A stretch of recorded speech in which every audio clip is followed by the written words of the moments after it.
Sade, my sole confidant, I would willingly sacrifice everything to ensure your well-being. This is the tale of the childhood companions, the leopard and the little badger. Chapter 1. The Grandmother and the First Encounter. As dusk descends upon the streets of a London residential area, an elegantly attired young man strolls leisurely, holding the hand of a small boy. The boy appears to be around 3 or 4 years of age, with a head of beautiful silver hair. His delicate visage bears no expression, and his purple eyes gaze vacantly ahead, resembling a lifeless but exquisite doll. Suddenly, the man comes to a halt, releasing the boy's hand and speaking aloud. Ayed, I shall escort you only this far. The remainder of the journey you should know well. Go and seek your grandmother. Upon finishing his words, he displays a look of delight as if shedding a burden, and without waiting for the boy's response, he turns and departs. The boy fixes his hollow gaze upon the direction in which the man has left, and after a moment, he withdraws his gaze and slowly begins to walk in the opposite direction. A few minutes later, the boy stands at the threshold of a home, gently knocking on the door. After a brief wait, the sound of slow footsteps resonates from within, and as the door opens, an elderly woman with graying hair comes into view. The woman bends down gradually to look at the boy, exclaiming in surprise, Ayed, what brings you here at this hour? Upon seeing the elderly woman, a glimmer of light gradually sparkles in the boy's vacant eyes. His delicate face, no longer expressionless, slowly curves into a smile. In a soft, melodious voice, he replies, Grandmother, good evening. Father has instructed me to reside here with you from now on. The boy hesitates, his words faltering, and the remainder remains unspoken, leaving an air of silence. The elderly woman gazes at the boy before her and sighs, saying, Is it truly as I suspected? I understand. Come inside quickly, my dear, and you shall live with your grandmother henceforth. Though she speaks thus, the woman, known as Liliascona, contemplates inwardly. Indeed, ever since Kelly passed away and Ayed's magical talents were revealed, I have harbored a foreboding sense that Ayed would not remain with his father for long. After all, the Muggle world is hardly accommodating to a young wizard. Moreover, I have heard that the head of the Devern's family has remarried.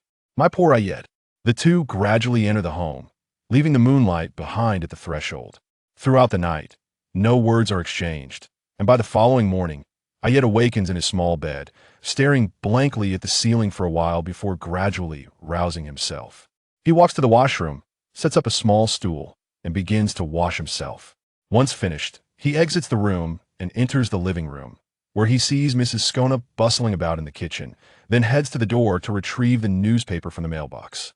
Upon returning to the living room, he finds breakfast already laid out on the table, places the newspaper on the coffee table, and approaches the dining table, climbing onto a stool and taking a fork to enjoy his meal. After finishing his breakfast, Ayed placed his plate in the kitchen and approached Mrs. Sconov, who was seated on the sofa, and said, Grandmother, I wish to visit the study to read.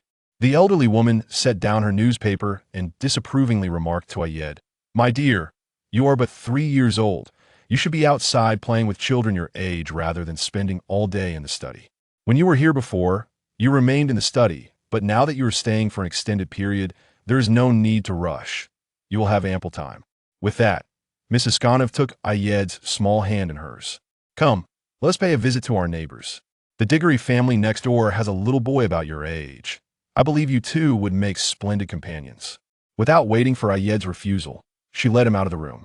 Upon arriving next door, Mrs. Sconov pressed the doorbell, and a bright, melodic voice responded, Please hold on. I will be right there. Soon, the sound of light footsteps could be heard, and the door swung open to reveal a woman in her 20s. Upon seeing the elderly lady and Ayed at the door, she beamed with joy and exclaimed, Why, it is Mrs. Sconov. What a delightful surprise. Please come in. And who is this charming little one?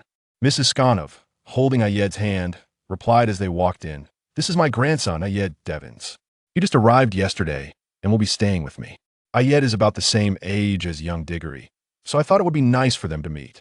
Upon entering the living room and noticing a man seated on the sofa, Mrs. Diggory said, Darling, please wake Cedric. Mrs. Sconov has brought her little grandson over to play with him. Hearing Mrs. Diggory's words, the man rose, nodded in greeting to Mrs. Sconov, and ascended the stairs to summon his child. Mrs. Diggory brewed a pot of tea and poured 2 glasses of juice as the three settled onto the sofa, engaging in a leisurely conversation. Mrs. Diggory remarked, "Is this little one named Devins? He is truly handsome. Come, have some juice." Ayed replied, "Thank you, Mrs. Diggory." Mrs. Diggory continued, "What a polite young man you are. How old are you this year?" Ayed responded, "I am 3 years old." Mrs. Diggory noted, "3 years old, is it? That makes you 1 year younger than our Cedric. However, I believe you two will become great friends." Ayed replied, "Indeed." Mrs. Sconov took a sip of her tea and said slowly, "Ayed, your task today is to play nicely with young Diggory. However, do not venture to places like the bookstore, understood?" Ayed's expression displayed some reluctance, yet he acquiesced, saying, "All right, I understand." At that moment, 2 individuals descended the stairs, one tall and one small. The larger one, Amos Diggory, said, "My dear, I must leave for work. The household is in your capable hands. Mrs. Sconov, I hope you have a delightful day. I shall take my leave now." With that, Mr. Diggory hurriedly departed. Cedric Diggory approached Mrs. Diggory, casting a curious glance at Mrs. Sconov and Ayed, and said, "Good day, Mrs. Sconov. Who might this be?" Mrs. Sconov replied, "Ayed, young Diggory is speaking to you." To respond, Ayed assessed Cedric with a neutral expression and said, "Hello, Cedric Diggory. I am Ayed Devins. It is a pleasure to make your acquaintance." Chapter 2. The Curiosities of the Library. Time flies, and in the blink of an eye, Ayed has already entered the 2nd grade. Over the years, he and Cedric have forged a friendship. However, due to Cedric's charming looks and cheerful demeanor, he has many friends. Although they are neighbors, they do not often play together, as Ayed prefers the solitude of the study, immersed in his books. One day, Cedric was walking to school with a few friends when he spotted Ayed, who was also on his way to class. Cedric quickened his pace to catch up with Ayed and exclaimed, "Devins, it's been several days since I last saw you. What time do you usually set off? I haven't run into you at all." Ayed glanced at Cedric and replied slowly, "I typically arrive at school by this time. I was a bit late today because I was reading this morning." "Ah, only you would wake up so early just to visit the school library," Cedric chuckled. At that moment, Cedric's other friends caught up to them. Hearing their conversation, one of them remarked, "Diggory, have you heard the peculiar tale about our library?" Cedric and his friends expressed their curiosity. "What peculiar tale?" "It's about an elusive book. Apparently, there is a fairy tale book in the library that you can see, but you cannot take it. It's as if it is separated from you." "I heard this from someone in the next classroom," the boy explained. Upon hearing this, Cedric turned to Ayed and asked, "Devins, you frequent the library. Do you know about this book?" Ayed replied nonchalantly, "I've heard of it. But since it's a book we have at home, I've never looked for it. I don't know if it's truly unattainable." "I see," Cedric mused. "Then let us visit the library together after school." The others agreed enthusiastically. Ayed, however, stated, "Feel free to do as you wish. I will go to the library to read after school, but I probably won't run into you." Upon hearing Ayed's words, Cedric felt a tinge of disappointment but quickly said, "Since you want to read, I won't disturb you. If I find anything interesting, I'll let you know." "All right." Although he verbally agreed, Ayed remained indifferent to the truth behind the so-called peculiar tale. After all, in his eyes, in a world filled with magic and wondrous creatures, any curiosity would be unsurprising, especially in the Muggle world. As they conversed, they arrived at school, and each went to their respective classes. After school, Ayed walked along the path to the library, contemplating the day's lessons. In truth, the current curriculum was rather simplistic for Ayed. Nevertheless, he diligently attended all his classes. This dedication can be attributed to Lilia's Connor, his grandmother, who is currently his only family and the sole individual whose feelings he truly considers. Many of Ayed's actions are influenced by his grandmother's desires. Mrs. Connor wishes for Ayed to experience a joyful, ordinary childhood. Hence she insists that he attend school and partake in school life like other children. Consequently, Ayed adheres to Mrs. Connor's wishes and takes his studies seriously. However, Ayed is not particularly adept at making friends. Though Mrs. Connor has always encouraged him to socialize more, Ayed, who naturally prefers tranquility, finds it difficult to connect with the boisterous and lively children. Even with Cedric, their friendship is limited to their neighborly bond and the fact that he is not overly loud when they play together. Their companionship is primarily confined to those moments when Mrs. Connor sends him out to play. Lost in thought, Ayed soon reached the library. Locating the book he had read the previous day, he settled into a seat by the window and began to read as the gentle sunlight streamed through, casting a soft glow on him, lending him an air of inexplicable warmth. Cedric entered the library and was immediately struck by this scene. Since he met Ayed, He had rarely witnessed any expression other than calmness on his face, let alone one tinged with gentleness.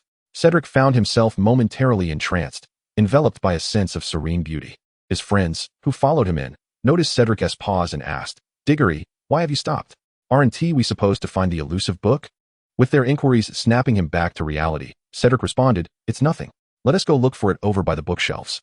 He then led his friends toward the reading area, casting one last unobtrusive glance at Ayed. Chapter 3. Bullying and Protection. Several days had passed since their exploration of the library's curiosities. As Cedric listened to the history teacher's passionate lecture from the podium, he felt conflicted about whether to seek out Ayed to share the findings of their inquiry. However, considering Ayed's tragically minimal curiosity, he decided against mentioning it for the time being, knowing that Ayed would hardly be intrigued by the matter. What Cedric had not anticipated was that a spell had been cast on the library books, rendering them inaccessible. Had it not been for his curiosity about why that book was unattainable, he would have remained oblivious to the true nature of the library's mystery. Having resolved his internal conflict, Cedric recalled the image of Ayed, quietly reading in the sunlight, the first time he had seen such a gentle expression on him. Typically, Ayed bore a rather stoic demeanor. Although he appeared refined, he exuded a strong sense of distance. Cedric pondered how he had never seen Ayed play with anyone else during these past years, seemingly having no friends apart from himself. He resolved to invite Ayed to spend more time together, especially since Mrs. Connor seemed keen for Ayed to socialize more. Thus, he decided to seek out Ayed after school to walk home together. Having made his decision, Cedric returned his focus to his studies. After school, Cedric politely declined several invitations from friends to walk home, taking his time to gather his belongings as he prepared to find Ayed. This was Cedric's first time approaching Ayed on his own, making him feel slightly awkward, as he had rarely sought Ayed out without a specific reason during school hours. Once the classroom emptied, Cedric tidied his things and made his way to Ayed's classroom, only to find it deserted. He let out a sigh of relief, reassuring himself that they had not arranged to leave together, and that Ayed was likely at the library. "I'll check the library then," he thought to himself. Upon entering the library, Cedric instinctively glanced toward the spot where Ayed had been sitting days before, but it was empty. The reading area was not large, and he quickly scanned the room, but found no sign of Ayed. Slightly perplexed, Cedric wondered, could it be that Ayed didn't come to the library today? That shouldn't be the case. The library is where he always goes after school. It's still too early for dinner. He wouldn't return home. So soon as these thoughts raced through his mind, Cedric began to feel a twinge of anxiety. Since Ayed started school, visiting the library after class had become a routine for him, and he had never missed it. Suddenly, Cedric heard some noise coming from the direction of the restrooms, and he thought perhaps Ayed was there. He made his way toward the restroom, hoping to find his friend. As the footsteps drew nearer, the voices became increasingly discernible, culminating in a male voice that sneered, "You little bastard, nothing more than a discarded waste by the Devons family. Who are you putting on airs for every day? I've told you before, the next time you see me, just steer clear. Did you not hear me?" No sooner had the boy finished speaking than several others chimed in. "The boss is right. This little bastard is far too arrogant. We've taught him a lesson before, yet he still hasn't learned. Clearly, we haven't punished him enough." Indeed, the mere sight of this little bastard ignited an inexplicable fury within them. Today, during class, the teacher had even mentioned this little wretch, claiming that we couldn't even best a child a few years younger than us. What nonsense! How could he possibly compare to the boss? This little bastard needs to be taught a lesson every time we see him. The boss shouldn't be too angry. Upon hearing their banter, Cedric quickened his pace and rushed towards the lavatory, bursting through the door. Before him stood a scene of several sixth-grade boys surrounding Ayed. Without a moment's hesitation, Cedric dashed forward, positioning himself protectively in front of Ayed, declaring, "Don't cause any trouble. I've already sent my friends to fetch a teacher. He will be here shortly." Ayed gazed in stunned silence at Cedric's back. It seemed this was the first time someone had stood in his defense, albeit against a few insipid threats. Since he could remember, his mother had been bedridden, soon passing away, while his father had only appeared a few times during his mother's illness and had since vanished from his life. The individuals he had interacted with the most were merely the maids of the Devons estate, who cared for his daily needs but provided little else. Following that, he had been tutored at home and eventually sent to live with his grandmother, who treated him kindly but was unable to assist him with his schooling due to her health. Although he had been confronted by these bullies on several occasions, their taunts had never crossed a line that warranted a response from him. Ayed had learned to disregard them, for using magic at school could lead to troublesome consequences. As he watched the figure shielding him, a warm feeling surged within him. Was this what it felt like to be protected? Ayed pondered, somewhat dazed. Upon hearing Cedric's words, the sixth-grade boys glanced at their leader, the notorious Roll Harlan, then exchanged looks. One of them addressed Roll. Boss, I know this kid. P.S. Cedric from the 3rd grade. He usually has a bunch of friends around, but it's just him here now. Seems a bit suspicious. Perhaps we should leave? We've already taught this little bastard a lesson. Roll considered this, then turned to Ayed, saying, You're lucky this time. Next time you might not be so fortunate. With that, he led his entourage out of the lavatory. Once the boys had departed, Ayed snapped back to reality. Since he had not suffered any real harm, merely enduring some verbal abuse, it had not adversely affected him, and he had little desire to engage with them. However, with Cedric's appearance today protecting him, he feared that these bullies might soon target Cedric instead. He resolved to find a way to address this matter in due course. Chapter 4. The teacher's name and what followed after the group had left. Cedric let out a quiet sigh of relief. Had he failed to intimidate them, both he and Ayed might have faced a beating. 4 or 5 boys older than him would have easily overwhelmed him, leaving him unable to protect Ayed. Thankfully, they had taken him seriously. As he relaxed, Cedric turned to Ayed and said, Devons, we should leave quickly. If they realize something is amiss and come back, we want to be able to escape. Ayed kept his head down, concealing his expression from Cedric, and asked softly, Diggory, why did you stand in front of me? In this situation, wouldn't it be better to leave first? Cedric felt a tad embarrassed, ruffling his hair as he replied, I didn't think much of it. I was just looking for you to walk home together. When I didn't see you in class, I figured you might be in the library. I didn't find you outside, but then I heard voices here and thought it could be you, so I came to check. But thankfully I did. They didn't harm you, did they? Ayed fell silent, and Cedric looked on, puzzled but refraining from pressing him. After a moment, Ayed murmured, Why? Although not explicitly stated. Cedric understood Ayed's meaning and responded, Are you asking why I helped you? There isn't really a reason. Aren't we friends? It's only natural for friends to help each other in such situations. Friends? Ayed echoed slowly. He then lifted his gaze to meet Cedric's, speaking deliberately and resolutely. Call me by my given name. From now on, I will refer to you as Cedric. Cedric was momentarily taken aback, but quickly regained his composure, joyfully exclaiming, Oi. Then I'll call you Ayed from now on. So Ayed, shall we head home together? Yes. With that affirmation, the two exited the lavatory together. On their way home, Cedric remarked, Ayed, do you recall the peculiar tale we discussed about the library a few days ago? I do. The book that was unattainable. It seems you found the reason, Ayed replied, observing Cedric's cheerful demeanor. Indeed, I had my father look into it. Someone had used magic to isolate that book. It's strange why it was specifically that book, but there's no way to investigate further now. My father took it to the Ministry of Magic, Cedric said, a hint of disappointment in his voice. Since Mr. Diggory took it, it must contain some danger we are unaware of. It's better that it's gone. Especially since most of the school is filled with muggles ignorant of magic. If any accidents were to occur, revealing the existence of the magical world would certainly create chaos for the ministry, Ayed remarked nonchalantly. As they walked and talked, they soon arrived at Ayed's doorstep. Upon reaching the destination, Cedric said, Ayed, let us meet in the morning so we can walk to school together. All right, see you tomorrow, Cedric. See you tomorrow, Ayed. With that, they each returned home. As night fell, Ayed gazed up at the moon before looking down at the spellbook in his hands. Steeling himself, he jumped from the window, casting a levitation charm just before landing to ensure a gentle descent. Ayed had always been exceptionally bright. With a plethora of magical tomes at home, he often experimented with his innate magical abilities after reading them, always under the watchful eye of Mrs. Scaniff. Thus, he had learned to perform several common spells, and had even attempted modifications to maximize efficiency with minimal magical exertion. Tonight marked his first attempt at casting spells without a guardian present, and fortunately, all had gone smoothly. Following the direction of Harlan's family residence, which was not far away in an affluent neighborhood, Ayed approached one of their properties. Due to its proximity to the school, Roll Harlan was currently residing there. Using the Alohamara spell to unlock the door, he entered seamlessly. Hearing the door creak, a servant prepared to investigate, but Ayed swiftly cast a stunning spell, rendering them unconscious. Upon locating Harlan, Ayed addressed him slowly, his expression betraying a hint of trepidation. Mr. Harlan, regarding your previous actions towards me, to be honest, I never took them to heart. After all, I cannot expect a mad dog to comprehend the virtues of politeness and respect. However, since today's events involve Cedric, I must suggest that you revisit the lessons of politeness and the importance of respecting others.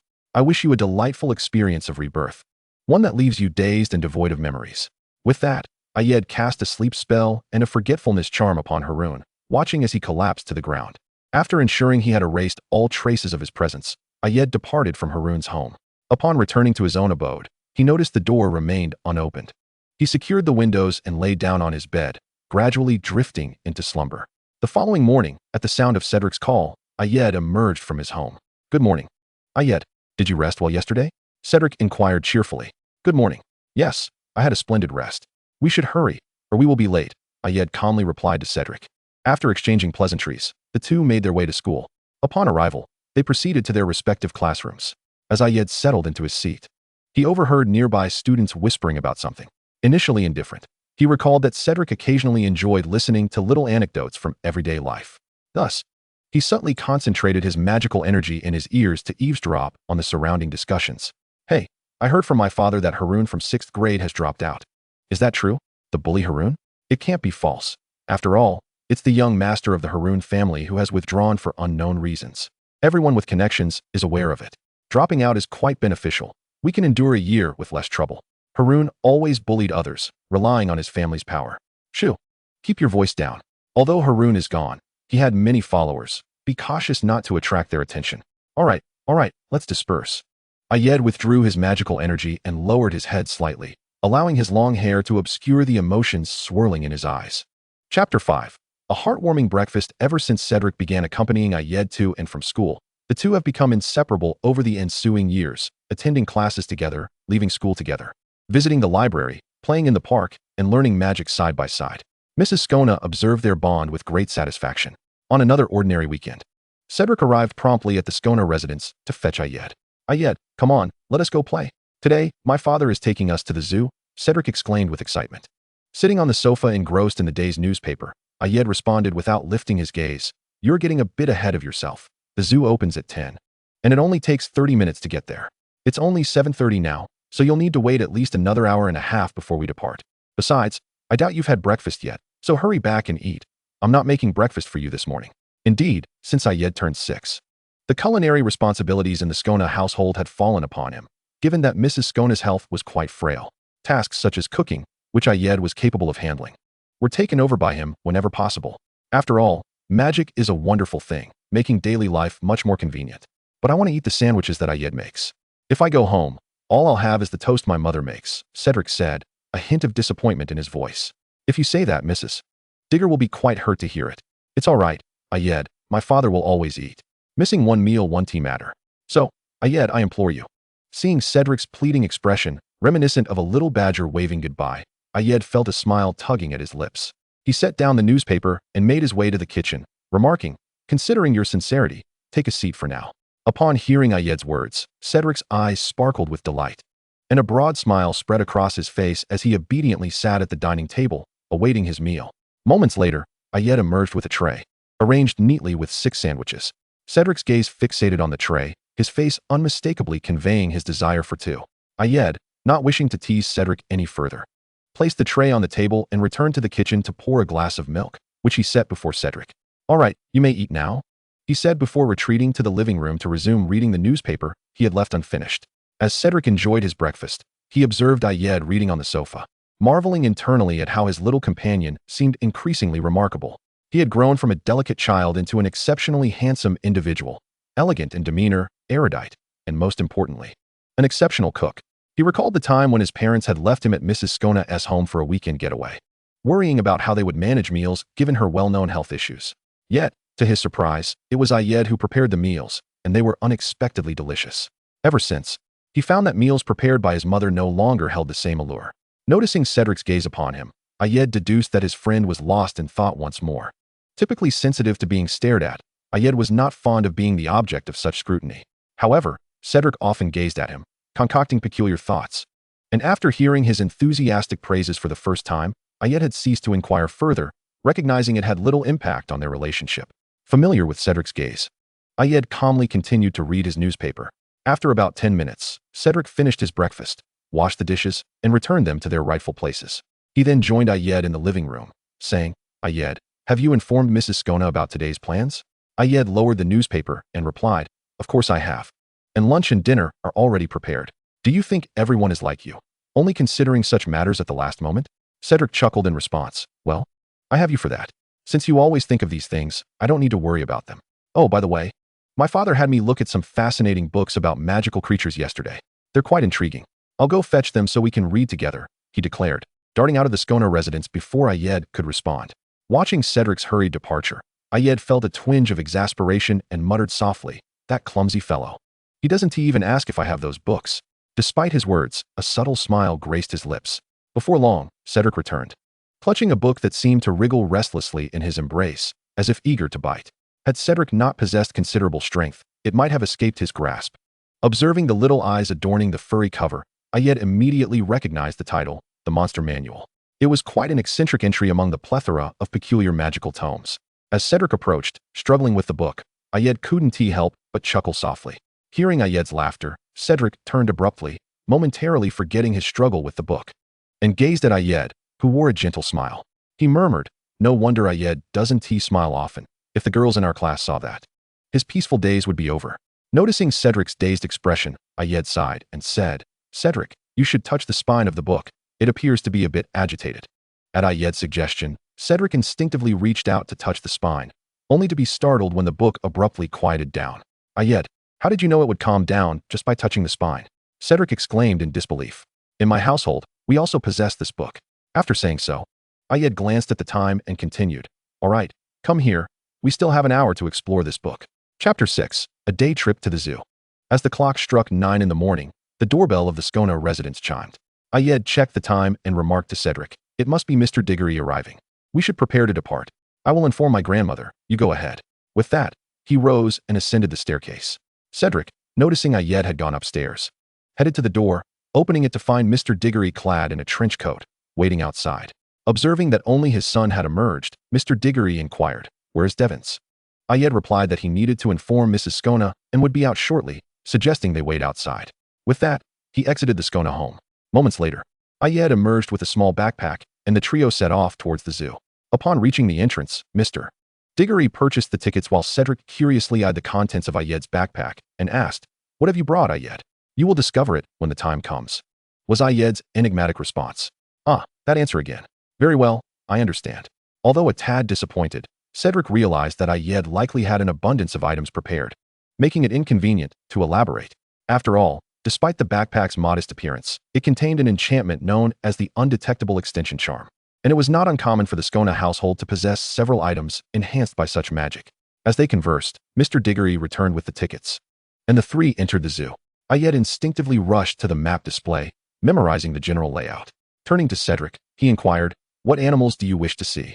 "I want to see elephants, tigers, lions, leopards, and snakes," Cedric exclaimed excitedly, listing his desired animals. After listening, Ayed then asked Mr. Diggory, "Mr. Diggory, do you have any specific animals in mind?" With a cheerful smile, Mr. Diggory replied, "I am open to anything." After considering Mr. Diggory's response, Ayed mentally charted a route that would allow them to see all the animals Cedric had mentioned and declared, "Let us enter from the western path. This way, we can see all the animals Cedric wishes to observe." The other two had no objections, so the trio commenced their exploration along Ayed's planned route. This marked the first visit to the zoo for both Ayed and Cedric. The former had never had anyone to accompany him, as he was not particularly fond of crowded places, while the latter had been unable to visit due to his parents' busy schedules, often opting to spend their free time alone together. This outing was prompted by Cedric nearing his primary school graduation, after which he would undoubtedly attend Hogwarts. With school regulations prohibiting him from returning home except during holidays, Mr. Diggory, realizing that his son would soon be spending less time at home, decided to take Cedric out for a day of enjoyment. As for Ayed, he was essentially dragged along by Cedric, as they strolled and admired their surroundings. They first arrived at the tiger observation area, where several well-fed tigers leisurely roamed the enclosure. "Ayed, look, tigers. They are so large," Cedric joyfully exclaimed. Ayed glanced at the enclosure's description and casually remarked, "This species is the Bengal tiger, also known as the Indian tiger, primarily inhabiting Asia. Male Bengal tigers can average 3 meters in length and weigh between 350 and 600 pounds. Quite hefty indeed." "Wow, Ayed, you really know a lot," Cedric exclaimed. "You will learn much by reading," Ayed replied nonchalantly, before turning to observe the largest Bengal tiger, which seemed to be gazing directly at him. For an inexplicable reason, Ayed felt an instinctive connection, as if the tiger were watching him specifically. After viewing the tigers, the trio meandered on, eventually encountering the West African lion, the jaguar, the African savanna elephant, and various artificially bred snakes. Time was passing, and they reached the resting area. Ayed set down his backpack and retrieved some bread and water, offering it to both Cedric and Mr. Diggory. "It's getting late. You must be hungry. Let us have a bite to eat and rest for a moment. Afterward, We can take the most direct route out of the zoo. Mr. Diggory expressed his gratitude and began to eat. Cedric, eyeing the food in his hands, confidently stated, I knew you would bring food. However, let us wander a bit more. It's not every day we come here, and the park doesn't close for a while. Very well, then we shall take a different route out, Ayed replied indifferently, thinking to himself that since they were already out, he could indulge Cedric a bit longer. Hoping nothing peculiar would occur, as an ominous premonition lingered in his mind. After resting for half an hour, the trio resumed their exploration. Upon reaching the deer section, known for its gentle herbivores, they discovered that visitors could feed them. Cedric, brimming with excitement, wanted to approach and feed them. After the staff provided some guidelines, the visitors were allowed to engage in feeding activities. Cedric dashed to a young deer, holding out some grass tentatively, only to find that the deer paid him no heed, instead fixating its dark eyes intently on Ayed, letting out an excited call. In that moment, Ayed felt as if he could comprehend the young deer's intent. It seemed to be calling its companions, announcing the presence of a friendly human. Friendly? Is it referring to me? He pondered. Earlier, while observing the other animals, he had noticed they often stared at him, initially dismissing it as mere imagination. But now, he began to question that notion. However, his thoughts were soon interrupted as he noticed a herd of adult deer charging in his direction. Without a second thought, Ayed grabbed Cedric's hand, urging him to flee. Cedric, still processing the situation, felt the tremors of the stampede but quickly followed Ayed's lead. Once they exited the deer area, both Ayed and Cedric were panting. I wonder what spooked those deer. They suddenly ran towards the crowd and frightened me to death, Cedric remarked. Ayed paused before responding. Perhaps that young deer called them over. After all, they all rushed in after it made that sound. Though still somewhat perplexed, Cedric accepted this explanation as the truth. At that moment, Mr. Diggory, who had been separated during the deer commotion, rejoined them. After the somewhat thrilling experience, the three decided to conclude their day at the zoo. Chapter 7. Delivering photos and conducting experiments.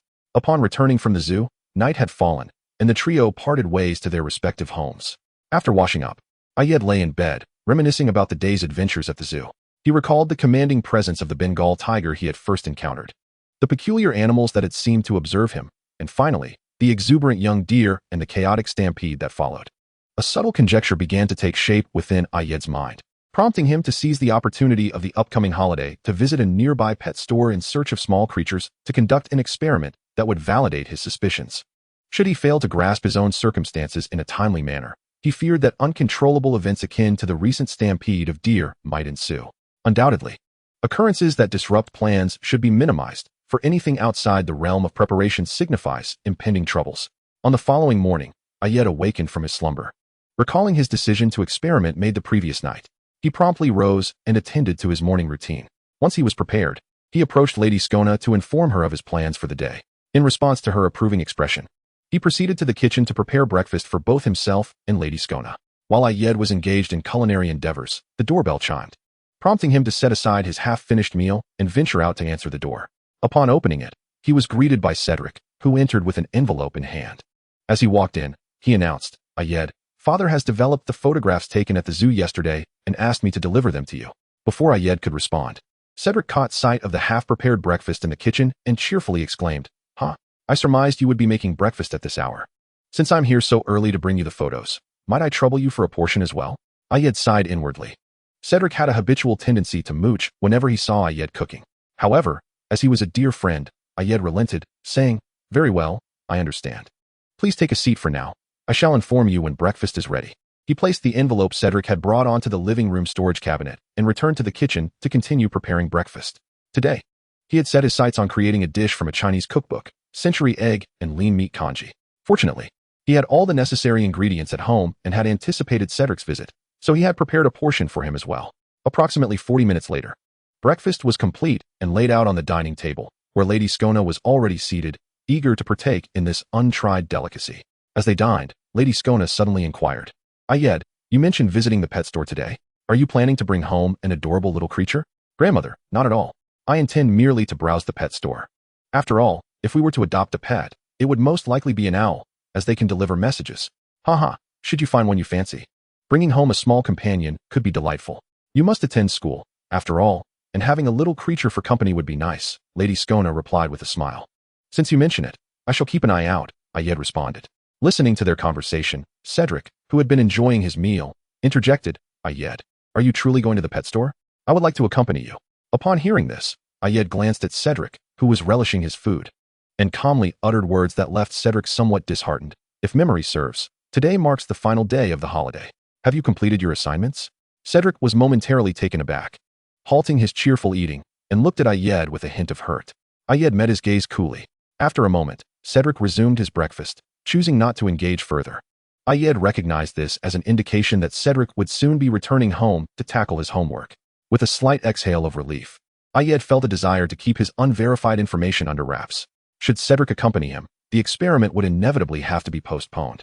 After finishing their meal, Cedric bid a polite farewell and returned home. Ayed then said his goodbyes to Lady Skona and set off towards the nearby pet store.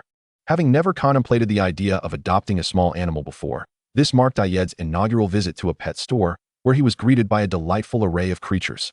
He steeled himself and slowly approached the closest golden retriever puppy. The puppy, initially dozing in its cage, sensed the presence of a human and stirred, standing up with newfound excitement, playfully sticking out its tongue and emitting soft whines of delight. Ayed paused, captivated by the adorable golden retriever puppy, and momentarily doubted his own intentions. Reflecting on the purpose of his visit, he stepped closer to the puppy and remarked, "You are truly charming." Hearing this compliment from a person it favored, the puppy joyfully barked a few more times, rousing several other animals from their slumber. Ayed soon found himself at the center of an impromptu competition for affection, with the animals vying for his attention. The golden retriever puppy exclaimed, "Arf, arf, arf. This human thinks I'm cute. They didn't even acknowledge your adorableness." The ragdoll cat chimed in, "Meow, meow, meow. Foolish dog. Humans adore Missy." The husky puppy barked, "Woof, woof, woof. Nonsense. Humans favor dogs, especially when they are as dashing as I am." The ragdoll cat retorted, "Meow, meow, meow. Foolish dog. What gives you the confidence to think you're handsome?" The golden retriever puppy shot back, "Arf, arf, arf. Exactly. Besides, they said I'm cute and ignored you all." As the cacophony of animal voices escalated, Ayed seized the moment, slipping out of the pet store while the owner scrambled to pacify the raucous creatures. As he walked down the street, Ayed reflected on the events of the past few days and began to comprehend that his ability might allow him to understand animal languages, and that animals could comprehend his speech as well. Thus far, it seemed he could communicate effortlessly with ordinary creatures. Whether this ability extended to other animals or magical beings remained to be seen, necessitating further experimentation. He noted that small animals appeared to hold a favorable impression of him, though the specifics of their affection levels would require additional exploration. Having gained a clearer understanding of his abilities, Ayed felt a sense of relief. Currently, this power did not seem to pose any significant disruption to his life. On the contrary, it could prove advantageous in certain circumstances, rendering it a rather beneficial skill. Ayed was pleased with the outcome of his experiment. Chapter 8, Graduation and Diagon Alley. 2 months swiftly passed, and Ayed found himself at the threshold of the final holiday of 5th grade, coinciding with Cedric's conclusion of his elementary education. On the first day of vacation, Ayed, for once, did not rise early, having stayed up late the previous night to celebrate Cedric's graduation and his impending enrollment at Hogwarts. Ayed shielded his eyes from the somewhat blinding sunlight with his arm and lingered in bed for a moment longer. However, the sun's persistent rays compelled him to rise and prepare himself. Just as he finished making breakfast, the doorbell rang. He answered the door to find Cedric standing there with a beaming smile. "Good morning, Ayed. How did you rest last night?" Observing Cedric, who seemed more composed than before, Ayed couldn't help but admire how Mrs. Diggory's guidance had matured Cedric in a mere 2 months. It was truly impressive. "Good morning. Did you come over for a specific reason?" "I just received my acceptance letter and supply list from Hogwarts. Since my father is on leave today, he plans to take me to Diagon Alley to purchase the necessary items. Would you like to join us?" "Certainly. I would love to tag along, especially since I have a few new books I wish to buy," Ayed replied, reviewing his plans for the day and realizing he could spare the morning for a trip to Diagon Alley. "Once I'm ready, I'll come to fetch you." With that, Cedric returned home to prepare. As Ayed gazed at Cedric's retreating figure, a wave of nostalgia washed over him. The last time he had seen Cedric's silhouette was back in their second year. It was astonishing how, unbeknownst to them, they had both matured so significantly. Following Cedric's departure for Hogwarts, a sudden separation loomed on the horizon, one that left Ayed feeling rather unaccustomed after years of unbreakable companionship. Shaking his head to dispel those unwarranted thoughts, Ayed turned to head towards breakfast. Not long after, the trio prepared themselves and, under the guidance of Mr. Diggory, made their way to Diagon Alley.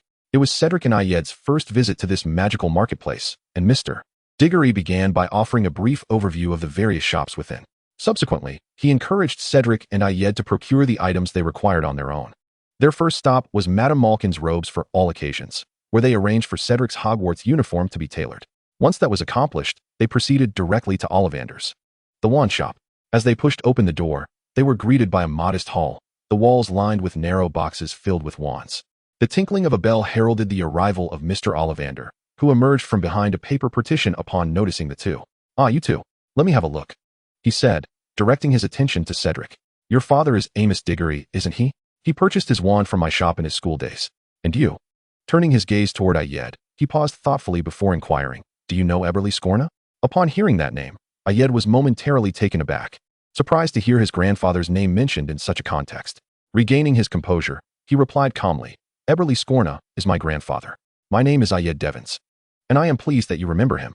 Mr. Ollivander sighed, his expression tinged with nostalgia. "Your grandfather was a remarkably illustrious wizard in my youth, with accomplishments and potions that rivaled those of the Prince family. How could I ever forget? But enough of that. Are you here to select a wand?" At that moment, Cedric spoke up, "Mr. Ollivander, I am the one in need of a wand. I would appreciate your assistance." "Very well, Mr. Diggory, please wait a moment," he replied, turning to retrieve a wand from behind the paper partition. He presented it with a flourish. "This is a wand made of ash wood, 12¼ inches long, with a core of unicorn tail hair. Give it a try." Cedric took the wand, waved it, and found that it responded beautifully, the magic flowing effortlessly through his movements. "I believe this is the one. That will be 7 galleons, please." He then turned to Ayed. "Would you like to choose a wand as well?" "Yes," Ayed replied.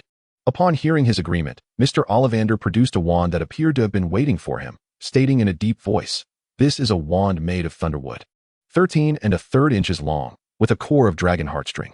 As Ayed grasped the wand, he was suddenly enveloped in a sense of joy emanating from it, and it began to glow of its own accord.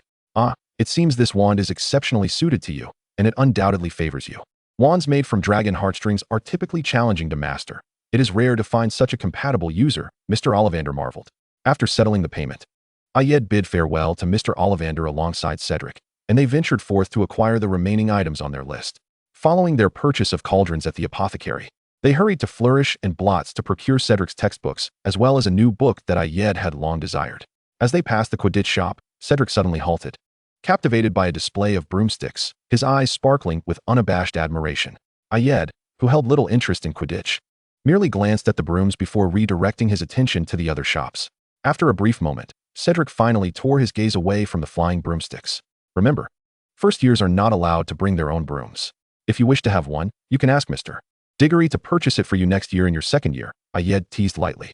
"Now, let us continue our shopping." Without waiting for Cedric's response, he strode purposefully towards Flourish and Blots. The two of them soon completed their book purchases. Ayed glanced at the time and remarked, "We still have a little time left.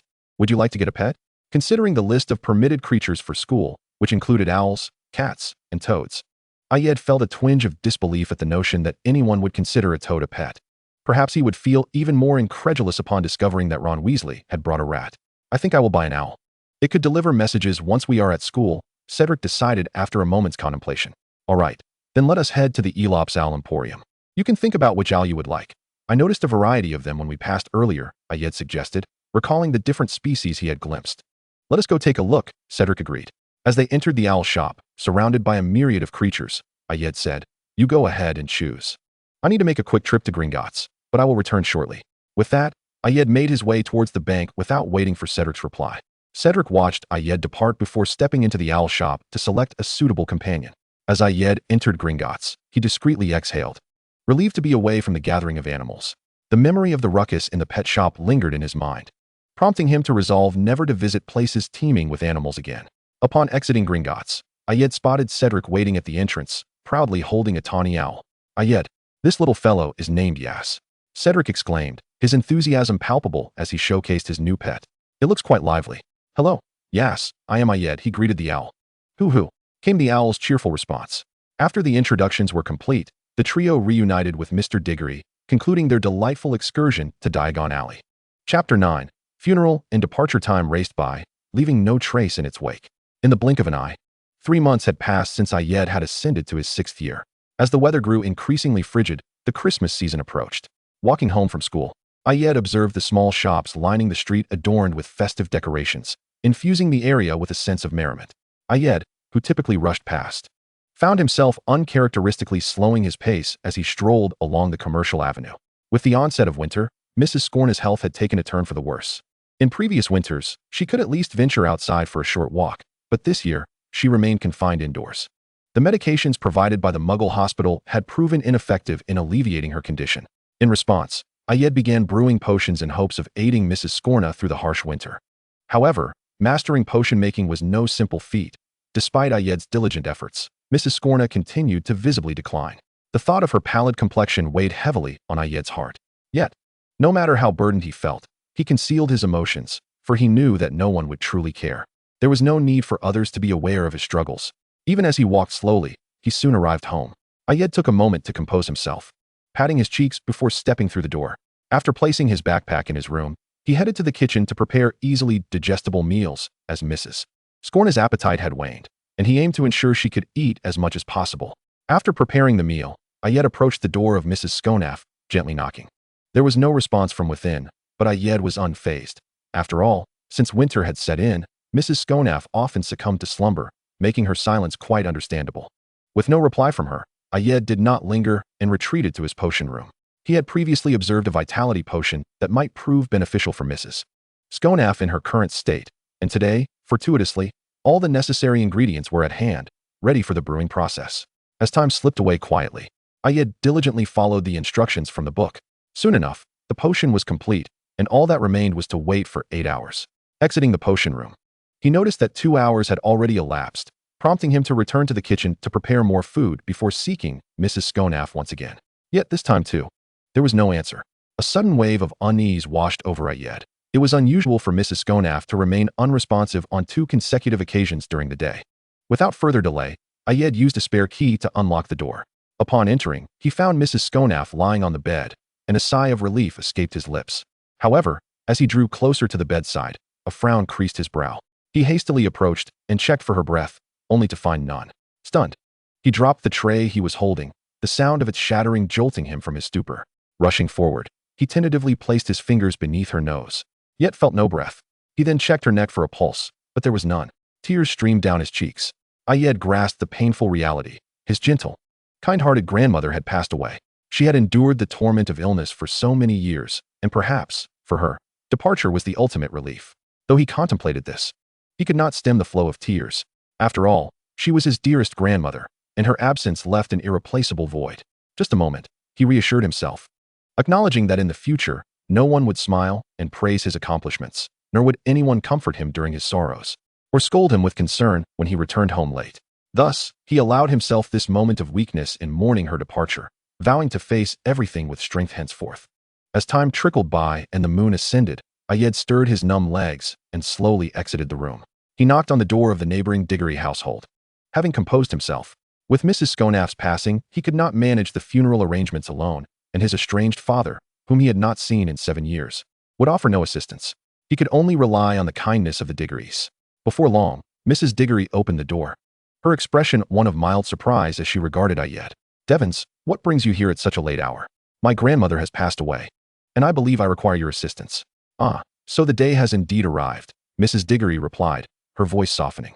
"Devons, do not grieve too deeply. My husband and I will assist with the remaining arrangements. First, may I see Mrs. Scorna?" She gently took hold of Ayed's icy hand as she spoke. "Of course, I would be most grateful." In the following days, with the Diggory's help, Ayed managed to lay Mrs. Scorna to rest in the family graveyard. After the funeral, he attended to some loose ends and left a letter for the Diggorys, then quietly departed from the Scorna residence. "Dear Mr. and Mrs. Diggory, by the time you read this letter, I will have embarked on a journey. I am immensely grateful for your unwavering care and kindness towards me and my grandmother. The loss of my grandmother weighs heavily on my heart, and I recall her expressing her greatest regret, never having the chance to truly see the world. I feel it is my duty to fulfill this wish on her behalf.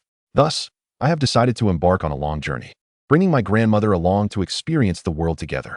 Please do not worry. I shall document the landscapes and stories of my travels and share them with you upon my return. Additionally, I need to ask a favor. Please deliver this other letter to Cedric. Yours sincerely, Ayed Devons. Dear Cedric, I apologize for making this somewhat rash decision on the eve of Christmas and for missing the opportunity to meet with you. Please forgive my sudden departure. My grandmother's passing has left me feeling lost, and I need time to gather my thoughts and determine my path forward. At present, I cannot meet you with a calm heart, nor can I remain in that home filled with cherished memories. Previously, my grandmother shared with me the romantic tale of her initial encounter with my grandfather, two avid travelers exploring the world together. A memory that lingered with her until her final moments. Now, I have resolved to carry both my grandfather and grandmother with me, cherishing their beautiful memories while creating new ones. During my travels, please take good care of yourself. When I return, I will share the tales of my journey with you. Warm regards, your dear friend, Ayed. Chapter 1. A return in August 1989. After 8 months of exploration, Ayed once again stood before the Skonaf residence. Gazing at the familiar structure, he reflected on the sorrow of his grandmother's passing, which had diminished considerably during his travels.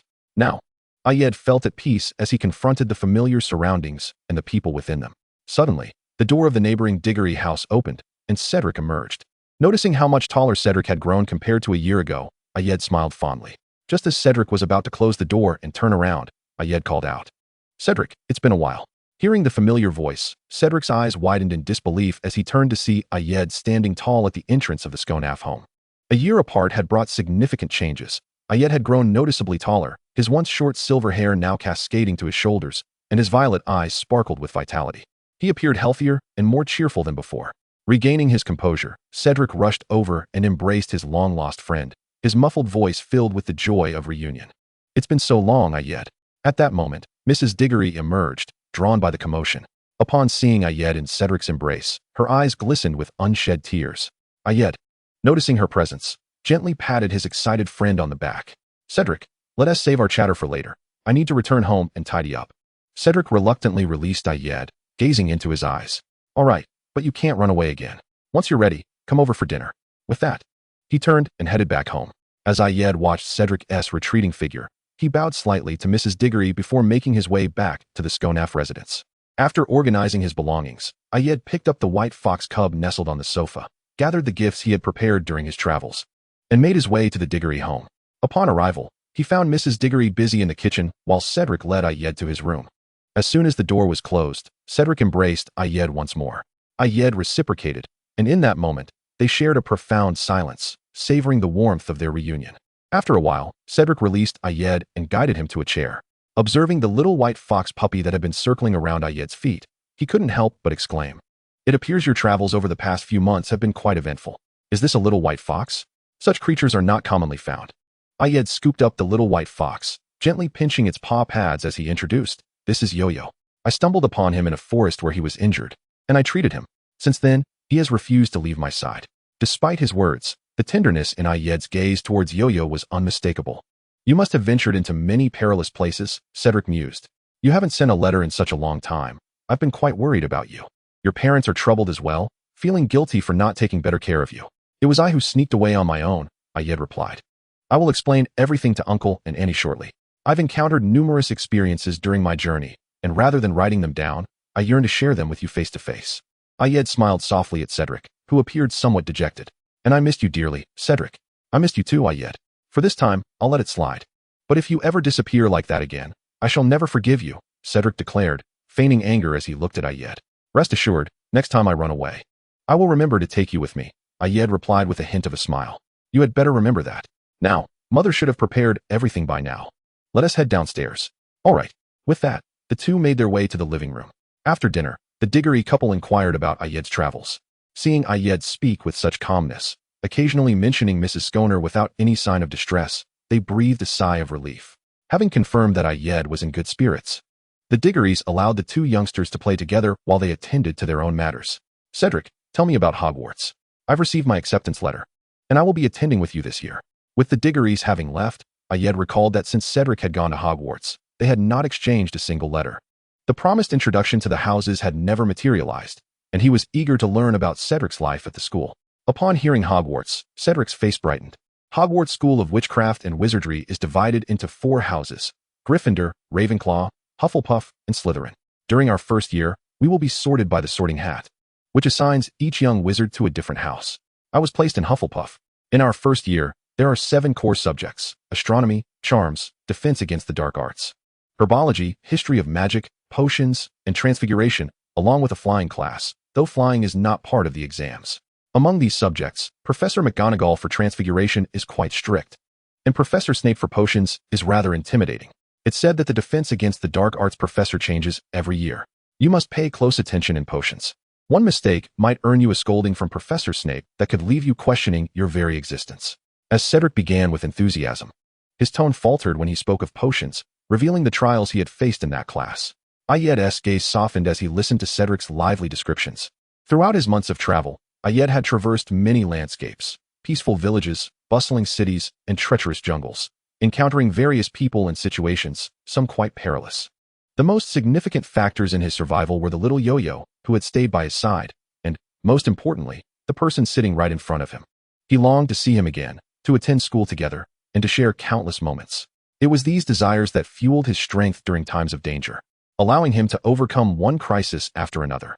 In his heart, Ayed silently thought, "Cedric, how wonderful it is to see you again." Chapter 2. The twins and enrollment. Since Ayed's return, the two had resumed their previous way of interacting, essentially doing everything together, wherever one appeared. The other was sure to follow. Time flew swiftly, and soon it was September 1st, the day of Hogwarts opening. On that morning, having prepared themselves, Cedric and Ayed set off together to King's Cross Station. As the Diggorys needed to attend to their jobs, the two made their way unaccompanied. Upon arriving at King's Cross, they passed through the barrier between platforms 9 and 10, arriving at the bustling platform 9 where the Hogwarts Express awaited. Observing the lively scene, Ayed remarked to Cedric, "It seems even more crowded this year than last." "I think it's about the same, Ayed. We may have to sit apart. Each house and the first years have different compartments." "Let me escort you there first," Cedric said, eyeing Ayed with concern, noting that while he had gained some strength, he still appeared somewhat frail. "Cedric, I am not that fragile. I can manage on my own. You should head to the Hufflepuff compartment. We shall meet again at Hogwarts," Ayed declared, pushing his belongings forward without waiting for Cedric's reply. Ayed entered an empty compartment, placed his luggage, and cuddled Yo-Yo while picking up a high-level potion book he had been reading recently. As he immersed himself in the book, he suddenly heard the compartment door being pulled open. He looked up to find two red-haired heads peering in. They bore a striking resemblance, clearly a pair of twins. "May we come in? All the other compartments are full. There's only room here," they chimed in unison. "Certainly. Come in," Ayed replied, welcoming the lively twins without hesitation. "Oh, you are a lifesaver." "I'm Fred Weasley," one of them declared. "And I'm George Weasley," the other added. "What about you?" "I'm Ayed Devons." "It's a pleasure to meet you," he replied. "We're equally delighted to make your acquaintance." The trio engaged in lively conversation, with the Weasley twins doing most of the talking while Ayed contributed timely responses. Soon enough, the train arrived at Hogwarts. As they disembarked, Ayed spotted a towering figure approaching, holding a lantern. "First years, follow me," the man instructed before turning and leading the way. As Ayed watched him disappear into the darkness, he cast a Lumos spell to illuminate the path. The other new students quickly followed suit, creating a cascade of twinkling lights that brightened the way ahead. Following the man to the lakeside, he boarded a boat, setting down his lantern. "For to a boat, keep up with me." Ayed and the twins naturally climbed into one boat, soon joined by a shy-looking young boy. The twins took to rowing, while Ayed illuminated their path, leaving the timid boy somewhat bewildered as he observed the others. Noticing the boy's anxious demeanor, Ayed encouraged him, "Keep an eye on the direction. Our helmsman will need your guidance. Don't be nervous. We certainly don't want to be late on our first day." The twins chimed in with supportive remarks, each offering a word of encouragement. The young boy relaxed somewhat and softly expressed his gratitude. "Thank you all. I am Dornces."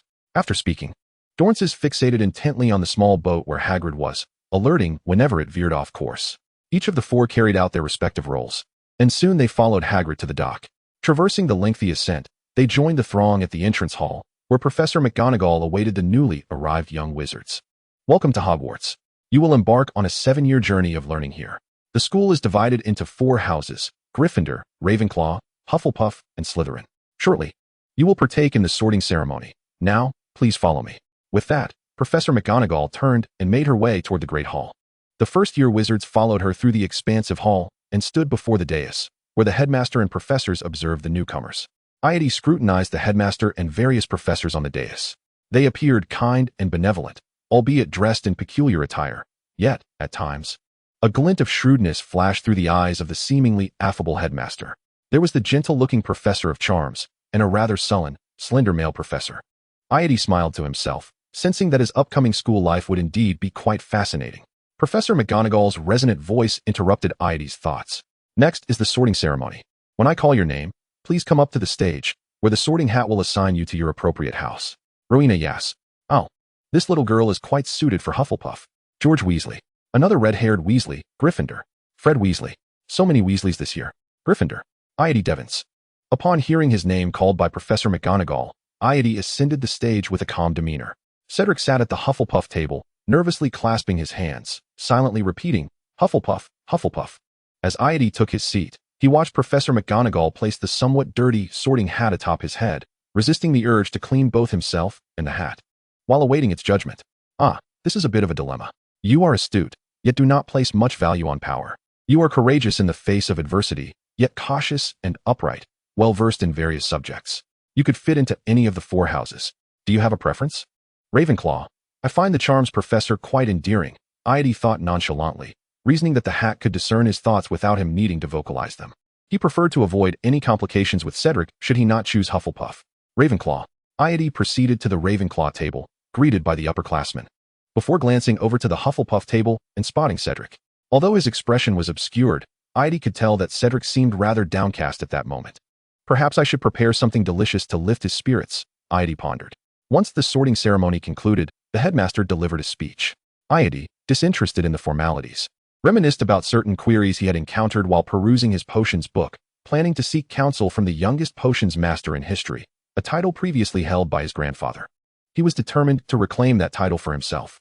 Following the headmaster's address, it was time for the feast, after which the house prefects escorted their respective students back to the common room. Each common room had its own access restrictions, typically requiring a password for entry. Ravenclaw's password, naturally, aligned with the house's intellectual nature, necessitating an answer to a riddle for admission. Upon returning to the common room, the prefect shared some important notices before urging the newcomers to locate their dormitories and rest. Thus, Iety's initiation ceremony concluded splendidly. Chapter 3. A heartfelt breakfast in the charms class. On the following morning, before 6 o'clock, Iety awoke, preoccupied with the need to prepare a meal for Cedric. Without delay, he tidied up and employed a sensing spell to locate the kitchen, proceeding there. Upon arrival, the house elves were bustling about, preparing breakfast for everyone. Iety politely approached one of the elves, expressing his desire to borrow the kitchen. The elf consulted the kitchen supervisor, and after Iety provided 3 delectable breakfast recipes, he secured a 1-year right to use Hogwarts' kitchen. Glancing at the time, it was 20 past 6, leaving ample opportunity. Given that England is often considered a culinary desert, Iety was fortunate that his grandparents had traveled extensively in their youth, collecting recipes from various nations. Although most were quite ordinary, they held a place of significance in the gastronomically challenged landscape of England. After assessing the available ingredients in the kitchen, Iety decided to prepare a simple breakfast of congee and soup dumplings. One must acknowledge that magic is indeed a remarkable asset, ordinarily. Preparing dumplings, from crafting the dough to steaming them, would take at least an hour. However, with the assistance of magic, many steps could be executed simultaneously, and waiting periods could be adjusted to minimize time. Approximately 40 minutes later, breakfast was ready. While awaiting the dumplings to steam, Iety also prepared some side dishes. Once everything was in order, he carried the breakfast toward the Great Hall. It was now past 7, and young wizards were gradually awakening and making their way to the dining hall. Cedric typically began his meals at home around 7:30. Although unsure of the exact timing in school, it was likely similar, allowing him to eat while he waited. Upon entering the Great Hall, Iety sat at the Ravenclaw table, casting a warming charm on Cedric's portion of food before starting on his own. A curious Ravenclaw eagle noticed Iety's breakfast and approached. Iety generously allowed the inquisitive eagles to sample the soup dumplings, receiving unanimous acclaim in return.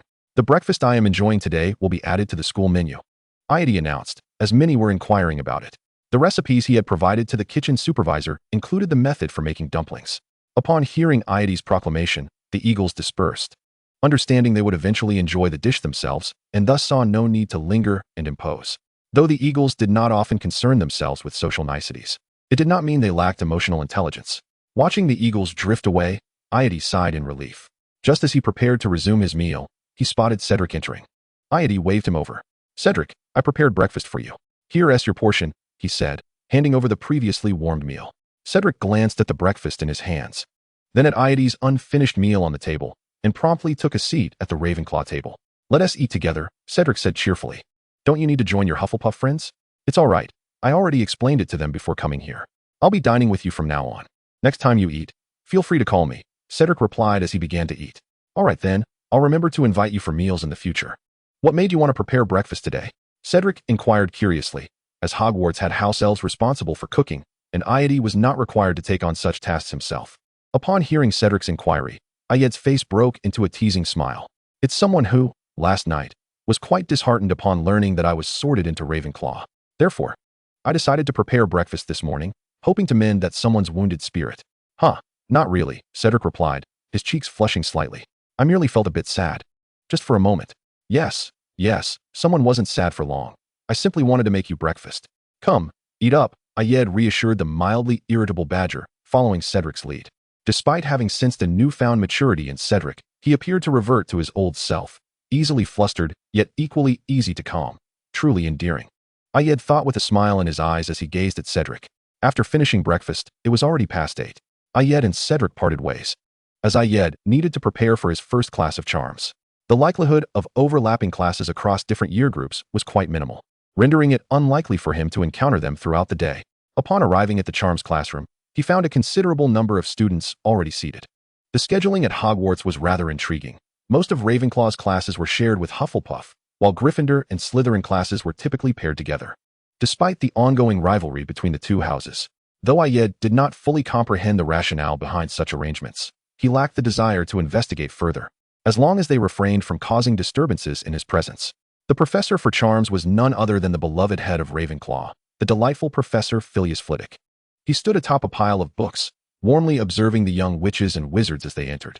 The first charms lesson focused on the simple levitation charm, which posed no challenge for Ayed. He could perform it silently and wandlessly. After the explanation, Professor Flitwick encouraged the students to practice independently. Ayed grasped his wand and softly uttered the incantation, Wingardium Leviosa, causing a feather on the table to rise into the air. Observing a Ravenclaw student mastering the charm with such ease, Professor Flitwick exclaimed with excitement, "Ah, Mr. Devons has already mastered the levitation charm. I must award 5 points to Ravenclaw for Mr. Devons' brilliance." "Thank you, Professor," Ayed replied calmly. Seeing Mr. Devons' proficiency with the levitation charm, might he lift something a bit heavier? "Of course," Ayed responded, and with that, he cast the spell, levitating the stack of books behind Professor Flitwick into the air, guiding them gracefully around the classroom before returning them to their original place. A splendid display of magic. Ravenclaw earns another 5 points for Mr. Devon's splendid exhibition, Professor Flitwick announced, prompting the Ravenclaw Eagles to resume their practice, as they were fiercely dedicated to their studies. Meanwhile, the Hufflepuff students applauded, appreciating the impressive performance. After the commotion, the young wizards returned to their exercises, with some quietly seeking Ayed's guidance. He generously shared his practice techniques and insights regarding spellcasting. Under Ayed's inspiration, several Eagles swiftly grasped the necessary skills. With mutual assistance, the first charms lesson concluded with the majority of students proficiently mastering the levitation charm, while a few others had a basic understanding but required further practice. Chapter 4, Potions and Alchemy Class. After the charms lesson, it was time for lunch, and the young wizards made their way to the Great Hall in small groups. "Look who it is. It's our very own Devons, the inventor of dumplings. Thank you for bringing us such unique food." As the voices rang out, 2 red-haired Gryffindor twins reached out to drape their arms over Ayed's shoulders. In a swift motion, Ayed crouched down, causing the Weasley twins to miss their target. "Devons, how could you? You wouldn't even let us show our friendliness." "Apologies, but I'm not accustomed to such close proximity with others. Moreover, I didn't invent dumplings. They are a delicacy from the East, and I merely happen to know how to make them," Ayed replied with a smile. "Are we not others? Don't you consider us friends?" "This is truly disheartening," the twins lamented, disregarding the explanation about the dumplings' origin. "Of course, we are friends, but there must be a necessary social distance. You can't expect a Ravenclaw to be as exuberant as a Gryffindor, can you?" "True enough, let us hurry to lunch," the twins conceded, following Ayed into the Great Hall. Upon entering, Ayed spotted Cedric at the end of the Ravenclaw table, having already ordered their food. Approaching the table, he noticed that most of the dishes were his favorites, his expression softening. Cedric always had a knack for looking out for those around him in subtle ways. As they chatted over lunch, they quickly finished their meal. Ayed thought to spend his midday hours in the library, and Cedric had no objections, as it was a place they often frequented. Considering Ayed was a dedicated Eagle from Ravenclaw, upon reaching the library, Ayed instinctively wandered through the non-restricted sections, jotting down the locations of various books, before settling down with a book on alchemy. Speaking of alchemy, Hogwarts did not offer a course on the subject. It remained somewhat enigmatic within the wizarding world. Systematic alchemy was primarily passed down through alchemical families, with scarce resources available to the outside world. Ayed possessed only a handful of alchemical texts, all quite advanced, likely collected during his grandparents' travels. Intrigued by the mysteries of alchemy, Ayed had already perused the few books in his possession and had even attempted to craft some minor items, such as the potion brewing gloves he currently used, an alchemical creation designed to insulate against temperature and shield from harm, as potion making could indeed be perilous, with exploding cauldrons being a common rite of passage for most wizards. There were also other minor creations, though they were primarily basic alchemical products. The more complex experiments often resulted in failure, having tried over a dozen times to produce an alchemical pendant capable of deflecting certain attack spells. While it could withstand lower-level spells like the petrification charm, it was certainly ineffective against the unforgivable curses. To truly master alchemy, one needed to engage in extensive reading and practical application. Previously, Ayed had not found any alchemical texts in Diagon Alley's Leaky Cauldron and had considered visiting Nocturne Alley, where one could find just about anything for the right price, despite its dubious reputation. It was a pleasant surprise, then, to discover that while Hogwarts didn't offer an alchemy course, the library held alchemical books. Cedric also found a book on potions. Eager to avoid the notorious tongue-lashing from their potions professor, with time slipping away, the two immersed themselves in their respective texts, and as the hour grew late, Ayed set down his book, glanced at the time, and roused Cedric from his literary trance. Together, they made their way to class. In the afternoon, Ayed found himself attending the dreaded potions class, a subject that instilled fear in the hearts of many throughout the entire academy. However, Ayed was rather enthusiastic, as he excelled in potion making and had consistently produced potions of exceptional quality. The potions professor at Hogwarts was renowned as an authority in the field, and Ayed had several inquiries that required the professor's expertise. Upon entering the classroom, Ayed noted that most of the small eagles and badgers were already gathered. After all, the astute badgers and clever eagles were well aware of the potions professor's formidable reputation. No one dared to test the wrath of the Serpent King of the dungeons. As the class commenced, the classroom door swung open precisely on time, and Professor Snape strode in with an air of brisk authority, his black robes billowing sharply behind him. Ascending to the podium, he cast a piercing gaze upon the young wizards below, and the previously bustling classroom fell into an eerie silence. Noticing the quietude enveloping the room, Snape's stern expression softened ever so slightly. "You are here to learn the art of potion making," he intoned, "and I shall not tolerate the reckless waving of wands or the incantation of spells. I do not expect most of you to grasp the allure of this discipline. However, for the select few who possess the requisite talent, I shall impart knowledge far beyond what you can fathom." Having established his authority, Professor Snape conjured the day's lesson into view, offering a brief explanation before directing the young wizards to gather their materials and begin practical application of the lesson. Throughout the session, Snape prowled the classroom, observing pairs of students, and Ayed's partner happened to be the shy boy, Dornsizer, with whom he had shared a boat during their arrival. Dornsizer had been sorted into Hufflepuff, as it was their inaugural potions class. Many of the young wizards were unfamiliar with the subject, grappling with the novel potions and the unfamiliar procedures. The omnipresent pressure exerted by the potions professor only heightened their anxiety. When mistakes were made, Snape did not hesitate to unleash his sharp tongue. While concocting his potion, Ayed managed to listen to Snape's reprimands, and he noticed Dornsizer's nervousness ebbing as he observed Ayed's adept movements. "Thank you, Devons," Dornsizer murmured. "You're welcome. We are partners. After all, furthermore, the more tense one is, the more prone to errors they become. So, for the sake of minimizing mistakes, one must learn to relax," Ayed replied, recognizing Dornsizer's innate talent. However, his timid nature often hindered his performance. If only he could be encouraged to unwind, he would undoubtedly prove to be an invaluable ally. Suddenly, a mishap occurred at the Hufflepuff table, resulting in an explosion of a cauldron. Fortunately, Professor Snape's swift intervention mitigated the damage, ensuring no one was harmed. "Is your head filled with jobberknoll feathers? You should not have added the snake fangs at this stage. For your inattentiveness, Hufflepuff loses 10 points, Snape declared, unleashing his venomous criticism. The student responsible for the explosion turned crimson, fear etched upon his face as he gazed up at the professor. Ayed sighed, observing the terror in the eyes of his peers. It was unfortunate that Professor Snape, who had reacted promptly to avert danger and protect them from harm, was feared due to his reputation and somewhat clumsy manner of expression. Only by casting aside prejudices and viewing these matters with a calm and rational perspective could one discern the true meaning behind Snape's actions. Alas, the young wizards had experienced too little to see beyond the surface. "Professor, I have completed my potion," Ayed interjected, interrupting Snape, who was still damaging his own reputation. "Mr. Devons, if you had any sense, you would know not to interrupt while others are speaking. Have your manners been fed to a troll?" Snape redirected his attention upon hearing the interruption. The chastised student cast a grateful glance at Ayed, while the rest of the class sighed in relief. "Apologies, Professor, but I would greatly appreciate your insights on my work," Ayed said with a smile, having discerned Snape's true nature and unperturbed by his harmless barbs. Professor Snape scrutinized Ayed and noted that this young giant displayed an unusual lack of fear towards him. Though he was slightly taken aback by being regarded with such a tranquil gaze, he soon approached, taking the potion for examination. To his surprise, it was a potion of impeccable quality. Though it was a simple concoction, the fact that a first-year wizard could achieve perfection spoke volumes. Snape reached a conclusion. This student was worth nurturing. Impeccable quality, Mr. Devons.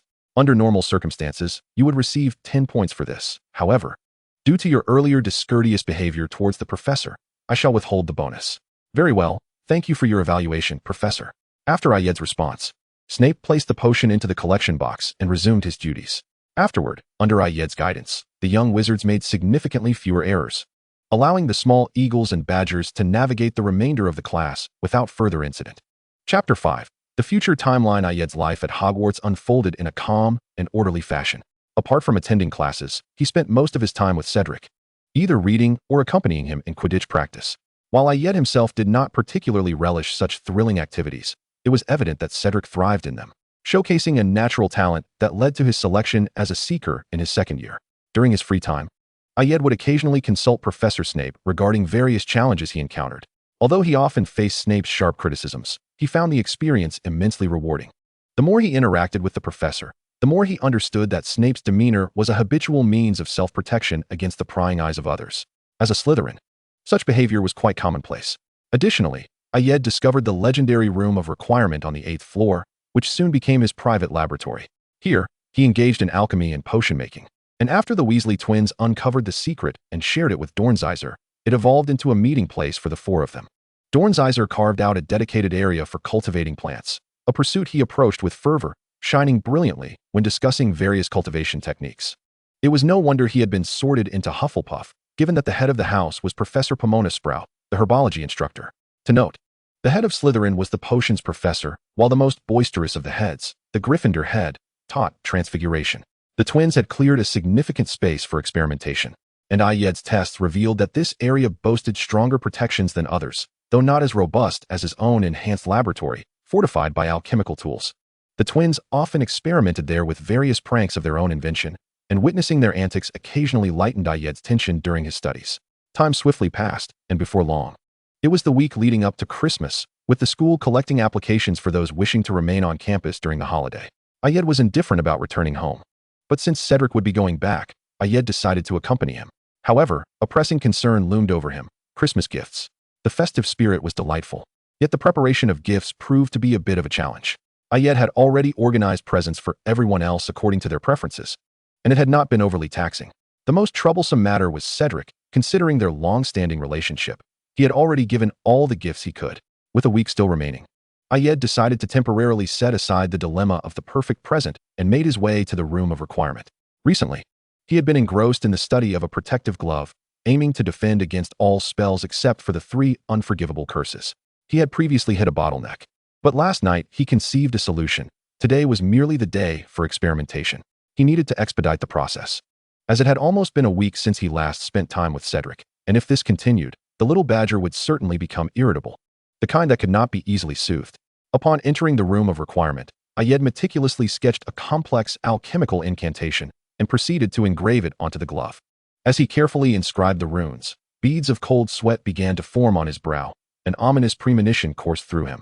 Before he could react, the glove emitted a blinding white light. He managed to cast a shield charm on himself just before losing consciousness. When Ayed regained awareness, he found himself not in the familiar Room of Requirement, but rather on the steps leading from the dock to the entrance hall of Hogwarts, devoid of any signs of an explosion. Furrowing his brow, he surveyed his surroundings. Although it was peculiar that he found himself here, he resolved to make the best of it. Approaching the brightly lit Great Hall, he entered to find the room filled with students, and Dumbledore was addressing the assembly. Scanning the hall, he spotted Cedric at the Hufflepuff table, though this Cedric appeared several years older than he remembered. Ayed approached Cedric's side, observing the older version of him while listening to the headmaster's speech. Dumbledore conveyed that the Triwizard Tournament, which had been suspended for 2 centuries, would be held at Hogwarts this year, and students from Beauxbatons and Durmstrang would join them for the semester. Due to the tournament's historically high fatality rate, only wizards aged 17 and above would be permitted to enter. Shortly thereafter, students from the 2 other schools arrived, and Dumbledore unveiled the Goblet of Fire, marking a circle for age eligibility. Within 24 hours, anyone who turned 17 could submit their name to the goblet. Tomorrow, the goblet would select champions from the 3 schools. After absorbing this information, Ayed glanced at Cedric, noting the eager anticipation in his eyes, which filled him with an unsettling dread. Though he had fainted from the explosion, his presence here seemed to hold significance. Was this a glimpse into the future of his world? If so, why was he witnessing the so-called Triwizard Tournament? Since entering the hall, he had seen Cedric from Hufflepuff and the Weasley twins from Gryffindor, yet he had not encountered his future self. Was it possible that, for some reason, his future self was no longer at Hogwarts? These mysteries left Ayed feeling somewhat lost, as he sensed an impending danger looming nearby. As he pondered these thoughts, he followed Cedric out of the Great Hall, observing him return to his dormitory. Arriving at the 8th floor's room of requirement, Ayed felt the need to experiment with a method of returning to his own time. Since his arrival here stemmed from the room of requirement, he reasoned that perhaps he could also return through it. Upon entering the room of requirement, he found the familiar space and furnishings, yet his alchemical and potion materials, along with Don's plants and seeds, and the twins' prank items, were conspicuously absent.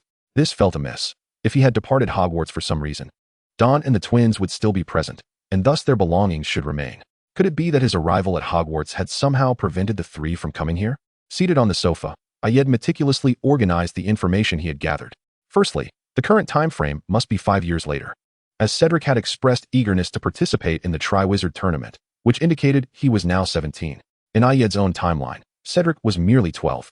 Moreover, the twins' fervent objections suggested they were not eligible to compete, placing the current date between September and December of 1994. Secondly, it appeared that his future self did not exist in this timeline. Based on his understanding of Don and the twins, even if he had left Hogwarts for some reason, they would not abandon such a concealed and secure refuge. Thus, it was highly probable that his future self had never been to Hogwarts in this timeline. If that were the case, where had his counterpart gone? Did he still know Cedric? Thirdly, the Triwizard Tournament was notoriously perilous. It had been suspended for 2 centuries due to its dangers. While safety measures would likely be implemented upon its revival, unforeseen accidents were still likely to occur, though he remained uncertain of their nature. With the available information still scant, Ayed leaned wearily against the sofa, contemplating his predicament. Chapter 6, Future Time and Space 2. Just as Ayed finished sorting through his thoughts and had yet to devise a plan, he suddenly felt a familiar sensation of spinning, and found himself back in the Great Hall. This time, however, the young witches and wizards appeared to be brimming with excitement. Was the announcement of the Triwizard Tournament champions imminent? As Dumbledore made his move, the Goblet of Fire gradually revealed several parchment slips. They were Victor Crumb from Durmstrang, Fleur Delacour from Beauxbatons, and Cedric from Hogwarts. Indeed, these were the names of the champions. Just as Ayed was deep in contemplation, the goblet spat out another slip of parchment. It was Harry Potter. Harry Potter? Was this not the name of the boy who lived, the one who had defied death? He should be 2 years younger than Ayed, and thus ineligible to compete. Did the unexpected events of the Triwizard Tournament begin here? With no time for further reflection, Ayed felt another wave of familiar spinning, and soon found himself seated in the stands, observing a dragon below. Within his line of sight was an exceedingly conspicuous golden egg. It seemed he had been transported to the first task of the tournament. The first to compete was Cedric, who cleverly transformed a rock into a dog to divert the dragon's attention, allowing him to stealthily retrieve the golden egg. Though he was briefly scorched by the dragon's fiery breath, he emerged unscathed. Despite knowing this was not the Cedric he had known for years, Ayed felt a swell of pride and happiness for Cedric's outstanding performance. Next was Fleur from Beauxbatons, who used the sleeping charm to lull the dragon into a drowsy state. Even though the dragon eventually awoke and singed her skirt, she successfully acquired the golden egg. Following her was Crumb from Durmstrang, who employed offensive magic to blind the dragon momentarily, thereby securing the golden egg with ease. Finally, it was the turn of the boy who lived, Harry. He summoned a broomstick with the summoning charm and, using its speed, also managed to retrieve the golden egg without incident. After witnessing the competitors' performances, Ayed was now convinced that this Triwizard Tournament was indeed targeted at the boy who lived. Firstly, he had not reached the appropriate age, yet he was selected. There was surely foul play involved, likely orchestrated by Death Eaters, with the intent of eliminating the boy who lived at the opportune moment. However, some aspects remain perplexing. Voldemort should have perished over a decade ago, and the boy who lived is merely a title. Harry, after all, is just a mere adolescent, posing no substantial threat. If the intention were to eliminate the boy who lived, the opportunities to do so, both prior to and during his time at Hogwarts, are countless. It seems unnecessarily convoluted. Could it be that they wish to grant the boy who lived a dignified demise? Nonsense. The Death Eaters would not entertain such considerations. Is it possible that Voldemort has not yet met his end? This thought flickered briefly in Ayed's mind. The information at hand is still far too scant to deduce anything with accuracy. As time stretches on in this timeline, Ayed's ominous premonitions deepen. In another swirling motion, Ayed found himself at the bottom of a lake, surrounded by 4 floating individuals, with numerous merfolk and small water creatures nearby. Soon, Harry approached, his gills and webbed limbs revealing that he had consumed gillyweed. Ayed watched as Harry first swam to a boy named Ron Weasley, then hesitated while glancing at 2 girls nearby. Remarkably, 3 individuals connected to the boy who lived were present in this challenge. Cedric soon joined, casting a bubblehead charm to rescue one of the dark-haired girls, whom Ayed did not recognize. In his own timeline, she was not part of Cedric's circle, indicating she was someone Cedric had met at Hogwarts and had likely not yet enrolled. Ayed also realized that, aside from himself, the others seemed to exist within this timeline. He committed the rescued girl's appearance to memory and continued to observe the unfolding events. The third to arrive was Crumb, who took the blonde girl that Harry had been eyeing. This left the remaining girl, the participant named Fleur, as the final task.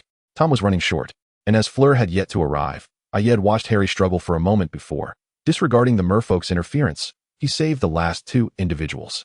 Arrogant, reckless, indecisive, yet inherently kind, the boy who lived possessed numerous flaws but also remarkable virtues. From his observations, it was evident that the gillyweed was not an idea conceived by Harry himself. Gillyweed is a rather rare potion ingredient, only accessible to Professor Snape at Hogwarts. The notion of Snape willingly aiding a Gryffindor, particularly with such a precious potion component, seemed utterly implausible. Whether Harry has a knack for making friends or is merely being manipulated as a puppet, his success seemed truly fortuitous, though it leaned more towards the latter. The world seldom accommodates such coincidences. Lost in thought, Ayed was whisked away once more, this time to a maze enclosed by hedges, with Harry not far from him. He observed as the boy who lived employed a directional charm to navigate, confronting a boggart-turned-dementor, followed by a colossal blast-ended Skrut. Although it proved challenging, he managed to escape successfully. During his flight, Ayed heard Crumb cast the Cruciatus Curse on Cedric, prompting Harry to use the Reductor Curse against the maze wall, squeezing through the resulting opening to stun the unsuspecting Crumb, thereby saving Cedric. At that moment, Ayed felt a surge of gratitude for the boy who lived's benevolent nature. Had it not been for this quality, Cedric would have faced untold hardships ahead, given that Durmstrang teaches its students the dark arts. He watched as Cedric, clearly in agony from the Cruciatus Curse, managed to mark Crumb with a flare before parting ways with Harry to continue their respective contests. Though he felt sympathy for Cedric's injuries, he also swelled with pride at his resilience. Unbeknownst to him, Cedric had matured into such a radiant individual. Now, Ayed could only accompany the boy who lived, observing as he neared the finish line, where he encountered the Sphinx. After answering the Sphinx's riddle, the boy who lived soon spotted the Triwizard Cup. Cedric reached it first, but as he approached within about 100 meters, he was ambushed by a giant spider, causing his wand to be knocked from his hand. Fortunately, Harry distracted the spider with his attack, though he injured his foot in the process. Ultimately, the 2 joined forces to cast the stunning spell, incapacitating the creature. Ayed watched as Cedric gazed longingly at the cup, then conceded his defeat, urging the boy who lived to claim it. Amused, Ayed observed their mutual reluctance, reflecting on the possible missteps that could lead to failure. He could sense Cedric's inner turmoil and longing. This was a glory that had eluded Hufflepuff for centuries, be it in the House Cup or any other competition. As Hufflepuff rarely claimed championships, the Triwizard Cup represented a rare individual achievement, and Cedric undoubtedly yearned to bring such honor to his house, yet he chose to exercise restraint. For his character would not permit him to seize the cup after being saved twice by the boy who lived. Watching Cedric in this light, Ayed felt warmth in his heart. Indeed, he was a true friend, kind and upright, always a beacon of brilliance. Ultimately, their mutual reluctance culminated in a joint decision to touch the cup together. Supporting each other, they approached the Triwizard Cup and simultaneously reached out to make contact. Chapter 7, The Future Time and Space 3. As Ayed watched the 2 prepare to touch the cup, he recalled the persistent unease that had lingered in his heart. Thus, after their countdown, he too reached out to the cup. Upon contact, Ayed distinctly felt that he had not encountered a physical object, yet he, along with Cedric and Harry, was transported to a foreboding location. Upon arrival, Ayed disregarded the bewildered expressions of the other 2 and surveyed his surroundings. The anxiety within him intensified to an acute level. This place was evidently not Hogwarts, and the landscape was dotted with graves, indicating they had arrived at a cemetery. He casually approached a tombstone, glancing at the name Thomas Riddle, then moved to another, which bore the name Tom Riddle. Just as he was about to explore further, Harry exclaimed, "I've been here before." In a dream. "Cedric, we must return to the cup. Hurry." No sooner had he spoken than Ayed noticed a figure emerging from a nearby house. A cauldron, heated and bubbling, suddenly appeared before Harry and Cedric. Ayed's foreboding intuition reached its zenith as he scrutinized the approaching individual, short in stature, grotesque in appearance, and cradling something that resembled an infant. The figure advanced slowly towards Harry and Cedric. Cedric reacted swiftly, brandishing his wand at the approaching figure and demanding to know his purpose. Suddenly, Ayed heard the seemingly infantile voice utter, "Kill the spare." With those chilling words, the approaching figure unleashed the killing curse upon Cedric. As Ayed began to move in response to Cedric's voice, preparing to approach him, he suddenly witnessed the green light of the killing curse strike Cedric. Stunned and in disbelief, Ayed slowly turned around to face the fallen Cedric, who lay with wide-open eyes, his pallid face devoid of breath. An intense pain radiated from his heart throughout his body, and Ayed instantly lost consciousness. When Ayed regained awareness, he was greeted by the familiar scent of potions. He attempted to open his eyes, only to find himself unable to do so, realizing that he must have returned to his own timeline. Feeling the pain coursing through his body, he understood that it was likely the result of the previous explosion. He surmised that the twins or Dorn had discovered him in the room of requirement and transported him to the infirmary. Aware of his need for rest, Ayed refrained from forcing himself to rise. Upon regaining consciousness, the first thought that pierced Ayed's mind was Cedric's ghastly visage, causing a surge of uncontrollable pain in his heart. Although he recognized that this Cedric was not the one he had spent considerable time with, he was nonetheless a Cedric. He had fallen in that eerie graveyard before truly experiencing the world around him. Unable to contain his sorrow any longer, tears slipped from the corners of his tightly shut eyes. He needed to find a way to soothe his emotions. After a prolonged moment, Ayed managed to compose himself and began to reflect on the situation. The catalyst had been his alchemical failure, resulting in an explosion that had caused his unconsciousness. Then, had his soul traversed to a future timeline, or had he merely glimpsed a preordained future? Or perhaps it was the future that should have unfolded in his absence. This question could remain unexplored for the time being. He needed to organize the known information gleaned from the future and outline the steps ahead. Firstly, the boy who lived would be enrolling at Hogwarts, likely in September of 1991. The Triwizard Tournament was intrinsically a trap set for the boy who lived. Thus, from the moment Harry entered Hogwarts, there would undoubtedly be those watching him. Cultivating a relationship with the boy who lived would be crucial for acquiring future intelligence regarding him, as accompanying him would facilitate the gathering of information about those who sought to do him harm, aiding in future strategies. Secondly, the Triwizard Tournament would be revived in 1994, an event orchestrated to use the portkey to bring the boy who lived to that very graveyard. Who, then, was the architect behind this scheme? The tournament was jointly promoted by the Department of International Magical Cooperation and the Department of Magical Games and Sports, with Barty Crouch and Ludo Bagman following up at Hogwarts, which placed them under heavy suspicion. Additionally, Alastair Moody, the new defense against the dark arts professor, and the headmasters of the other two schools, Igor Karkaroff and Alam Maxim, were also highly suspect. These 5 individuals were most likely to conspire against Harry, making it all too easy for them to tamper with the Goblet of Fire. While other Hogwarts professors were not entirely exonerated, their culpability seemed less significant. Furthermore, recalling the matches, Harry had received assistance in each of the 3 tasks. In the first, Hagrid had unlawfully taken him and Headmistress Maxime to see the dragons. In the second, Cedric had shared the method for deciphering the golden egg, which contained the unique Bubotuber pus that only Professor Snape would possess. In the third, Fleur was clearly under the influence of a stunning spell, yet, given the timeline, it seemed unlikely that the 3 of them had had the opportunity to orchestrate that.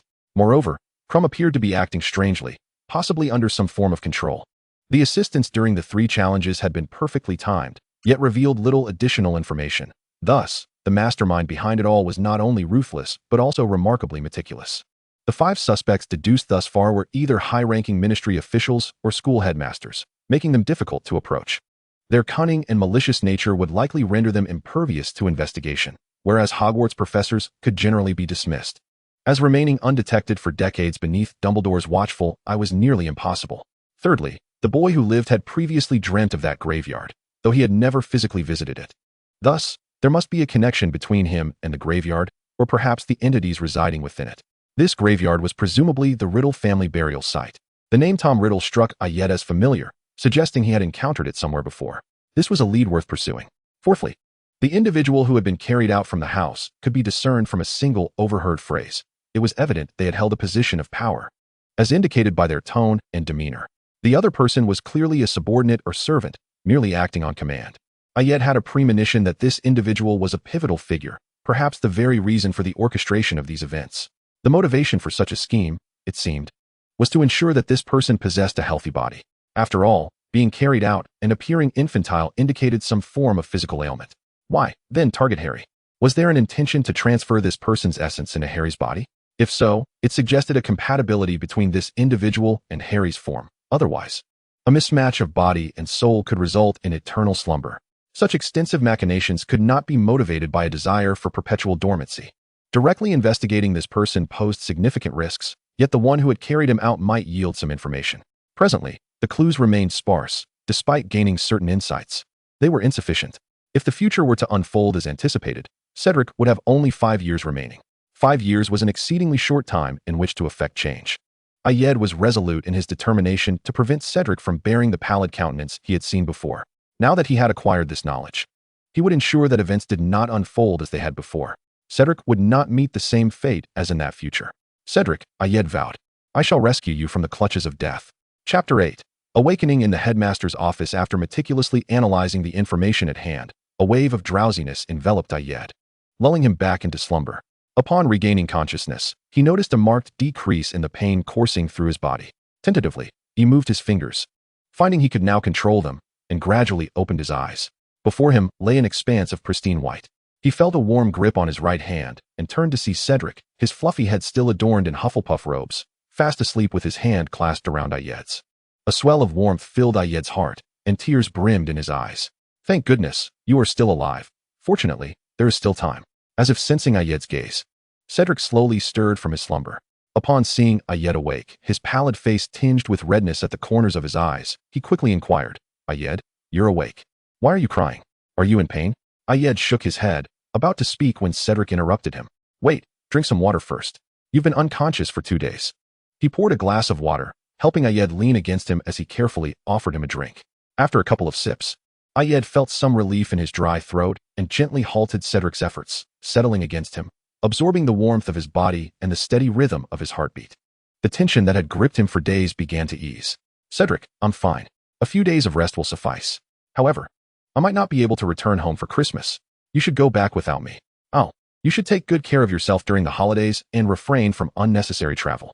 If it weren't for my mother's insistence that I return home for Christmas, I would have stayed at school to keep you company. But why did you suddenly call me Cedric?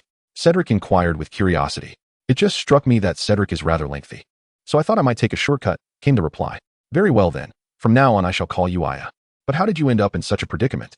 I nearly had a heart attack when I found out, Cedric said, his voice laced with lingering concern. Please, refrain from engaging in such perilous activities in the future. Aya lowered his gaze and replied, I was conducting an experiment that unfortunately resulted in an explosion. But rest assured, I will ensure proper safety measures next time. Well, I may not understand the intricacies of alchemy, but you must prioritize your own safety, Cedric expressed, still somewhat anxious. I promise that such incidents will not occur again. Only by safeguarding myself can I better protect you. The feeling of helplessly watching you perish is something I never wish to endure again, Aya reflected, a shadow flitting across his downcast eyes. I'll reluctantly accept your assurances. Please rest well. I shall fetch you something to eat. With that, Cedric helped Aya lean back against the bed, handed him a book, and exited the infirmary. Shortly after Cedric departed, the twins arrived. Upon seeing Aya reclining on the bed with a book, they launched into a barrage of playful jibes. Look who it is. Our little alchemical prince has managed to land himself in the infirmary. If we hadn't visited the wish room, who knows what might have happened? Engaging in such dangerous activities without proper precautions is simply reckless, they quipped, their teasing tone evident. Aya merely smiled at their banter, which made the twins feel somewhat embarrassed. In unison, they retorted, What are you staring at? This is all your own doing. Indeed, it is my fault. Thank you, dear saviors, for escorting me to the infirmary and preventing my untimely demise. To repay your kindness, I shall craft something amusing for you once I recover. So, might I beg your indulgence and request you spare me this time? Aya said, his tone lightly mocking yet cheerful. You're still jesting with us even after coming so close to disaster. The twins exclaimed, clearly annoyed by Aya's teasing. I assure you, I am sincerely grateful. I did act hastily this time and neglected proper safety protocols, but I shall not repeat that mistake, Aya replied calmly. Very well, we shall grudgingly forgive you this time.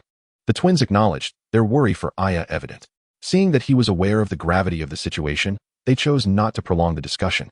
Concerned about disturbing his recovery, they stayed only a short while before departing the infirmary. The following 2 days passed gently under Cedric's meticulous care and visits from Aya's friends at school. Just before the Christmas holiday, Aya left the infirmary. After sending Cedric off on the express train home and discreetly slipping him a Christmas gift, Aya turned back to the school, intending to visit the 8th floor's wish room. Suddenly, a phoenix swooped down, delivering a letter to Aya. He unfolded it to reveal the words, Dear Mr. Devens, your headmaster has prepared refreshments in the headmaster's office on the 8th floor and looks forward to your arrival. Today, the headmaster's favorite is sizzling honey candy. Furrowing his brow slightly, Aya pondered why the old fox of a headmaster sought him out. After a moment's contemplation, he could only attribute it to the recent alchemical incident and that peculiar dream that felt like either a soul crossover or a glimpse into the future. With no fruitful conclusions drawn, Aya resolved to see what awaited him. Upon reaching the entrance to the 3rd floor corridor, he recited that day's password and entered the headmaster's office, where he found Headmaster Dumbledore seated behind the desk. Mr. Devens, welcome. Would you care for some sizzling honey candy? It's quite delicious. Dumbledore warmly invited Aya as he entered. Thank you, Headmaster, but I believe it would be prudent to get straight to the point. I have other matters to attend to. Aya decided to disrupt the usual rhythm, fully aware of Dumbledore's cunning nature. Oh, what a hasty young man you are. Dumbledore replied nonchalantly. The reason I summoned you today is due to your recent injuries. As headmaster, I must express my concern regarding the circumstances surrounding such severe harm within our school. It was merely an experimental mishap, Aya stated. This is no trivial matter. Such a serious injury within the school has significant implications. To prevent similar occurrences in the future, I hope Mr. Devens will consider halting his experiments or conducting them under the guidance of a professor. But, headmaster, I am conducting alchemical experiments, and there is currently no alchemy professor at the school, Aya responded calmly. This does indeed pose a problem. Are you self-taught in alchemy, Mr. Devens? Isn't it obvious? Aya replied with a hint of amusement. Perhaps I could arrange for you to receive guidance from a master alchemist. Perhaps during your Christmas break. You might learn methods to conduct experiments safely while protecting yourself and those around you, Dumbledore proposed. Naturally, Aya would not decline such a serendipitous offer. While he was unfamiliar with any master alchemists, it was only fitting that the greatest white wizard of the century would know a few. Thank you for your assistance, Headmaster. I trust that under proper guidance, I will avoid any further alchemical mishaps, Aya replied with a smile. Chapter 9. Nicole May. After concluding his discussion in the headmaster's office, Aya returned to his dormitory to pack his belongings. Ravenclaw had 4 students per dormitory, and with 2 of his roommates returning home for the Christmas break, one chose to remain at school. Seeing Aya pack, he looked on with curiosity. Devens, aren't you staying at school for Christmas? What are you packing for? Anthony, the headmaster is taking me to meet a master alchemist. After all, he is concerned I might blow up the school, Aya explained with a playful tone. The headmaster's concern is quite valid. You were indeed reckless this time. I wish you significant progress during the Christmas break. By the time you return, potions may not surpass my skills anymore, Anthony said, though he felt a touch of loneliness at being the only one left during the holidays. He was nonetheless happy for his roommate's opportunity to receive guidance in alchemy. Let us hope your words ring true, but just to set the record straight, you once surpassed me in potions with only 2 weeks of holiday. As he spoke, Aya finished packing his belongings. Anthony, I must be off. Don't miss me too much while you're here all alone, he teased. Go on, I won't miss you at all, Anthony retorted, pretending to throw a book at him. Aya swiftly exited. With Dumbledore's use of apparition, they quickly left England and arrived in the romantic landscape of France. Aya was not at all surprised to find himself in France, for it was the epicenter of alchemy, with 9.5 out of 10 renowned alchemical families residing there, including the legendary master alchemist, Nicole May, who was also French. However, Aya found it peculiar that their destination was a seemingly ancient house nestled deep within the mountains. To his knowledge, no renowned alchemist resided in such a remote location. However, Aya did not voice any questions. After all, the individual sent by the cunning old fox, Professor Dumbledore, was surely of considerable merit. The esteemed headmaster knocked gently at the door, and shortly thereafter, it swung open. Aya turned to face the person who had opened it, only to discover that it was a wooden figure. Subtle traces of magical runes adorned its surface. Although he was unable to discern their nature given his current capabilities, it was indisputable that the ability to transform wood into a quasi-human entity capable of independent movement implied that the owner of the dwelling was undoubtedly an exceptional alchemist. The two entered the room, accompanied by the wooden figure. They found no one else present. The wooden figure poured them both a glass of water and gestured towards the upstairs, mimicking a sleeping posture. Ayed gazed at the highly autonomous wooden figure with eyes alight, eagerly anticipating his academic pursuits during the holiday. Professor Dumbledore observed the wooden figure and then regarded Ayed, choosing not to elaborate further. Just as Ayed was fixated on the wooden figure, attempting to scrutinize it with his gaze, footsteps echoed from the staircase. Before long, a somewhat frail, white-haired elder, dressed with meticulous precision, appeared before them. "Albus, why have you brought this young fellow to my abode?"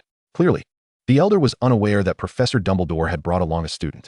"Oh, Nicholas, this is a young talent from my school, quite interested in alchemy, with notable potential.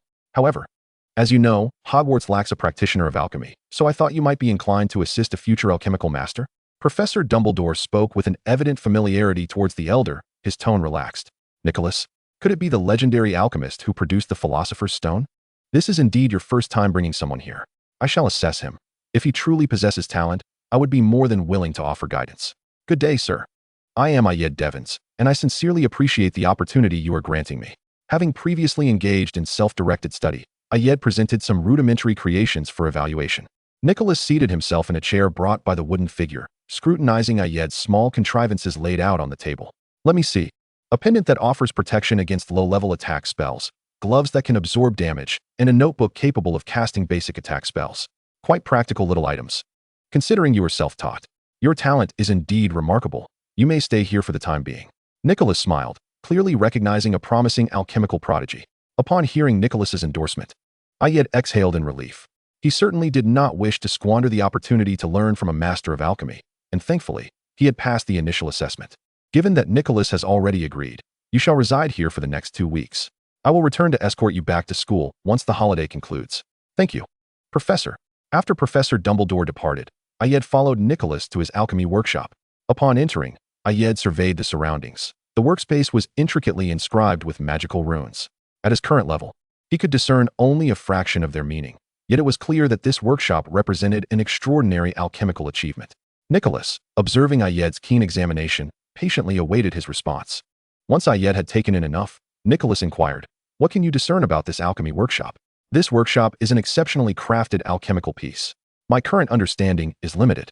I can identify runes for expansion and protection, while some others appear to resemble attack runes, though I cannot be certain," Ayed replied cautiously. "At your age, being able to identify these aspects is commendable. I am Nicholas Flamel. You have likely heard of my name." Nicholas spoke gently. "Indeed. Your name is well known in the realm of alchemy. It is an honor to learn under your guidance," Ayed responded respectfully, recognizing the esteemed alchemist before him. "In the coming fortnight, you may peruse the books in my study. I will also guide you in creating various works. The extent of your learning depends on your own efforts. Now, can you tell me what, in your view, is the essence of alchemy?" "It is equivalent exchange, sir."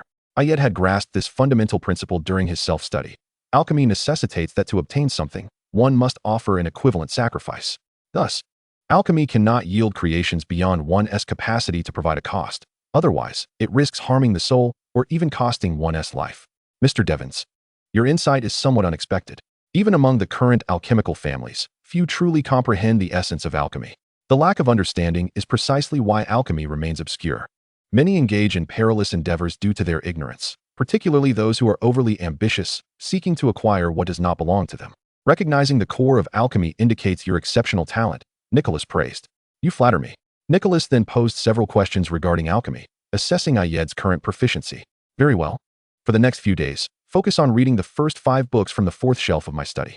Your foundational knowledge is somewhat lacking and requires substantial reinforcement. Should you encounter any difficulties, feel free to seek me out in this workshop." "Understood, sir." Following this, Ayed, guided by the wooden figure, proceeded to the study and began reading as per Nicholas's instructions. Chapter 10.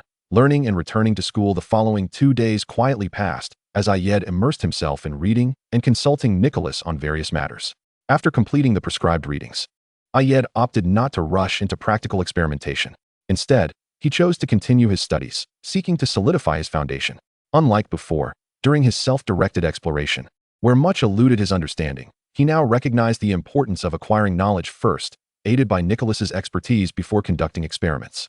After all, opportunities to learn from Nicholas were not to be taken lightly. As a week elapsed, Ayed's previously limited knowledge of alchemy had notably expanded. Even Nicholas found it challenging to pinpoint any deficiencies in his understanding. Having reached this level, Ayed was now capable of independent research in alchemy. As long as he ensured adequate protection, he could confidently proceed without concerns. Professor Dumbledore's aim in bringing Ayed had essentially been fulfilled. In the ensuing days, Ayed worked alongside Nicholas in the alchemy workshop. Nicholas's focus in alchemy leaned towards life, as exemplified by the autonomous wooden figure and the legendary philosopher's stone that had cemented his fame. However, Ayed harbored little interest in the life branch of alchemy. He found the concept of immortality quite repulsive. Witnessing the gradual loss of those around him, he felt powerless. And the notion of being the last remaining soul in a world devoid of loved ones was a solitude that few could endure. Ayed did not believe he could withstand such a fate, nor did he find meaning in existence if those he cherished were no longer present. Instead, Ayed preferred practical alchemical creations that could enhance daily life. He envisioned crafting a portable alchemy workshop, as the incident involving the Room of Requirement had made it clear that it could not cater to his advanced alchemical needs, while it sufficed for basic endeavors. The safety of the space could not be guaranteed as his research deepened. Moreover, the Room of Requirement was shared with the Weasley twins and Dorian, rendering it suitable only for potion-making or rudimentary alchemy. Thus, the immediate necessity was to establish a dedicated workshop for advanced alchemical research, with Nicholas's workshop serving as an excellent model. Ayed's research progressed exceptionally well. By the 6th day, he had successfully created a spacious area of 100 square meters, along with a portable model of a standalone villa. Inside this villa were various rooms, including an alchemical laboratory, a potion room, a storage room, a study, a bedroom, and a guest room. Notably, both the alchemical laboratory and the potion room were inscribed with intricate protective runes, ensuring that even damage capable of obliterating the entire villa would not extend to other areas. These runes were inspired by those etched within the alchemical chamber of Nicholas. "You truly are an astonishing child. I believe your future in alchemy will be remarkable," Nicholas remarked, marveling at Ayed's ability to produce such alchemical creations in just a matter of days.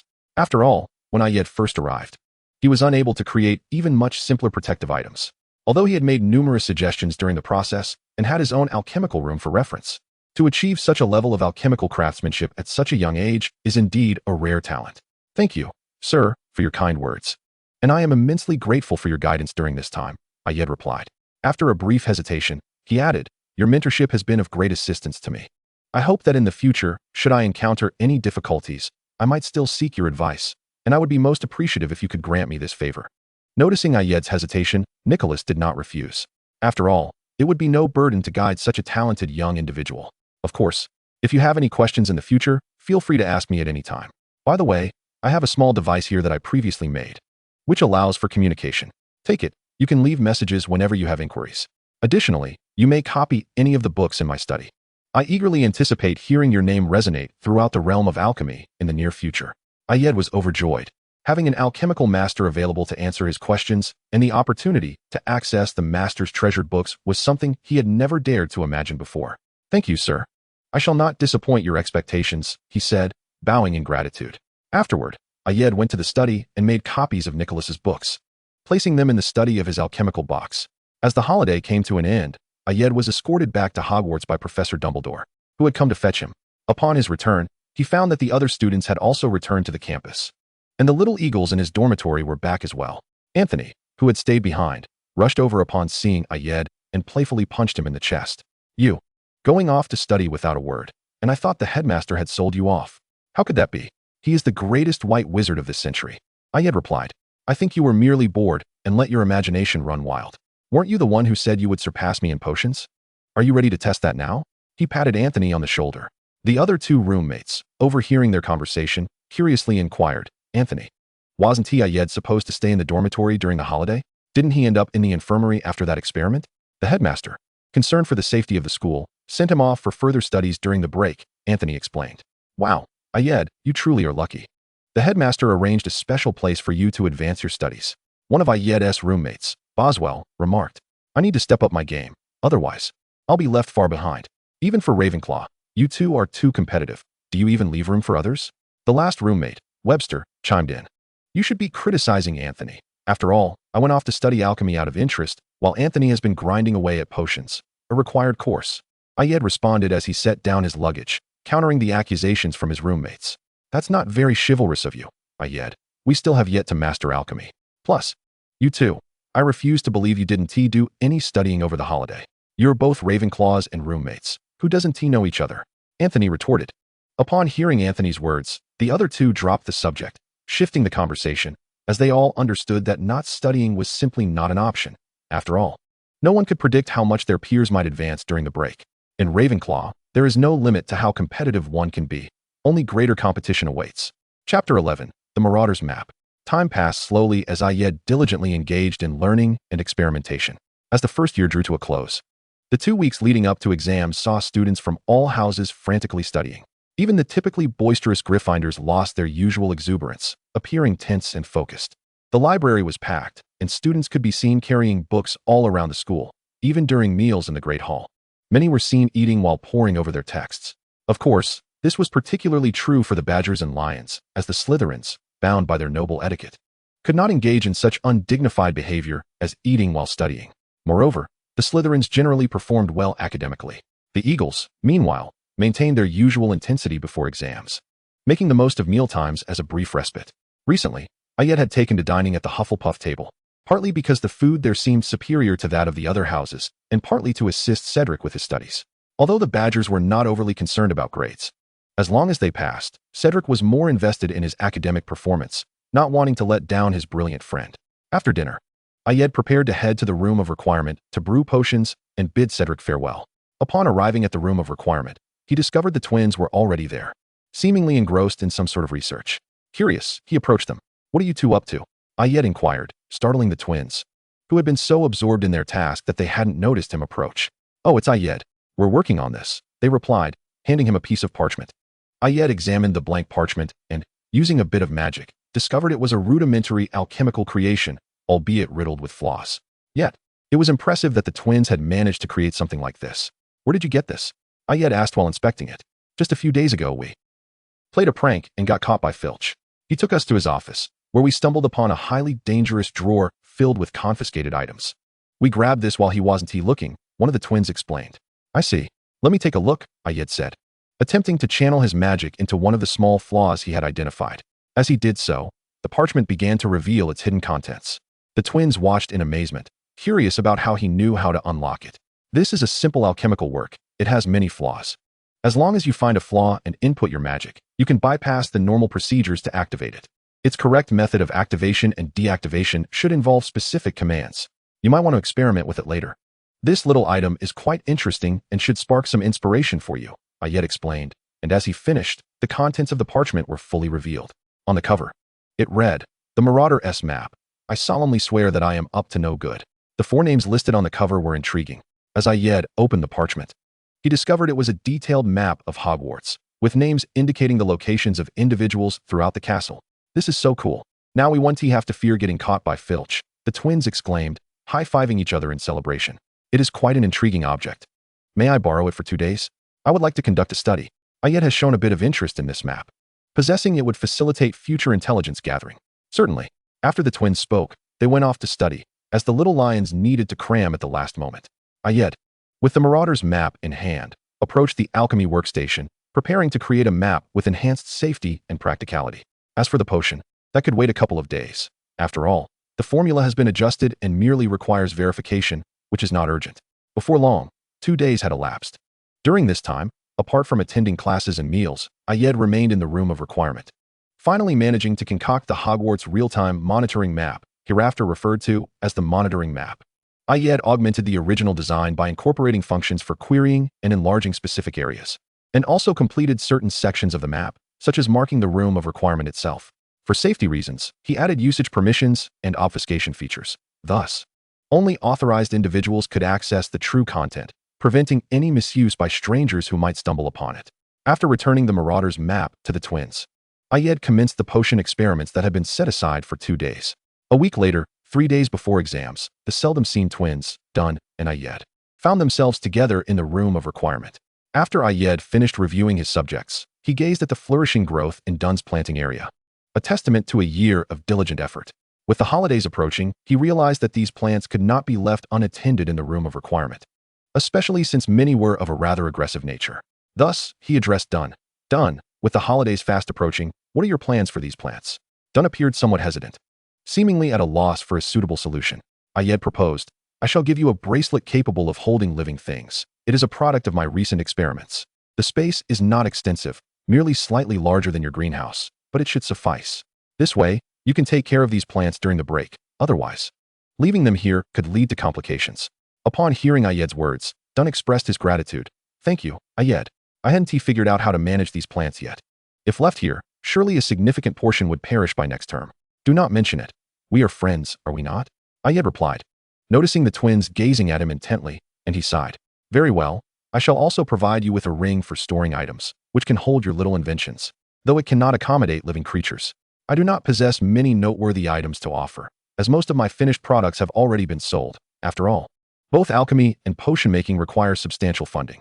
The twins, delighted at receiving a gift, did not mind the specifics, for the storage ring was indeed quite practical. Before long, the examination week arrived, and the atmosphere at the school grew increasingly tense. Most young witches and wizards were fraught with anxiety, while a select few remained composed. After a week, examinations across all grades concluded. The little creatures, having endured the long period of final exam preparation, finally relaxed, regaining their former spirits. For the tests were now behind them, and the outcomes, whether favorable or not, could not be altered. Chapter 12. The eve of the final feast. After the exams, Ayed, eager to venture out in search of clues and gather intelligence during the holiday, spent his time with Cedric, avoiding classes. The two resumed their previous inseparable companionship, frequently seen in the library, the Quidditch pitch, and by the Black Lake. As for the twins and Dunn, one was engrossed in studying the Marauder's map, while the other busied himself with his plants. During these days, Ayed did not allow himself to slacken. Besides reading, he prepared to forge a protective charm for Cedric. Although they had not yet reached the critical moment from his dreams, everyday protection was nonetheless essential. Much of the work had already been completed before the exams, leaving only some finishing touches, which Ayed would address during the night. On the morning of the final feast, having spent the night awake, Ayed finally completed the protective pendant for Cedric. Emerging from the alchemical box, he rubbed his aching head and glanced at his still sleeping roommates. Recalling that today was the day of the final feast, he began to pack his belongings, as after the festivities, they would be returning home the following day. Preparing ahead of time would allow for immediate rest after the event. Just as he was finishing his packing, Ayed received an owl with his report card, unsurprisingly achieving outstanding in all subjects. His roommates also received their grades in due course, which were commendable, albeit not all outstanding, as the young eagles were not all polymaths. Each had their own areas of expertise. Seeing the slightly glum expressions on his roommates' faces, Ayed decided against further provoking them and stepped out to head to the kitchen to prepare a lavish breakfast in celebration. Passing by the Hufflepuff common room, he asked the Badger to relay a message to Cedric to meet him shortly, then proceeded directly to the kitchen. Arriving at the kitchen door, he beheld the fruit painting before him and scratched a pear, listening to its indescribable laughter, marveling once more at the designer's wicked sense of humor. Before entering through the appearing door, inside, a bustling scene unfolded as house elves busily prepared breakfast. Upon hearing the door open, a few glanced at Ayed and, recognizing him, paid him no further mind.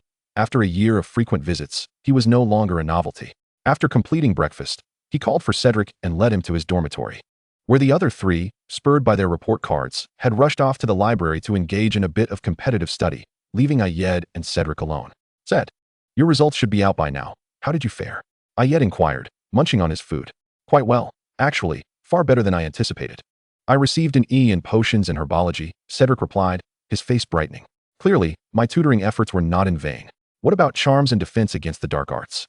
Ayed inquired, prioritizing these subjects over potions and herbology, as he believed that personal strength was paramount, and he needed to ensure Cedric's defenses were robust, while also enhancing his own counterattack capabilities. After all, the limits of alchemical products meant they could provide only temporary protection, whereas personal strength was the key to turning peril into safety. Ayed had previously contemplated how he could avert Cedric's impending doom. The first point was the selection of participants for the Triwizard Tournament, which was beyond his control. Thus, the outcome of Cedric's participation in the tournament could not be altered. Secondly, by the time Cedric entered the tournament, he was already among the stronger students at Hogwarts. However, due to the educational system at Hogwarts, he lacked practical combat experience, which led to him being struck directly in the graveyard.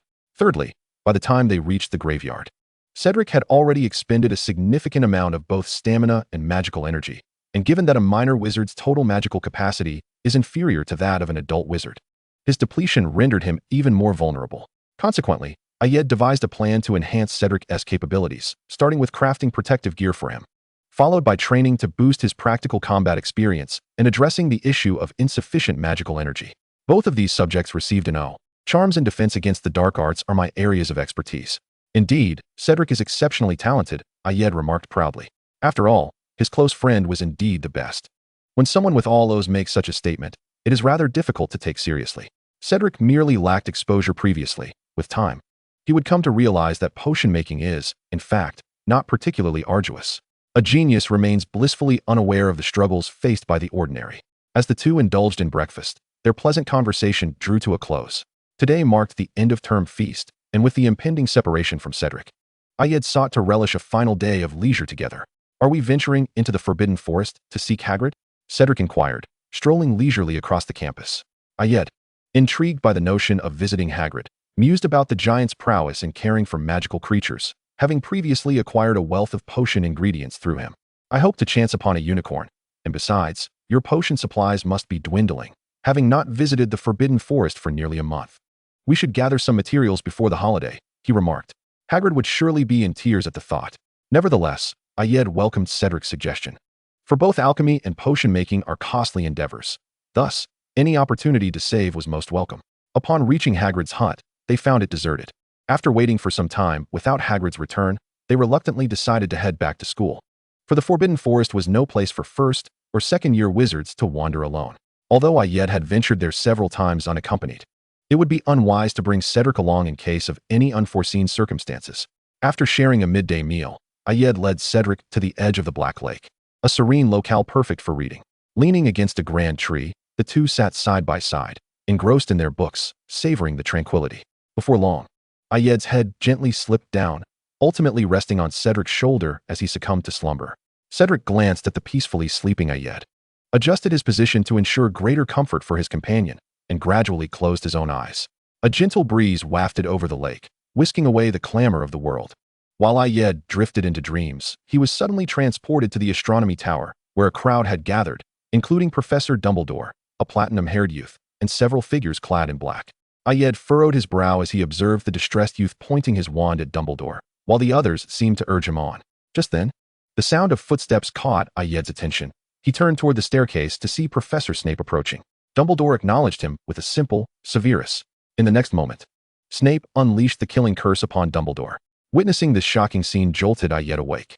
Unlike his previous dreams, which had predominantly revolved around the Triwizard Tournament and featured glimpses of the boy who lived, this was the first dream depicting events following the tournament, culminating in Dumbledore's death at Snape's hands. How could the cunning old fox, Dumbledore, meet his demise?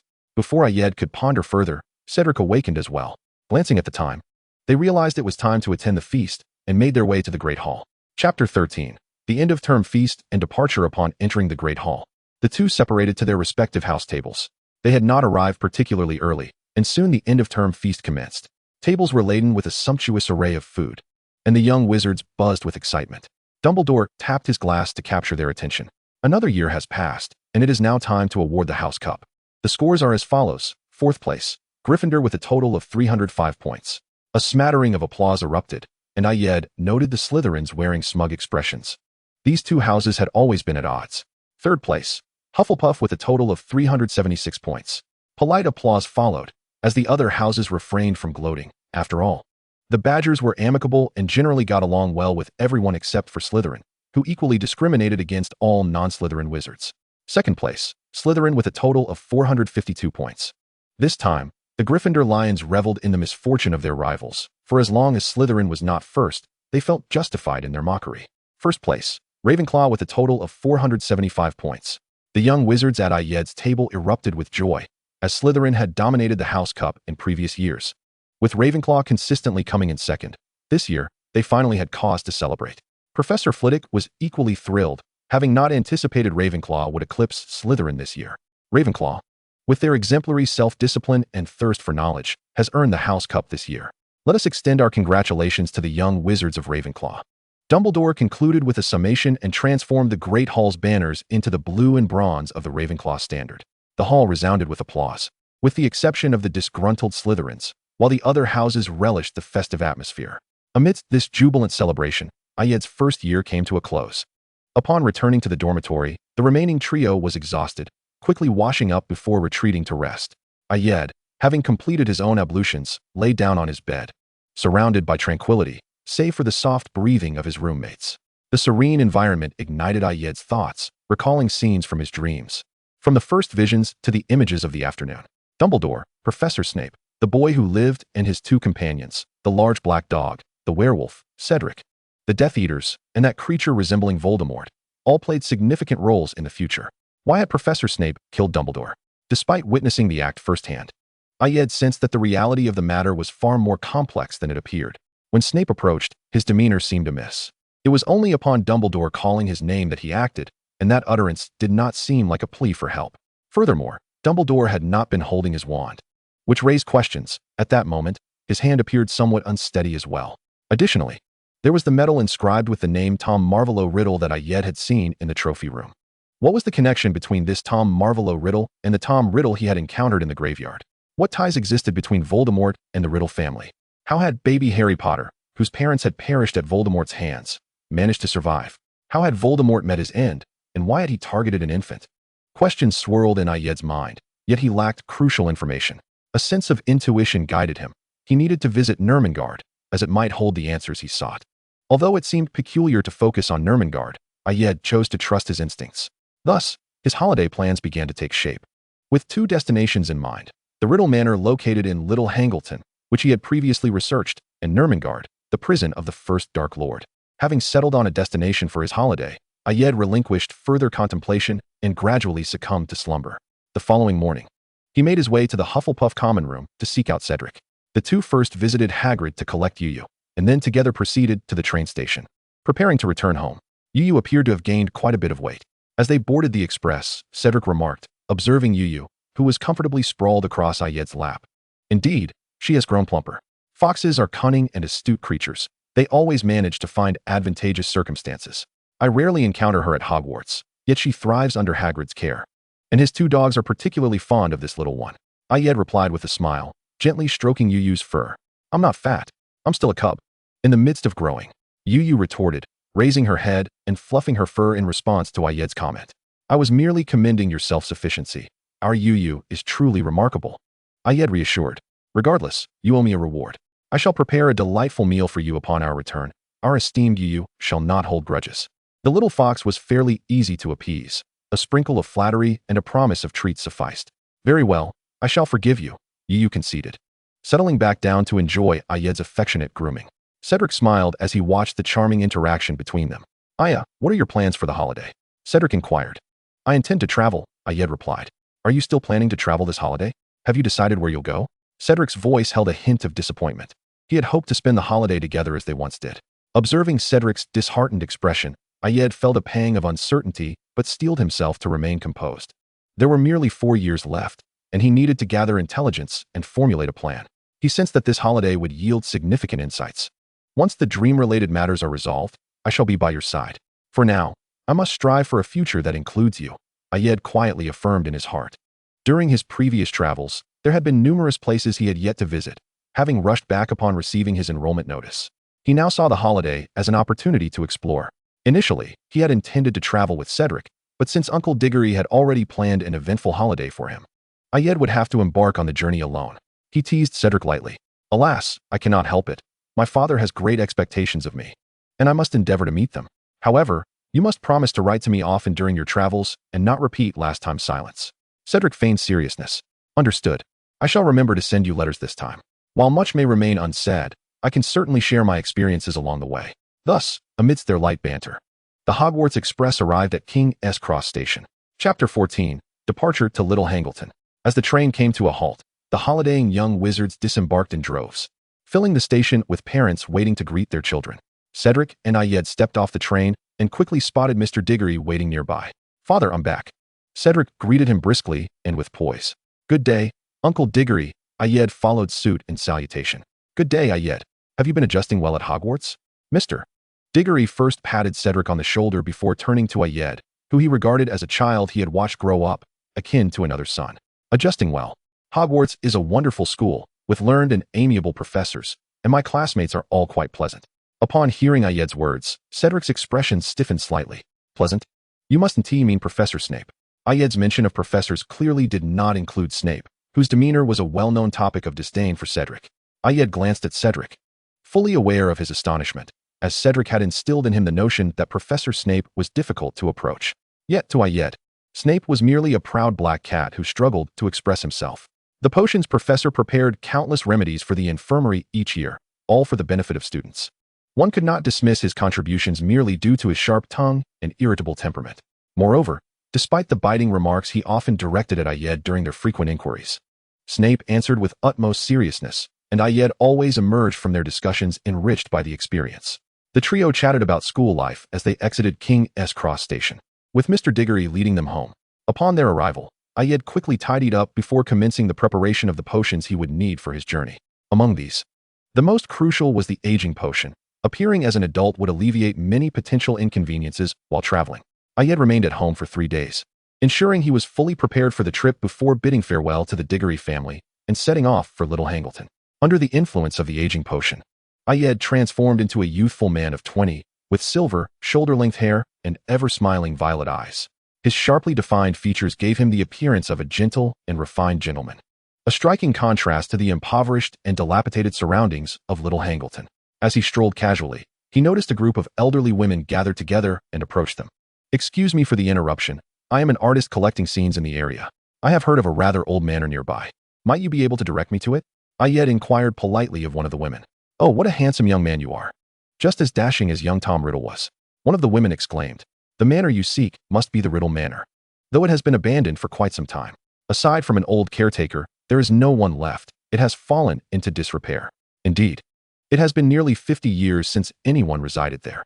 All the servants have long since departed, leaving only that old fellow, Blythe, to watch over the place. Yes, ever since the last 3 owners of Riddle Manor met their mysterious ends, the place has been deserted." Several of the women chimed in. "I see. And the Tom you mentioned, who was he?" Ayed feigned curiosity. "Oh, young Tom Riddle. He was the last owner of Riddle Manor. Exceptionally handsome, I must say. I had quite the crush on him when I was a child. Though nearly half a century has passed, in a place like this, a wealthy and handsome lad like Tom Riddle is still fondly remembered by many. Just down the road from us lives the Gaunt family. Their daughter, Merope, was quite infatuated with young Tom. Does this mean the rumors of Tom running away with Merope were true or false?" "False, I believe. Although Tom disappeared for a time, he eventually returned. Besides, Merope was rather plain. I doubt Tom would have taken a liking to her. However, it seems that Tom has changed quite a bit since his return. Speaking of the Gaunt family, it seems they lack normalcy. That fellow Marvolo is rumored to be a violent man. I've heard he has been imprisoned for assault. I believe Morphin Gaunt was also apprehended. Didn't they all end up being taken away?" As Ayed listened to the women's gossip, he gleaned vital information. Tom Riddle was the last proprietor of Riddle Manor, who had met an inexplicable end, was considered strikingly handsome, and had been a romantic ideal for most of the local girls, having mysteriously vanished for a time. Merope Gaunt, possessing a visage deemed unappealing, harbored an obsessive infatuation for Tom Riddle, ultimately vanishing without a trace. Whispers of their elopement abound, and such rumors may indeed bear truth. It is likely that the two were together at the time of their disappearance, though it is certain that Tom Riddle did not depart willingly. Another individual, by the name of Marvolo Gaunt, evokes a sense of familiarity. The name Tom Marvolo Riddle appears to connect the dots rather neatly. Indeed, this excursion has yielded significant revelations. Ayed mused with delight. After bidding farewell to the kindly elderly women, Ayed chose not to further explore the Riddle estate, returning instead to his dwelling, eager to compile and record the plethora of information he had acquired. Upon returning to his temporary abode, Ayed meticulously organized the news gleaned that day alongside his existing knowledge. Tom Marvolo Riddle, as previously gathered during his time at school, was taken from an orphanage by the current headmaster Dumbledore to Hogwarts. Judging by the name alone, it seems quite probable that he is the offspring of Tom Riddle and Merope Gaunt. The wizarding lineage is likely derived from his mother, as the Gaunt family is one of the Sacred 28, notorious for their violent temperament, enigmatic nature, and ruthless disposition, staunch advocates of pure-blood ideology. Moreover, if memory serves correctly, this family appears to have some connection to Salazar Slytherin. As Ayed pondered this, he began to jot down his thoughts on parchment, when suddenly, a revelation struck him like a bolt of lightning, his face registering utter disbelief. If the letters of Tom Marvolo Riddle were rearranged, they could indeed spell, "I am Lord Voldemort." Is this mere coincidence? It is hard to believe such a thing could be coincidental. Typically, intelligent individuals possess a certain arrogance. Thus, Voldemort's brazen declaration of his true identity comes as no surprise. This Tom Marvolo Riddle is none other than Voldemort. And the Triwizard Tournament was merely a ploy orchestrated by him to ensnare Harry Potter, with Cedric being an unfortunate bystander caught in the fray. Having come to this understanding, Ayed found himself surprisingly calm. If it were Voldemort, any actions taken would be entirely unsurprising. Chapter 15, Nermangard. If Tom Marvolo Riddle is indeed Voldemort, then the creature that appeared in his dream, cradled in someone's arms, must be the very same Voldemort presumed to be dead. This raises a new question. How did the once declared dead Voldemort return to life? Since the majority, if not all, believe him to be deceased, it follows that, in a certain sense, Voldemort must indeed have perished. Therefore, is it a matter of physical death, yet a lingering soul? Perhaps akin to the ghosts of Hogwarts, yet capable of resurrection under specific conditions? Ayed circled the word soul on his parchment. But why the fixation on Harry Potter? One might contemplate what Voldemort desired at that time, likely a healthy, intact body. Thus, it appears he either sought to outright replace Harry Potter's soul or intended for Harry to serve as the material for creating a new vessel. It is no wonder that he went to such lengths to instigate the Triwizard Tournament. Consequently, Harry Potter, this boy who miraculously survived, is a figure deserving of close attention. Given Headmaster Dumbledore's cunning nature, it stands to reason that he possesses considerable information, though he would undoubtedly be reticent to share it. Thus, a visit to Nermangard is imperative. In the western reaches of Austria, deep within the majestic Alps, Ayed, after several days of travel, finally arrived at his destination. The solitary tower, surrounded by towering mountains, is none other than Nermangard. The perennial snow covering the Alps made Ayed involuntarily sneeze. After casting a few warming charms upon himself, he ambled toward the tower before him. Upon entering the tower, he ascended the stairs until he reached the pinnacle, where he found a small, austere room starkly contrasting the opulence he had observed outside. Within, a hard bed leaned against the wall, and there sat the first Dark Lord, Gellert Grindelwald, propped against the wall, vacantly staring at the ceiling. Ayed hesitated, unsure of how to initiate conversation, even doubting his instincts. Would he truly obtain the information he sought? Just as he grappled with his uncertainty, Grindelwald, noticing him, spoke up. "I knew you would come here. I have awaited your arrival for quite some time." His voice was deep and gravelly, revealing that he had not spoken for many years. "Greetings, Mr. Grindelwald. I am Ayed Devons. It is a pleasure to meet you, but you claim to know of my arrival?" Ayed's face was awash with confusion. Grindelwald chuckled suddenly. "I foresaw your coming here and even discerned your purpose. I can divulge the information you seek, but you must assist me with a task." Upon hearing these words, Ayed instantly grew wary. A request from the Dark Lord could hardly be benign. Observing Ayed's expression, Grindelwald recognized the young man's apprehension, noting that youth often lacks experience. "I can reveal everything you wish to know, but I require your help to save Albus." Albus? Ayed pondered briefly, realizing that this Dark Lord referred to none other than the esteemed Headmaster Dumbledore, who would soon meet his demise. "You mean Headmaster Dumbledore? Indeed, a clever lad you are." Grindelwald's praise elicited a glimmer of pride in Ayed, though he remained skeptical. "However, I fail to see how I could be of any assistance, given that even Headmaster Dumbledore cannot escape his fate." Ayed, possessing a keen sense of self-awareness, recalled the unsettling scene from his dream, suspecting it might have been orchestrated by the headmaster himself. Although uncertain of the reasons, he felt assured that Dumbledore knew something significant. "You can," Grindelwald insisted, his excitement palpable.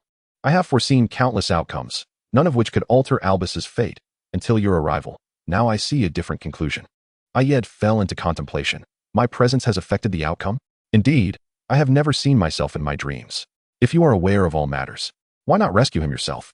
Surely, you could not be confined here if you wish to leave?" Ayed questioned, suspicion lacing his words. "I am unable," he replied, the weight of his voice heavy with despair. "Only unpredictability can shatter all constraints. Those bound by fate cannot extricate themselves." "Unpredictability?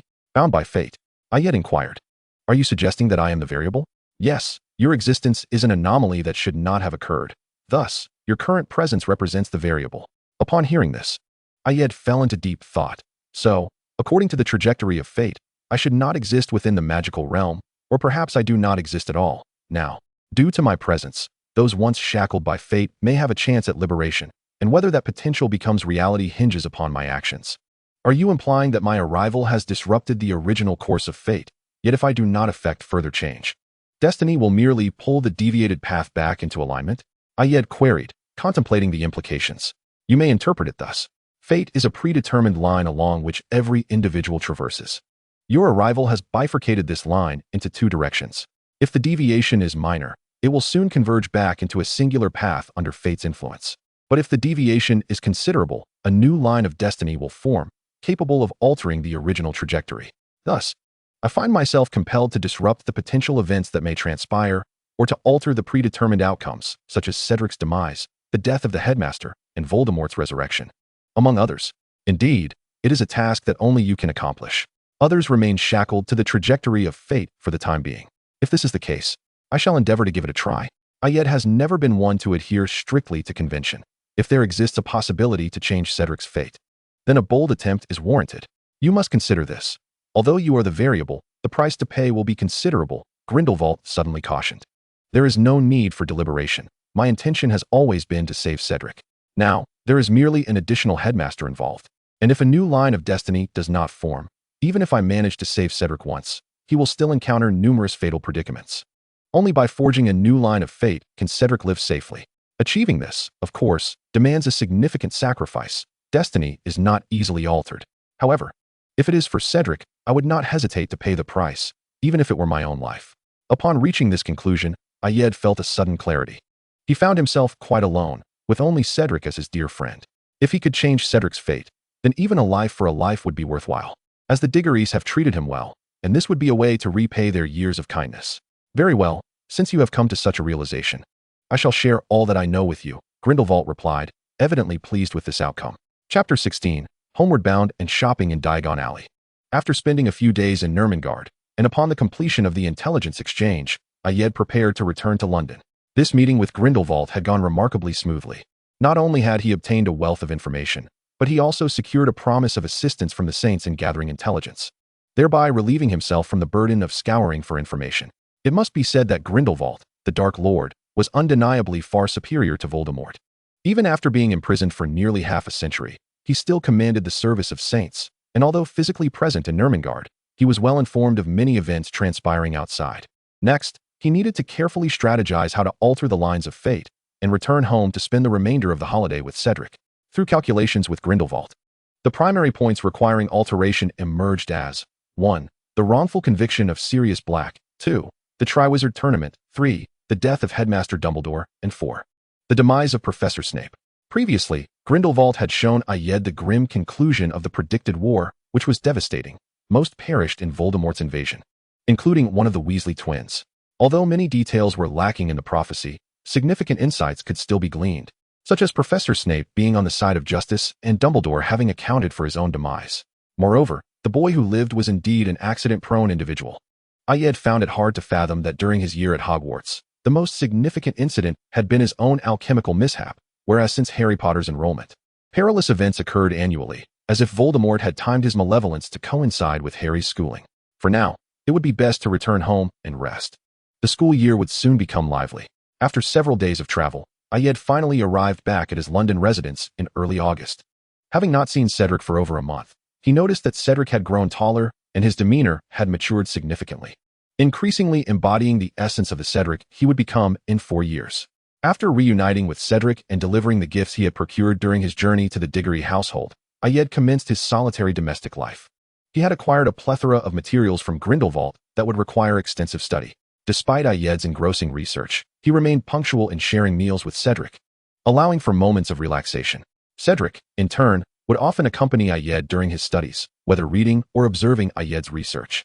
In this manner, the two enjoyed a tranquil week together until the arrival of Hogwarts owls shattered the serene atmosphere. In mid-August, the owls of Hogwarts busily delivered letters to the young witches and wizards. Both Cedric and Ayed received their respective preparation lists for the upcoming school year. Once again, Mr. Diggory escorted the two to Diagon Alley. Following the familiar routine, the trio arrived in Diagon Alley, where Mr. Diggory had no other errands and accompanied the two in their shopping. They first visited Gringotts to withdraw some galleons. It was undeniable that Ayed's grandfather's vault contained a variety of treasures, including heaps of galleons, various antiques, potion ingredients, and profound tomes. Many of the books Ayed had perused previously were retrieved from Gringotts last year. After their withdrawal, the three proceeded to Madame Malkin's robes for all occasions to have their robes tailored. Children grow swiftly, and both Cedric and Ayed's garments from the previous year no longer fit. Once their robes were customized, they ventured to Flourish and Blots, where they fortuitously encountered the Weasley twins and their father, Arthur Weasley. Mr. Diggory and Mr. Weasley were colleagues and shared a cordial relationship. Prompting the two adults to converse outside the bookstore, leaving space for the young ones. The twins were quite excited to see Ayed. The storage ring he had gifted them was exceptionally useful, though they had received a reprimand from their mother for taking something so precious from someone else. Nevertheless, they understood that Ayed did not mind, as their friendship was undoubtedly far more valuable than the ring. The twins expertly prepared to engage Ayed, who skillfully evaded them. Devons, you dodged again, our symbol of friendship. Ha, you merely wish to overpower me. Do not disguise your mischief with lofty justifications. Hey, caught red-handed, Fred replied, introducing a small boy who happened to pass by. This is our little brother, Ron Weasley. A new first year at Hogwarts next year. A prospective little lion. You're junior. Upon hearing the twins' words, Ayed sighed in resignation. Are you certain? I am a Ravenclaw, and he is not my Gryffindor junior. As long as you're at Hogwarts. You are all our juniors, regardless of the house. All right, Ron, hello. May I call you that? I am Ayed Devons, a second-year Ravenclaw, and by all accounts, I suppose I am a friend of your two brothers. Ayed turned to young Ron, scrutinizing the future troublemaker who would soon join their ranks. The Weasley family's signature red hair and freckles adorned his chubby cheeks, giving him a slightly bashful appearance, in stark contrast to the twins' exuberance. His attire was neat yet appeared quite worn, likely hand-me-downs from his older siblings. It seemed that being the youngest brother in a large family posed its challenges, especially in a household with modest means, where he was left to wear the discarded clothing of his brothers. Hello, you can call me Ron, he replied. His nervousness evident as his cheeks flushed slightly, his voice somewhat halting. Observing his younger brother's introduction, the twins began to stir up mischief. Devons, how can we consider ourselves friends? Surely we must be friends, given the trouble we've caused together at school and those intimate nocturnal escapades. You even gifted us rings. Does that not signify? Before the remaining words could be uttered, Ayed interrupted the twins' impromptu performance, for their remarks had become increasingly absurd. Stop. First of all, I did not partake in any mischief with you. I merely orchestrated a minor explosion on my own. Secondly, I merely offered you some suggestions and did not join you on your nocturnal escapades. Finally, the ring was a gift I bestowed upon Dorn, and I casually included you in the gesture. There is no need to embellish the narrative. Ayed coldly dismissed the twins' theatrics and introduced Cedric, who had been quietly observing their antics. Ron, this is Cedric Diggory, a third-year Hufflepuff. He is a gentle and reliable individual, far more dependable than your two brothers. Hello, Ron. It is a pleasure to meet you, Cedric spoke warmly. Upon hearing Cedric's voice, Ron felt a slight easing of his tension. Indeed, the amiable and endearing Badger had an innate ability to win over the younger ones. I am equally delighted to meet you, Senior Diggory. After exchanging introductions, the group set off together to select books. The two parents, witnessing the harmonious interaction among the children, chose to refrain from intervening, allowing them to explore on their own. When they deemed the time appropriate, each parent escorted their respective child home. Chapter 17. A new academic year and a Nemesis training since their excursion to Diagon Alley. Ayed had returned to his reclusive lifestyle, albeit with a slight change. He had resolved to practice becoming an Nemesis. Initially, he had contemplated learning apparition, but its dangers without supervision made it a precarious endeavor, prone to disintegration. In contrast, becoming an Nemesis was relatively more manageable, though fraught with risks. They remained within a controllable scope. Ayed procured various potion ingredients from Diagon Alley, including leaves of mandrake. The journey to mastering a Nemesis transformation was a protracted one, often requiring one to restart due to unforeseen circumstances. It was an endeavor that profoundly tested one's patience. Keeping a keen eye on the time, Ayed placed a mandrake leaf in his mouth, pressing it beneath his tongue. This leaf needed to remain in his mouth for an entire month. If accidentally swallowed or ejected, he would have to restart this step, and it must be removed on the night of the full moon, necessitating that the insertion coincide with the previous month's full moon. Consequently, Cedric noticed that his friend had become rather reticent since their return from Diagon Alley. This concerned him, yet he was unsure how to broach the subject. Ayed, perceptive to Cedric's hesitance, candidly disclosed his undertaking to him. Although Cedric did not voice his apprehensions, he felt a twinge of worry. He was well aware of the dangers associated with becoming an Nemesis. However, he could not intervene. He could only request that Ayed call upon him at crucial moments during the transformation, so that he might seek the professor's assistance should any danger arise. Ayed readily agreed to Cedric's suggestion. Days passed, and soon September 1st, the day of Hogwarts opening, arrived. The familiar King's Cross station greeted Ayed and Cedric, who had arrived early and found an empty compartment on the express. Habitually cradling Yo-Yo, he retrieved an alchemy book and began to read, while Cedric took out his third-year charms textbook. As time progressed, the train became increasingly raucous. Ayed set aside his book, embracing Yo-Yo and indulging in petting the fox. Yo-Yo had grown considerably over the summer. During their travels, Ayed had entrusted Yo-Yo to the Diggory household, where Mrs. Diggory had taken a liking to the furry creature and fed it generously. Upon Ayed's return, he discovered that Yo-Yo had gained quite a bit of weight. "Ayed, are you planning to join the Quidditch team this year?" Cedric inquired, noticing that Ayed had ceased reading. Second years could participate in Quidditch tryouts. "I am not particularly fond of such vigorous sports," Ayed replied, revealing his aversion to Quidditch. As someone who preferred a quiet life, he was not inclined toward athleticism. In fact, if not for a friend who adored Quidditch, this sport might not have even graced his existence. "What a pity, Ayed, your flying talent is remarkable," Cedric lamented, regretting that they would not compete alongside each other. Observing the badger's drooping tail, Ayed could not help but chuckle. He had come to realize that while Cedric presented a calm and composed demeanor to others, he reverted to his emotionally expressive self in Ayed's presence. Yet, it was endearing. It was time to give the little badger some encouragement. "Doesn't Cedric want me to cheer you on? I am quite eager to witness your performance on the field." "Well, in that case, Ayed, you must cheer for me wholeheartedly, even against Ravenclaw. All right, your tail is wagging now. Mission accomplished." "That is only natural." As they conversed, a gentle knock echoed at the compartment door. With Cedric's invitation to enter, Ayed beheld Dorn appearing at the threshold, luggage in tow. "Pardon the intrusion, may I sit here?"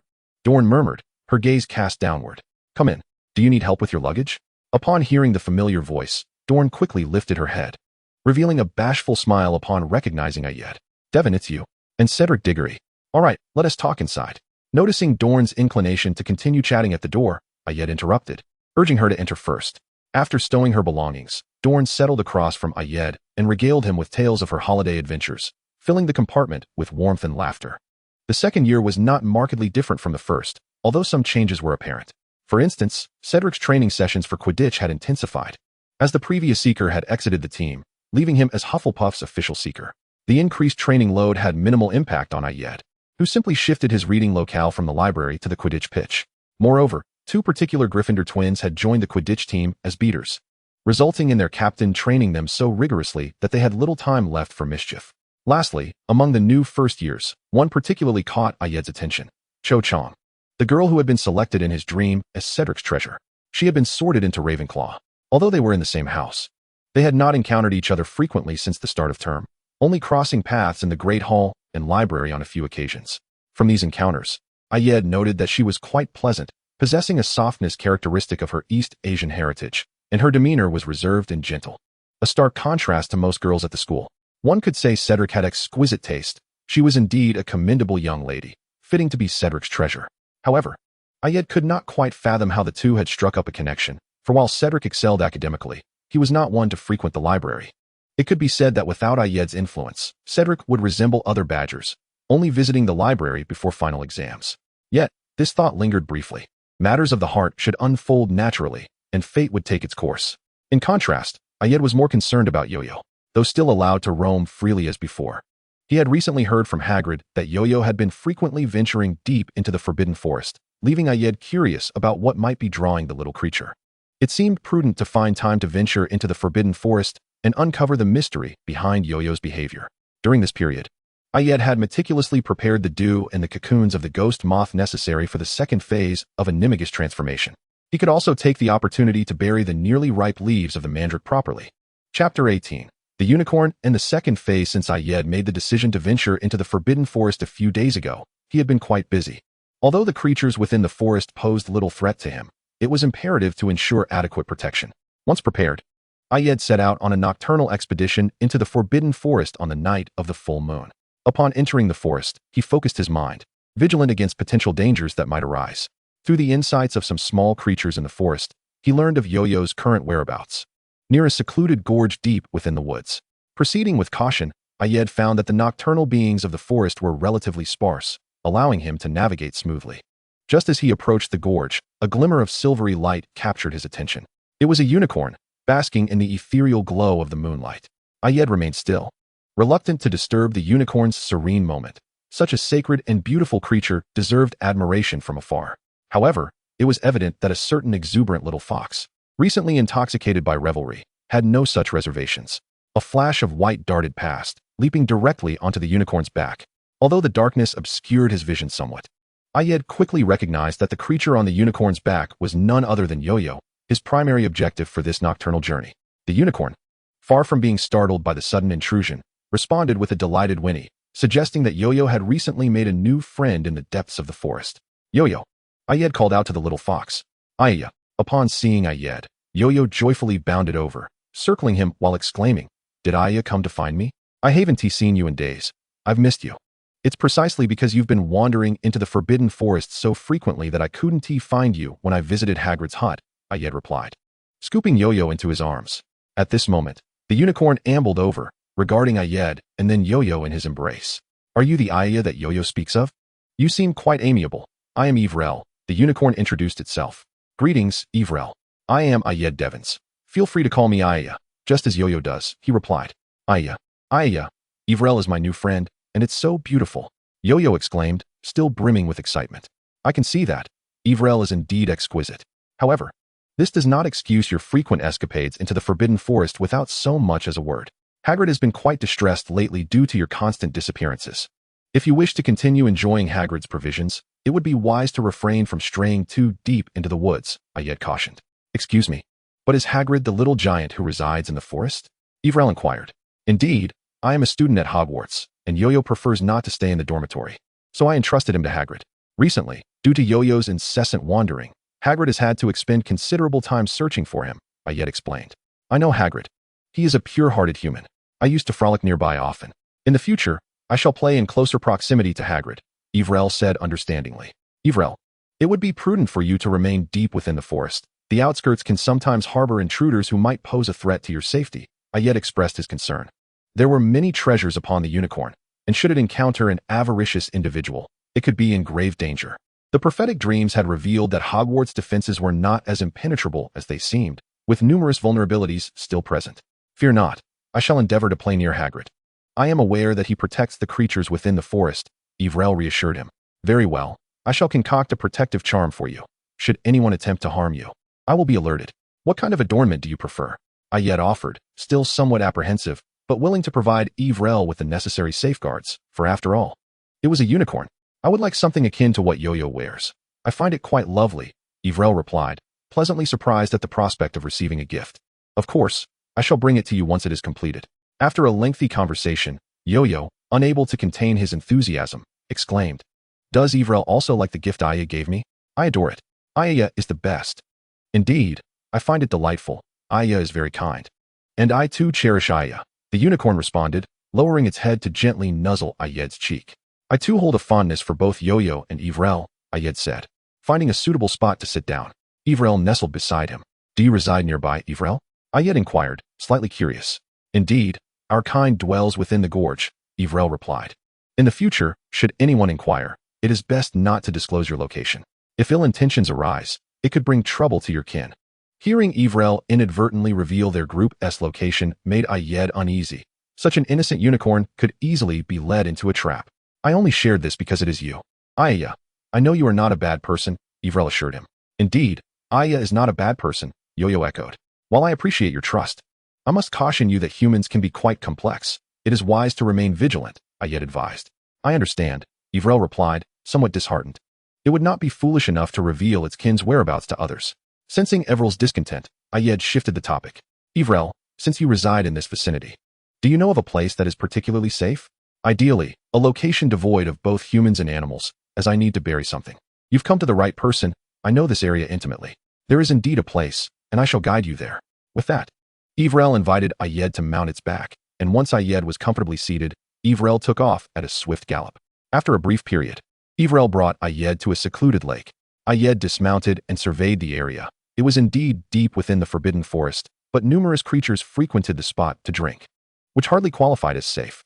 Before Ayed could voice his concerns, Evrel gently nudged him from behind, prompting him to take a few steps forward. Suddenly, the serene lake vanished, replaced by a dark, winding path. Here we are. This location appears to have once been the lair of some creature. However, I have never heard any other beast mention it, and the scent of its former inhabitant has nearly dissipated. The owner of this cave must have departed at least a century ago, and the entrance possesses a confusing enchantment. Had I not stumbled upon it by chance, it would have remained undiscovered. Thus, if you place your belongings here, no creature will find them, Evrel explained. How will I enter the cave again next time? It certainly meets the requirements, Ayed inquired. Although I am unsure, once you have entered once, You should be able to return again. If you don't believe me, you can try entering on your own. Evrel replied confidently about the cave. Ayed chose not to discuss further and stepped outside, for practical experience often yields the best knowledge.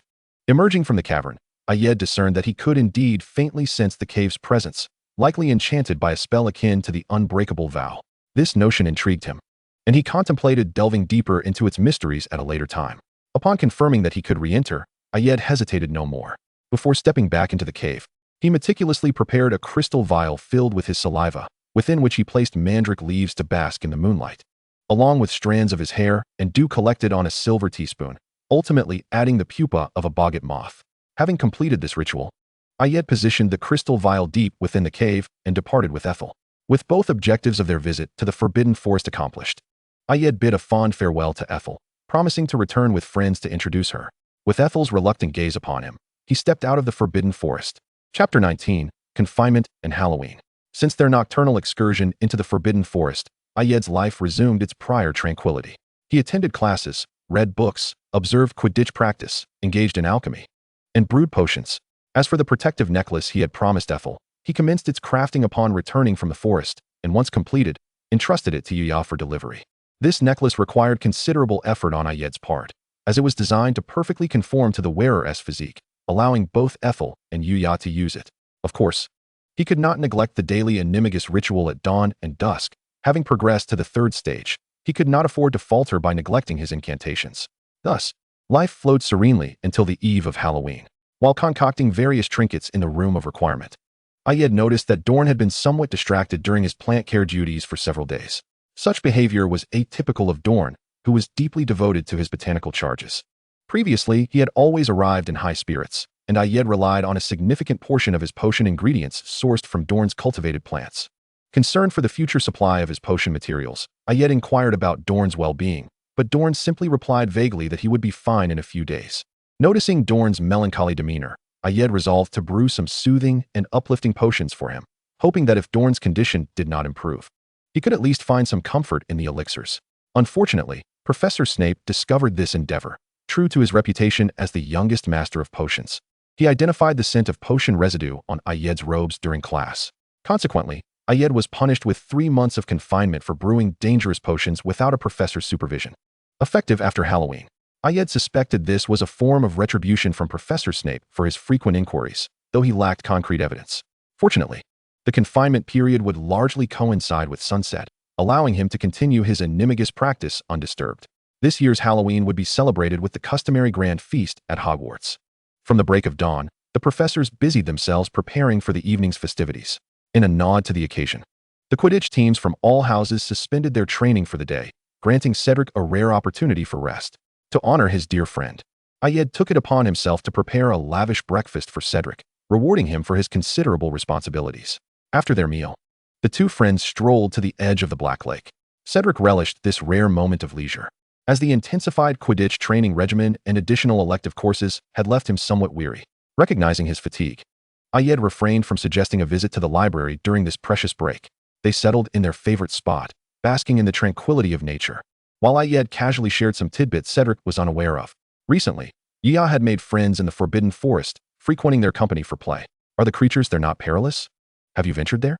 Cedric inquired, concern etching his features, for Yuya was still a young fox, and such innocence often invites worry.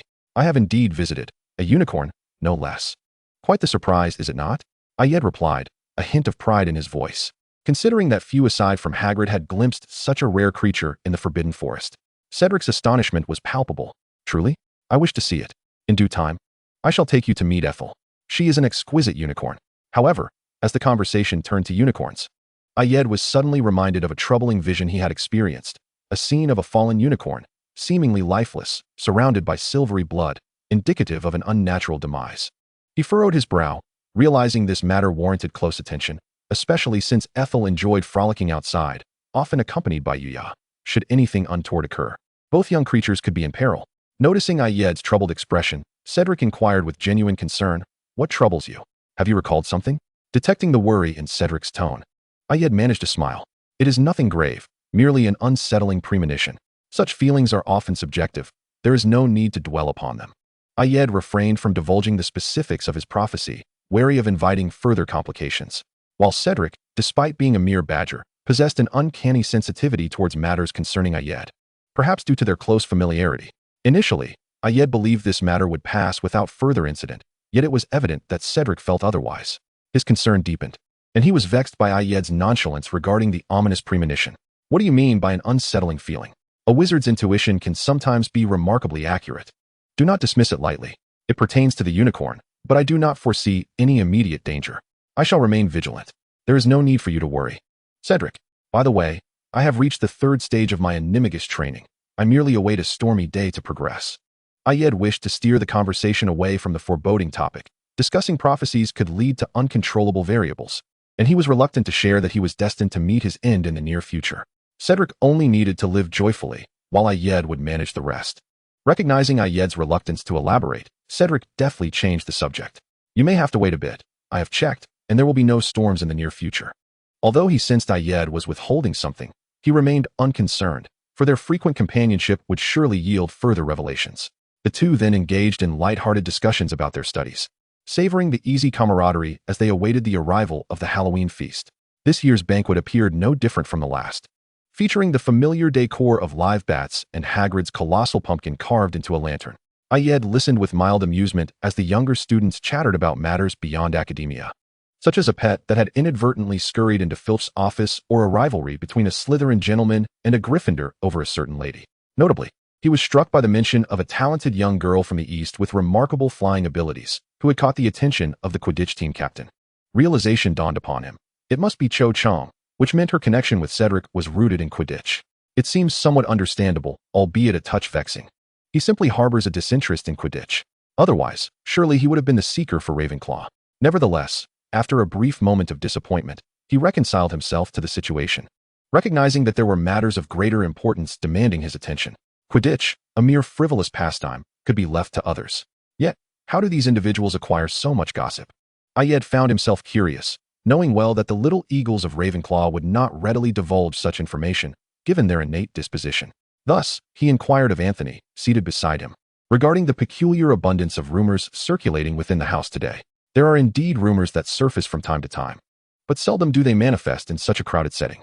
After all, we share many classes with Hufflepuff, and they tend to disseminate a great deal of information, which results in everyone being privy to quite a lot. Today, during this period of relaxation, everyone has tacitly agreed to forego competition, hence the plethora of gossip to lighten the mood. You should be well aware of these tidbits, considering your close rapport with Hufflepuff Sr., Diggory, Anthony replied.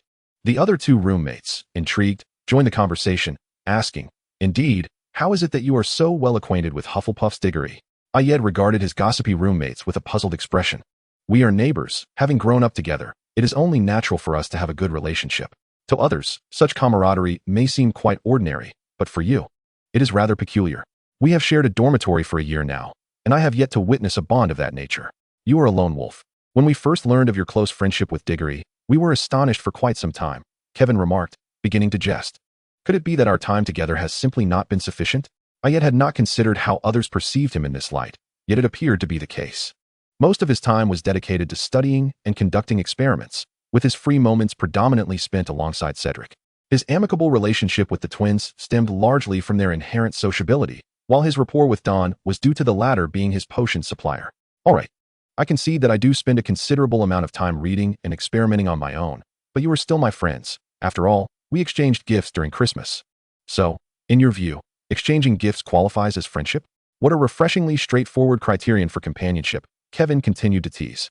Infuriatingly, it seems you are indeed engaging in secret competition. No wonder you stand as the top of our year. How unjust of you to exclude us from your endeavors, Anthony lamented, always fixated on Ayed's superior academic performance, feeling the pressure of having a top student as a roommate. Of course we are friends. It would be splendid if, in the future, you could invite us to the library with you, Matt chimed in. That way, we could glimpse what the top student is reading and contemplate how to surpass him. The little eagles are ever determined in their studies.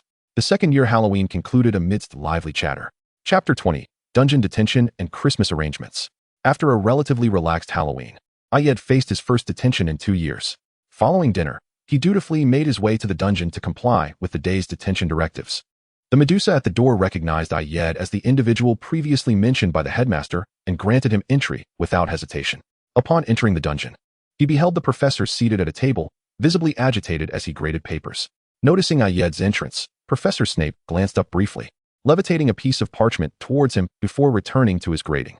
Upon receiving the parchment, Ayed examined the extensive list of potion names and quantities. After a moment of silence, he could not resist addressing the engrossed Professor Snape. "Professor, is this my task for the next few days?" It was not Ayed's intention to disturb the professor, who was nearing his breaking point with the grading, but the 10-inch-long, densely packed list of potions required considerable time to brew. Even with a triple cauldron setup, it would take an entire week to complete. And with the limited time provided during detention, he would need a month to finish.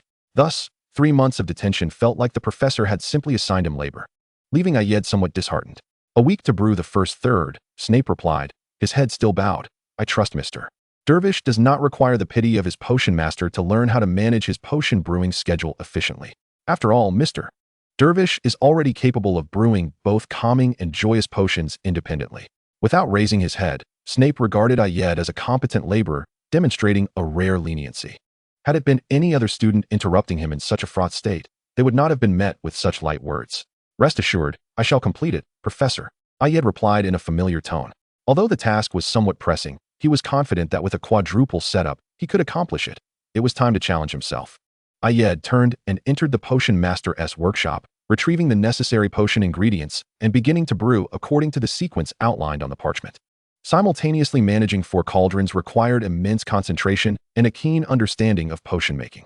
Potion brewing, akin to alchemy, is an exceptionally meticulous endeavor, allowing for no margin of error. While potions tend to be more forgiving, a minor mistake may merely diminish their quality. Alchemy could result in complete failure or even explosions. Ayed's innate talent in potions and alchemy enabled him to swiftly enter a focused state and possess a strong perception of the potion's condition and the magical flow during alchemy. Therefore, unless dealing with advanced potions or alchemical processes, he could easily manage. However, despite the simplicity of the potions, the quadruple setup posed some challenges. He had to meticulously monitor the timing for adding ingredients, stirring, temperature, and heat for all 4 cauldrons. Having previously managed 3 cauldrons with relative ease, it was evident that adding a 4th increased the difficulty level significantly. During his initial attempt, a slight misjudgment in timing resulted in one cauldron failing to achieve the perfect standard, and for Ayed, anything less than perfection was deemed a failure. He reflected on the reasons for his error and devised a plan for improvement before immersing himself back into the potion brewing process. This time, he made no mistakes and successfully produced 4 potions of perfect quality. Before long, over a month had passed, and Ayed had honed his potion mastery to an even more precise level during this detention, easily managing the simultaneous brewing of 4 cauldrons. While he still struggled with brewing 4 entirely different potions at once, handling 3 distinct potions across 4 cauldrons was no longer a challenge. Upon discovering Ayed's ability to brew 4 cauldrons simultaneously, with satisfactory quality, Professor Snape delegated the majority of the potions needed for the infirmary to him. With Ayed's assistance, Professor Snape found his workload considerably alleviated, granting him more time to explore intriguing potion research. Naturally, as a reward for his diligent labor, Snape generously shared some of his techniques and insights, occasionally offering guidance to Ayed. Ultimately, aside from the reduced time spent with Cedric, this detention proved mutually beneficial. This Christmas, Ayed opted not to remain at school, but chose to return home with Cedric. Although it was a return to his family, Ayed had no intention of idling away his time at home. He had not forgotten his ambition to master apparition, previously deterred by the lack of supervision, fearing he might inadvertently ruin his practice. Now, everything has changed. Before his vacation, he had contacted Nermingard to express his desire to learn apparition, and Grindelwald did not hesitate to agree, albeit with the stipulation that he would subsequently send a note to Professor Dumbledore. Well, it was more like delivering a letter. This Dark Lord, who had voluntarily confined himself for half a century, had yet to receive a visit from the greatest white wizard of the century. Under the persuasion of Ariad, he finally resolved to step outside the confines of his self-imposed circle and actively pursue the benefits he deserved. Ariad would never admit that a fleeting thought of running mythical beasts crossed his mind upon learning of the prior relationship between Dumbledore and Grindelwald, and the latter's lingering affection for the former. He was utterly unperturbed by such emotions, even feeling a tinge of regret for the romantic paths of the two, and wholeheartedly encouraged the Dark Lord to leverage his strengths and take the initiative. This would not only facilitate the union of 2 enamored souls, but also allow them to harness Grindelwald's power in their subsequent endeavors to alter the oppressive fate that loomed over them. Moreover, he could learn many practical skills from Grindelwald. After 6 months of persuasion, Grindelwald decided to take the plunge, albeit merely requesting Ariad to assist in delivering messages, nonetheless. This marked a significant first step. Once the first step was taken, how far could the subsequent steps be? Thus, the day after returning home with Cedric, Ariad bid a somewhat reluctant farewell to Cedric and set off for the address provided by Grindelwald, where he would meet Grindelwald's appointed envoy to apparate him to Nurmengard. Upon returning to Nurmengard and reaching the top floor, he found Grindelwald seated on his hard bed in the smallest room of the fortress, just as before. Although the surroundings remained unchanged, it was evident that Grindelwald's mental state had improved significantly. Have you not prepared for action? Why do you remain as you were? Ariad inquired. Are you waiting for Dumbledore to arrive so he might see you in this state and feel pity for you? Or perhaps even sorrow? Ariad mused, bemused by the notion that this individual had become addicted to self-imprisonment. Not at all. I merely wish for Albus to know that I am diligently accomplishing what he wished for me to achieve.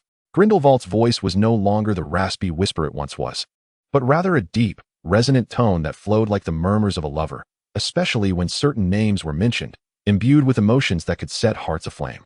Grindelwald possessed a voice that could enchant young maidens, far surpassing Voldemort's presence as experienced in dreams. Such a talent undoubtedly qualifies him as a formidable antagonist.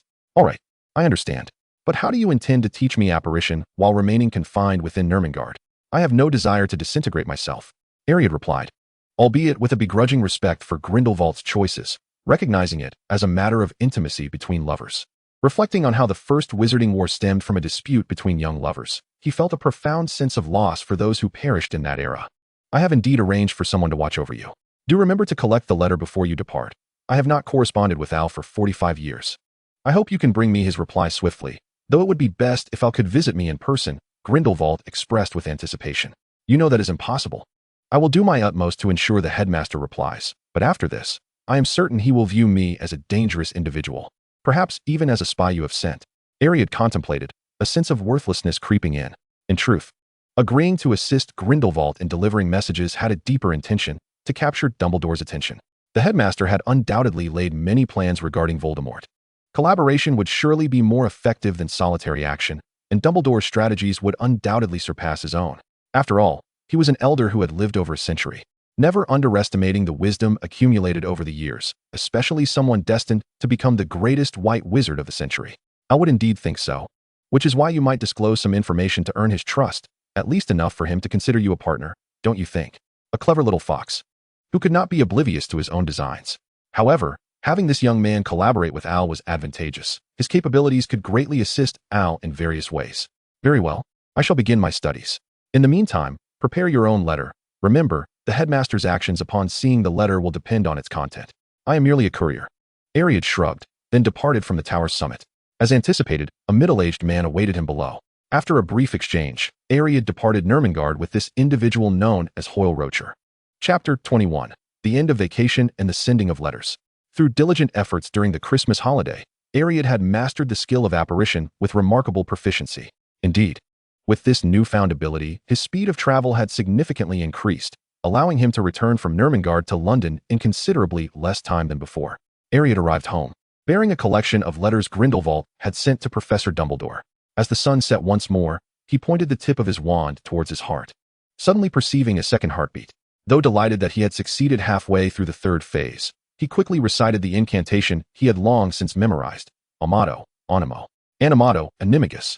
After all, he could not afford to falter due to such a basic error as forgetting the incantation, leading to the need to relearn Animagus transformation. Having completed these tasks, Ariad lay down and fell asleep, exhausted from the intense focus required to avoid disintegration during his studies of apparition, despite having someone to watch over him. Of course, upon his return, Ariad had already communicated the situation to Cedric.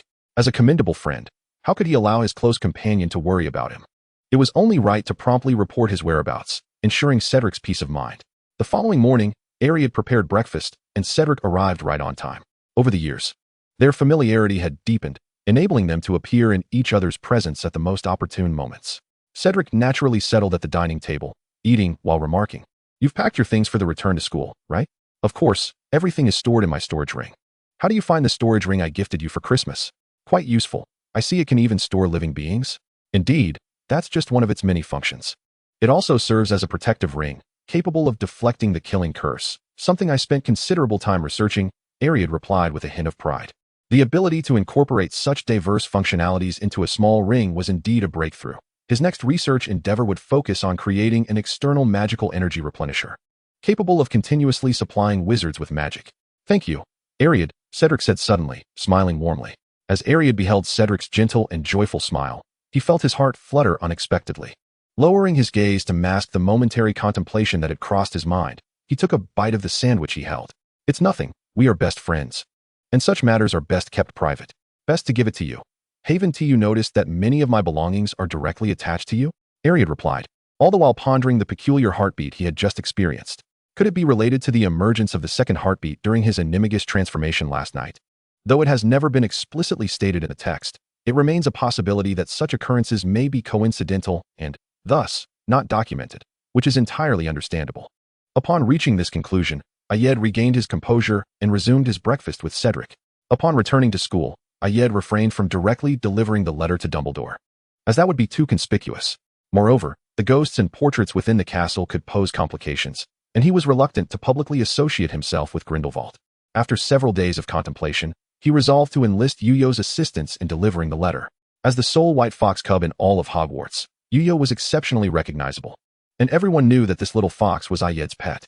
By ensuring Yuyo evaded all others and delivered the letter directly to Headmaster Dumbledore, he could accomplish the task while subtly indicating the identity of the messenger. Having made this decision, he set off to the Forbidden Forest, intending to retrieve Yuyo to serve as his courier. Speaking of labor, he would later have to face detention with Professor Snape, and it would be over a month before he could escape this utilitarian existence. Quite a dismal situation. With this in mind, Ayed quickened his pace, eager to avoid giving Professor Snape any opportunity to extend his punishment. Although he learned a considerable amount during these detentions, his research progress had suffered greatly, and the looming threat of inclement weather could jeopardize his attempts at becoming an animagus. The thought of failing due to detention was enough to bring him to tears. Upon arriving at the Forbidden Forest, he inquired among the small creatures and, having learned of Yuyo's whereabouts, proceeded to find her. As expected, this little rascal was still inseparably attached to Avail. Avail was the first to spot Ayed, greeting him with delight. "Aya, it has been so long since you last visited. I have missed you." Ayed stepped forward and embraced the unicorn's lowered head, reciprocating the sentiment. He too missed Avail, having returned home during the Christmas holidays only a few days prior. Yuyo leapt onto Ayed's shoulder, affectionately nuzzling against him. Aya, are you here to find me?" "Indeed. I have come to seek you, my wayward little fox," Ayed replied, playfully tapping Yuyo's nose. "Aya, I love the Forbidden Forest and I adore Avail. I know, which is why I did not bring you home this time. I wanted you to enjoy your time in the forest with Avail." Ayed understood that Yuyo preferred the company of woodland creatures, so he had not intervened, trusting that Yuyo could take care of herself. Did Aya come to find me for something?" Yuyo inquired, displaying her characteristic perceptiveness. "Yes, I need your assistance. So you must remain in the castle for the next few days to complete this task before you can return to the Forbidden Forest." After stating this, Ayed turned to Avail and said, "I apologize, Avail, but I require Yuyo's help, and she cannot visit you for the next few days." "No worries, Aya. Just come find me once you are finished," Avail replied, understanding that if Ayed had specifically come to seek Yuyo, it must be of great importance. "Then Yuyo and I shall take our leave, and we will return to visit you when time permits." With that, Ayed embraced Yuyo and departed from the Forbidden Forest. As they walked, Ayed explained Yuyo's forthcoming task. "You know Headmaster Dumbledore, don't you?" "Oh, the old man with the white beard?" "Yes, I know him. He's your headmaster." Yuyo replied cheerfully, clearly delighted to be of assistance to Ayed. "Yes, that is indeed him. I need you to deliver some letters to him without being seen by anyone. No one from the school, not the ghosts, portraits, or house elves. Can you manage that?" "Yes, I can do it," Yuyo assured him, eager to prove herself on her first mission. "Very well, I shall place the letters within your collar. After you have delivered them to the headmaster, come back to find me." After saying this, Ayed handed Yuyo the stack of letters Grindelwald had entrusted to him, approximately 70 or 80 in total. Once inside Hogwarts, Ayed allowed Yuyo to undertake her mission independently. As a cunning little fox, he had no concerns regarding her ability to complete the task. After dinner, Ayed voluntarily returned to the dungeons for detention. This was certainly not due to fear of being punished with double detention by Professor Snape for tardiness. Absolutely not. Chapter 22. A conversation in the headmaster's office. After entrusting the letters to Yuyo, Ayed ceased to dwell on the matter. Several days later, Yuyo bounded into the dormitory, excitedly recounting her experiences from the mission to Ayed, who rewarded her with an abundance of treats before allowing her to return to the Forbidden Forest to play. Once Yeo had departed, Ayed resumed his work on his essay, confident that the headmaster would seek him out for a conversation at an appropriate time. As anticipated, nearly a month later, while Ayed was reading by the Black Lake, a phoenix delivered a message, summoning him to the headmaster's office immediately. Although the wait had extended beyond his expectations, it was likely that Dumbledore had conducted some prior inquiries before seeking him out. Having visited the headmaster's office for the second time, Ayed felt quite familiar with the surroundings. After communicating the message relayed by the phoenix, he entered the office. Pleased to observe that the portraits of the past headmasters and the sorting hat were absent, he settled into a chair opposite Dumbledore, awaiting the headmaster's inquiries. Upon Ayed's entry, Headmaster Dumbledore scrutinized the student anew. During their previous encounters, he had noted Ayed's exceptional academic prowess in subjects such as alchemy and potions, and his intelligence was evident. However, he had never anticipated that such a student would have connections to Grindelwald or assist him in delivering letters. Ayed sensed Dumbledore's scrutiny, but had nothing to conceal, allowing the old fox of a headmaster to appraise him openly. After a moment, Dumbledore broke the silence. Mr. Devons, I presume you would not mind sharing the circumstances surrounding your acquaintance with Grindelwald? Not at all, headmaster. I believe you are aware that Mr. Grindelwald is a seer. In truth, I possess a similar ability. It awakened during my first year when I found myself in the infirmary. As Ayed spoke, he observed the shifting expressions on Dumbledore's face.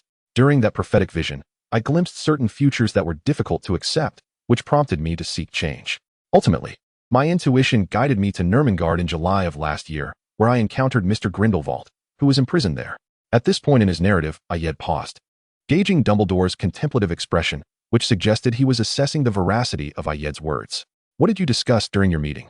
Dumbledore inquired, his tone serious and tinged with concern. You need not worry. Our conversation did not revolve around any harmful matters. Mr. Grindelwald simply recounted a lengthy tale, Ayed replied, pursing his lips slightly. There were many pieces of information I sought to uncover. Moreover, Mr. Grindelwald no longer harbors those previous ambitions, as it has become evident that they are unattainable. What information are you seeking? Dumbledore pressed. It pertains to the individual who would later be referred to as the Dark Lord, for in my prophetic vision, the future I found unacceptable was orchestrated by him. Ayed's gaze remained fixed on Professor Dumbledore's expression after he spoke. Observing that the headmaster did not display any semblance of surprise, he sighed inwardly, realizing that the old fox had never truly believed in Voldemort's demise. Thus, during this period, Dumbledore must have devised numerous plans. If this discussion led to a successful collaboration, Cedric's life would be further safeguarded. With this thought, Ayed smiled. It appears you are not taken aback by this news. You have always doubted Voldemort's death, have you not? It seems you possess intelligence I am yet unaware of. So, Professor, shall we collaborate? Our objectives align. Oh, I do not believe there is an immediate necessity for cooperation, Dumbledore replied, clearly reluctant to concede so easily. It seemed that Ayed had not yet presented sufficient leverage and would need to demonstrate his worth to persuade the old fox. In fact, I have uncovered quite a bit based on the prophecy. Ayed paused momentarily. For instance, Voldemort's true name is Tom Marvolo Riddle. His father was a Muggle, and his mother hailed from the Gaunt family. As he spoke, Ayed scrutinized the elder's expression, noting the absence of surprise, which led him to speculate.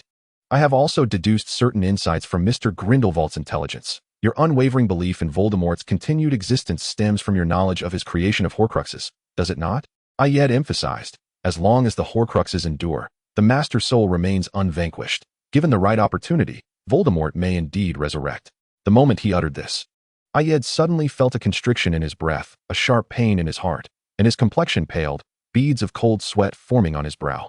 He recalled his earlier conversation with Grindelwald. Was this the cost? Dumbledore likely remained unaware of the Horcruxes, or at least uncertain about them. Had he foreseen this, making it a warning for him? Yet, did this not affirm that his choices were correct? Fate was beginning to shift, Ayed thought, gently regulating his breath, discreetly wiping his forehead to remove the cold sweat.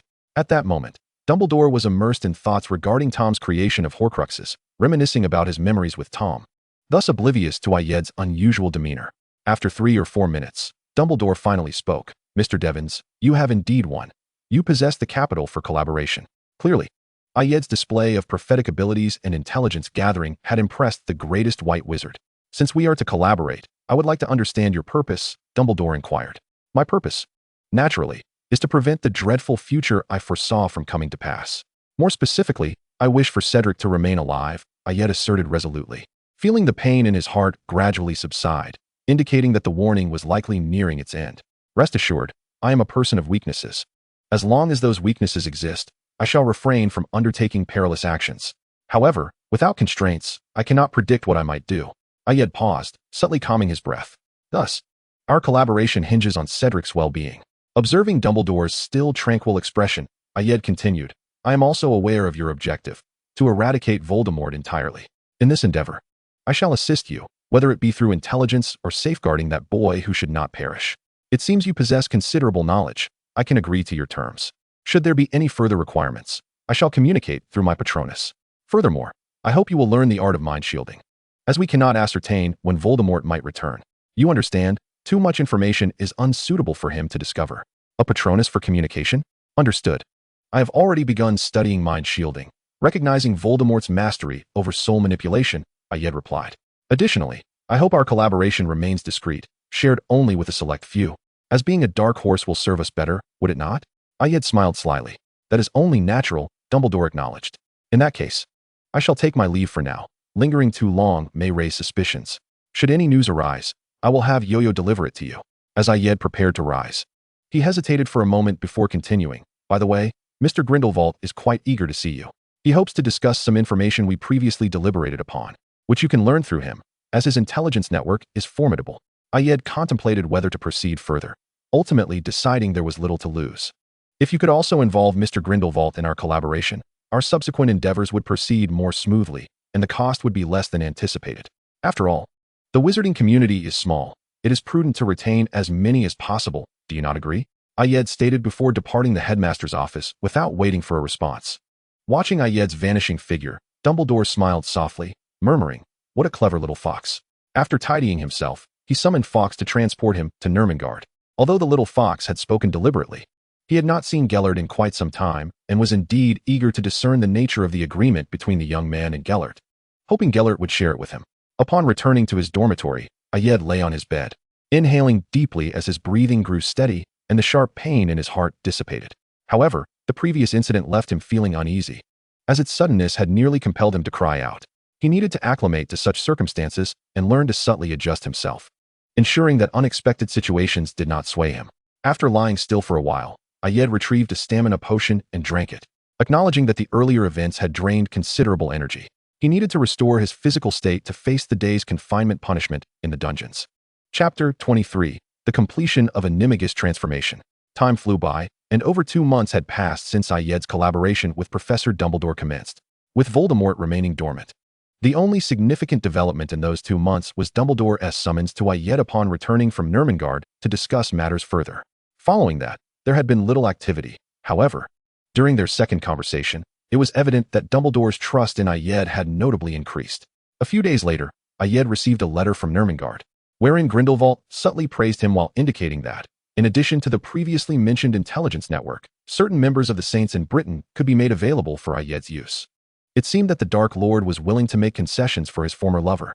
On an ordinary day, after attending class, Ayed intended to return to the alchemical lab to continue his research on the magical energy replenisher.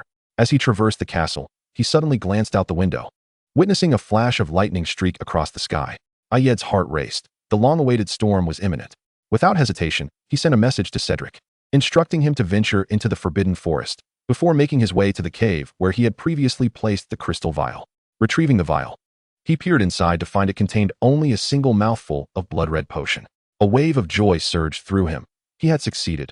Only the final transformation step remained. Ayed carefully stowed away the small vial and made his way to the valley where he had previously encountered Eviel. The terrain there was open and, situated at the edge of the unicorn territory, it was unlikely that any other creatures would appear. He had previously discussed with Eviel the arrangement with the unicorn leader, who had graciously consented to Ayed's use of the borderland. Upon arrival, Ayed took a deep breath, pointed the tip of his wand toward his heart, and intoned the incantation, Amato, Animo, and Amato, Animagus. He then uncorked the vial and drank the potion in one swift motion. No sooner had he finished the potion than a wave of intense pain surged through him, as 2 heartbeats reverberated violently in his chest. In that moment, a graceful image of a cheetah materialized in Ayed's mind. He understood that this was the creature into which he was about to transform. As he felt his hands slowly morphing into paws, fur sprouted across his body, and a long tail emerged from his spine. Ayed adjusted to the sensations of change and quickly realized that his perspective had lowered significantly. As he maneuvered his new form, he took a few steps, only to notice something amiss. The cheetah he had envisioned in his mind was an adult, yet he now felt remarkably diminutive. While Iod sat pondering this predicament, he suddenly twitched his ears, catching the sound of approaching footsteps. It was Cedric, and Iod instantly recognized the identity of the figure. Sure enough, moments later, Cedric came into view, looking somewhat bewildered by Iod's current form. When Cedric arrived at the rendezvous point Iod had indicated, he did not see the familiar figure from his memory. He forced himself to remain calm, surveying his surroundings. Suddenly, he spotted a cheetah cub crouched nearby, gazing at him. In that instant, a voice within Cedric's mind declared that this was Iod. He approached the small cub, crouched down, and called out, "Iod?" The adorable sound reached Iod's ears, prompting him to raise his tiny paw to cover his face. Cedric, recognizing the gesture as Iod's way of communicating, could not help but chuckle. "Oh dear Iod, you are simply too cute. But why are you so small?" As he spoke, Cedric scooped Iod into his arms, retrieved his wand from nearby, and carried the little cub back to the castle, for the Forbidden Forest was still far too perilous for both of them. Once they reached Cedric's dormitory, he expressed his concern. "Iod, can you not revert to your original form?" Iod, still grappling with the reality of his transformation into a cub, chose to ignore Cedric's question. Seeing Iod's refusal to even glance his way, Cedric understood that he would not receive an answer. However, the sight of Iod in this form was undeniably adorable. While affectionately stroking the little cub, Cedric continued, "Fortunately, it's the weekend, so we need not worry about classes tomorrow or the day after. I'll inform your roommates that you'll be staying with me for the next couple of days. But you must transform back before Monday, or we'll be unable to keep it a secret." Iod raised his paw and gently patted Cedric's arm in agreement. Thus, Cedric engaged in conversation with Iod while petting him, gradually succumbing to slumber. Iod listened as Cedric's breathing became steadily more tranquil. Glancing at the boy who had fallen asleep without a blanket, a sense of human-like exasperation crossed Iod's feline face. He quietly dragged the blanket over Cedric and then lay down beside him, falling asleep as well. The following morning, Iod awoke early, in accordance with his biological clock. He twitched his ears, discerning Cedric's steady breathing nearby, indicating that Cedric was still asleep. Iod leaped off the bed and, envisioning his human form, realized he was still unable to revert. He sighed, acknowledging that he had practiced insufficiently and would need to intensify his training over the next couple of days. As Iod practiced, Cedric awoke groggily. Upon noticing that the small cub was absent from its usual spot, he jolted awake. He soon spotted the little cub at the edge of the bed and breathed a sigh of relief. Cedric got out of bed, picked up the cub, snuggled him close, and then placed him back on the bed before heading off to freshen up. Iod, resigned to follow Cedric's actions, returned to the bed, feeling somewhat disheartened that Cedric genuinely seemed to enjoy his current form. Nonetheless, he was determined to revert back quickly. He would transform into the mature and elegant adult cheetah he had envisioned. This cub form was merely a temporary mishap. Before long, Cedric emerged from the bathroom, approached the cub sitting on the bed, and said, "Wait here while I retrieve some food from the kitchen." Upon seeing the cub wave its paw, Cedric headed to the kitchen for breakfast. After they both finished their meals, Cedric took the little cub out of the dormitory. As it was preferable for Iod's current form to be seen by as few people as possible, Cedric led Iod to the room of requirement. After a morning of diligent effort, Iod finally transformed back into his human form. While Cedric felt a mixture of joy and dismay, Iod was genuinely pleased. The cub form had been a detriment to his image. Chapter 24, End of Second Year and Vacation Travels. After the ordeal of being a cheetah cub, Iod felt reluctant to transform into his animagus form again. Moreover, with exams approaching, he was unwilling to squander time on animagus training, as he had done the previous year. Iod offered Cedric some last-minute tutoring. Cedric was not a poor student, but he did struggle somewhat with potions, necessitating a bit of extra study before exams. After all, who would settle for an E when an O was within reach? Before long, exam week concluded, signaling that only a week remained until vacation. The campus buzzed with excitement. Seizing the opportunity while Cedric was away, Iod ventured to the headmaster's office, harboring some vacation ideas concerning the boy who lived, which he needed to discuss with Professor Dumbledore. After all, Dumbledore had a keen interest in the boy, and Iod feared that failing to communicate his intentions beforehand could disrupt the headmaster's plans. Upon arriving at the headmaster's office, Iod observed Dumbledore, who no longer concealed his penchant for sweets, and felt a pang of sympathy for his potions professor. He was well aware that the potions master was required to concoct 4 batches of toothsome tonic for the headmaster each month, with most of the brewing occurring during detention periods.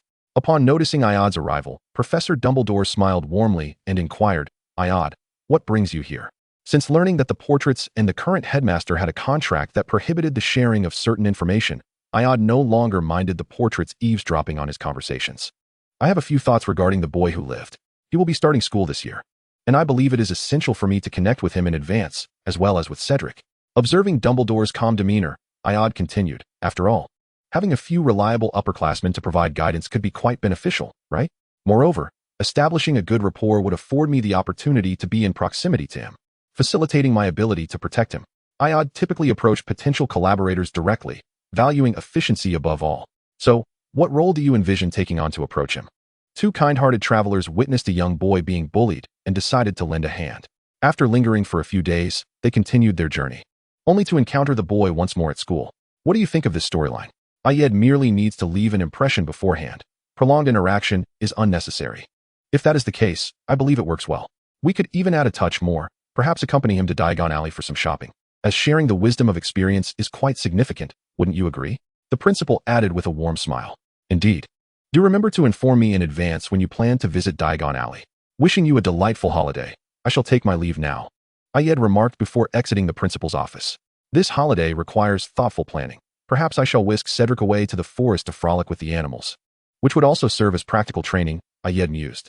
To his pleasant surprise, Cedric's travel plans unfolded smoothly, as the Diggorys showed no signs of opposition. Perhaps they deemed it safer for the two to venture out together rather than alone.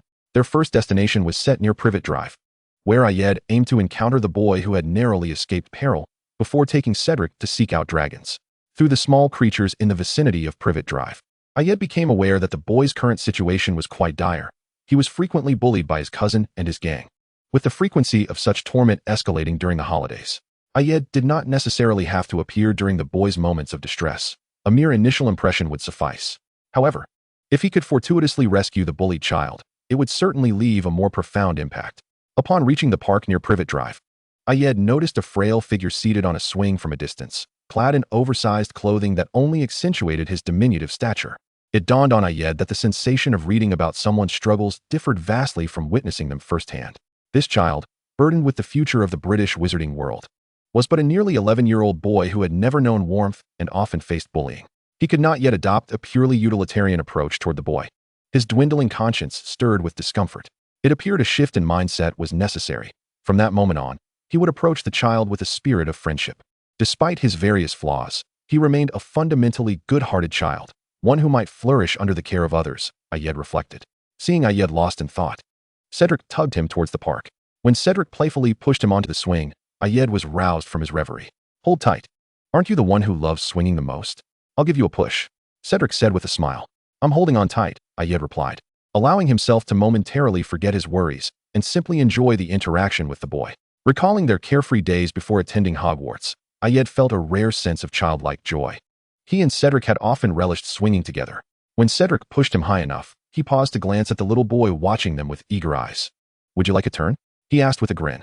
The boy hesitated, shyly inquiring, Can I? Of course. I'll push you, Cedric responded, ever the earnest and helpful youth. As Iod's swing gradually came to a halt, he quietly observed the boy's newfound happiness. After a while, they all paused, and Cedric took a seat on another swing. Thank you. I had a great time. My name is Harry Potter, and what's yours? Harry said to Cedric. Harry Potter? Cedric echoed, somewhat taken aback. Was this child truly the legendary boy who had survived? He certainly appeared to be leading a rather challenging life. Despite his questions, Cedric's good upbringing compelled him to respond. I am Cedric Diggory. This is Iod Devons. Hello, young Harry, Iod greeted with a smile. At that moment, as Iod exchanged pleasantries with Harry, a familiar pang gripped his heart, causing his expression to momentarily falter before he quickly regained his composure. This time, however, the pain was not as severe as in the principal's office. It was a milder throb, persistent enough to be noticeable, yet not debilitating. What could be the cause of this discomfort? Was it merely due to having met Harry beforehand? Iod pondered silently. Hello, Harry replied, a slight blush gracing his cheeks as he cast a shy glance at Iod, having never encountered someone so strikingly handsome before. After their introduction, Harry hesitantly asked, Are you both residents around here? I don't think I've seen you before. Not quite. Iod and I are traveling. We just happened to pass through here today.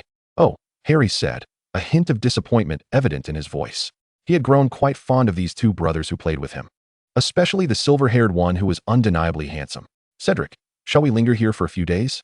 Certainly. I find young Harry quite delightful, Cedric replied. Really? Then can we meet here again tomorrow? Harry asked, clearly excited. However, staying here might become dull. Are there other places nearby to play? Like a zoo or an amusement park? Though I am here to accompany the boy, I believe one must also engage in genuine play, especially after sacrificing so much time for training and experimentation. I know of a zoo nearby, Harry exclaimed, recalling that his aunt and uncle planned to take Dudley there in a few days, and he had memorized the address from their conversation. Then let us gather here tomorrow morning and head to the zoo. As the hour grew late, the three agreed to reconvene the following day before parting ways. Chapter 25. Nocturnal Conversations in the Zoo. Ayed and Cedric checked into a nearby inn. After freshening up, Ayed lay on his bed, the sensation of pain in his heart lingering since his encounter with Harry earlier that day. Although the pain was less intense, it persisted longer, and he realized he needed time to acclimatize to it. Before long, Cedric had finished his own ablutions and sat on the bed, bringing up their meeting with Harry. Ayed, do you think that boy we met today is really the legendary Harry Potter? Cedric queried, puzzled. Such a renowned figure should not be enduring such hardships. It is indeed him, Ayed replied, reclining on the bed with his eyes closed, seeking solace. If it's truly him, how could someone so famous be living with muggles and appear to be struggling? Upon hearing Cedric's question, Ayed deliberated for a moment before deciding to reveal a portion of the truth. Given Cedric's character, he would only strive harder upon learning these details, and he would not wish to remain in ignorance. Ayed dismissed the notion of using for his own good as an excuse to deny Cedric the right to know the truth. He should be brave and upright, capable of confronting these not-so-pleasant realities. Moreover, Ayed was curious to experiment with the consequences of altering destiny. Aside from the physical discomfort, what else lay in store? With this thought, Ayed sat up, retrieved the soundproofing device he had previously constructed, and set it up. Fixing his serious gaze upon Cedric, he stated, Cedric, what I am about to share may raise questions or fears within you, but I implore you not to interrupt and to listen attentively. Understood, Cedric responded, sensing the gravity in Ayed's demeanor. Voldemort is not dead. According to a seer, he will soon return. As soon as Ayed spoke, he dropped a bombshell that intensified the pain in his heart. The Harry Potter we encountered today is foretold by another seer to be Voldemort's nemesis. The two are destined to engage in a life-and-death struggle. With Harry's enrollment this year, the school may witness a plethora of unpredictable events. And my current mission is to ensure Harry Potter's survival throughout my schooling. My presence here today is part of my plan. Due to the constraints of our house and year, my opportunities to interact with Harry will be limited once classes commence. Therefore, I must make an early impression on him, establishing a foundation for future interactions that will facilitate his protection. At this juncture, Ayed paused, grappling with the escalating agony in his chest. Cedric, you are my most trusted ally, and I hope that, when the time comes, you can assist me. That is why I brought you along. I understand that exploiting you in this manner is not noble, but ensuring Harry's survival is paramount if we are to safeguard more lives when Voldemort returns. With that, Ayed lowered his gaze, unwilling to let Cedric perceive the quiet suffering reflected in his eyes, his heartache causing his entire body to tremble uncontrollably. After a prolonged silence, Cedric responded, initially struggling to accept the weight of Ayed's words. After all, Voldemort's demise was a widely accepted truth, and the notion that the wizarding world required an orphan child for salvation challenged Cedric's worldview. Once he processed this information, he spoke slowly, I understand. I will stand by you in protecting Harry. Do not dwell on it. While I may be uncertain of my role in the events to unfold, there is no doubt, Ayed, that I wish to fight alongside you. So, whatever you decide to do, I will be by your side. Cedric's voice grew passionate as he concluded. Ayed lifted his head to meet Cedric's gaze, his eyes brimming with warmth and resolve. I too wish to fight alongside you, Cedric, regardless of the adversities we face. As long as you are by my side, I am confident we shall prevail. After exchanging smiles, Ayed, eager not to reveal his inner turmoil, playfully diverted Cedric's attention. Now that you are aware of our mission, we must begin rigorous training after spending a few days with Harry.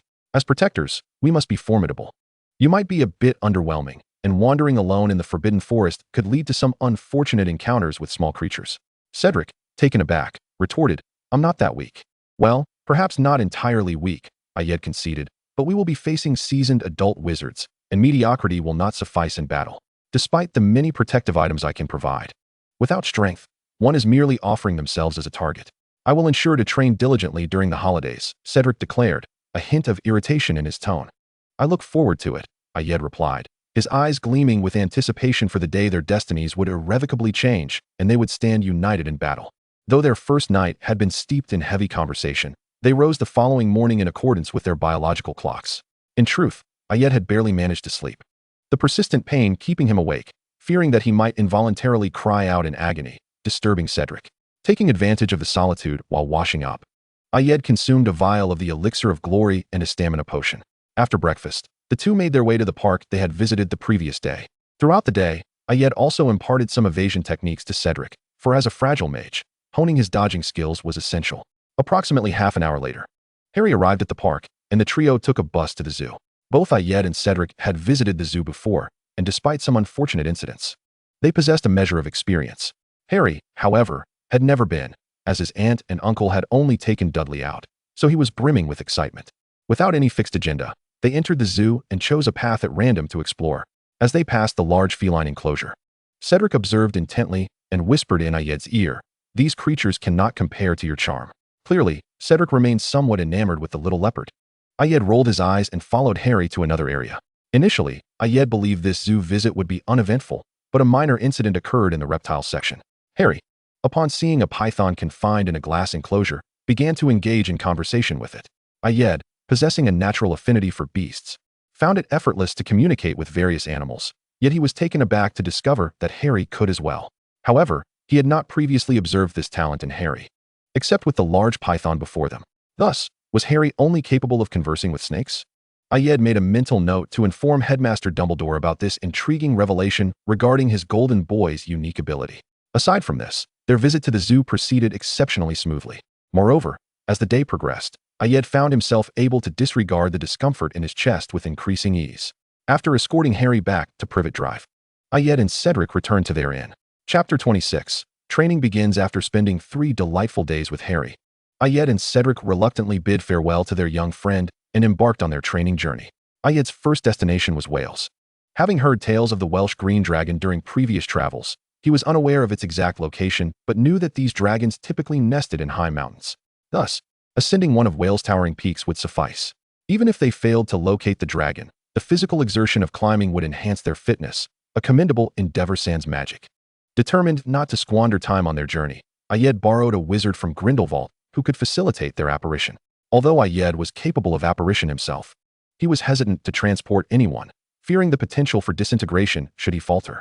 Despite his magical prowess being comparable to that of a graduating wizard, he still lacked the experience of an adult wizard, which would prevent him from safely carrying someone through long-distance apparition. Ayed arranged with the wizard to meet daily to transport them to a different location. Thus, Ayed and Cedric commenced their quest for dragons.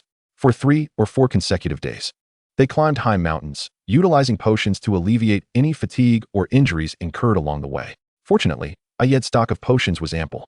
Aside from the exhaustion from climbing, they had to remain vigilant against predatory animals.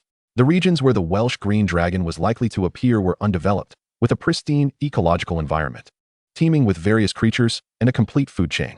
Venomous snakes, foxes, and black bears could emerge at any moment to challenge the two climbers, primarily targeting Cedric. As Ayed's affinity for animals remained strong, Cedric sustained numerous injuries, yet fortunately evaded any fatal wounds. That evening, the two found respite within their makeshift tent, where Ayed tended to Cedric's more troublesome wounds. Though the sight of Cedric's injuries pained Ayed, he understood that such suffering was an inevitable price for the pursuit of strength. No one could escape it. Before resting, Ayed inscribed defensive magical runes around the tent, ensuring their peace of mind as they slumbered. On the evening of the 5th day, nearing the mountain's summit, Ayed halted, gazing at the weary Cedric and declared, "We have reached our objective. There is a fire dragon atop this mountain." Cedric's face broke into a smile, realizing their efforts over the past few days had not been in vain. No young man could resist the allure of a fire dragon, and Cedric was no exception. The prospect of witnessing one filled him with joy. Through their days of observation, Cedric had also noted some peculiar traits about Ayed, such as the fact that all animals refrained from attacking him, and despite their constant companionship, Ayed possessed a wealth of knowledge. However, Cedric refrained from inquiring further, trusting that Ayed would share any pertinent information when the time was right. They were close friends and comrades in battle, bound by trust. And thus Cedric felt no need to delve deeper into these mysteries. "Cedric, I believe you've noticed as well, I am able to communicate with animals, and they seem to hold a fondness for me. Consequently, I can often request them to assist in ways that do not endanger themselves. The fire dragon is a formidable creature. If fortune favors us, we could secure an excellent sparring partner. Please wait here while I make contact." With that, Ayed ascended, leaving Cedric with a hint of concern in his eyes. After approximately 10 minutes of climbing, Ayed reached the vicinity of the fire dragon's lair. He dared not approach further. Entering the dragon's safety zone uninvited would provoke an attack, and only those granted permission could enter without harm. Greetings, I am Ayed Devons. I seek your assistance and wonder if you would be willing to oblige? Ayed amplified his voice with a spell, ensuring the dragon within the lair could hear him. As his words echoed, a Welsh green dragon emerged from the lair, its impressive length reaching 19 feet, marking it as an adult dragon. It landed gracefully before Ayed.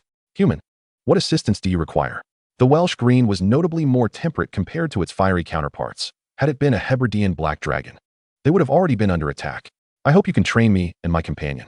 In return, we shall offer you a delectable feast of sheep as recompense. The prospect of sheep brightened the dragon's eyes, recognizing a delightful meal at hand. Ayed communicated telepathically for Cedric to join him. After a brief introduction, the two embarked on their perilous journey of evading the dragon's claws. The fire dragon employed a myriad of attack methods. It could strike with its head, bite with its teeth, claw and swipe with its talons, or lash out with its tail. The duo found themselves overwhelmed, resorting to various defensive spells for protection. The speed of the dragon's assaults was relentless. At times, they struggled to cast spells quickly enough to avoid being knocked to the ground. After nearly an hour of grueling training, both Ayed and Cedric collapsed, utterly exhausted, their garments in tatters. The dragon lay beside them, leisurely swishing its tail. Following a brief respite of about half an hour, Ayed rose, restored both himself and Cedric with a spell of repair and cleanliness, and then prepared the sheep meat he had brought along, kindling a fire to roast it. The dragon's appetite far surpassed that of any human. It was only after nearly 5 hours of cooking that the Welsh green finally felt satisfied. Ayed, your culinary skills are commendable. Should you wish to train again, feel free to seek me out. The dragon's satisfaction was evident. Please spare me. This was my first time roasting such a quantity of meat, and I am utterly spent. Nevertheless, I thank you, Welsh green. We must take our leave for now, but we shall return when the opportunity arises. With that, Ayed and Cedric descended the mountain. Upon finding a clear patch of land to set up camp, it was already the early hours of the next day. The two hurriedly tended to their wounds and freshened up before resting. Upon awakening, they discovered that the assistant wizard had arrived, and Ayed entrusted him with the task of transporting them to the nearest town.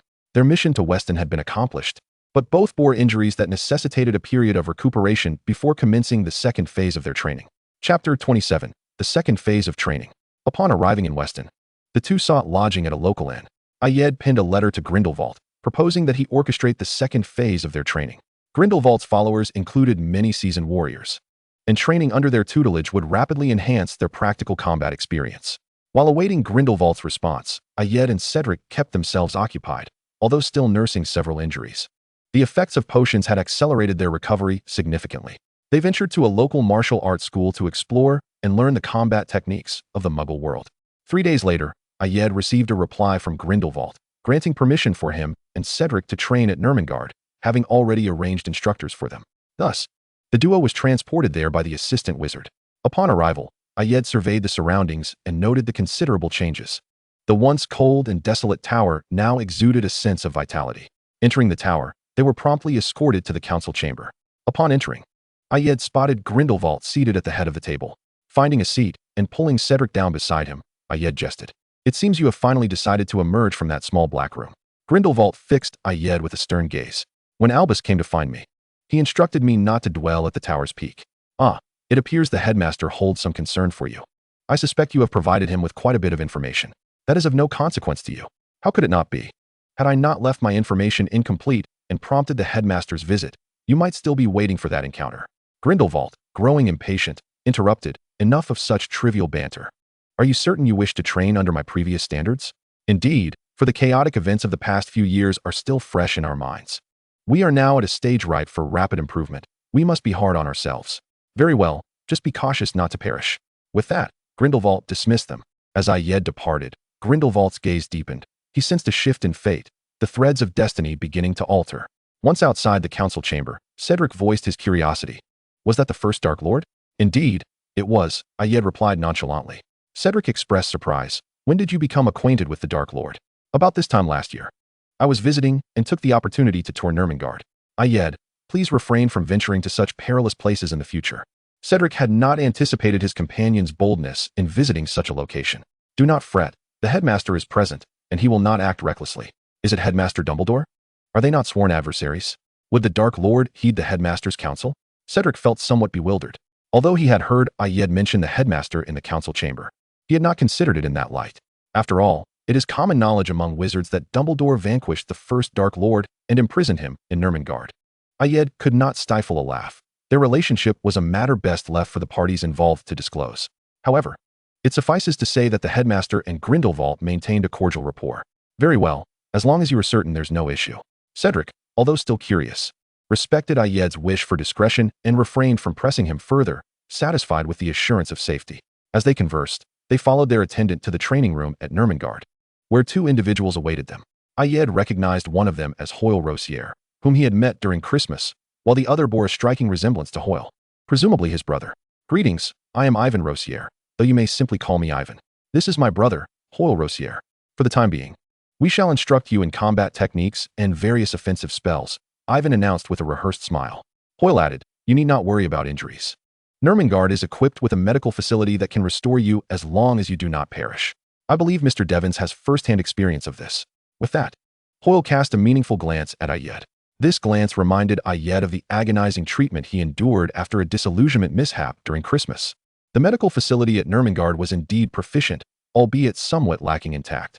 Ayed exchanged a knowing look with Cedric, silently conveying that entering the medical room was not an option. Cedric understood the message, and though curiosity lingered, he resolved to avoid injury given Ayed's warning. The two Rosier brothers exchanged glances, observing the interaction between the two youths before commencing their training. To ascertain Ayed and Cedric's respective abilities, the brothers decided to engage in a bout. Ayed teamed with Ivan, while Cedric partnered with Hoyle, both Rosier brothers, hailing from pureblood families and graduates of Durmstrang, wielded dark arts with remarkable proficiency. Ayed fared relatively well, managing to deflect Ivan's attacks and occasionally countering effectively. Cedric, on the other hand, found himself struggling to keep up. After approximately half an hour, Cedric was struck by a Petrificus Totalis spell, marking the conclusion of their duel. Following another half hour, Ayed, having exhausted his magical reserves, succumbed to a disarming charm, thereby ending his match as well. Having assessed the capabilities of their charges, the Rosier brothers proceeded to offer targeted guidance. Thus, the second phase of training for Ayed and Cedric officially commenced. Over the next fortnight, both maintained a rigorous schedule of ascending snowy peaks at dawn, learning spells in the morning, dueling in the afternoon, and reflecting on combat strategies in the evening. After this period of intensive training, Ayed and Cedric demonstrated a notable increase in their spellcasting speed and successfully devised numerous spell combinations, significantly enhancing their offensive and defensive capabilities. Additionally, they acquired several useful spells. Their physical conditioning and combat awareness improved substantially, particularly for Cedric, whose progress was especially pronounced. Incidentally, since parting ways with Harry, Ayed's heartache had gradually diminished, and as of 2 days prior, he felt no pain whatsoever. Although Ayed could not fathom the reason behind this change, he welcomed the absence of discomfort. After a fortnight, Grindelwald assigned 2 new instructors to the pair. These new teachers were evidently battle-hardened and eschewed lecturing, resulting in a shift to an all-day combat regimen, with surprise attacks occurring even during their sleep. After a week of this relentless training, Ayed and Cedric received their enrollment preparation lists from Hogwarts. Concurrently, Ayed received a message from Headmaster Dumbledore, delivered by Fawkes the Phoenix. The boy who lived would accompany Hagrid to Diagon Alley in 2 days' time. Upon receiving this communication, Ayed and Cedric concluded their second phase of training and began preparations for their journey to Diagon Alley. Chapter 28. Harry and Diagon Alley. As Ayed and Cedric made their way to London, our boy who lived was compelled to partake in an elaborate scheme of evading letters with his aunt and uncle. Since a week prior, when an owl delivered a letter addressed to Harry from Hogwarts, his life had undergone a radical transformation. His uncle and aunt exhibited overt disdain and a veiled trepidation regarding the letter, resolutely refusing to divulge its contents to Harry. However, curiosity consumed him. This was the first time someone had sent him a letter. Consequently, Harry engaged in a spirited dispute with Uncle Vernon over the letter's ownership. Yet, after a letter erupted from the fireplace in number 4 Privet Drive, inundating the room, Harry was forced to temporarily relocate with his relatives. They had briefly taken refuge in a hotel, but letters continued to arrive there as well, prompting them to escape to a dilapidated shack on the sea. Today, the weather was particularly dreary, and as night fell, a torrential rain began to pour. While observing his relatives succumb to slumber, Harry found himself restless, cold, and hungry. Tomorrow marked his birthday, yet he doubted his aunt and uncle would remember, as their sole concern was the date of Dudley's birthday. Harry watched the luminous countdown on Dudley's wristwatch. 3, 2, 1. Boom. Before he could wish himself a happy birthday, a deafening sound reverberated through the shack. shaking its very foundations. The commotion roused his relatives, and Harry sat upright. Someone was knocking at the door. Who would dare approach on such a stormy night? Intrigued, Harry listened intently as the knocking intensified, transforming into a series of resounding thuds. He concealed himself in a corner, fixated on the door. With a final, forceful crash, the door splintered, and Harry beheld a towering figure with a mass of wild hair resembling a giant. The giant entered, settled onto the sofa, and after some bustling about, offered Harry a sizzling sausage. Starving, Harry accepted the offering eagerly. Once he had finished, he turned to the giant and softly inquired, "Thank you for the sausage. May I ask who you are?" The giant introduced himself with a hearty laugh. "I am Hagrid. You may call me that. I am the keeper of keys and grounds at Hogwarts. Surely you are familiar with Hogwarts?" "I'm sorry, but I am not," Harry replied, feeling somewhat at a loss. Should he have known about Hogwarts? Good heavens, didn't your aunt tell you? Your parents were students at Hogwarts, and you too shall soon join their ranks, Hagrid exclaimed. Astonished, Harry glanced at Petunia, noticing her expression darken as if recalling some unpleasant memory. My parents attended Hogwarts as well? I had no idea. No one has ever told me. Hagrid, upon hearing this, was incensed that Petunia had withheld information regarding Harry's parents. Yet he proceeded to share some details about them with Harry, including the circumstances of their demise. After imparting this knowledge, Hagrid urged Harry to rest, as they were to set off for Diagon Alley the following day to procure supplies. Meanwhile, as Hagrid sought out Harry, Ayed and Cedric returned home, hastily preparing for their own journey to Diagon Alley to acquire their textbooks. The next day, the two groups departed from different locations, making their way to Diagon Alley. Ayed and Cedric navigated the route with ease, first heading to Gringotts, where they needed to withdraw some funds. As they neared the bank, they fortuitously spotted Hagrid alongside the diminutive Harry. Ayed was the first to greet Hagrid, their camaraderie stemming from their shared connection with Yo-Yo, since Hagrid was, in many ways, Yo-Yo's guardian at Hogwarts. Good morning, Hagrid. What a surprise to see you here. Are you also here to withdraw something from Gringotts? Ayed feigned astonishment, fully aware of Hagrid's itinerary. Ah, Ayed, you're here too. Are you here to get money for your textbooks? How fortuitous. For I too am here to assist Harry in obtaining funds for his school necessities, Hagrid replied, genuinely delighted by this unexpected encounter. Turning to the small figure beside Hagrid, Ayed noticed Harry's face alight with wonder as he observed both him and Cedric. Good morning, Harry. What a pleasant surprise to find you here. So, you will be attending Hogwarts this year? It seems I ought to reintroduce myself. I am Ayed Devons, a third-year student from Ravenclaw. It is a pleasure to meet you, Ayed said with a warm smile directed at Harry. Cedric chimed in, observing the exchange. Good morning, Hagrid, and good morning to you, Harry. I am Cedric, a fourth year from Hufflepuff. Good morning. I am thrilled to see you both again. We will be attending school together from now on, Harry expressed, his joy evident. Though these two older boys had only accompanied him for 3 days, those days had been the happiest of his 11 years. All right, my little friends. Let us attend to business. We have much to purchase for Harry, Hagrid exclaimed, recalling the task at hand. Indeed, let us proceed to Gringotts and retrieve what we need. Ayed agreed, and the quartet entered the bank together. After navigating through the intricate process, the four of them retrieved their necessary items. Ayed took particular note of the object Hagrid had acquired, as it was something entrusted to him by Professor Dumbledore. A brief investigation suggested it was an alchemical item. Dumbledore must have deemed it significant to dispatch someone specifically for it. However, Ayed found it puzzling that it was entrusted to Hagrid. Given his nature, Hagrid tended to share any information he possessed, rendering it less of a secret. Once outside, Hagrid, feeling discomfort from the ride on the Gringotts cart, instructed Ayed and Cedric to take Harry shopping for his supplies. After agreeing upon a rendezvous point, he departed for the Leaky Cauldron, feeling confident leaving Harry in their care. After Hagrid's departure, Ayed turned to Harry, saying, "Let me see your shopping list." Upon receiving the list, Ayed glanced over it and returned it to Harry. Every year, the new student lists are identical. I had hoped for something a bit more original, Ayed remarked to Cedric. Cedric, gazing kindly at Ayed, responded, "What else were you expecting? This list hasn't changed in decades." All right, little Harry, let us proceed. We shall start by purchasing your supplies, Ayed declared. Okay, Harry replied, following the two older boys. Chapter 29, Harry's First Shopping Expedition. Ayed and Cedric led Harry to purchase the items on his list: a cauldron, glass vials, a telescope, and a brass scale, along with a considerable quantity of parchment and quills, as well as an assortment of standard potion ingredients. These items required little deliberation, as standardized ones sufficed. While selecting cauldrons for potion-making demands careful consideration, for a new student just entering from the Muggle world, even a fine cauldron would go unused, as only a potion master would be particularly discerning. For these items, quality is not paramount. they merely need to be serviceable. If you excel in potions after starting school, you can return for a superior cauldron, as the quality of the cauldron does indeed affect the final potion's quality, Ayed explained while shopping. Moreover, first-year assignments are not overly burdensome. This amount of parchment should suffice unless you have an insatiable thirst for knowledge.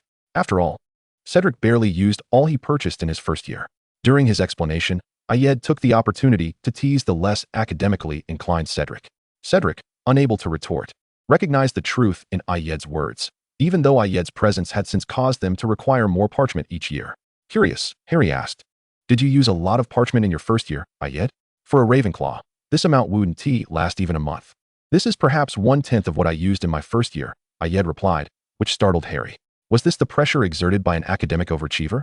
The trio then proceeded to Madame Malkin's robes for all occasions, where, apart from Harry, Ayed and Cedric also required custom robes, having grown considerably during their recent training. Upon entering the shop, Ayed instructed Harry to stand on an empty footstool, and which promptly approached to take Harry's measurements. Ayed and Cedric joined him on the footstool for their measurements as well. While being measured, Ayed overheard a platinum-haired boy beside Harry engaging him in conversation. The boy's haughty tone and sense of superiority made it easy for Ayed to discern that he hailed from a pure-blood family, and given his platinum short hair, it was all but certain that he was a Malfoy. Ayed was reluctant for Harry to encounter individuals from pure-blood families so early, especially as many of those families had dubious ties to Voldemort. Thus, as Harry responded to Malfoy's inquiries about Quidditch, Ayed interjected, "Harry, hurry up. We must go purchase your wand. I imagine you are quite eager." Cedric, sensing Ayed's unusual urgency, added, "A wand is akin to a wizard's very essence. Possessing one's own wand will greatly benefit your studies moving forward." Though Malfoy was displeased at being interrupted, he thought little of it, as they had indeed completed the measurements.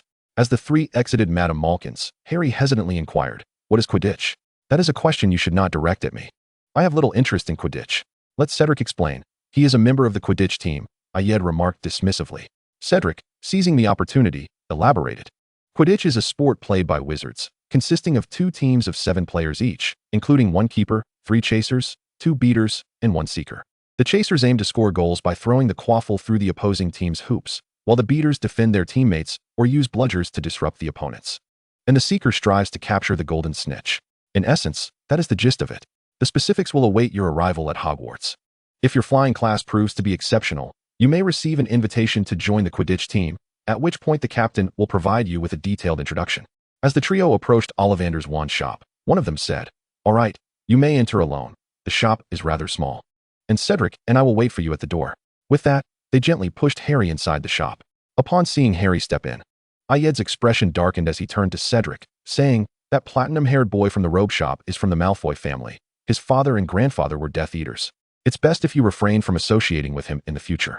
Most crucially, that Malfoy and the platinum-haired Death Eater from my previous dream are likely one and the same." Cedric, noticing Ayed's somber demeanor, approached him and offered a comforting hug, saying, "Do not let it trouble you. Today is meant to be a joyful shopping adventure. We can ponder those vexing matters later. Regardless of the circumstances, I shall remain by your side." Taking a deep breath, Ayed managed to regain his previous smile. He then retrieved a pack of Bertie Bott's every flavor beans from his storage ring, shaking it in front of Cedric as he said, "Today is Harry's birthday. Although we lack time to prepare something grand, I believe he would appreciate these magical treats. What have you prepared, Cedric?" Ayed was eager to witness Cedric's reaction, and indeed, he noticed a perplexed expression on Cedric's face, for unlike Ayed, Cedric did not habitually hoard items he fancied. After calculating the time, Ayed felt that Harry would soon emerge and pulled out a box of chocolate frogs from his storage ring, handing it to Cedric. "Here, give this to Harry shortly." Just as he finished speaking, Harry emerged from the shop, beaming with joy and a wand in hand. Ayed turned to the freshly exited Harry, commenting, "It appears our dear Harry has found a wand that resonates with him. I just heard from Hagrid that today is your birthday. We did not prepare in advance, so we can only offer you some magical snacks. I hope you do not find them lacking." He then handed the Bertie Bott's to Harry. "Happy birthday, Harry." Cedric followed suit, presenting the chocolate frog. "Thank you," Harry replied, his voice thick with emotion. Though these gifts were not extravagant, they marked the first time someone besides Hagrid celebrated his birthday, causing his eyes behind his glasses to glisten. Noticing this, Ayed embraced Harry gently and spoke softly, "Harry, do not be disheartened. Life will improve. Once you arrive at the academy, you will make many friends who will celebrate your birthdays, study with you, play with you, and engage in all manner of activities you may have never even dreamed of. Your future is destined to be bright." As Ayed concluded, he glanced silently at Cedric, silently conveying his gratitude for his presence in his life. Once Harry had composed himself, the trio proceeded to Flourish and Blots, their final destination for the day. They swiftly selected the books they needed and, upon exiting the bookstore, made their way to the designated location of the Leaky Cauldron to meet Hagrid. After finding Hagrid, Ayed and Cedric entrusted Harry to him and arranged to meet again a month later beneath the first pillar between platforms 9 and 10. While walking home, Ayed and Cedric chatted, pondering the fact that, upon meeting Harry, his heart had not ached. Why was that? Was it because he had already established a connection with Harry? Or was their visit to Diagon Alley simply a predetermined occurrence? His first warning had come from disclosing Voldemort's creation of Horcruxes to Professor Dumbledore, the second for intentionally approaching Harry, and the third for revealing Voldemort and certain prophecies to Cedric, who should not have been privy to such knowledge. This time, however, he had received no warning. Could it be that knowing Harry and being a student at Hogwarts made their trip to Diagon Alley for book shopping entirely reasonable? And that Hagrid, due to his physical discomfort, had entrusted Harry to a fellow student he was already acquainted with was perfectly logical? If that were indeed the case, perhaps as long as he refrained from making deliberate alterations in the future, all would be well. It seemed further experimentation would be necessary. Chapter 30. The Start of Term and the Weasley Family. In the ensuing month, Ayed and Cedric continued their training in the manner established during their time at New Mongard, occasionally visiting nearby dueling schools to observe Muggles in combat and refine their own skills. The day of the term's commencement swiftly arrived. The two packed their belongings and set off for King's Cross Station. This time, the Diggorys had prior commitments, leaving them to navigate the journey alone. Upon arriving at the agreed-upon location, Ayed and Cedric patiently awaited Harry's arrival. Before long, Ayed heard a familiar voice and looked up to see the Weasley twins, accompanied by a throng of red-haired Weasleys. Noticing the twins had spotted him, Ayed exchanged a resigned glance with Cedric, silently urging him to keep an eye on Harry, before greeting the approaching Weasley family. "Good day, Mrs. Weasley, Percy, Fred, George, Ron, and the lovely little lady." Cedric echoed the greeting before shifting his attention to the throng of passers-by. "Devons, what brings you here? Waiting for someone? Surely not for us." Ayed replied with a smile. "I am awaiting a young friend. We agreed to meet here. Do you know this young friend?" The twins inquired, but before they could continue, Mrs. Weasley interjected, "Fred, George. It's getting late. Hurry along to the train. Ayed, you should also make haste. Time is of the essence." "Thank you, Mrs. Weasley. Our friend should be arriving shortly. He is unfamiliar with platform 9 3/4, and we must guide him. You all should head ahead. We will catch up soon. Perhaps you should depart first. If you delay any longer, you might miss the train. I will wait here a moment. If there are any lost young wizards, I shall assist them." Ayed found it challenging to navigate Mrs. Weasley's eagerness, unsure how to respond when Cedric waved in a certain direction. "Harry, over here." In no time, Harry approached, pushing his luggage. "Ayed, Cedric, I'm sorry I'm late," Harry said with an apologetic smile. "No worries, it's not too late. Let us be off." "Mrs. Weasley, our young friend has arrived. Let us proceed together." With that, Ayed led Harry to join the Weasley brothers. Throughout the journey, Fred and George kept casting curious glances at Harry, with Ron occasionally stealing a look as well. "You too, enough already. You'll frighten little Harry," Ayed chided, giving George, who was nearest, a light pat on the shoulder. The twins shrugged, falling silent, though they ceased their scrutiny of Harry. As the group reached the barrier between platforms 9 and 10, Mrs. Weasley began directing her brood. "Percy, you lead the way." Percy silently pushed his luggage forward and passed through the barrier. "Fred, your turn." Mrs. Weasley gestured for one of the twins to hurry along. "I'm not Fred. I'm George." Fred began to protest, but Ayed interjected, "Fred, stop fooling around. We have a line of people behind us. Move along." "Devons, you always do this." Fred grumbled as he hurried through the barrier, with George following closely behind. "And now, Ron, you go." Mrs. Weasley sent her last little one on his way. Ron said little, simply pushing his luggage through the barrier. After ensuring her own children were settled, Mrs. Weasley embraced Ayed, saying, "Ayed, you should hurry along too. Remember to visit us during the next holiday. Fred and George have been eagerly awaiting your company." "Yes, I will come to visit with Cedric next holiday. Goodbye, Mrs. Weasley," Ayed replied. With that, the three of them sequentially passed through the barrier. Once aboard the express, Ayed and Cedric found an empty compartment and, after assisting Harry with his luggage, prepared to depart. "Can't we sit together?" Harry asked, a hint of sadness in his voice. "Little Harry, this is the first year's compartment. You can make some wonderful friends during this time. Seeing you so downcast, I shall share a little secret. Once you disembark the train, you will meet Hagrid. May you encounter a friend worth a lifetime on the train," he added, gently ruffling Harry's hair before leaving. Ayed's words held truth. This could very well be the genesis of unforgettable friendships. Cheer up, Harry. Cedric patted Harry's shoulder before he too departed. Upon disembarking the express, Cedric curiously inquired of Ayed, which house do you think Harry will be sorted into? Gryffindor, Ayed asserted confidently. How can you be so sure? Badger asked, puzzled. Leopard elegantly cast a glance at the bewildered Badger. He is the headmaster's golden boy. How could he not be drawn into his domain?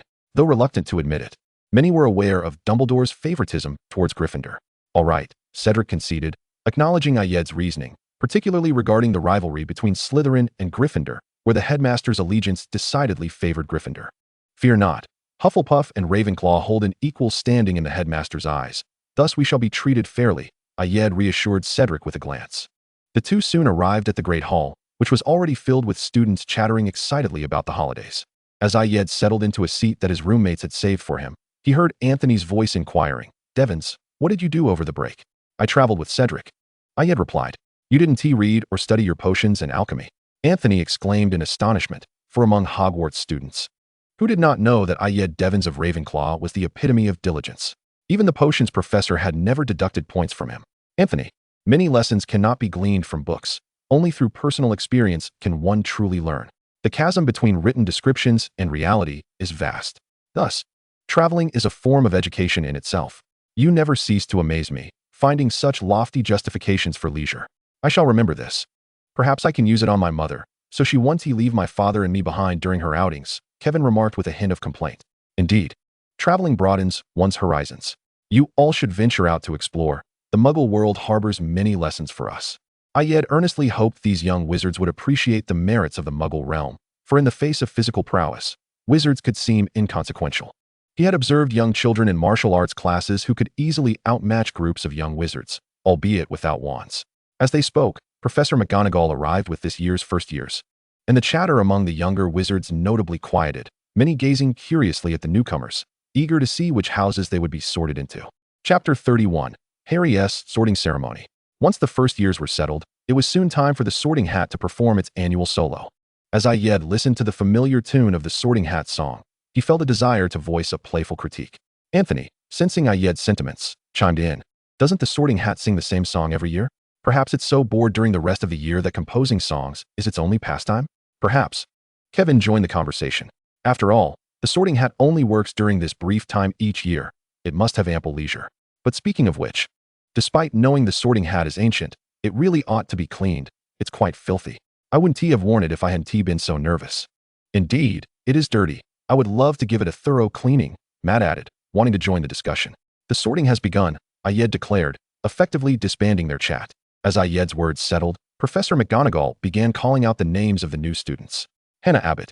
Ayed paid little attention to the sorting, for in his view, only a few first years warranted his notice, and their destinies were already largely predetermined. As the sorting hat announced various houses, applause and cheers erupted throughout the hall.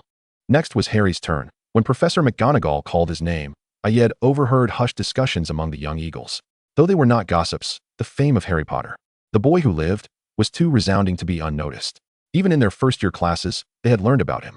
Thus, when they saw the figure from their textbooks in reality, even the typically reserved eagles could not suppress their curiosity. Anthony exclaimed softly, Is that really Harry Potter? I can't believe I'm seeing him in person. I wonder if he will be sorted into Ravenclaw. Kevin, equally enthusiastic, remarked, I never expected to be Harry Potter's senior. However, he likely won't end up in Ravenclaw, given that his parents were both Gryffindors. Matt remained silent. Yet his keen gaze upon Harry revealed his own excitement. Devons, what do you think? Anthony sought to draw Ayed into the conversation. Gryffindor, Ayed succinctly expressed his opinion. Almost simultaneously, the sorting hat announced its verdict. Gryffindor. As the words left the sorting hat's mouth, the Gryffindor table erupted in cheers. The sound akin to an explosion of joy. Percy, the head boy, approached Harry, shaking his hand vigorously, while the twins shouted in delight, We have Potter. Ayed watched as Harry took his seat at the Gryffindor table, feeling a sense of relief wash over him. He began to observe his surroundings. And when Harry glanced his way, Ayed waved and offered a smile. Harry reciprocated the smile before shifting his attention to the professors at the staff table. Now only 3 individuals remained awaiting their fate, one of whom was Ron Weasley, destined undoubtedly for Gryffindor, given that all the Weasley brothers had belonged to that house. Subsequent events unfolded without any surprises. After the sorting, the headmaster's address followed, which could largely be disregarded, leading into the much-anticipated feast. The new students gazed in awe at the food that materialized upon the tables. Thanks to Ayed's efforts over the past 2 years, the banquet offerings had become significantly more diverse, representing both Eastern and Western cuisines, with most of the Eastern dishes being his contributions. Though few individuals from the East attended the school, culinary delights knew no borders, and Eastern cuisine was particularly delectable. Ayed was not particularly hungry, so after a light meal, he resumed observing the first years, noting that this year, Gryffindor and Hufflepuff dominated the ranks, already envisioning the chaotic week ahead for Cedric. The atmosphere around Harry was particularly lively, with the young Gryffindors brimming with energy, effortlessly forging friendships. As the main course came to an end, an array of desserts emerged on the long table. Ayed, feeling rather lackluster, picked up a coffee jelly and savored it languidly. Suddenly, he noticed Harry shielding his forehead scar with one hand. Following the direction of Harry's gaze, he spotted the defense against the dark arts professor, Quirrell, and Professor Snape, both of whom had their backs turned to Harry. Ayed had not previously scrutinized the staff table, but upon seeing the newly arrived Professor Quirrell, a sense of foreboding washed over him. He could almost instantaneously conclude that this Quirrell was indeed problematic, and gravely so. Yet, why had Harry covered his scar? It appeared a conversation with young Harry was in order. Resolute in his decision, Ayed diverted his gaze from the staff table. Before long, the desserts had vanished, and Headmaster Dumbledore rose to address the assembly, plunging the hall into silence as all young witches and wizards turned their attentions to him. Awaiting his words, now that everyone has had their fill, I wish to impart a few important notices as this semester commences. First-year students, please take heed. The forested area on school grounds is strictly off-limits to all students. This is a reminder for everyone else as well. Having said this, Dumbledore cast a meaningful glance at the Gryffindors, particularly the twins. Additionally, Mr. Filch, the caretaker, has asked me to remind you not to cast spells in the corridors during breaks. The tryouts for the Quidditch team will take place in the second week of this term. Anyone interested in joining the house team should contact Madam Hooch. Lastly, I must inform you that the corridor on the right side of the 4th floor is prohibited. Now, before you retire for the evening, let us sing the school song together. After the announcements, Ayed braced himself for the segment he dreaded the most, the school song. It seemed the professors shared his sentiment, their expressions betraying a hint of stiffness. Under Dumbledore's direction, the chaotic chorus of the school song commenced. Ayed was uncertain how others felt, but he found this overly free-spirited song to be a true test of his endurance. At last, the torturous singing concluded, and the heads of houses led their young charges back to their respective common rooms. As they made their way back, Ayed pondered deeply over Dumbledore's final warning regarding the right corridor on the 4th floor. Given the nature of the Gryffindor cubs, it was likely they would soon embark on an adventure there. Perhaps he too ought to investigate what lay beyond, especially since this prohibition had not previously existed. Unable to decipher Dumbledore's intentions, Ayed made a mental note to explore the 4th floor right corridor. Upon returning to the common room, the head of house briefly acquainted the first years with the house's particulars before everyone retired to their dormitories. Chapter 32. The Three-Headed Dog and the Quarrel. Ayed was known for his remarkable decisiveness. The very next evening, he skillfully evaded Filch and Professor McGonagall to reach the right corridor on the 4th floor. There stood a locked door. Ayed refrained from recklessly opening it, instead pressing his ear against the door to listen intently. Inside, he discerned 3 steady, deep breaths, leading him to deduce that the creature within was soundly asleep. Using the spell Alohomora, he unlocked the door and cautiously pushed it open. What greeted his eyes was a massive 3-headed dog, which he recognized as Fluffy, a pet of Hagrid's, whom he had previously met. Fluffy lay sprawled on the floor, lost in a deep slumber, and beneath one of its paws was a trapdoor. Evidently, the very thing Fluffy was tasked to guard. After grasping the situation, Ayed restored everything to its original state and quietly departed. He would not risk provoking the 3-headed dog to uncover what lay behind the trapdoor. Moreover, if he truly wished to know, he could simply inquire with Headmaster Dumbledore, though he would prefer to avoid that. Despite their prior collaboration, dealing with the cunning headmaster was no easy task. The following morning, after breakfast, Ayed pulled Cedric aside and confided, "Cedric, there's a 3-headed dog in the forbidden area on the 4th floor. Make sure none of our housemates wander over there. It's quite formidable, and even the professors could get hurt if they aren't cautious." "How did you manage to investigate it alone? You weren't harmed, were you?" Cedric inquired, concern etched on his face. "Fear not. As long as it's an animal, I generally remain unharmed. You know that better than anyone, don't you?" Ayed waved dismissively. "That is not the point. While I understand most creatures won't harm you unprovoked, I still worry. So, if you plan on doing anything perilous in the future, take me along. It's far safer for us to face it together rather than alone," Cedric insisted, displaying an unusual firmness. But Ayed began, only to be interrupted by Cedric. No buts. We grew up together, bonded as life and death friends, comrades ready to fight side by side. I refuse to let you shoulder everything alone. I don't want to hear about you being gravely injured from someone else's lips again. Ayed, trust me, will you? With that, Cedric maintained his earnest gaze on Ayed. Ayed averted his eyes, aware that some matters were too perilous to involve Cedric. Observing Ayed's silence, Cedric sighed. Ayed, please think carefully. I refuse to remain in the position of the protected. Even if I'm not strong enough now, I will become strong in the shortest time possible. With that, Cedric departed. Ayed watched Cedric leave, furrowing his brow. He could share certain aspects of his situation with Cedric and even train together, but he could not involve him in everything. After all, they would soon face Voldemort. While Ayed believed Voldemort to be far inferior to Grindelwald, that did not imply that Voldemort was an easy adversary. The very fact that the entire wizarding community feared to speak his name attested to his formidable nature. Thus, Cedric was right. Even though Ayed yearned to stand alongside him in battle, that was a matter for the future. For now, Cedric should simply relish his time at school. With this thought in mind, Ayed retrieved a small beetle from his storage ring. This beetle was a byproduct of his research into magical power enhancers, capable of autonomously absorbing magical energy and acting as a semi-sentient being. Follow Cedric. If he encounters any danger, relay the details to me, he instructed, releasing the small beetle, which wobbled away in the direction Cedric had departed. In the following days, some members of Ravenclaw and Hufflepuff began to notice that something was amiss with Ayed and Cedric. They observed that the two had not appeared together for several days. Given that they belonged to different houses and year groups, it was already unusual to see them together. Yet apart from class time, they were often seen together during breaks. Thus, the absence of their companionship over several days felt peculiar and disconcerting. The Hufflepuff Badgers noted that during Quidditch practice, the familiar figure of the silver-haired, violet-eyed beauty holding a book was conspicuously absent from the stands. The little eagles of Ravenclaw discovered that the gentle and handsome figure, who always accompanied the beauty, was nowhere to be found in the library. After witnessing Ayed visit the library alone for the third time, Anthony grew restless and pulled Ayed out of the library. "Devons, why are you here all alone again?" he inquired. "Shouldn't I be allowed to come alone?" Ayed replied, somewhat perturbed, unsure of Anthony's sudden urge to pull him out. "Where's Diggory from Hufflepuff? I haven't seen him. Don't you two usually come to the library together?" Anthony pressed, a hint of urgency in his voice. "Anthony, we are merely friends, not conjoined twins. We don't have to do everything together," Ayed chuckled lightly, bemused by how others perceived his relationship with Cedric. "You two have never gone 2 consecutive days without appearing together in the last 2 years. This is already the 3rd day. There must be something amiss. Have you had a quarrel? Are you in a Cold War?" Anthony's concern was palpable. "We haven't fought. We just have differing opinions, which is perfectly normal," Ayed replied, still not comprehending why Anthony was making such a fuss. "This may be quite normal for others, but it's not for you too," Anthony insisted. "Although we've grown up together, as distinct individuals, it's impossible for us to always align in our views. It's entirely normal to have disagreements. You need not impede my time for reading over such trivial matters. Besides, don't you want to surpass me in potions? Wouldn't you be better off spending time with your potions books instead? All right, if you don't wish to discuss it, then so be it. However, I still believe you two ought to have a proper conversation. You mentioned that Cedric would agree to anything you said. This time should be no exception. Cedric is truly wonderful, accommodating you in every matter.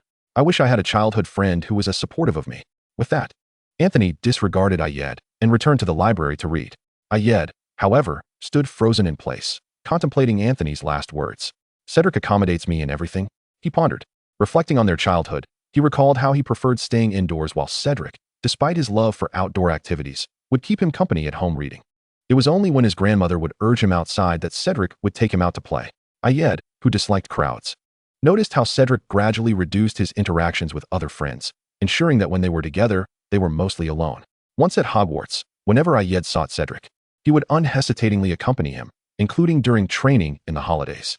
Cedric never questioned Ayed's words, even when he spoke of Voldemort's impending return, a claim that few would believe and for which he had no evidence to support. "So, have I been complacent, failing to consider Cedric's feelings?" Ayed mused, engulfed in confusion. Chapter 33, Hagrid's Hut.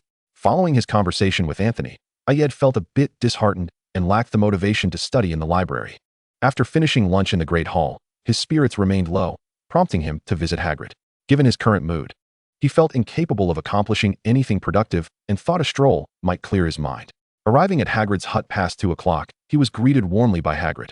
who was particularly cheerful today as Yu had not ventured into the forbidden forest to play with Avel, but was amusing Yaya inside the hut. Cradling Yu in his arms, Ayed buried his face in Yu's belly, inhaling deeply, feeling his mood lift ever so slightly. Sensing Ayed's distress, Yu allowed him to hold her while affectionately resting her paws on his head. Hagrid, observing Ayed's actions, chuckled and suddenly recalled something. I almost forgot. I've asked Harry to come over at 3. Hearing Harry's name, Ayed lifted his head to look at Hagrid. What do you want Harry for? Hasn't he already attended a week of classes? I want to check how he is adapting, Hagrid replied. I see. In that case, I'll wait with you. I'm curious about how Harry has been faring this week. Although Ayed's mood was still somewhat dim, he managed to wear a smile as he usually would. At 5 minutes to 3, a knock echoed at the hut's door, prompting Yaya to bark excitedly and prepare to leap.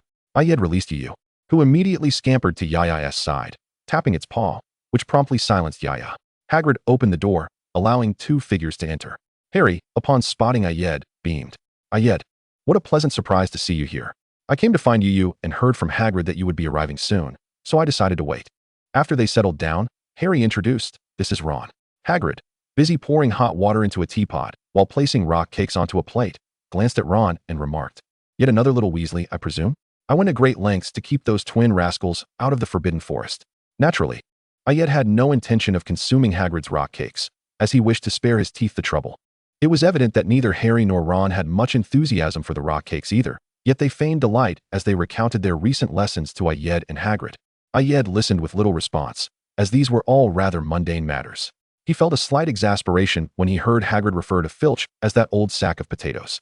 Ayed was aware of the poor relationship between Hagrid and Filch, recalling how Mrs. Norris would always trail Hagrid around the castle. Ayed found their conversation somewhat tedious, as there was nothing particularly noteworthy being discussed until Harry recounted an incident from Professor Snape's class that piqued Ayed's interest. Harry, Professor Snape equally despises all students who struggle in potions class, and if a student possesses little merit, his disdain is even more pronounced. Ayed calmly informed him after hearing about Harry's experience. But I truly feel that he hates me. That is certainly a possibility. I recall your parents attended school with Professor Snape, and the atmosphere was rather grim back then, marked by frequent incidents of bullying. Perhaps there was some animosity formed during that time? Ayed speculated. However, you needn't worry too much. Professor Snape is a competent instructor, though he may have his quirks, such as deducting extra points. He would never resort to anything more excessive. Really? Harry responded, somewhat skeptical. Indeed. To speak candidly, aside from the transient defense against the dark arts professor, most of the subject teachers have been teaching for over a decade without any incidents of professors harming students. You should have some confidence in them. Of course, if points are deducted, that's another matter altogether. You'll just have to accept that it's due to your own shortcomings that you got caught. Ayed shrugged casually. Ron muttered from the side, easier said than done.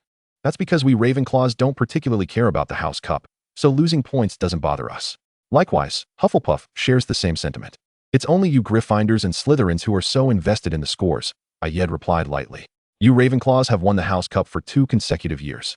It's easy for you to say, Ron retorted. Ayed smiled at Ron before shifting the topic. Harry, during the welcome feast, I noticed you were holding your forehead. Are you feeling unwell? Harry hesitated, uncertain whether to speak up. Ayed discerned his reluctance and continued. If something is troubling you, feel free to share. I can help you analyze it. That day, when I saw Snape, my scar throbbed, Harry confessed. Are you certain it was Professor Snape? Ayed inquired. Absolutely. It was the moment Professor Snape looked at me that it hurt. And did your scar ache when Professor Snape looked at you today? Ayed asked, lowering his gaze as he contemplated. Actually, it didn't hurt today. I recall that when you were clutching your scar, Professor Snape was facing you while Professor Quirrell had his back turned. Thus, the cause of your scar's discomfort could potentially stem from either Snape's gaze upon you, or Quirrell's turned back, or perhaps both. Ayed paused to ensure his companions could follow his reasoning. Given that your scar did not hurt during your potions class when you made eye contact with Professor Snape, we can dismiss the first possibility, leaving us with 2 remaining. Personally, I lean towards the second hypothesis, for I believe that a man who has taught at Hogwarts for over a decade cannot be entirely malevolent. Upon saying this, Ayed pressed his lips together and sighed before adding, however, I suspect the triggering conditions are not so simplistic. Yet, with the scant information currently available, we can only speculate. Should you encounter this again, do inform me. When we have enough data, we can deduce the truth. Harry was left somewhat bewildered, indeed. All 3 in the room felt a sense of confusion. Still, I can't shake the feeling that Snape is problematic. Harry hesitated before continuing. Of course, what I've shared is merely my personal perspective, intended to provide you with a line of thought, not to assert that I am correct. After all, no one can guarantee their infallibility. Everyone makes mistakes, which is why we must heed the opinions of others to minimize our own errors. Don't you agree? I had hoped Harry would mature into a calm, rational, and decisive individual, and thus endeavored to assist him in reflecting on various matters. If you wish to uphold your opinion, you must present more evidence to support your stance. Yet, I believe that information laden with personal bias cannot serve as reliable evidence in determining the truth of a matter. Harry pondered, I will think this through. It's reassuring to hear that your week has been satisfactory. Should you face any insurmountable issues, feel free to seek me out. Ayed remarked, producing a small mirror and handing it to Harry. This is a two-way mirror. Once you channel your magic into it, I will appear in the reflection. Well, I must take my leave now. Until next time, Ayed concluded before departing from Hagrid's hut. Chapter 34, The Flight Class Incident and Yule. Since their encounter at Hagrid's hut, Ayed had not been particularly focused on Harry. He had gleaned most of the information he sought, and with Dumbledore and other professors observing Harry, there was no need for him to monitor him constantly. He merely needed to ensure he could offer assistance when Harry sought it. What troubled Ayed now was another matter. It had been over a week since he had seen Cedric, and it was evident that Cedric was avoiding him. Perhaps it was not Cedric who was evading him, but rather the frequency of their meetings that was simply returning to normal. That afternoon, Ayed, for a rare moment, set aside his books and experiments, opting instead for a stroll into the Forbidden Forest to find Yuyo and Yule. As he passed the lawn, he noticed first years from Slytherin and Gryffindor engaged in their flying lessons, prompting him to stop and observe. He recalled the trophy of Harry's father, James Potter, displayed in the trophy room, which celebrated Quidditch. Perhaps Harry had inherited his father's flying talent. After watching for a while, Ayed grew bored and was about to leave when suddenly he heard Madame Hooch's voice call out. Turning his head, he saw a young Gryffindor struggling to control his broomstick, ascending uncontrollably. Recognizing the child's terrified expression as he lost stability, Ayed rushed over, drawing his wand and casting a levitation charm just in time to steady the boy as he nearly slipped off the broom. Ayed summoned a broomstick to him, mounted it, and flew to the child's side. With one hand guiding the broom and the other securely holding the frightened boy, he landed safely. Although it appeared he performed numerous actions, only a few seconds had elapsed. Once they had both landed steadily, Madame Hooch hurried over to check on Neville, who was merely shaken but unharmed. Mr. Devons, thank you for your assistance. Had it not been for you, Mr. Longbottom could have been in serious trouble, Madame Hooch expressed gratefully. Not at all, Madame Hooch. I noticed Mr. Longbottom seemed rather distressed. I believe he should visit Madame Pomfrey for a checkup, Ayed replied. Quite right, Madame Hooch agreed, addressing the still-dazed young wizards. I will escort this child to the infirmary. None of you are to move. Return the broomsticks to their proper places, or risk being expelled from Hogwarts. With that, Madame Hooch supported Neville and departed. Ayed set down the broomstick in his hand, nodded towards Harry, and left the scene. Once Ayed had departed, the young wizards erupted in conversation. Goodness, who was that upperclassman? He is so handsome. One girl gushed.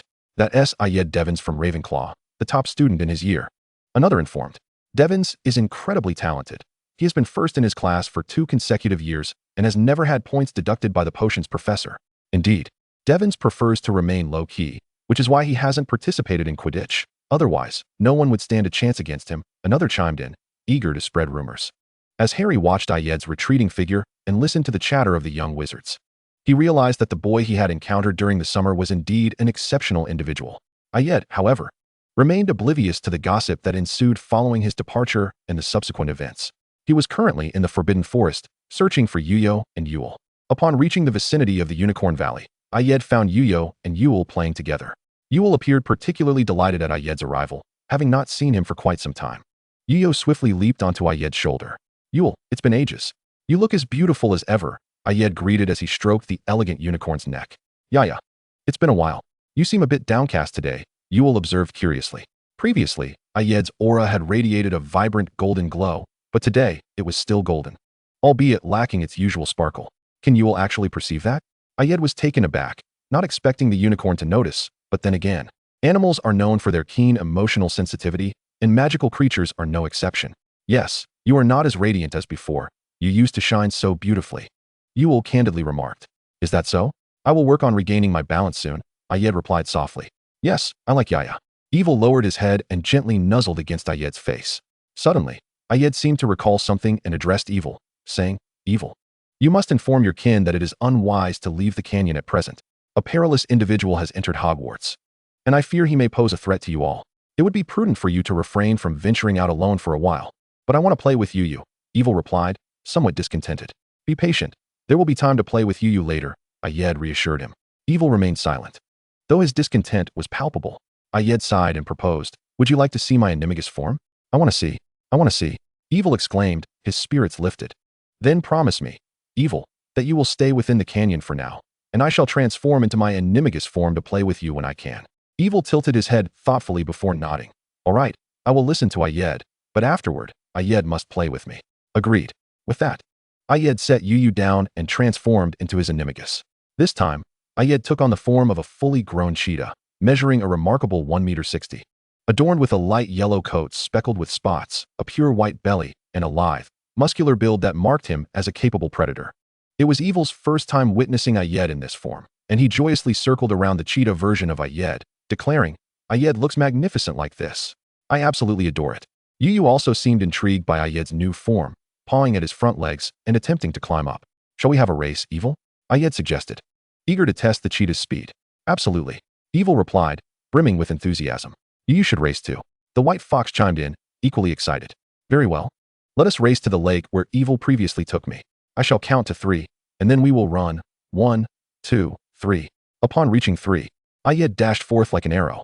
True to its reputation as the fastest land animal, the cheetah quickly outpaced Evil and Yu, covering the distance of several hundred meters in mere minutes, leaving them far behind, arriving at the finish line in approximately 5 minutes. Evil and Yu were still nowhere in sight. Ayed assessed his physical state, noting that he felt utterly at ease and brimming with energy, confident that he could sustain full-speed running for another half hour. Unlike ordinary cheetahs, whose limits would be reached after 5 minutes of sprinting, it appeared that the animagus transformation bestowed a different endurance upon him. Satisfied with the test, Ayed awaited his friends. After about 10 minutes, Evil and Yu finally arrived, immediately complaining that they would never race against Ayed in that form again. In the end, Ayed escorted Evil back to the canyon before returning to school. Chapter 35. A Halloween fright. Before long, Halloween arrived. Cedric had been quite busy lately, as the Quidditch season was approaching, and each house was intensifying their practice, hoping to secure victory in the matches. During this time, Ayed had come to some realizations. He acknowledged that Cedric had been overly accommodating towards him. Whether it was sharing information or dragging Cedric into training, he had acted out of self-satisfaction without ever considering Cedric's thoughts. He had concealed truths under the pretense of looking out for him, yet his actions were no different from those of others. He had foolishly assumed that Cedric would simply accept protection, which led him to act independently, only sharing the outcomes with Cedric. He had not regarded Cedric as an equal partner, a pattern that had emerged since the incident involving Harlan. Cedric had tolerated his arrogance and capriciousness, yet Ayed had remained oblivious, blissfully unaware of his own hubris. I shall apologize after tonight's feast. Cedric must be waiting, Ayed thought cheerfully. The Halloween feast commenced as expected, and Ayed casually scanned the professor's table, noting that the unsettling Professor Quirrell was absent. An ominous premonition washed over him. Perhaps his earlier plans would be thwarted. As predicted, midway through the feast, a panicked Professor Quirrell burst into the Great Hall. He staggered to Professor Dumbledore's side, leaning against the chair, gasping. A troll in the dungeons, I thought you ought to know. With that, he collapsed onto the floor, unconscious. At his words, chaos erupted among the young witches and wizards in the hall. Dumbledore, using his wand to conjure fireworks, called for silence and commanded the heads of houses to escort their students to the dormitories. Ayed noticed that amidst the commotion, Professor Snape slipped out of the hall through a side door. Reflecting on the restricted area in the 4th floor corridor, Ayed surmised that Professor Snape must be checking for any potential theft amid the chaos. As he followed the head of house during the evacuation, Ayed spotted Harry and Ron, who had not returned to the Gryffindor group. Considering Snape's hasty exit and the other professors now investigating the dungeons, Ayed couldn't help but admit that the two had found an excellent opportunity. Recalling his intention to apologize and Cedric's mention of needing to speak with him, Ayed thought perhaps they could share in the deductions together. Determining the direction the two boys had taken, he dashed into the Hufflepuff group and pulled Cedric away. Cedric appeared surprised, but followed Ayed's lead without question. Feeling Cedric's compliance, Ayed's heart swelled with warmth. How could Cedric be so wonderful? Despite their ongoing Cold War, he still followed without asking for reasons. Struggling to suppress the urge to shed tears, Ayed whispered as he led Cedric along. I've thought about what you said earlier. From now on, I will involve you in my actions. So, we must carry out a mission to protect Harry. I just saw him and Ron leave the group. And now the professors are all preoccupied with their own tasks, leaving him vulnerable. We need to follow him, just in case. Upon hearing Ayed's words, Cedric smiled brightly. Ayed, so you won't be reckless alone anymore? Turning back to Cedric, Ayed beamed. No, I will drag you along for my mischief from now on. If Uncle Diggory scolds you, I want to intervene. After all, this is your own request. Yes, it was my own request, Cedric replied, gazing at Ayed with tender eyes. Thus, the two reconciled. As they sought out the two missing Gryffindors, a piercing and terrified scream suddenly echoed from nearby. Ayed and Cedric exchanged glances before sprinting towards the source of the sound. Upon arriving, they witnessed the two young lions dashing into a room. They hurried in and found the clever little witch from Gryffindor cowering against the corner, while the troll from the dungeons loomed menacingly, brandishing a massive club and advancing towards her. Seeing Harry and Ron hurling objects like faucets at the troll, Ayed rushed forward. And with Cedric, they shielded the two reckless young lions. Cedric, can we do this without wands? Ayed asked with a grin. Naturally, of course. I have been diligently training these past 2 months. Harry, anxiously watching the sudden appearance of Ayed and Cedric, exclaimed, You must leave quickly. This troll is exceedingly formidable. Ayed, in high spirits following a reconciliation with Cedric, reassured, Do not fret, young Harry. Allow the upperclassmen to demonstrate for you. With that, Ayed cast a levitation charm, causing the troll's weapon to float into the air. Cedric swiftly followed with a stunning spell, rendering the troll unconscious. Then, Ayed cast a binding spell, securing the troll's limbs. After accomplishing this, Ayed exchanged a glance with Cedric, who returned a celebratory high five. Good job. The camaraderie with Cedric filled Ayed with joy, as if the 2 months of Cold War between them had never occurred. Cedric had indeed trained diligently, his proficiency with wandless spells having improved significantly since their last encounter. Harry and Ron, astonished by how swiftly Ayed and Cedric subdued the troll, hurriedly ran over to Hermione. At that moment, a sudden cacophony of pounding on doors and hurried footsteps echoed through the air. Moments later, Professor McGonagall burst into the restroom, followed closely by Professor Snape, with Professor Quirrell trailing behind. Ayed, observing the 3 professors' entrance, surmised that their earlier commotion had drawn the faculty's attention.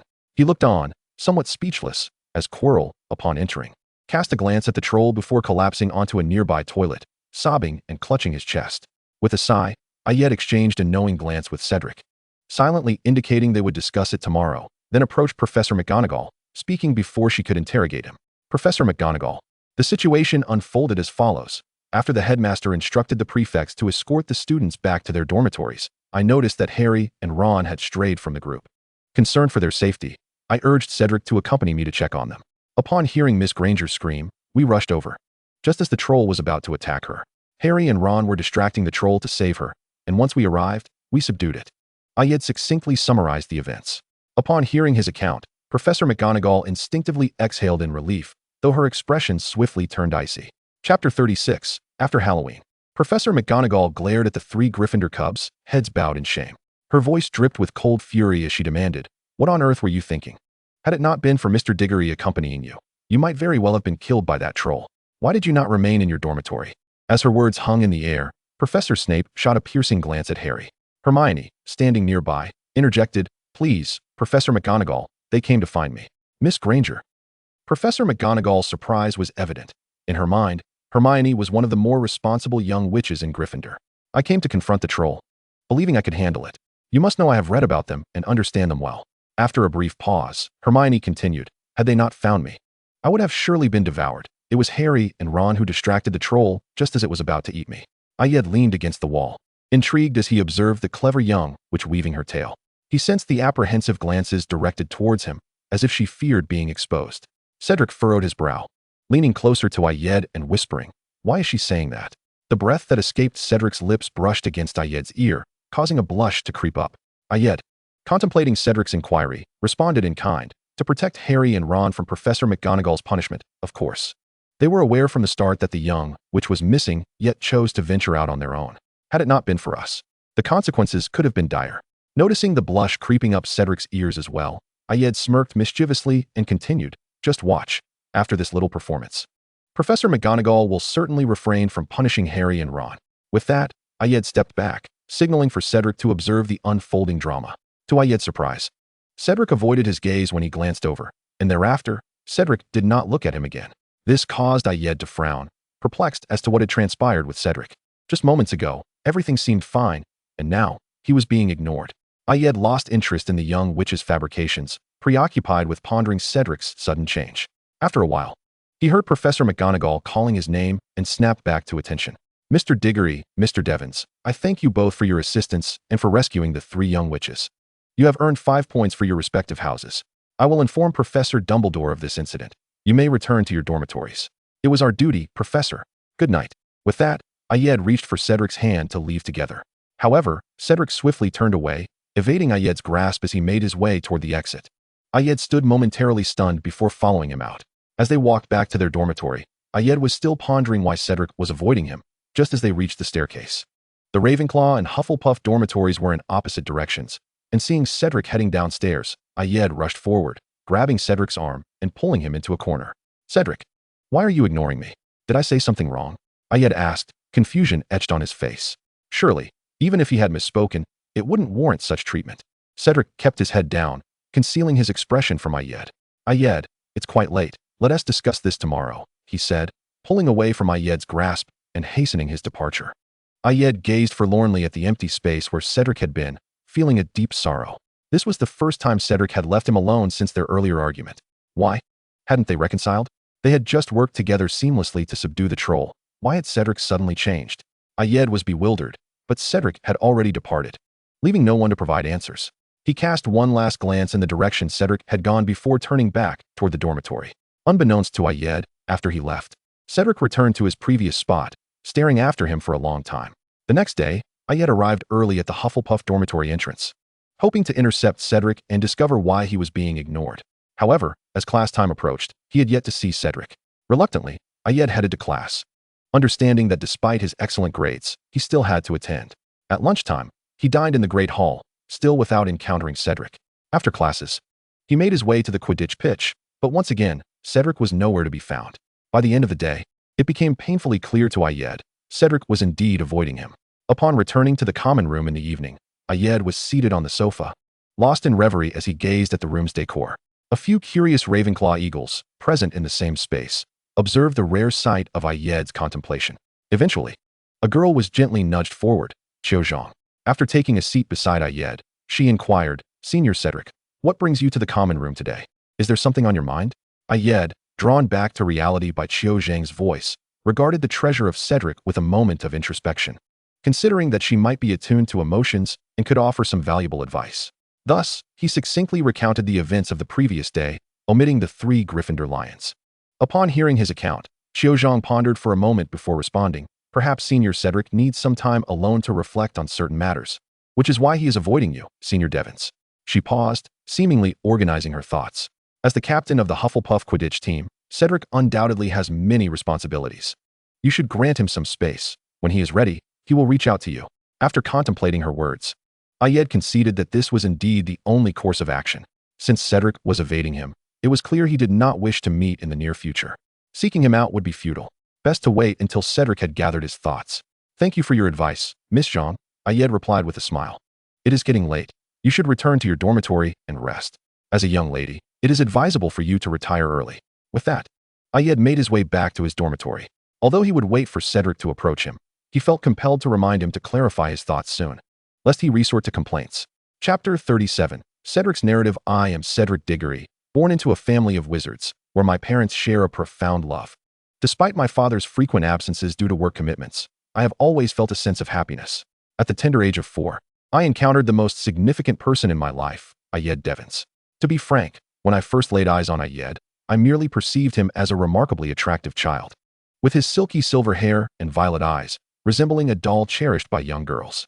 However, his demeanor was strikingly aloof, his countenance bore little expression, and his words were often curt. Despite this, I found myself drawn to him. Who could resist such beauty? Initially, Ayed was indeed difficult to approach. He would often sit alone, engrossed in books, while I preferred the company of friends. After accompanying him a few times, I began to visit him only occasionally. Ayed seemed indifferent to my presence. He inhabited his own world, impervious to the distractions of the outside. Truthfully, I was not fond of this sensation. The turning point in our relationship occurred during my 3rd year. While exploring the library with friends, I spotted the boy quietly reading in a sunlit corner. Whether it was the content of the book or the golden rays of sunshine, Ayed wore an expression of unparalleled softness, even exuding a hint of gentleness. For days afterward, I could not shake the image of that serene Ayed from my mind. I yearned to draw closer to him, to forge a deeper friendship, to witness more of his emotions. Thus, I resolved to take the initiative and seek him out, only to stumble upon him being bullied by older students in the library restroom. Without a moment's hesitation, I positioned myself in front of Ayed, driven solely by the desire to protect him. Fortunately, my words intimidated the bullies into retreating. Otherwise, the outcome could have been dire. Once they had departed, I exhaled a sigh of relief and turned to invite Ayed to walk home together, only to be met with his question about why I had defended him. Frankly, I had no clear answer. The urge to intervene had been instinctive. However, when Ayed inquired, it felt as though we were already friends. After explaining myself, Ayed permitted me to call him by his first name, which filled me with joy. Did this signify a step forward in our relationship? The following day, I learned that the ringleader of those who bullied Ayed had withdrawn from school. Though perplexed, I felt reassured that Ayed would no longer face such torment. Regardless, I would remain by his side, ready to protect him should anyone dare to bully him again. In the days that followed, Ayed and I became inseparable. His expressions flourished, revealing a spectrum of emotions, joy, anger, and gentle smiles, all gracing his face. I was elated. I adored this version of Ayed, who seemed to have descended from distant stars to land beside me. Ayed was also an excellent cook, due to Mrs. Scone's ill health. He had learned various life skills at an early age. Yet, Ayed was exceptionally gifted and excelled at everything he undertook. In 6th grade, as my graduation approached and I was to attend Hogwarts, my father, in a rare gesture, took me to the zoo, and naturally, I invited Ayed to join us. Given Mrs. Scone's condition, it was impossible for her to accompany us. What should have been a delightful day at the zoo was abruptly interrupted by a stampede of deer. I inquired of Ayed why the deer had gone wild, to which he speculated it might have been due to a fawn's call. While I harbored doubts about this explanation, I had no alternative, and so I set aside the matter. After my graduation, I received a letter from Hogwarts, and the reality of parting from Ayed struck me hard. I was reluctant to leave him. Although I knew we would reunite at Christmas, the thought of separation weighed heavily on me. At times, I pondered why Ayed was a year younger than I. If we were the same age, I would not have to part from him. Yet, such matters would not change simply because of my reluctance. Ayed accompanied me to Diagon Alley for shopping, and to my surprise, he too purchased a wand. A wand is akin to a wizard's very essence. Typically, one would not share such intimate details with anyone but the closest of companions. If we could buy wands together, then perhaps I held a significant place in Ayed's life. This thought buoyed my spirits for a considerable time. To maintain correspondence with Ayed, I procured an owl. Yet I never received a single letter from him. As I boarded the Hogwarts Express, I fought the urge to disembark and return home with Ayed, silently assuring myself that I would see him again in just 3 months. Little did I know, this separation would last nearly a year. Upon my arrival at Hogwarts, I had to acclimatize to my new surroundings. I did not wish for Ayed to read about my experiences in letters. I yearned to share with him in person that he would soon attend a beautiful school, where the professors were kind and welcoming.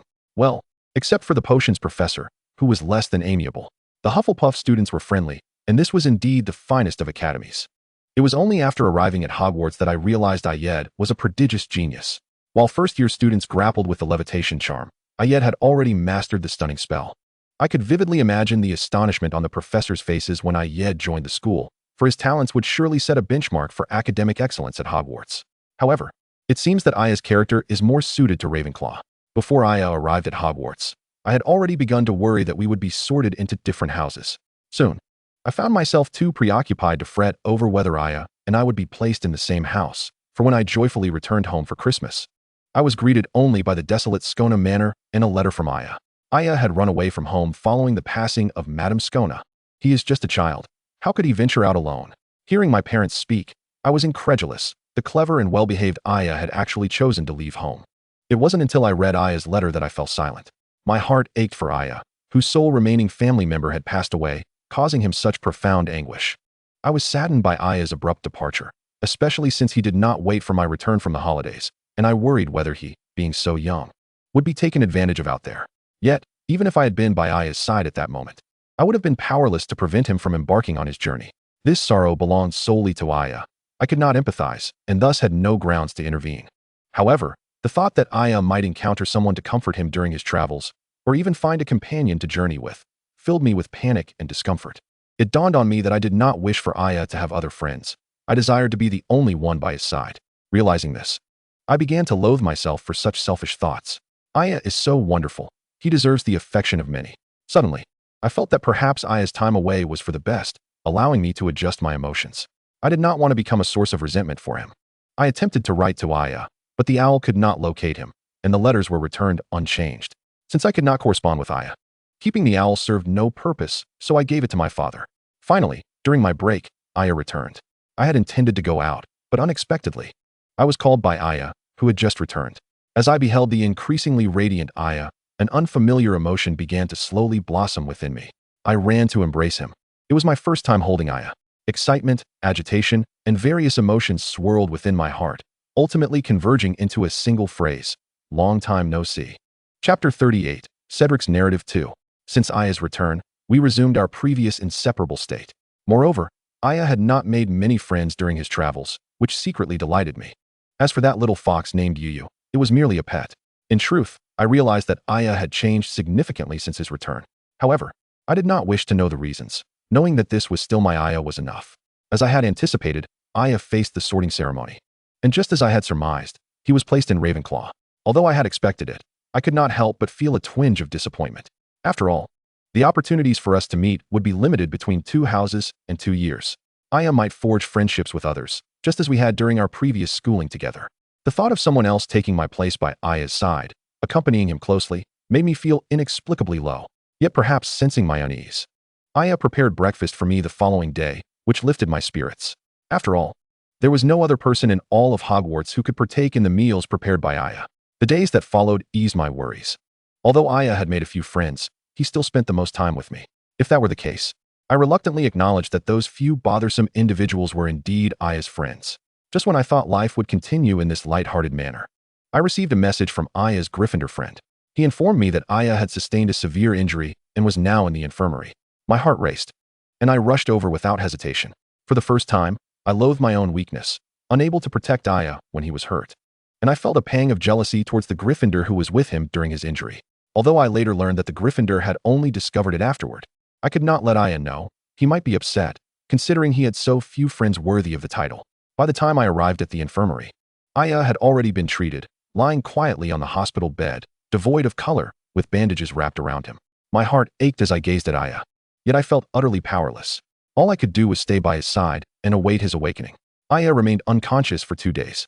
During this time, whenever I had no classes, I would visit the infirmary to keep him company.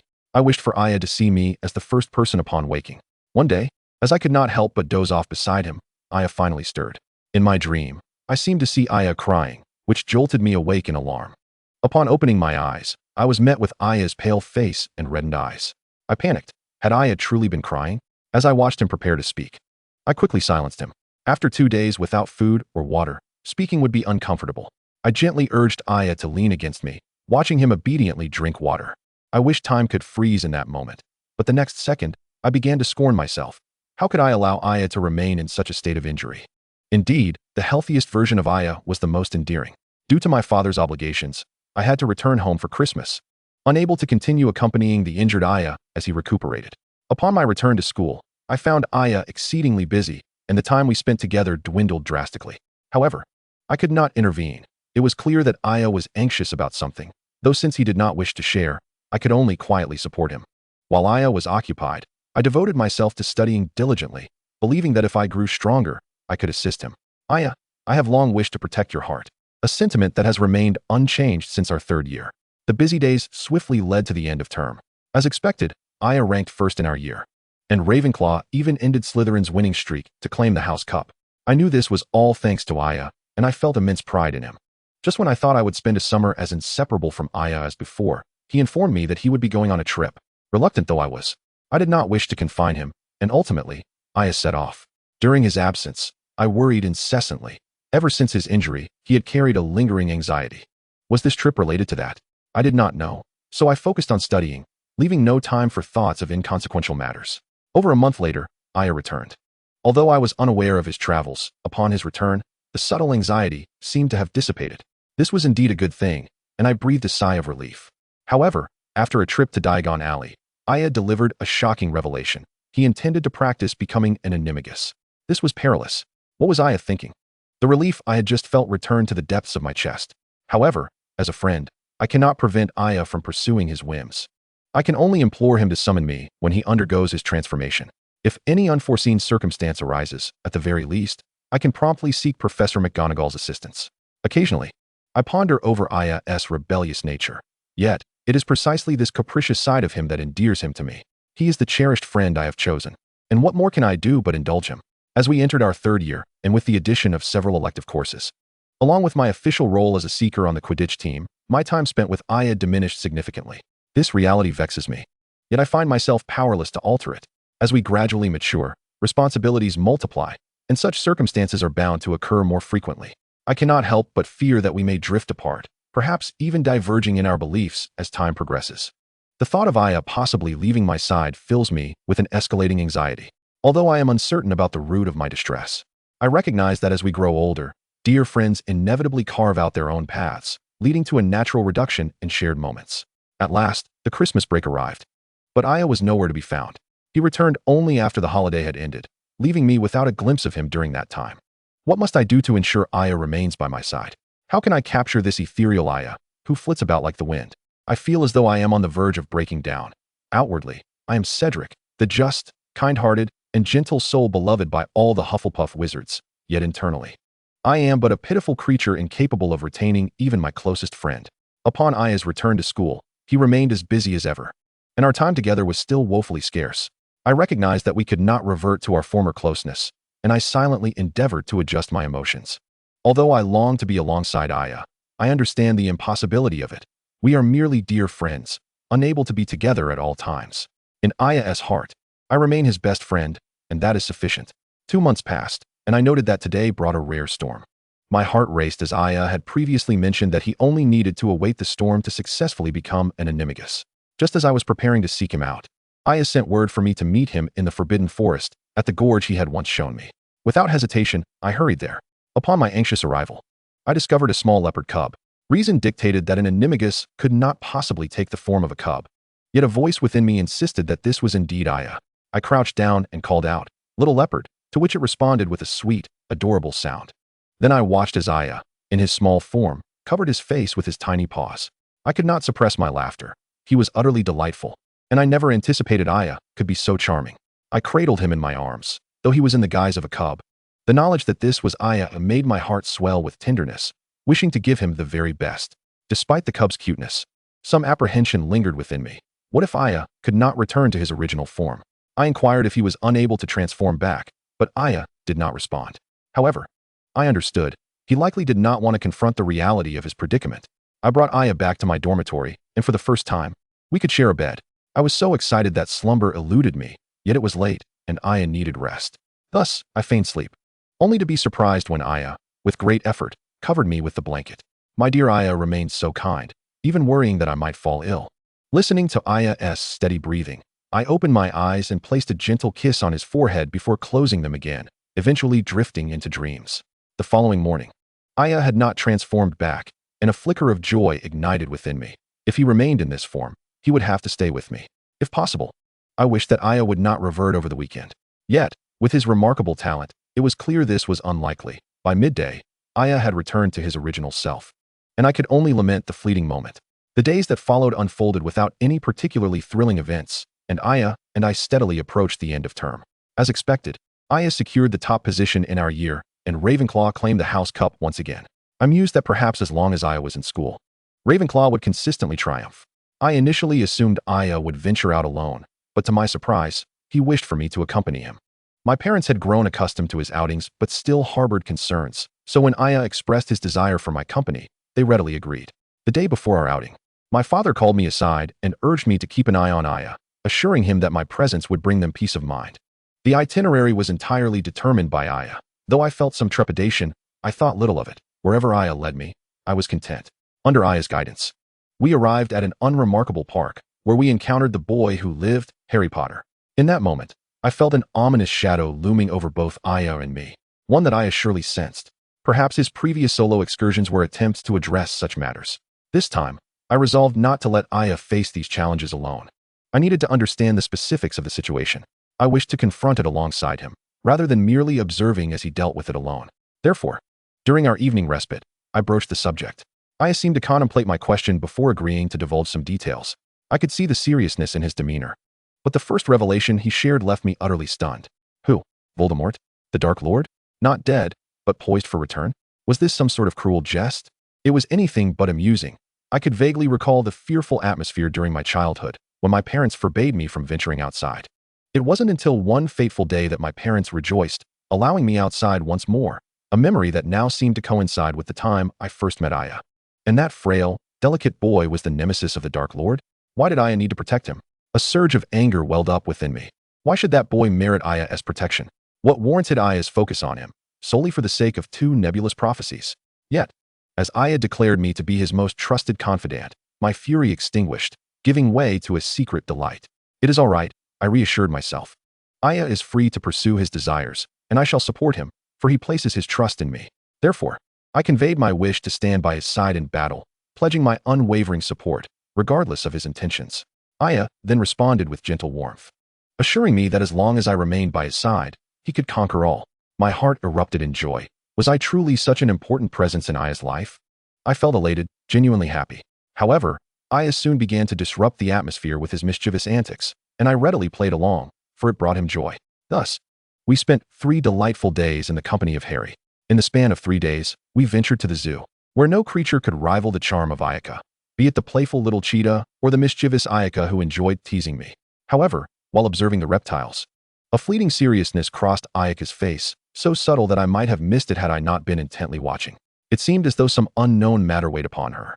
After our 3-day escapade, Ayaka took me for training, and to my astonishment, our first task was to seek out a fire dragon. Even the relatively amicable Welsh green dragon is classified as a 5-star danger creature. I could only tell myself not to worry too much. Perhaps our search would yield no results. Over the next few days, we hiked together, camping in a single tent at night. Though I sustained a few injuries, I found immense joy in this adventure that belonged solely to Ayaka and me. I cherished her constant vigilance regarding my safety. The way she would call me weak yet gaze at me with tenderness, carefully treating my wounds. This was the happiest holiday I had ever experienced. Yet I noticed something peculiar about Ayaka. No animal would ever attack her. Their strikes would deftly avoid her. Though I was puzzled, I felt a sense of relief knowing that Ayaka would remain unharmed. I could withstand the pain of my injuries, for in the path to becoming stronger, some suffering is inevitable. As long as Ayaka was safe, I was content. Yet, this idyllic existence soon came to an end when we found the fire dragon. Ayaka revealed her extraordinary talent, and we engaged in a battle with the dragon, concluding our training in Wales. Subsequently, she took me to a place I had never envisioned for training, the dungeons of Nurmengard, the prison of the first Dark Lord. To my shock, Ayaka was acquainted with him, and astonishingly, they shared a close relationship with Professor Dumbledore. I was profoundly taken aback, but regardless of my astonishment, training was set to commence. Led by 2 saints who would instruct Ayaka and me. The training was arduous, yet my growth was palpable. I felt capable of holding my own against 3 of my pre-training selves, and my magical prowess was advancing rapidly. 3 weeks later, Ayaka received a letter informing us that it was time to return to Diagon Alley to assist Harry as a thoughtful upperclassman.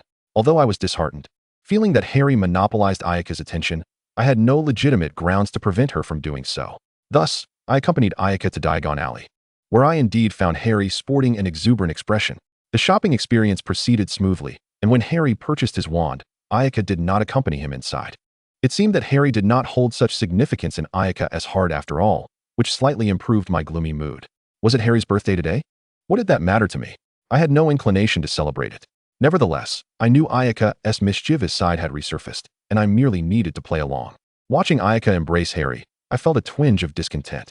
Yet, Ayaka expressed gratitude for my presence in her life, effortlessly discerning my emotions, a true little rascal. As we awaited the start of the school year, Ayaka and I were not idle. Seemingly enamored with certain aspects of the Muggle world, she took me to learn their combat techniques. I had to admit that Muggles possessed many admirable traits. Some individuals were indeed exceptional fighters, unmatched by anyone in the wizarding realm.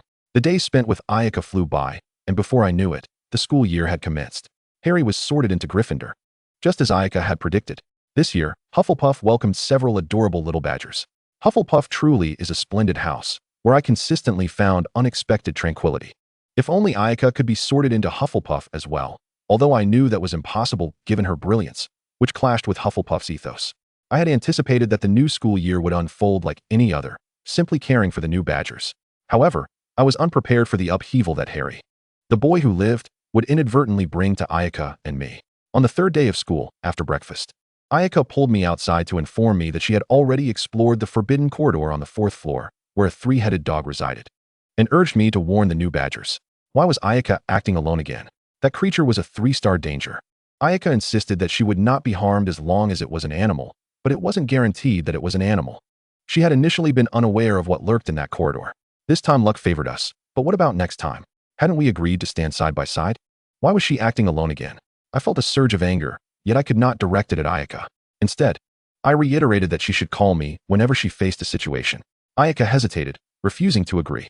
A sense of disappointment washed over me as I told her that I was not someone in need of protection, that I would grow stronger, and then I walked away. After returning to the dormitory, I realized that I could no longer allow Ayaka to continue this way.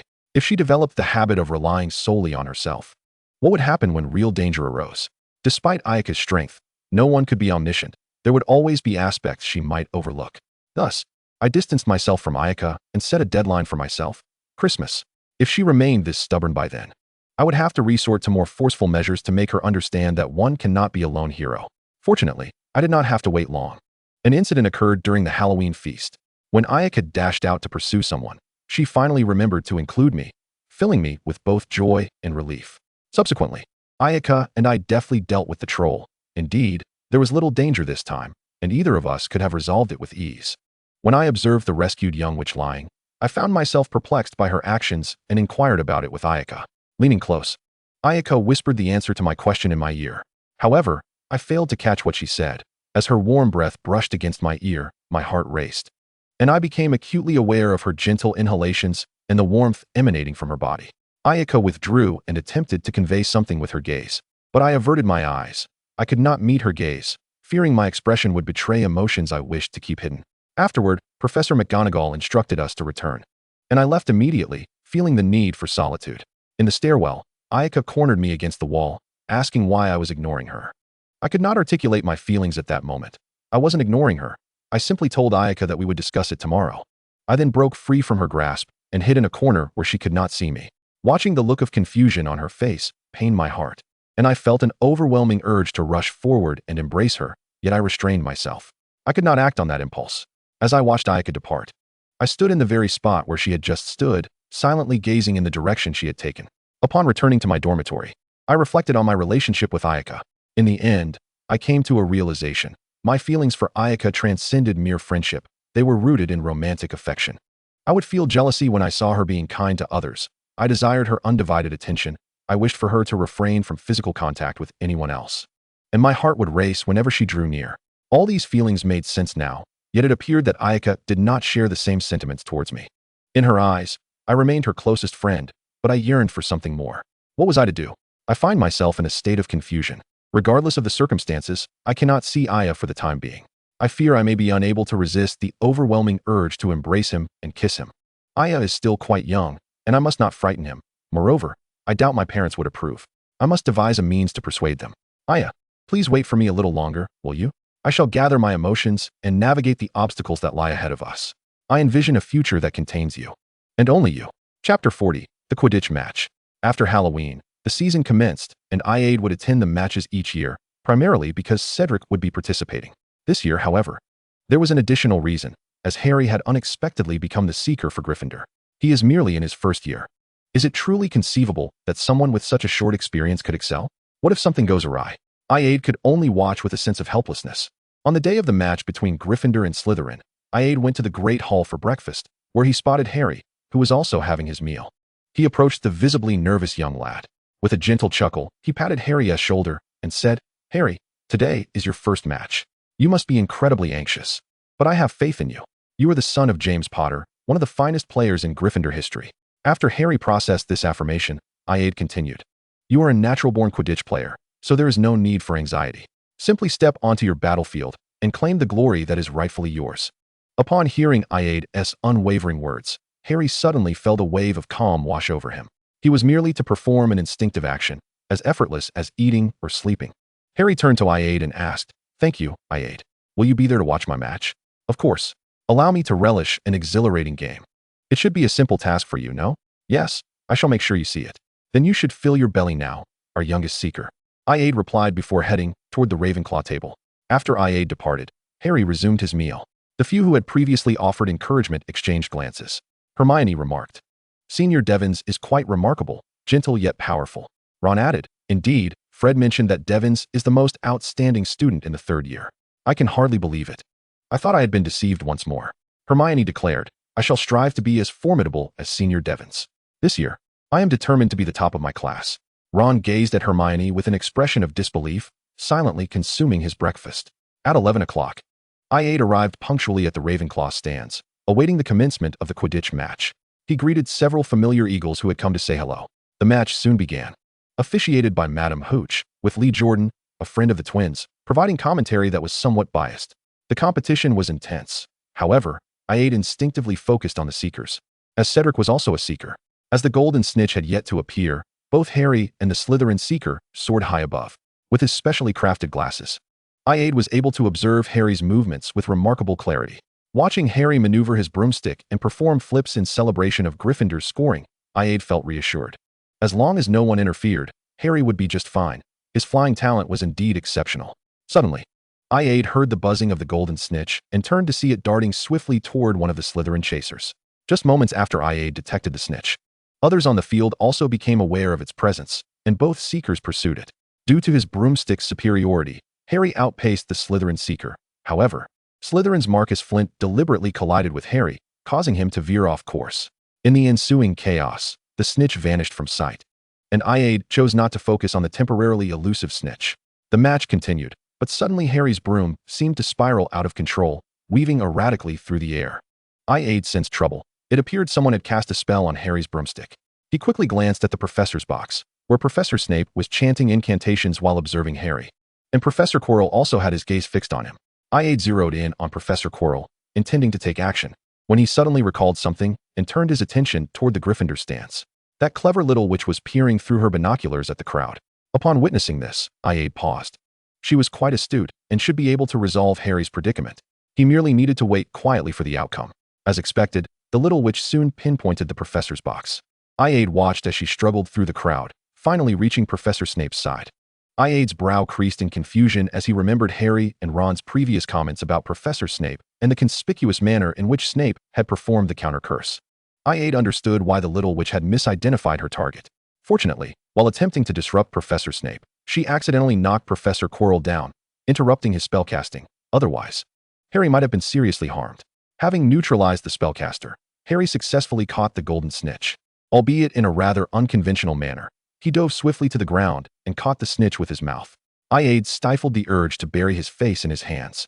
He had witnessed many Quidditch matches, but this was the first time he had seen such an extraordinary method of capturing the snitch. After the match concluded, I-8 returned to the dormitory, as he had some experiments to conduct. Due to Cedric's earlier involvement, he had fallen behind on his progress, and it was time to catch up. Meanwhile, at Hagrid's hut, the heroes of Gryffindor, along with their 2 companions, were complaining to Hagrid about Professor Snape's interference with Harry's broomstick. It was definitely Snape, Ron asserted, providing evidence. Hermione and I both saw him. He was muttering incantations while staring at you. After Hermione confronted Snape, "Your broomstick worked perfectly again. It must have been him." Hagrid countered, "Nonsense. Why would Snape do such a thing?" The trio exchanged glances, and Harry replied, "I discovered something. On Halloween, he attempted to use the 3-headed dog and was bitten. We believe he was trying to steal what it was guarding." "How do you know about Fluffy?" Hagrid inquired. "Fluffy? That's the name of the 3-headed dog?" Harry pressed eagerly. Hagrid, unable to contain his excitement, began to share information. "I bought him from a Greek man last year. I lent him to Dumbledore for guarding." Suddenly realizing he had said too much, Hagrid halted. "What?" Harry exclaimed, pressing for more information. The 3 young friends sensed they could extract more valuable details from Hagrid and continued to inquire until Hagrid, under their persistent questioning, divulged a crucial piece of information. Fluffy was guarding something that belonged to Nicholas Flamel. After unintentionally revealing this vital information, Hagrid angrily shooed the trio away. As they made their way back to the castle, they discussed the significance of Nicholas Flamel. "Do you know who Nicholas Flamel is?" Harry asked anxiously.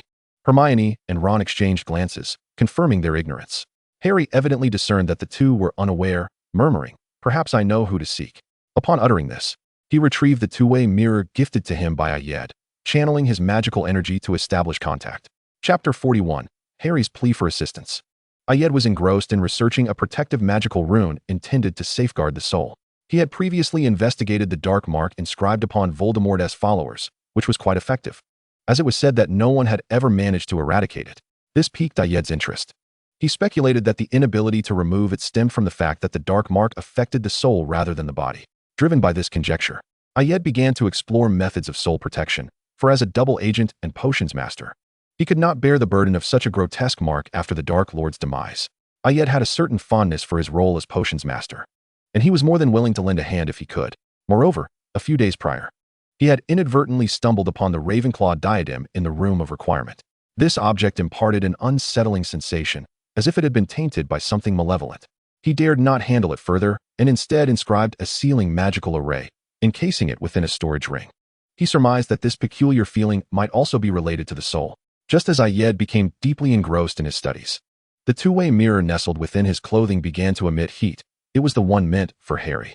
Upon opening the mirror, he beheld the trio making their way towards the school. "Ayed, I have some matters I wish to consult you about. Are you available?" Harry stated directly. "Come to the astronomy tower," Ayed replied, promptly ending the communication. Setting aside his research, Ayed decided it prudent to ascertain what Harry, just returned from a match, had to say. Shortly after his arrival at the astronomy tower, the trio appeared, visibly anxious and breathless from their hurried approach. "There's no need to rush. Follow me," Ayed said, leading them into a nearby abandoned classroom.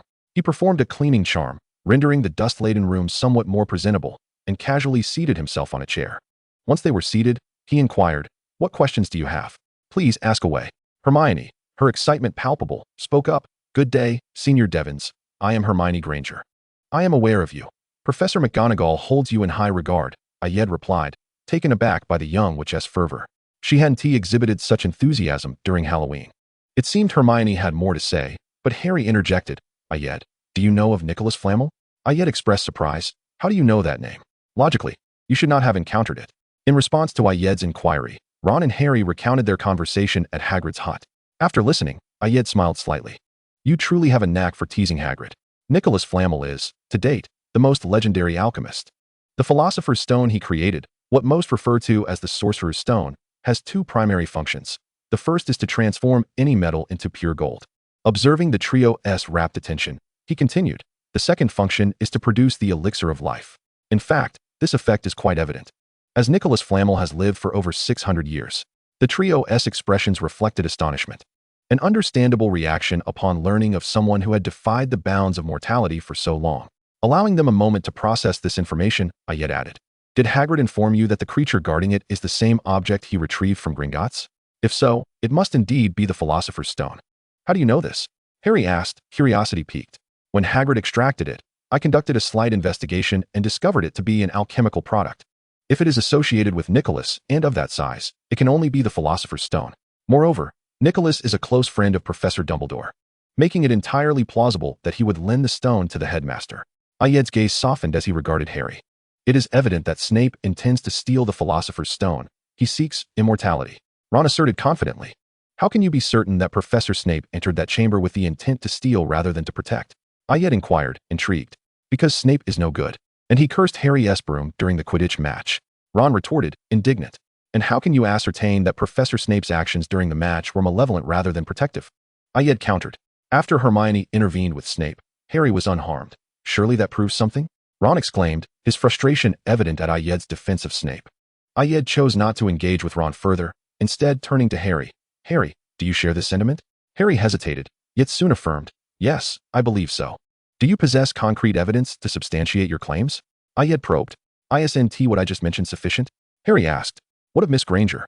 Ayed redirected his inquiry towards Hermione, recognizing her intelligence and ability to view matters with objectivity, which he held in high esteem. "I concur with your assessment.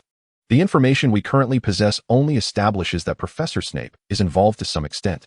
We lack definitive proof as to whether he stands on the right or wrong side of this conflict," Hermione articulated thoughtfully. Ayed smiled gently. "If I had the authority to award points, I would certainly commend Miss Granger for her impartiality."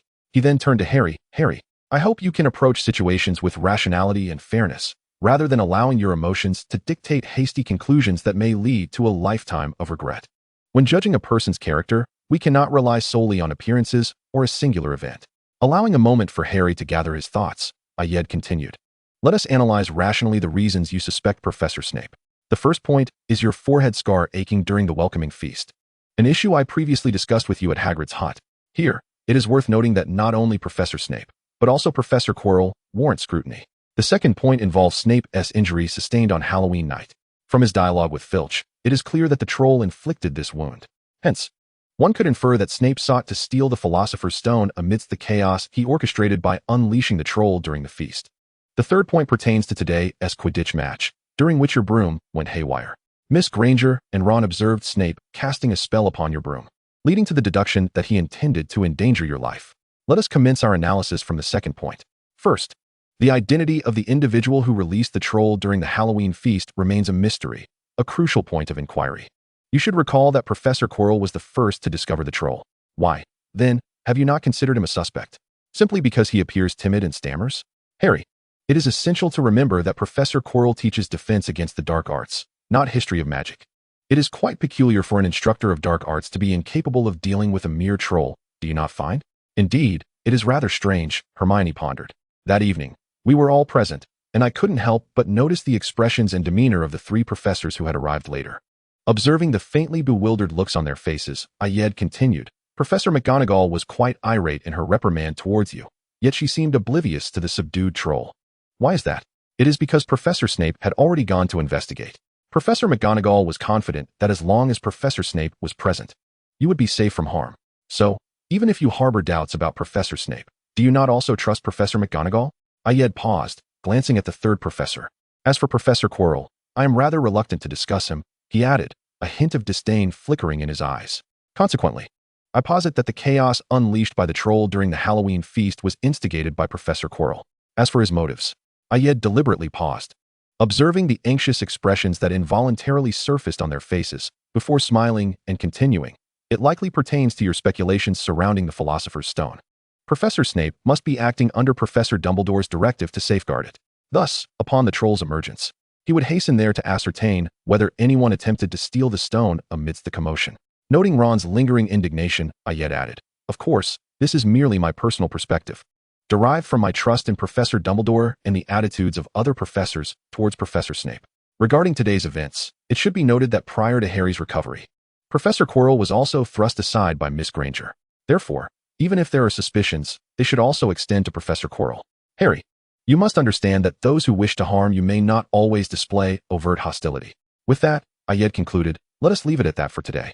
I have provided you with the information you sought, and I hope you can approach the matter with a level-headed analysis henceforth. Naturally, Miss Granger excels in this regard. I am confident that even without my reminders, you will gradually comprehend the situation. Harry and Ron, both of you are rather impulsive, and I trust Miss Granger will keep a watchful eye on you. With that, Ayed departed the abandoned classroom, leaving Hermione deep in thought, Ron still fuming, and Harry contemplative. Chapter 42, The Christmas Break. Ever since Harry sought assistance, Ayed's life had returned to a semblance of tranquility. It must be said that the alchemy concerning the soul is indeed formidable. After more than a month of study, he had only gleaned a few insights. Moreover, the alchemy related to the soul is largely deemed taboo, as the ironclad rule of alchemy forbids any engagement with matters pertaining to the soul, resulting in a dearth of resources and rendering research exceedingly arduous. To this end, he even sought out the old fox of a headmaster, hoping to peruse the alchemical tomes within Hogwarts' restricted section for any points of reference. As Ayed anticipated, there were no alchemical texts concerning the soul in the restricted section, although there were some tomes on dark magic that contained accounts of the soul. One such book discussed Horcruxes, which seemed intriguing. The concept was rather clever, though surely no one would be foolish enough to slice their own soul. Perhaps the placement of such material in the restricted section serves as a safeguard against the naive? It is not entirely implausible. Ayed suddenly recalled the Ravenclaw diadem he had sealed, and some conjectures began to form. Although he doubted anyone would truly contemplate severing their own soul, nonetheless, the contents of these dark magic tomes provided Ayed with considerable inspiration, leading him to devise a protective magic circle, albeit one that currently could only defend against attacks on the soul, leaving no recourse against marks akin to the Dark Mark. With Christmas approaching, Ayed penned a letter to his mentor, Nicholas, expressing his intention to visit during the holiday. After all, having lived for over 6 centuries, Nicholas must have encountered individuals who relished challenging boundaries and could offer him valuable advice. Once he had solidified his plans to visit Nicholas during the break, Ayed felt free to ponder other matters. For instance, Cedric had not sought him out since Halloween, and Ayed resolved to grant him a bit more time. Should he fail to make contact by Christmas, he would not hesitate to confront him, for the period afforded had been ample. Upon returning to France, Ayed did not linger. Making his way directly to Nicholas's forest cottage. Guided once more by the wooden man, Ayed immediately spotted Nicholas seated in the living room. "Nicholas, it has been far too long. How have you been?" Ayed greeted, well versed in the informalities, knowing Nicholas was not one to indulge in trivial pleasantries. "Indeed, it has been a while. What brings you here this time?" "Your previous letter was somewhat vague," Nicholas replied, sipping his red tea. "I wish to inquire about matters pertaining to the soul. You must be aware of the turmoil caused by Voldemort in Britain a few years ago," Ayed began. "Naturally. That period was rife with chaos. Albus sought my assistance on numerous occasions. I am now researching how to eliminate the dark mark. I have studied it extensively and believe it falls under the purview of dark magic, directly impacting the soul. Thus, anyone marked with the dark mark becomes a loyal servant of Voldemort, and throughout the years, no one has managed to remove it. Your inquiry is quite astute. How has your research progressed?" Nicholas inquired. "I have developed a magic circle capable of defending against soul-related attacks, yet I am unable to eliminate existing soul afflictions," Ayed admitted. A note of frustration in his voice. Nicholas pondered momentarily. "I have indeed encountered alchemists who studied the soul. They pursued similar lines of inquiry, though none achieved success. Each meeting varied failures. I possess some records from their research that you may peruse, but they must remain here. You cannot take them with you." "That will suffice. Thank you, Nicholas," Ayed responded cheerfully, grateful for the opportunity to examine the research notes, even if they were of unsuccessful endeavors, as some ideas were still valuable. "I trust you will not engage in any foolish actions, for you know well that soul-related studies are strictly forbidden for alchemists. I am fully aware of this, and I appreciate your concern." "Very well, follow me," Nicholas said, rising and leading the way to his alchemical chamber. Ayed followed suit. Nicholas rummaged in the far corner of his alchemical room, retrieving a wooden board the size of a coin, which he lightly tapped, causing it to transform into a bookshelf. After some time searching within, Nicholas extracted 3 thin volumes. Ayed gingerly accepted the yellowed tomes, aware that these were rare works, and any damage would be irreversible. "I shall retreat to the study I visited previously," Ayed declared, eager to begin his research. "Go ahead," Nicholas gestured. Seated in the study, Ayed meticulously examined the texts. Time slipped away as he immersed himself in the depths of his research. On the third to last day of vacation, Ayed focused intently on inscribing the magic circle he had meticulously developed onto the Ravenclaw diadem. Just as the circle neared completion, a shadowy figure erupted from within the diadem, formless and shrieking as it lunged toward Ayed. Startled by the sudden noise and the approaching shadow, Ayed's heart raced. Fortunately, his steady hand, honed by frequent magic circle drawings, allowed him to continue his work without faltering. As the dark shadow approached Ayed, it was suddenly repelled by the azure light emanating from his necklace. At the moment the shadow made contact with the blue glow, a wretched cry pierced the air, accompanied by a crackling sound reminiscent of flames consuming wood. The shadow, thwarted by the blue light and suffering an assault, swiftly retreated. It yearned to charge back into the crown, but it had just been expelled by the magical sigils inscribed upon it. How could it possibly return? With no other options, the shadow darted to the side, seeking an escape. Ayed's audacity to inscribe a magical array here was undoubtedly due to the plethora of arcane symbols etched within Nico's alchemical chamber, including those that suppress souls. The shadow stood no chance of evading capture. As expected, upon its contact with the chamber's walls, multiple magical symbols illuminated simultaneously, ensnaring the shadow in a binding spell. Ayed paid no heed to the plight of the shadow. He remained intensely focused on inscribing the magical array upon the crown. Finally, with a flourish of his hand, the last stroke was made. The array flickered briefly before vanishing from the crown's surface. With its disappearance, a heart-wrenching scream echoed from within the crown, followed by a billow of black smoke, after which silence ensued. As the scream reverberated, Ayed felt a sharp pain in his heart, more intense than the previous episode in the headmaster's office. Unable to contain himself, he pressed a hand to his chest, groaning softly. Gradually, he sank to the ground, curling his body to withstand the waves of agony radiating from his heart. Ayed trembled uncontrollably, beads of cold sweat trickling down his forehead and soaking his clothes. He bit his lip, refraining from uttering any further sounds, silently acclimating to the pain that surged through his heart. After what felt like an eternity, Ayed rose, the torment in his chest having lessened slightly. He summoned his magical energy to evaporate the moisture from his garments and straightened himself. He then cast his gaze upon the Ravenclaw crown resting on the table. The peculiar aura it had previously exuded now completely dissipated. A smile of triumph graced Ayed's face. He had succeeded. His attention shifted to the shadow, now immobilized against the wall by the magical sigils, deep in contemplation. At that moment, Nico entered, his eyes widening in surprise upon seeing the shadow. "What is this?" he inquired. "It appears to be a fragment of someone's soul. When I discovered this crown, something felt amiss, so I sealed it away. I suspected it might harbor a lingering soul. Today, as I tested my research, this shadow emerged, intent on attacking me, but ultimately sought to flee and was captured. A portion of the residual soul within the crown has been obliterated by the magical array." Ayed, understanding the truth, realized that this shadow must belong to Voldemort. If it were anyone else's soul, the pain he felt would not be so severe. "What do you plan to do with this fragment of a soul?" Nico asked. "What else can be done? It must be incinerated. No virtuous individual would willingly embed their soul within a crown," Ayed replied, aware that destroying this Horcrux might unleash unforeseen consequences. Nevertheless, he recognized it as a pivotal juncture in fate. Eliminating Voldemort's Horcrux here could pave the way for future events to unfold seamlessly. Thus, Ayed resolved to take the risk. With that thought, he cast a fierce flame toward the shadow, which let out a sorrowful wail before disintegrating into a plume of black smoke. Abruptly, Ayed lost consciousness, and in his final moments of awareness, he glimpsed Nico's panicked expression. Chapter 43. Return to school. With the Christmas holiday concluded, the young wizards boarded the Hogwarts Express. Ayed had been unconscious for 2 days at Nico's residence and awoke on the last evening of the holiday. Fortunately, he had mastered apparition, otherwise, he might have missed the train. Habitually, he sought a compartment at the rear of the carriage, settling down with a book he had borrowed from Nico. Just then, the compartment door swung open, revealing Cedric, who had been avoiding Ayed for 2 months. Feigning ignorance, Ayed continued reading as Cedric took a seat opposite him.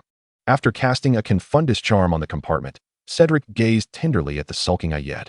"Ayed, it's been a while," he said softly. "Ah, indeed. It has been quite some time. What could possibly account for this prolonged absence? Was it not the case that someone decided to avoid me without uttering a word? We had only just reconciled." "You rogue," Ayed retorted, putting down his book to confront Cedric.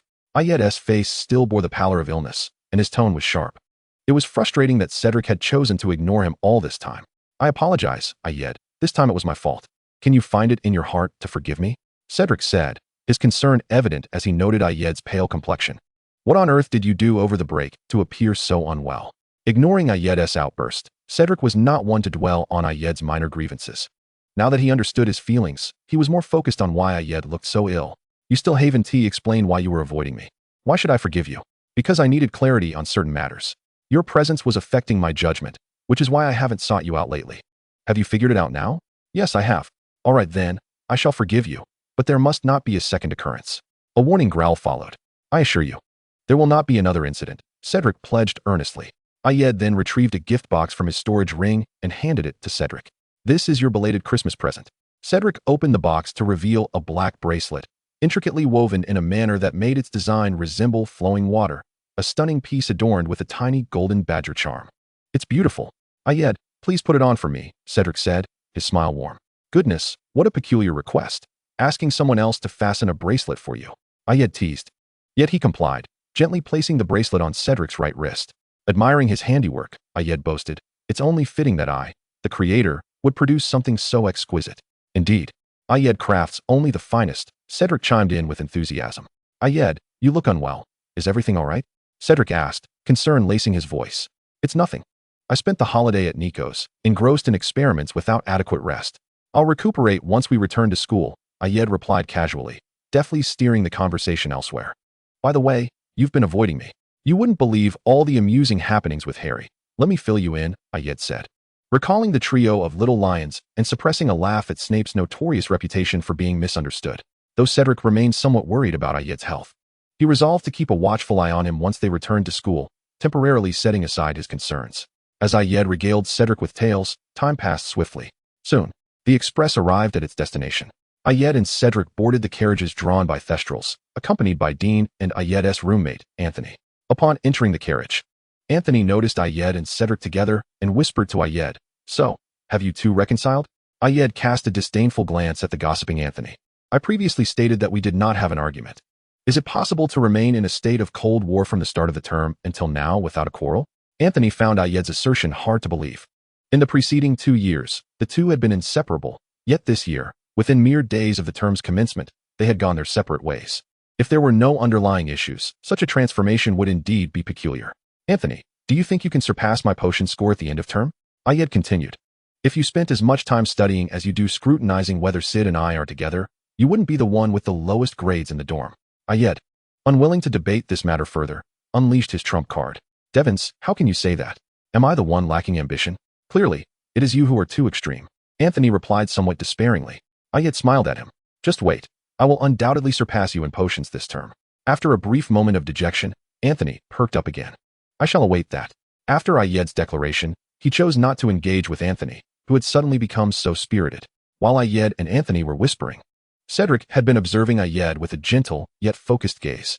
Dorn noticed Cedric's attention and felt a flicker of doubt. Perhaps he had misinterpreted the situation. For the remainder of their journey, the group fell into silence. Upon arriving at the school, Anthony rushed off to share the latest news with Kevin and Matt, while Dorn sought out Dean Sprout. This left Ayed and Cedric together. I plan to speak with Professor Dumbledore. Would you like to accompany me? Ayed expressed his desire to share a small discovery with the old fox of a headmaster. I will join you. Cedric naturally refused to let Ayed venture alone. Then you must be prepared, Ayed cautioned, as they were about to discuss Horcruxes, a subject known to very few. Very well. The two made their way to the stone statue at the entrance of the third-floor corridor, where Ayed attempted the new incantations from Honeydukes until he finally spoke the correct password. Upon entering the headmaster's office, they found no sign of Professor Dumbledore. Ayed directly inquired of Fawkes, who was perched on the golden perch. Fawkes, where is the headmaster? He has gone to find Snape and will return shortly. Fawkes replied in a clear voice. After speaking, Fawkes hesitated, as if he had more to say. Fawkes, is there something else you wish to convey? Ayed asked, noticing Fawkes's movements.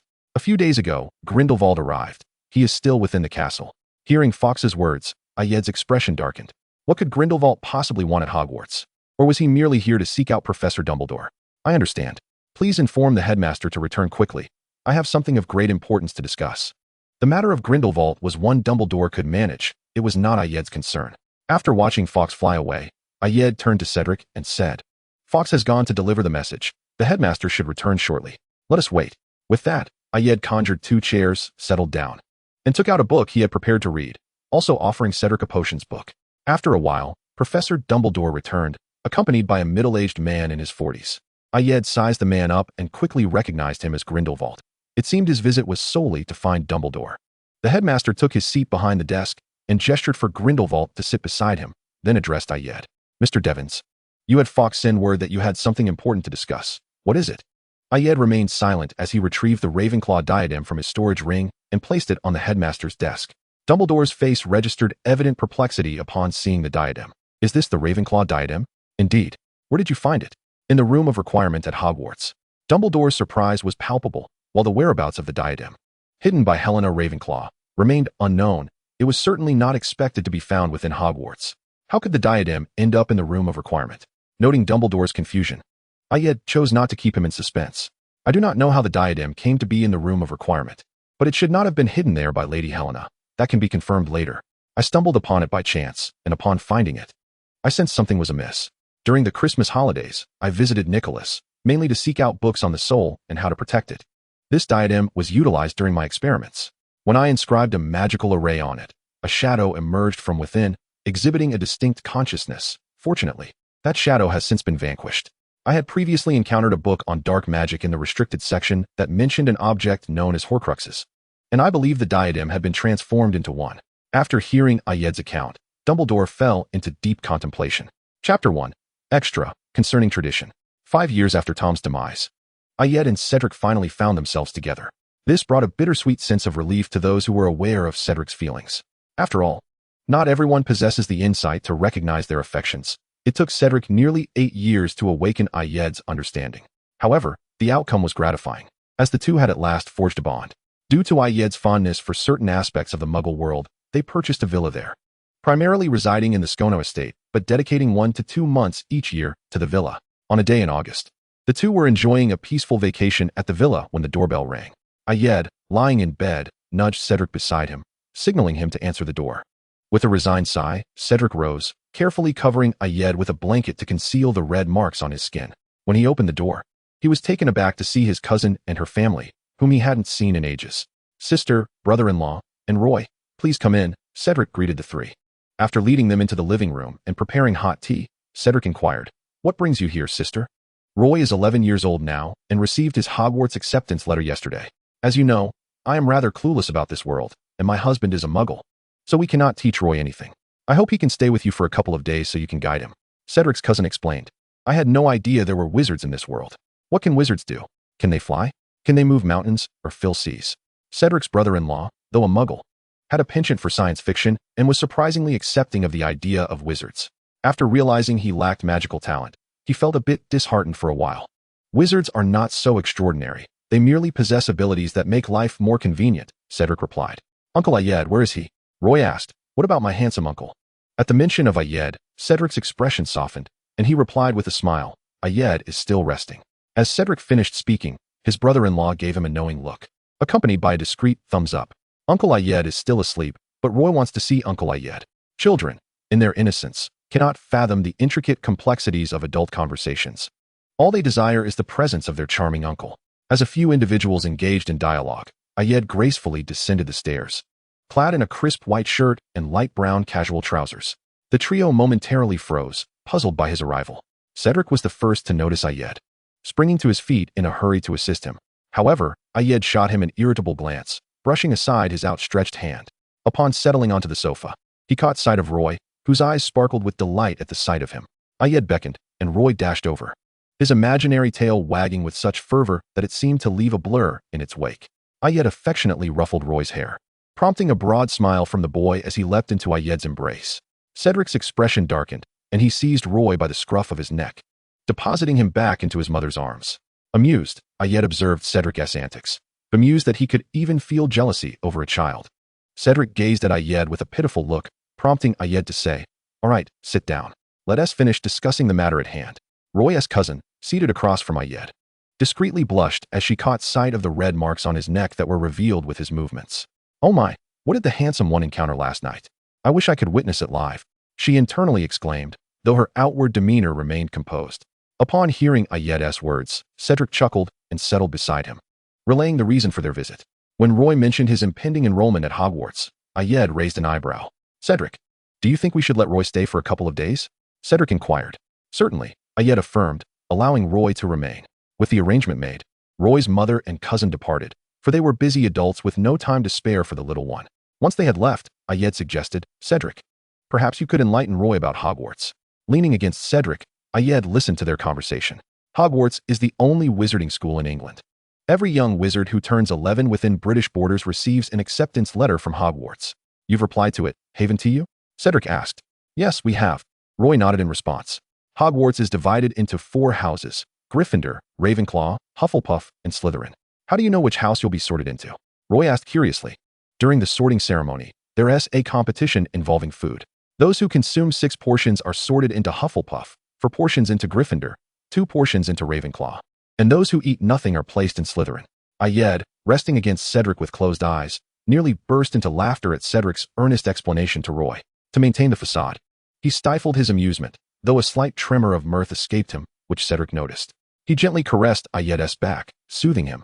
Next came a lengthy discussion about the various subjects and professors at Hogwarts. They expressed a tinge of disappointment that Roy's potions professor was not the youngest master in the field. Upon hearing this, Ayed opened his eyes and remarked, Cedric is correct. Professor Snape is indeed the finest potions master. The current professors simply do not match his caliber. Ayed's voice brimmed with wistfulness. Yet the professors devoted to research had, as he anticipated, made significant strides in potion development, contributing invaluable insights to the annals of magical history. After lulling the young one to sleep, Cedric retreated to the master bedroom, where he found Ayed propped up against the headboard, engrossed in a book. Leaning down, he placed a tender kiss on Ayed's lips. Startled, Ayed set aside his book and inquired, How was I unaware that the sorting involved a food competition? It is a tradition at Hogwarts not to divulge the sorting process to young wizards, Cedric replied. Oh, but why did they directly mention the sorting hat when they spoke to me? Ayed chuckled. I could hardly allow you to concern yourself with such trivial matters regarding sorting. Your focus should solely be on me, Cedric declared, gazing deeply into Ayed's eyes. Ah, so you harbored ulterior motives toward me from the very beginning? Ayed remarked, exasperatedly regarding Cedric. I have cherished you long before you ever realized, Cedric confessed, capturing Ayed's lips in a fervent kiss. Prying open his slightly parted mouth and launching an impassioned assault, Ayed soon succumbed, his hands growing weak against Cedric's chest. His crystalline violet eyes, now clouded with desire, gazed up at the instigator, unaware that his vulnerability only served to embolden his conqueror. Cedric continued to kiss Ayed, his hands mischievously exploring Ayed's sensitive waist. Eventually, as the tempest of passion subsided, Cedric gazed down at Ayed, who was too fatigued to keep his eyes open. With a gentle smile, he placed a chaste kiss upon Ayed's lips. Perhaps it was when he first laid eyes on the boy reading beneath the sunset in the library after school that he became irrevocably enamored, yearning to deepen their connection, leading to the unfolding tale of Ayed and Cedric. Chapter 44. Speculations regarding Horcruxes. At that moment, Grindelwald, seated beside Professor Dumbledore, spoke up. Little one, how can you be so certain that this diadem is a Horcrux? It's merely a guess, Ayed explained. I lack substantial evidence, but based on various observations, it seems that only a Horcrux aligns closely with it. He could not disclose to others that he had been unconscious when he vanquished the soul within, thus affirming its identity as a Horcrux, and since the soul belonged to Voldemort, he had to steer their thoughts toward its superficial attributes. After finishing his explanation, Ayed noted Dumbledore, lost in thought, and the now silent Grindelwald, indicating they were still contemplating the matter. He then quietly elaborated to Cedric about Horcruxes, which were considered taboo, with few individuals privy to their existence, Cedric notably not among that select group. A Horcrux is created by splitting one's soul and storing a fragment within an object, which is then designated as a Horcrux. The possessor of a Horcrux, provided it remains intact, can evade the destruction of their soul, even if their body is obliterated. They may regain corporeal form through alternate means, rendering it a form of immortality. Hence, the individual who engages in such an act must possess an overwhelming fear of death, else they would not be foolish enough to fragment their soul. Do not even think about creating a Horcrux. Such things ought not to exist, Ayed warned. I have no intention of doing so. The very concept of a Horcrux sounds nefarious, Cedric responded, amusement dancing in his eyes as he regarded Ayed's wary expression. Indeed, Horcruxes are inherently malevolent. The creation of a Horcrux necessitates a human sacrifice, meaning one must take a life to forge one. Hence, most individuals would not entertain the thought of crafting a Horcrux. The burden of another's life is a heavy weight, especially if one is not a villain. Ayed recalled the gruesome process of creating a Horcrux as described in the texts, choosing not to divulge the details to Cedric, for the method was exceedingly brutal. Just as their conversation reached a natural pause, Dumbledore emerged from his reverie. Mr. Devons, allow me to show you a memory. As he spoke, Professor Dumbledore rose and approached a black cabinet positioned against the wall. He opened the cabinet door to reveal a shallow stone basin, its rim intricately engraved with letters and symbols, filled with a shimmering silvery liquid that radiated a soft glow. Is this the pensive? Ayed inquired, a look of keen interest adorning his face, as he contemplated the possibility of his next research endeavor, contingent upon Dumbledore's willingness to lend him the pensive. Indeed, Mr. Devons. But this object cannot be loaned for your research at this moment, as I require it to organize the memories you have brought to me, Dumbledore replied, observing Ayed's intrigue in the pensive. Well, I shall regrettably seek another research topic then, Ayed lamented, but alas, vanquishing Voldemort is the primary objective now. At that moment, Dumbledore retrieved a small crystal vial from a nearby shelf, opened it, and, with a flick of his wand, extracted a strand of silver thread, which he placed into the pensive. As the silver thread entered the basin, it quickly dissolved, and the once silvery liquid began to transform into a transparent substance. Without further prompting from Dumbledore, Ayed leaned forward and immersed his head into the pensive. The scene shifted, transporting Ayed into a room where two individuals were present. One was an unfamiliar middle-aged man, and the other, a handsome youth clad in Slytherin robes, adorned with a black gemstone ring that seemed vaguely familiar to Ayed. At that moment, Dumbledore joined Ayed, elucidating, this is the former potions master, Horace Slughorn, and the other is Tom. This memory belongs to Horace. Tom sought him out during his 6th year. As Dumbledore completed his introduction, Tom inquired, Sir, I wish to ask you something. Go ahead, my child, replied Slughorn. Sir, do you know about Horcruxes? Suddenly, the room was engulfed in a thick fog, obscuring Slughorn and Tom from view, leaving only Dumbledore beside Ayed. Then, from within the fog, Slughorn's voice echoed, I know nothing of Horcruxes, and even if I did, I would not share it with you. Leave at once, and do not let me hear you mention this again. With that, Ayed and Dumbledore returned to the headmaster's office. Did Professor Slughorn provide you with this memory? Yes. He altered it himself, though rather clumsily. It is evident that it has been tampered with, Ayed remarked. Yet it still offers some information. Tom is aware of Horcruxes. Moreover, the ring Tom wears looks strikingly familiar. Ayed lowered his gaze, resting his chin on his right hand, lost in contemplation. Meanwhile, Grindelwald and Cedric, who had not witnessed the memory, appeared somewhat bewildered. Dumbledore explained to Grindelwald, "I just guided Mr. Devons through a memory of Tom from his school days, where he inquired about Horcruxes from Horace, although the subsequent memories have been altered. I recall now. That must be the Gaunt family ring. The last known owner should be Morphin Gaunt, who is currently in Azkaban for the murder of the Riddle family S3 residents." Ayed suddenly interjected. "Indeed, Morphin is in Azkaban. If that ring belongs to the Gaunt family, then there is something suspicious about Morphin's imprisonment," Dumbledore noted. "Tom visited the Riddle house when the murders occurred. He may very well have been the one who killed them and took the Gaunt ring." Ayed pondered aloud. Moreover, considering Tom's character, he likely knew of Horcruxes by his 6th year. If he sought to create one, the best material at that time would have been the Gaunt ring. It is also highly plausible that the diadem of Ravenclaw is one of Tom's Horcruxes, indicating that he likely crafted more than one, Ayed analyzed. Furthermore, the discrepancy between Voldemort's appearance in my memories and Tom's in the earlier memory is striking. Could it be a consequence of creating Horcruxes? The restricted texts do not mention such a phenomenon, so perhaps the excessive creation of Horcruxes leads to such after-effects? Ayed speculated, his thoughts wandering. That is quite possible. "It is imperative that we ascertain how many Horcruxes Tom actually created," Dumbledore stated. "In fact, we could make educated guesses to narrow down our search parameters, allowing us to gather information more effectively. Based on Tom's character, if he were to create Horcruxes, he would likely seek out ancient artifacts imbued with powerful magic, such as Ravenclaw's diadem. Speaking of which, the representatives of the 4 founders, have their locations ever been definitively established?" Ayed inquired curiously. "Only Gryffindor's sword is in my possession. The whereabouts of the other 3 remain unknown," Dumbledore replied. Ayed retrieved a piece of parchment from his storage ring and began documenting the information. Under the confirmed Horcruxes section, he inscribed Ravenclaw's diadem. In the suspected Horcruxes section, he noted the following. 1. Gaunt's ring, with the investigation location marked as the Gaunt family estate in Little Hangleton. 2. Slytherin's locket, with the investigation location marked as unknown. After a pause, Ayed added, Gaunt family suspected to be descendants of Slytherin. 3. Hufflepuff's cup, with the investigation location marked as unknown and the direction of inquiry as the Hufflepuff descendant families. Chapter 45. Speculations regarding Horcruxes. Once he had completed documenting the information, Ayed hesitated before speaking. "Headmaster, have you considered the possibility that Harry could also be a Horcrux?" Upon hearing Ayed's words, Dumbledore furrowed his brow, as he too had entertained such a notion. At that moment, Grindelwald interjected, his mood notably lifted. Previously, he had felt a twinge of jealousy over AL's attention to Harry during the holidays. Now, if that boy truly were a Horcrux, it would provide a means to eliminate him.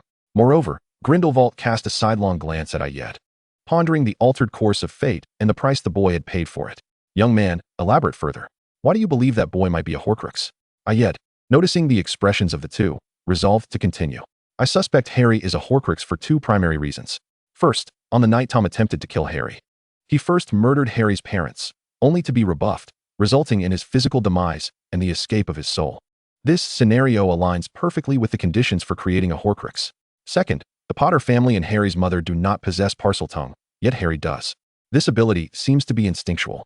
It is exceedingly rare for someone without a hereditary magical lineage to awaken such a unique capability. The Gaunt family is suspected to be descendants of Slytherin, known to have records of Parseltongue, making it highly likely that Tom inherited this ability. If Harry is indeed a Horcrux containing a fragment of Tom's soul, then his ability to speak Parseltongue would be entirely logical. Additionally, although this cannot serve as definitive evidence, it is worth noting that Professor Quirrell is indeed a questionable character, is he not? Yes, I am aware. I allowed him in to monitor him and uncover the mastermind behind the scheme, Dumbledore candidly admitted, acknowledging his prior suspicions regarding Quirrell.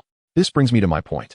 During the feast at the start of term, Harry's scar throbbed in pain when he faced 2 individuals, Professors Snape and Quirrell.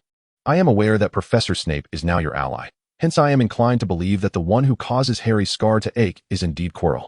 Perhaps he bears some connection to Tom, such as a Horcrux. There must be a resonance between the 2 Horcruxes, as they are fragments of the same soul." Upon finishing his statement, Ayed turned to gaze at Professor Dumbledore. Grindelwald had evidently already concluded that Harry was a Horcrux, while Dumbledore was still deliberating the possibility. As for Cedric, he appeared somewhat bewildered.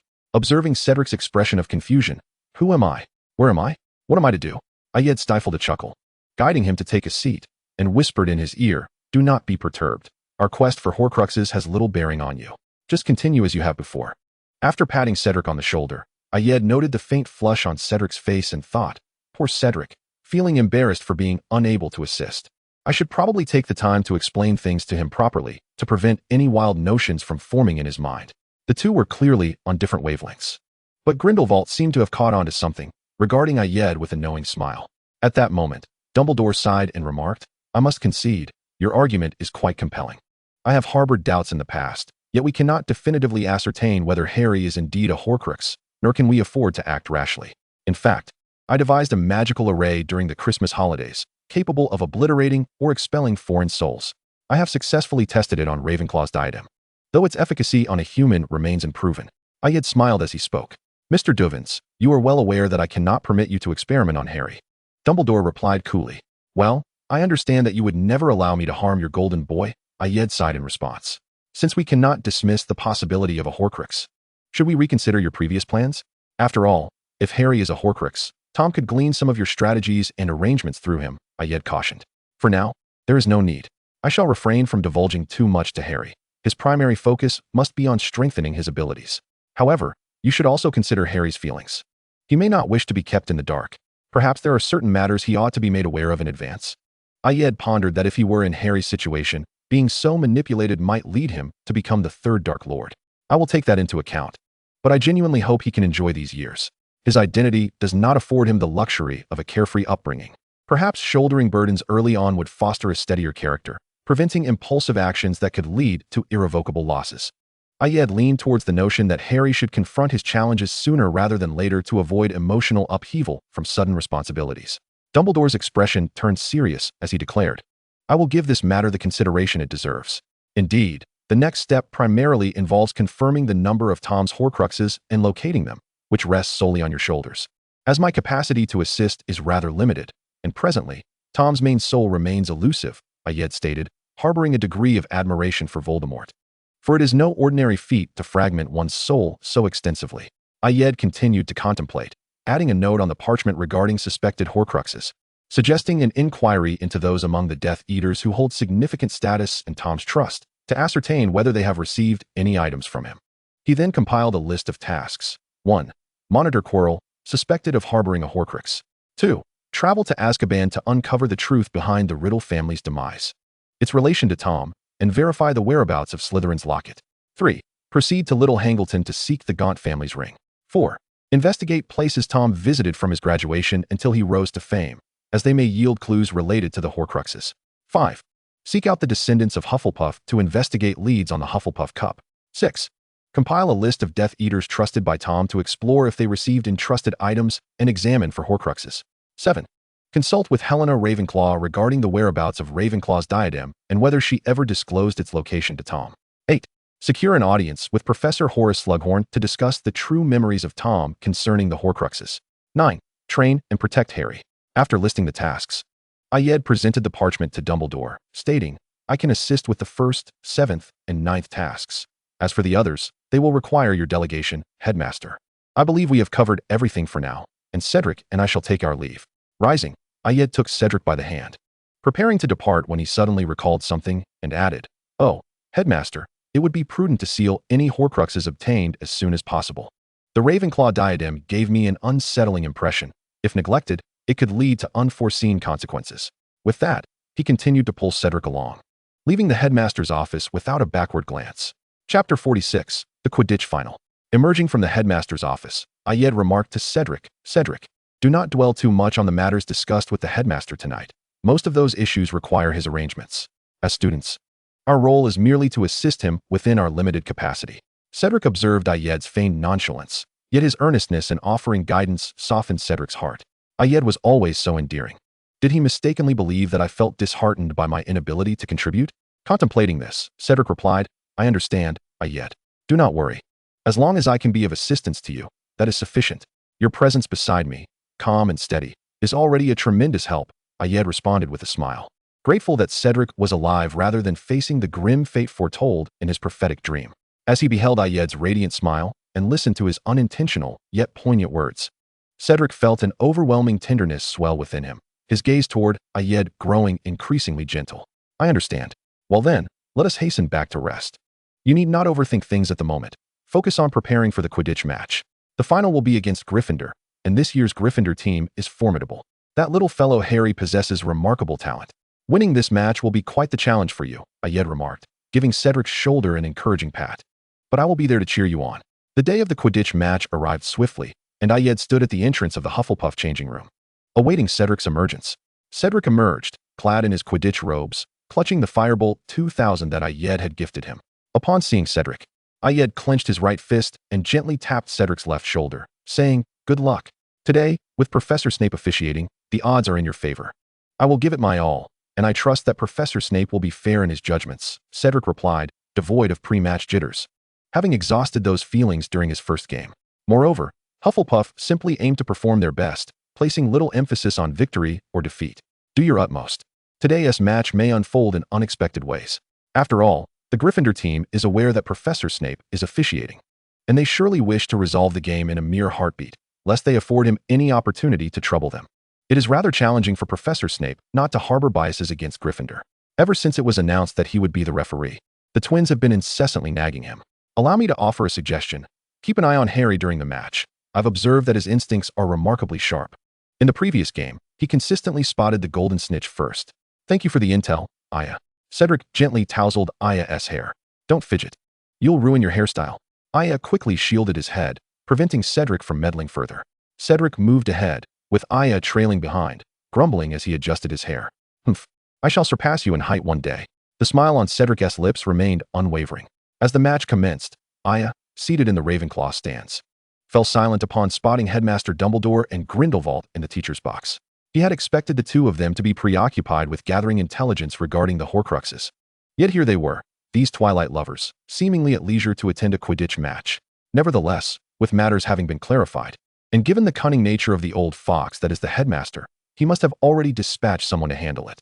Thus, Aya could relinquish concern over the rest. With that thought, he redirected his gaze from Dumbledore to the players who had taken the field, alongside the officiating Professor Snape. At that moment, Snape's expression was as dark as a storm cloud, and Aya recalled that Professor Snape harbored a particular disdain for flying broomsticks. Thus, Gryffindor had indeed found themselves in a precarious position, being compelled to use a mode of transport he abhorred in a sport he disliked, while serving as referee for a team he was inclined to criticize. It was easy to envision the depths of his discontent. Indeed, within mere minutes of the match's commencement, Snape had already issued 2 penalties against Hufflepuff. Aya's attention remained primarily on Cedric and Harry, both of whom hovered over the field with utmost seriousness. They would be the determining factors in this contest. Suddenly, Aya sensed the approach of the golden snitch and turned to see it darting towards Professor Snape. At that moment, Harry evidently spotted the snitch as well. He dove from the sky, eliciting gasps and cheers from the spectators below. As Aya watched Harry plunge towards Snape, he mused that it appeared Gryffindor would emerge victorious this time. Cedric's actions were now a tad too late. The outcome was already sealed, and this match would likely set a record for the shortest duration in Quidditch history. Sure enough, before Snape could react, Harry had seized the golden snitch that had zipped past him, raising his arm triumphantly to display his prize. Cheers erupted from the stands, celebrating not only Gryffindor's victory, but also the remarkable swiftness with which the snitch was caught. The young lions of Gryffindor could hardly contain their excitement as they rushed onto the field.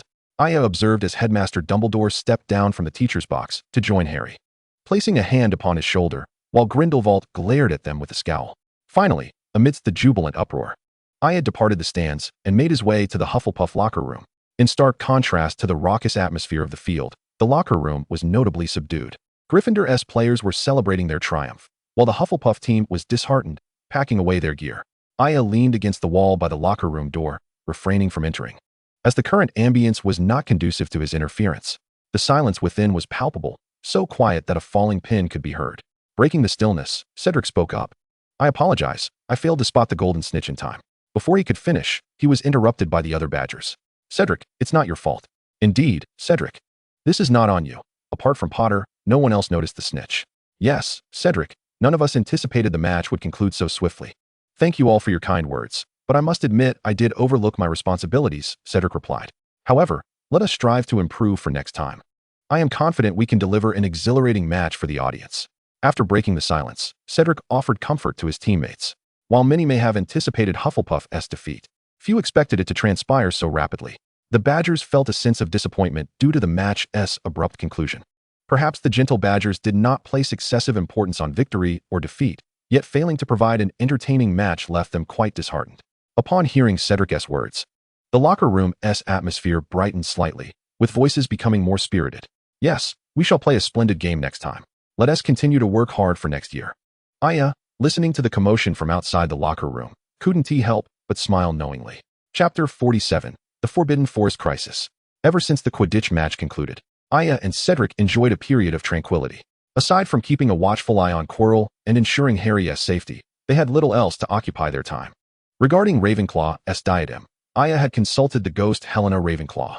Although the process was somewhat arduous, he ultimately learned from her that she had concealed the diadem within a tree hollow and that decades ago, a handsome young man had inquired about its whereabouts. To which she had responded. Based on Helena's description, Aya was certain that Tom must have found the diadem deep within the Albanian forest. Once he had compiled the information, he relayed it to Headmaster Dumbledore, concluding that Ravenclaw's diadem was indeed one of Tom's Horcruxes, hidden within the room of requirement. He need not concern himself with subsequent matters. Time passed swiftly, and before long, the end of term approached. Most young wizards in the school were engrossed in intense revision, and Harry was no exception. Aya spotted him in the library, where Hermione was diligently urging him to study.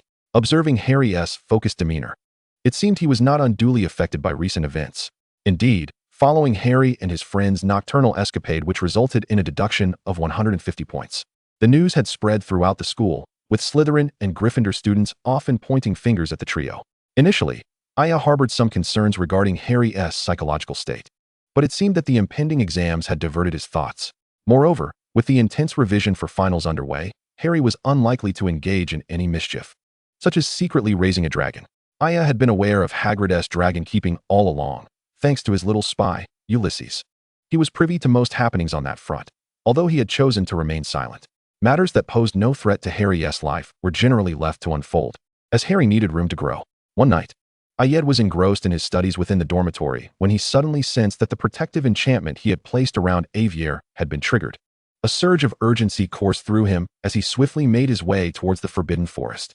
Though anxiety gnawed at his heart, he maintained an outward composure, sending a message to Cedric to seek out Professor Dumbledore and Professor Snape before departing. From the feedback of the enchantment, Ayed discerned that the assailant targeting Avier was a formidable adversary, having almost instantaneously breached the magical barrier protecting her. Fortunately, the enchantment had withstood one attack, allowing Avier the precious opportunity to escape. As he made his way through the woods, the information relayed by the small creatures along his path provided a modicum of relief. Avier had indeed evaded capture, though she remained in peril, yet unharmed mortally. Guided by the creature's intelligence, Ayed adjusted his course, aiming to anticipate Avier's destination and prepare accordingly. Upon reaching a secluded corner, exhaustion from his relentless running set in, and he gasped for breath. Trembling, he retrieved several stamina potions and consumed them. After a minute, feeling somewhat rejuvenated, he instructed a small squirrel that had been following him to lead Avier to him, and began to set up a magical array. Nervous yet resolute, Ayed was acutely aware that this was his first attempt at such a large-scale magical formation, and time was of the essence. He could not gamble with their lives. Each additional layer of protection was a safeguard against the impending threat. Taking a deep breath to calm his racing heart, he began to work.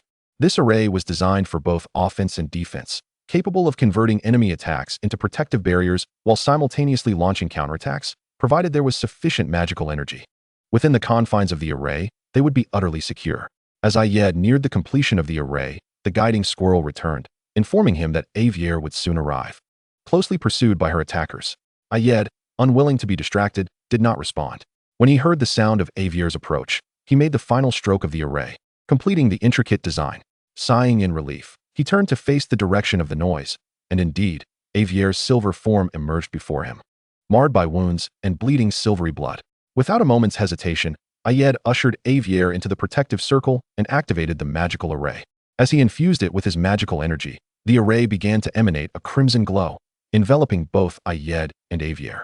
At that moment, hurried footsteps resonated nearby, and a figure cloaked in black, obscuring their features except for a pair of gleaming eyes, appeared before them. The newcomer exhibited caution, refraining from immediate attack as they scrutinized Ayed and Avier, encased in the aura of red light.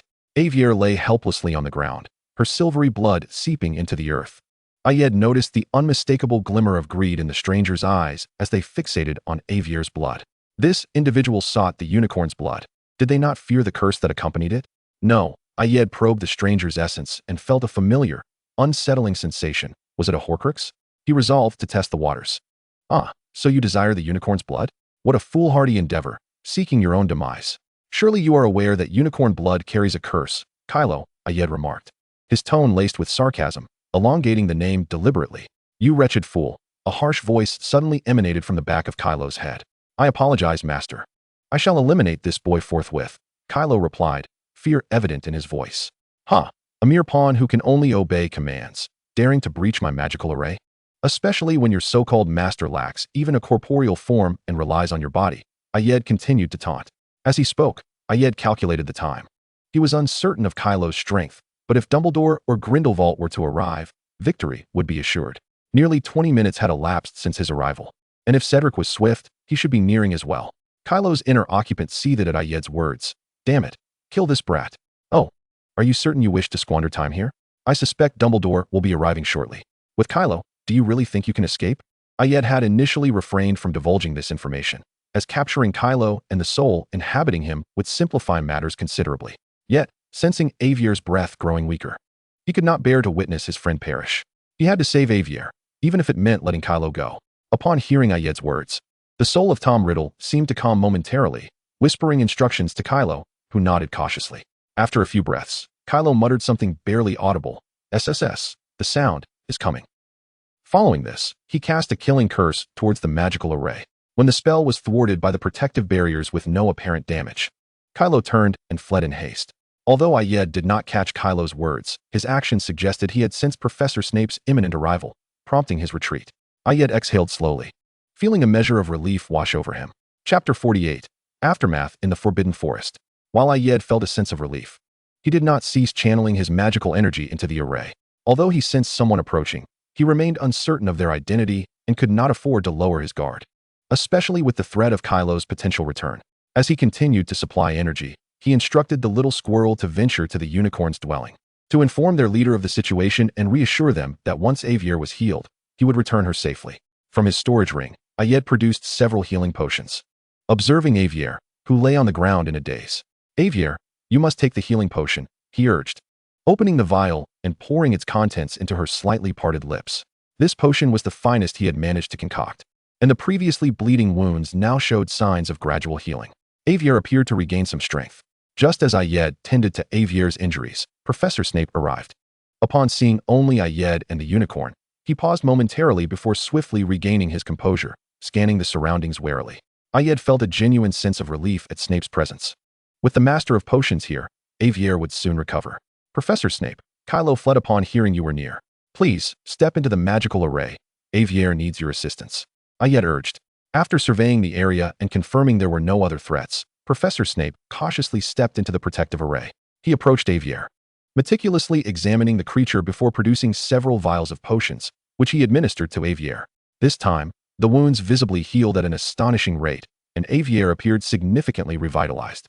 Avier gazed at the individual before him, someone he would typically avoid, yet who was now aiding in his recovery. He gently nudged Professor Snape with his head and murmured his gratitude. The Asha translation device, Ayed, aptly conveyed the message. Professor Snape, Avier expresses his thanks and wishes to offer you some fur as a token of appreciation. Do not worry, Mr. Devons. If your mind were not muddled with weeds, you would understand that when aware of danger, one must seek the assistance of an adult, rather than recklessly venturing into the forbidden forest like a foolish lion. Would you not agree? Professor Snape seemed to regain his composure, resuming his customary sardonic demeanor. Indeed, the professor is right. I was reckless this time. Next time, I shall certainly seek your aid first, Professor. I am also immensely grateful for your assistance in saving Avier, Ayed sincerely stated. As they conversed, Avier had already risen to his feet. Now, aside from the traces of blood on his body, he bore no resemblance to the gravely injured creature he had been. Professor Snape, renowned as the youngest master of potions, evidently had much to teach in the art of potion making. Apologies, Professor, but I must return Avier to his kin. Would you accompany me? Humph. I believe Mr. Devons should be aware that his poor potions professor cannot abandon his student in such a place, came the familiar venomous retort. However, Ayed had already discerned the professor's intent, which was to agree to accompany him in returning Avier. Thank you, Professor. After expressing his gratitude, Ayed instructed Avier to remember this location, assuring him that should danger arise again, he could return here and activate the protective array with a surge of magic. Subsequently, Ayed and Professor Snape followed Avier to the canyon, where they encountered a little squirrel returning from delivering a message. After sincerely thanking the squirrel, Ayed offered it some necessities before setting it down to depart.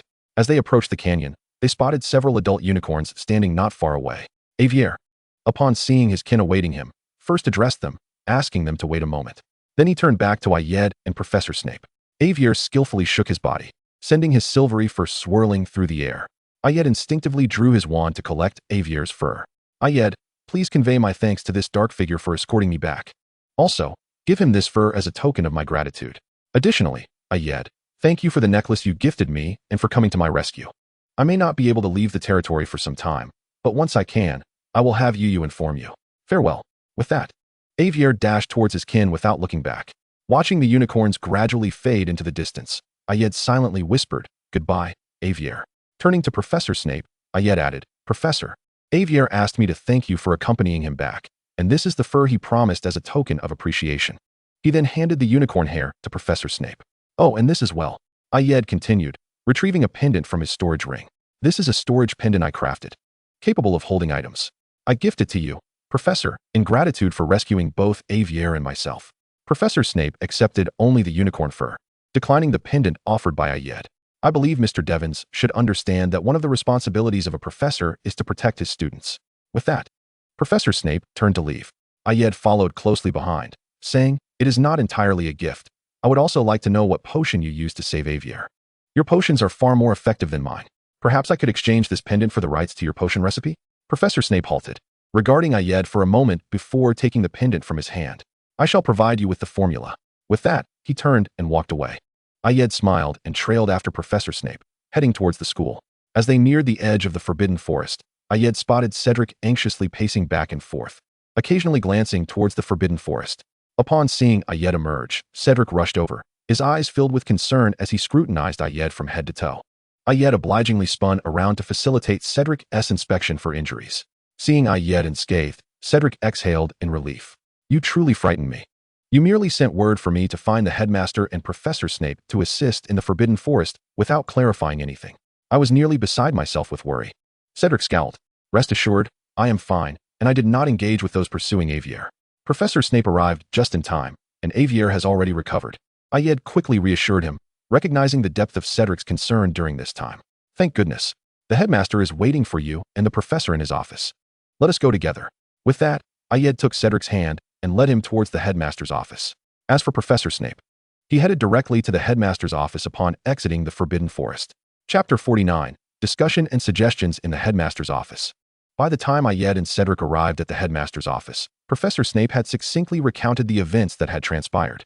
Upon noticing the two students enter, Professor Snape furrowed his brow, clearly surprised by their presence, but he soon realized they must have been summoned by Dumbledore for further inquiry, prompting him to step aside. Ayed first offered a smile to the retreating Professor Snape before glancing at Grindelwald, who was audaciously seated beside Headmaster Dumbledore. Without waiting for questions, he began to narrate the sequence of events. "This evening, I sensed that the protective array on the gear I had gifted Avier was triggered, prompting me to head towards the Forbidden Forest while sending Cedric to inform the headmaster and Professor Snape. I then found a secluded spot to set up the array, which directly summoned Avier. The individuals pursuing him followed closely behind. At this point, Ayed paused momentarily. That person gave me an odd impression, reminiscent of my discovery of the Ravenclaw diadem, so I decided to probe, and indeed, that individual turned out to be a Horcrux. Observing the reactions of those present, Ayed noted Cedric's indifference, while Dumbledore maintained his usual calm demeanor, and a flicker of surprise crossed Professor Snape's features. Raising an eyebrow, Ayed asked, "Headmaster, you have not failed to inform the professor about Tom's creation of Horcruxes, have you?" At this, Headmaster Dumbledore spoke up, "Mr. Devons, this is a matter of protection for Severus. He will eventually return to Tom's side, and knowing such information would not benefit him." Noting the hint of sarcasm on the potion's master's face, Ayed countered, "I believe the professor ought to be made aware of such matters. The approach to a Tom with a complete soul differs from that of a Tom driven mad by creating Horcruxes. Thus, understanding the leader of an undercover organization more thoroughly enhances the safety of the undercover agent, does it not? Furthermore, before the professor departs, I will ensure he is adequately protected, as a valuable double agent should be well guarded." Upon concluding his statement, and without awaiting a response from Professor Snape, Ayed continued, "That individual is a living Horcrux possessed by an external soul. Although the identity of this soul remains ambiguous, I have an instinct that it is indeed Tom, and it appears to be the primary essence of Tom himself. As for the person being possessed, I believe you have already deduced it, haven't you? Quirrell. At this moment, Professor Snape interjected, "Indeed, it is he. You now comprehend who is orchestrating Quirrell from the shadows, and I have exposed Quirrell's machinations. He should no longer appear at Hogwarts. So what are your plans?" I yet expressed a hint of curiosity, for although Headmaster Dumbledore had not explicitly revealed their strategy, I yet had surmised some details. In the current circumstances, it was evident that events may not unfold according to their original design. There is no need for change. He will return. Judging by his actions in hunting unicorns, it is clear that Tom's primary essence is severely weakened. He is left with limited options, and the Philosopher's Stone is his only avenue. Thus, he will undoubtedly return, Headmaster Dumbledore asserted with certainty. Since you have made your decision, I shall await the final outcome. By the way, the optimal time to eliminate a Horcrux is when the primary essence is feeble, for at this juncture, their connection is at its weakest. If we delay until Tom's resurrection, the primary essence may very well sense the destruction of the Horcrux. Having said all that needed to be articulated, I yet felt no inclination to linger further. Did not the murderous glint in Grindelwald's eyes suggest their peril? Returning to his dormitory, he reclined upon his bed with a sigh. He had come to realize that since the destruction of the soul residing within the Ravenclaw diadem during the Christmas holidays, his physical state had deteriorated. Although his magical prowess remained intact, his body had grown considerably frail. In the past, even a jaunt into the Forbidden Forest would leave him unscathed, yet today he found himself utterly exhausted. Moreover, he harbored a premonition that his body may never fully recover. This was the price of altering fate, an irreversible toll. Nevertheless, he considered himself fortunate, having rewritten the trajectory of his destiny, with the cost merely being his weakened state, far beyond his expectations. Furthermore, as long as he refrained from engaging in overly strenuous activities, Cedric would remain oblivious to his condition. Since the incident in the Forbidden Forest, Ayed and Cedric had largely ceased to concern themselves with such matters. After all, the final examinations were fast approaching. Ayed was not particularly worried for himself, yet he still needed to assist Cedric with his studies. After enduring a lengthy examination period, the young wizards welcomed the most leisurely week, with no obligations other than to await their results before returning home for the holidays. Just as Ayed was preparing to investigate a device that could locate Horcruxes, the trio approached him in the library, where he was studying with Cedric. Hermione spoke urgently, "Devon, Hagrid has disclosed the method of taming Fluffy to a cloaked individual. Can you see Headmaster Dumbledore? We must inform him of this news. Miss Granger, if you are seeking the headmaster, I regret to inform you that he is currently absent from the school. I recently attempted to find him, but was unsuccessful.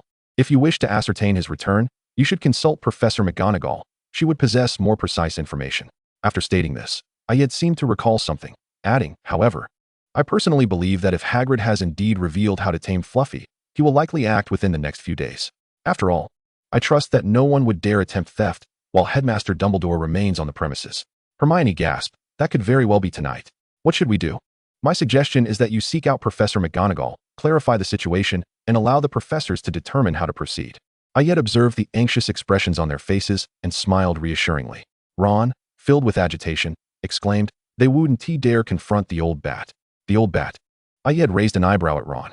Ron seemed to realize the inappropriateness of such a nickname for a professor, swallowing hard. He clarified, "I meant Snape." "Ron, I am friends with both of your brothers, so I feel it is my duty to remind you that disparaging a professor, particularly the youngest potions master, is profoundly unwise." "Regardless of the circumstances," Ayed said with a serious tone. "But he is the evil Slytherin head, a Death Eater." Ron countered. "And so?" Ayed replied. "Is that not sufficient? Professor Snape was retained by Headmaster Dumbledore and invited to teach at Hogwarts. If you distrust Professor Snape, you should at least have faith in Headmaster Dumbledore. Perhaps the headmaster has been deceived by him?" Ron muttered softly. Ayed chuckled. "Are you underestimating the greatest wizard of this century?" "I am not." Ron raised his voice, appearing somewhat irritated. "All right, our focus should not dwell on this. What do you think of my earlier suggestion?" Ayed was reluctant to engage in a debate about Professor Snape with the obstinate Ron, for it remained a fact that Snape had once strayed from the path. Yet he had also sought redemption.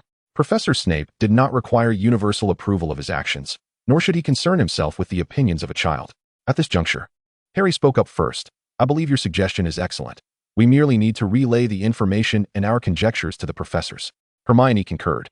"The professors will handle these matters adeptly." Ron remained reticent. Chapter 50, the eve before the holidays.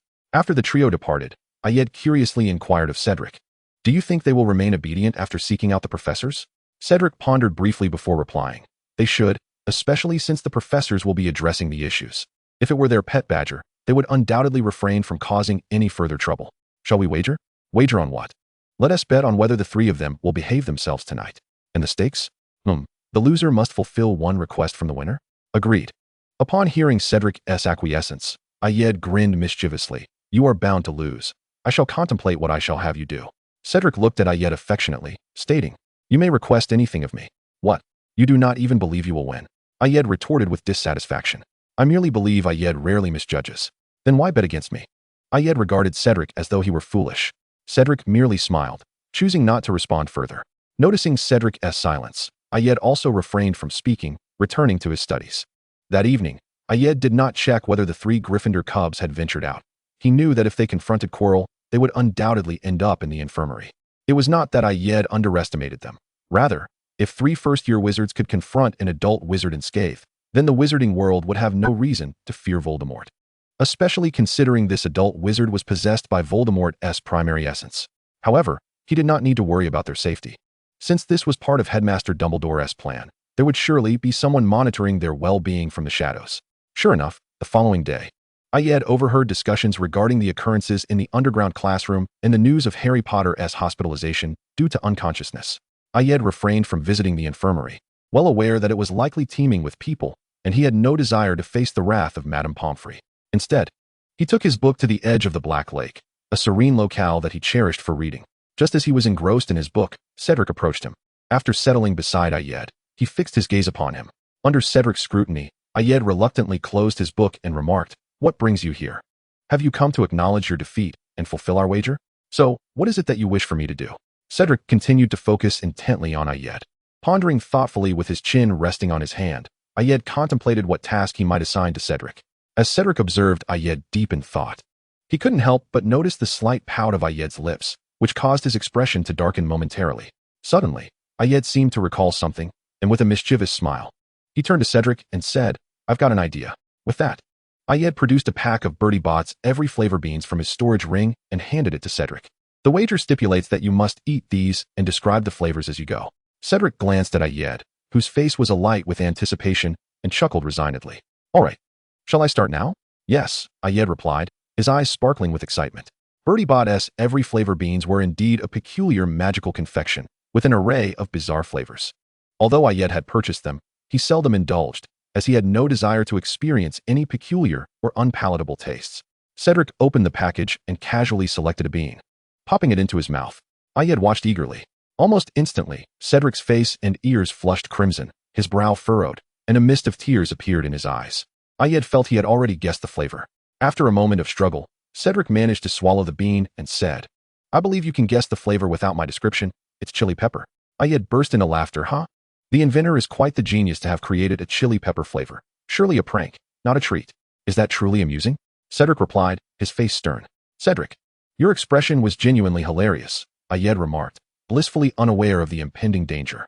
Then you may continue to laugh, Cedric said, lunging at Ayed and beginning to tickle him at his sides. Before long, they had rolled into the nearby grass, with Ayed's pleas for mercy echoing throughout. After a while, Cedric ceased his antics, staring at Ayed, who lay beneath him, flushed and teary-eyed. Suddenly, he froze, as if jolted by electricity, and quickly rose, unable to meet Ayed's gaze. After catching his breath, Ayed stood and said, Cedric, you have gone too far. I told you to stop, yet you persisted. Very well, I have matters to attend to. I must take my leave. With that, Cedric hurriedly dashed away. Watching Cedric's retreating figure, Ayed muttered to himself, Odd fellow, could he be fleeing from punishment? Never mind. If Cedric is unwilling to partake, I shan't press him further. With that, Ayed returned to his previous spot to continue reading. The ensuing days passed in tranquility. After all, the clearly problematic defense against the dark arts professor had been dealt with, and Harry, the accident-prone, lay recuperating in the infirmary. Prior to Harry's awakening, Hermione and Ron sought out Ayed to recount the events of that fateful night. Hermione believed Ayed ought to be informed, thus she had brought Ron along.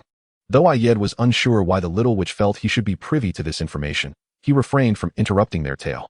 After all, who wouldn't he want to hear the account from the protagonists themselves? Gossip is a natural human inclination. Thus, he learned of their arduous journey through numerous challenges set by the professors.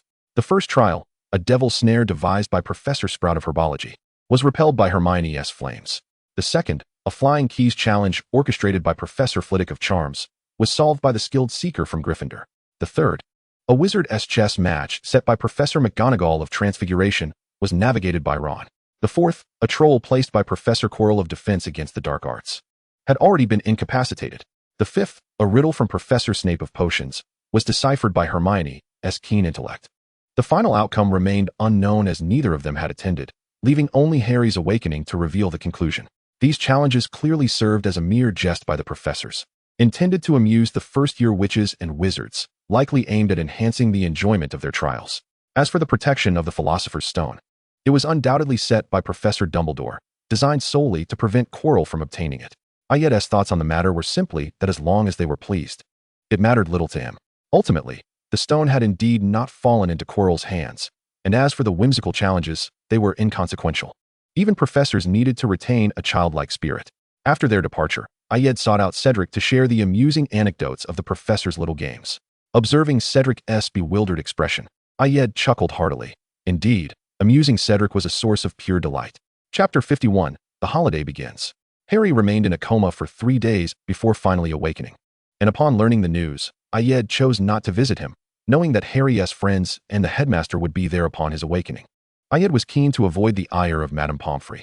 As the year-end feast commenced, most of the attendees had gathered, although Harry was notably absent, likely detained by Madame Pomfrey for some examination. Madame Pomfrey was an exceedingly diligent healer, not one to allow Harry to join the festivities frivolously. It was not until just before the banquet commenced that Harry made his entrance.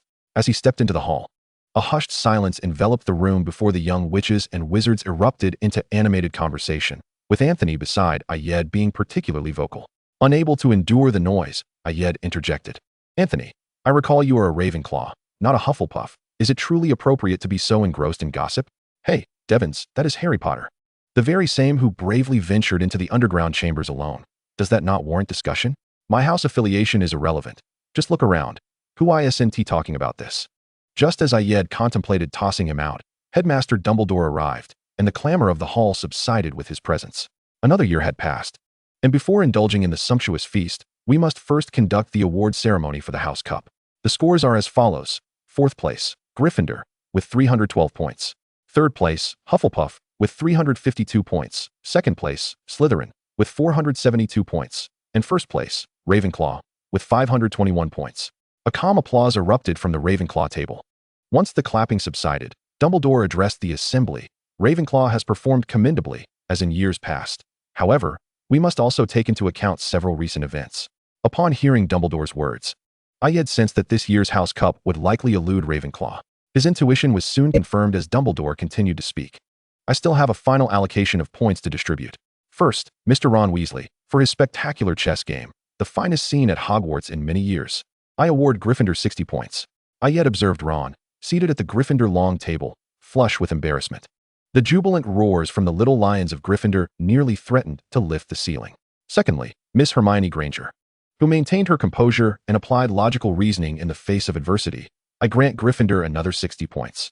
Another round of ecstatic cheers erupted, with the Gryffindor lions beside themselves with joy. Lastly, Harry Potter, who displayed extraordinary bravery and remarkable courage, shall receive 80 points for Gryffindor. The uproar from Gryffindor was deafening. Ayed quickly calculated that Gryffindor now had a total of 512 points, and he anticipated that he would award an additional 10 points to someone from Gryffindor, securing their victory in the House Cup. The headmaster's blatant favoritism was simply intolerable. Indeed, Ayed watched as Dumbledore raised a hand, and the hall fell into an instant hush. Courage manifests in many forms. It requires superhuman valor to confront adversaries, yet it equally demands immense courage to stand firm before friends. Therefore, I shall award Mr. Neville Longbottom 10 points. The Gryffindor Lions erupted with exuberance, for they had calculated the scores and discovered that they had clinched the House Cup by a single point. Ayed noticed that Professor Flitwick, seated at the faculty table, appeared somewhat displeased. Understandably, while Ayed could appreciate Dumbledore's perspective, the sudden influx of 200 points due to whimsical challenges posed by the professors felt rather unfair. It implied that some minor adjustments to the decor were in order.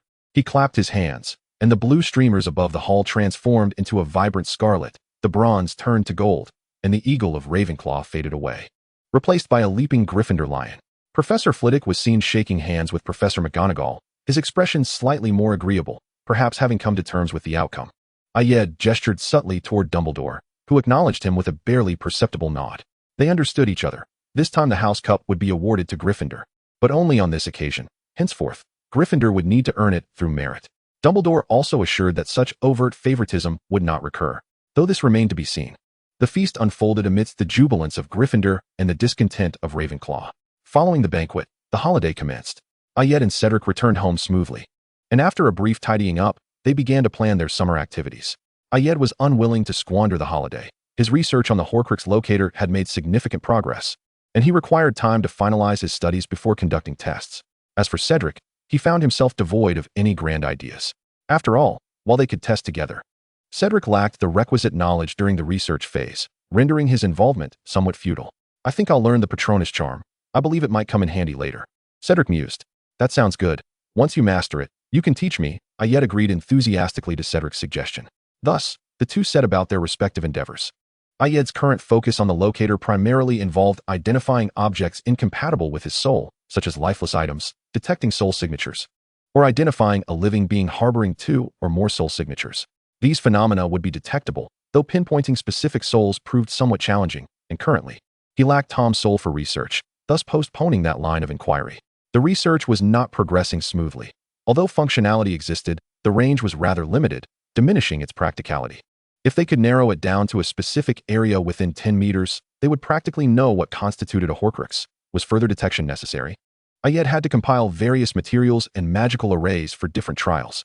Finally, after 2 weeks and hundreds of attempts, he discovered a combination that provided an expansive detection range of 10 miles, which was the utmost limit achievable with the materials at his disposal.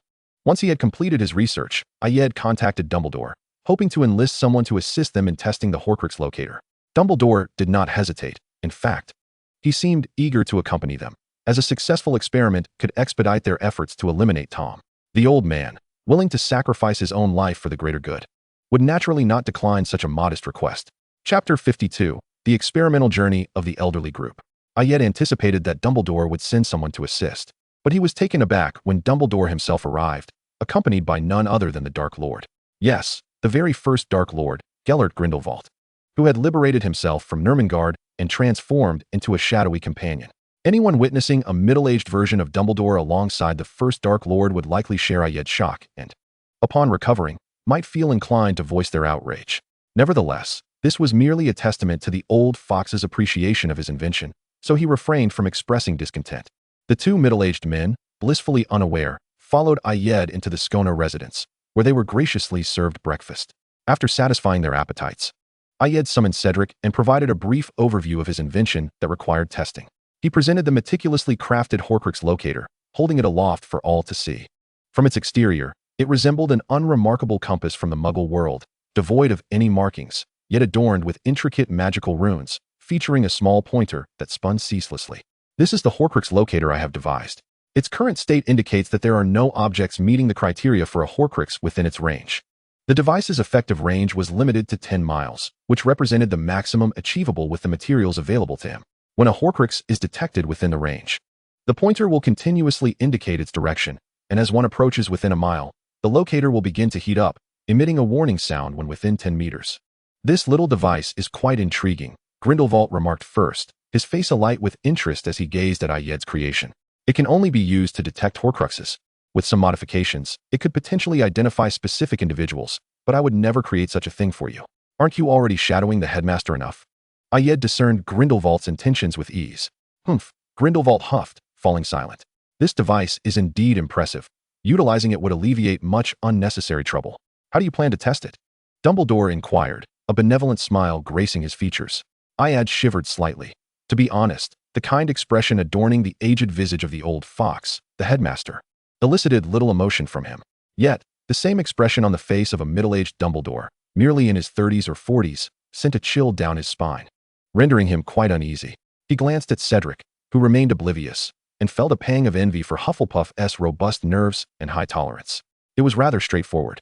We had previously speculated on the possible locations of Horcruxes and the items that might be Horcruxes themselves. I trust the headmaster has also dispatched individuals to investigate certain areas. We could test our suspicions at those locations. However, I propose that our first target be Harry Potter, as he is currently the only known and most likely candidate for a Horcrux. It would be ideal to use him as our initial testing subject, Iad suggested with a smile. After pondering for a moment, Headmaster Dumbledore acquiesced to Iad's proposal. Thus, the quartet made their way to the vicinity of Privet Drive.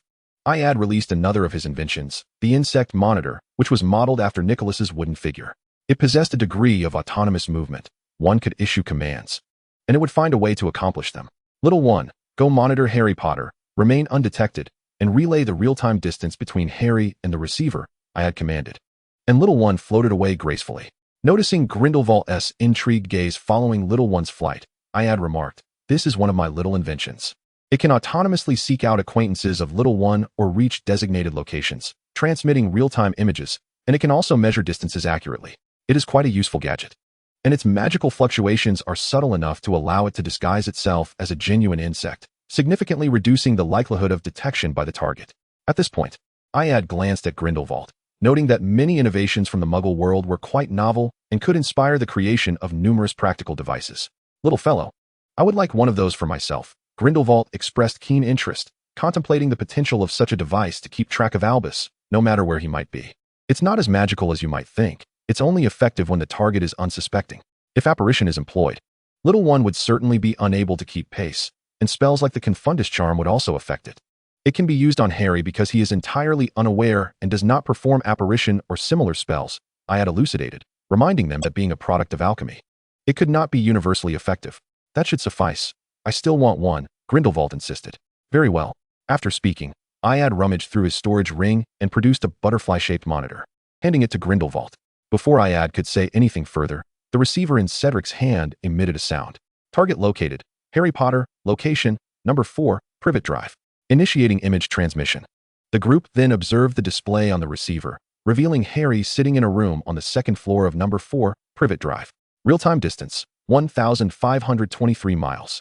Iad observed the pointer of the locator spinning erratically and remarked, "We need to draw closer. The distance is too great." As the 4 approached number 4, the mechanical voice of the receiver intermittently chimed. "Real-time distance, 14 miles. Real-time distance, 13 miles. Real-time distance, 12 miles. After announcing the distance of 12 miles, shortly thereafter, the pointer in Iad's hand ceased its rotation, pointing directly towards the location of number 4. Iad halted, checking the real-time distance displayed on the receiver, which read 1,127 miles. Slightly farther than his experiment had indicated. He took out parchment to record this information before leading the group in the direction indicated by the pointer. When the receiver announced a real-time distance of 1 mile, the locator in Iad's hand began to heat up, emitting a warmth that was noticeable, yet not unbearable. After documenting the experimental data, Iad paused his steps. "The last 10 meters are issuing a warning sound. We must find a way to test this. However, both Cedric and I cannot be the ones to approach, as Harry knows us. Therefore, one of you two must assist me in testing the specifics." No sooner had Iad finished speaking than Headmaster Dumbledore subtly gestured for Grindelwald to proceed. Grindelwald cast a pitiful glance at Dumbledore, and after some unspoken agreement between the two, he cheerfully took the locator and receiver to conduct the test.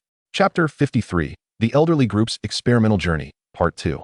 Iad and the 3 others found a vantage point near number 4, Privet Drive, to observe the images transmitted by the receiver, specifically the small butterfly device Iad had given to Grindelwald. They watched as Grindelwald donned an invisibility cloak to conceal his form and boldly approached number 4, Privet Drive. He did not enter the house, but conducted his test in the yard, as being within 10 meters would suffice. Within the yard, Grindelwald cautiously drew closer, and at a certain moment, they saw him pause, glance at the receiver in his hand, and retreat. Upon exiting, Grindelwald approached them, handing the receiver and locator back to Iad, stating, "It's 10 meters," before standing beside Dumbledore. "That confirms it. The basic functions of the locator are operational. We can now proceed to investigate the suspected Horcrux locations," Iad noted as he recorded the experimental data. Dumbledore contemplated for a moment before suggesting, "Let us first go to Little Hangleton. The Gaunt residence and the Riddle Manor are both worth examining." Iad concurred with the plan to visit Little Hangleton. With Dumbledore and Iad having determined their destinations, Grindelwald and Cedric naturally expressed no dissent. Thus, under Dumbledore's guidance, Iad and a reluctant Grindelwald led Cedric as they apparat to the vicinity of the Gaunt residence in Little Hangleton. As soon as Iad retrieved the locator, the pointer directly indicated the location of the Gaunt residence. It was confirmed that the ring of the Gaunt family, previously seen in the Pensieve, had indeed been transformed into a Horcrux, and Tom had deliberately returned it to the Gaunt residence. Following the pointer to the entrance of the dilapidated old house, the locator emitted a beep. The group entered the clearly decaying home, where a thick layer of dust covered everything. And Grindelwald immediately employed a silencing charm to tidy up the environment within.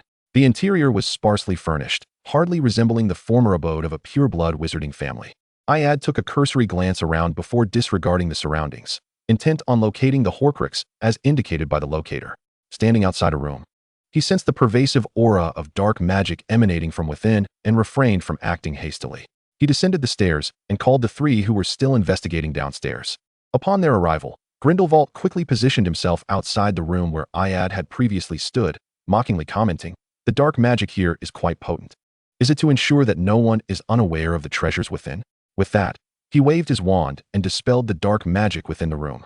"Well, it's mediocre at best," Grindelwald stated with arrogance. Dumbledore regarded him with a gentle smile in his eyes. Ayed observed from the sidelines, rubbing his arms, and whispered to Cedric, "Did you see that?" The headmaster's gaze is practically unraveling. Unbeknownst to Ayed, Cedric's expression held a scrutiny that rivaled even that of Professor Dumbledore. Perhaps it was due to never having considered such a perspective before. Watching as Grindelwald dispelled the dark magic, Ayed beckoned Cedric to enter alongside him. They soon beheld Dumbledore, who was attempting to adorn himself with a ring, only to be interrupted by Grindelwald. Upon witnessing this peculiar scene, Ayed hesitated to step further. The ring evidently harbored some sinister essence, having ensnared even Professor Dumbledore.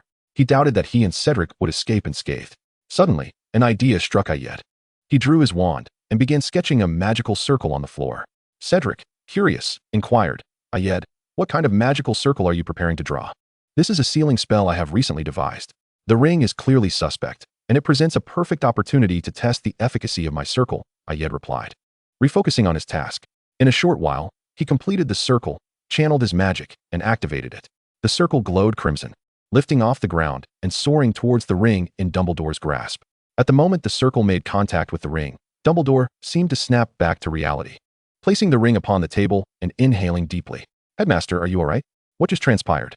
Ayed asked, curiosity evident in his tone. "The gem on this ring is the Resurrection Stone, which is likely imbued with dark magic. Should one wear the ring, it would trigger its effects," Dumbledore elucidated. "The Resurrection Stone? Is that the fabled stone that supposedly brings the dead back to life?" Ayed questioned, a hint of mockery in his voice. "Indeed.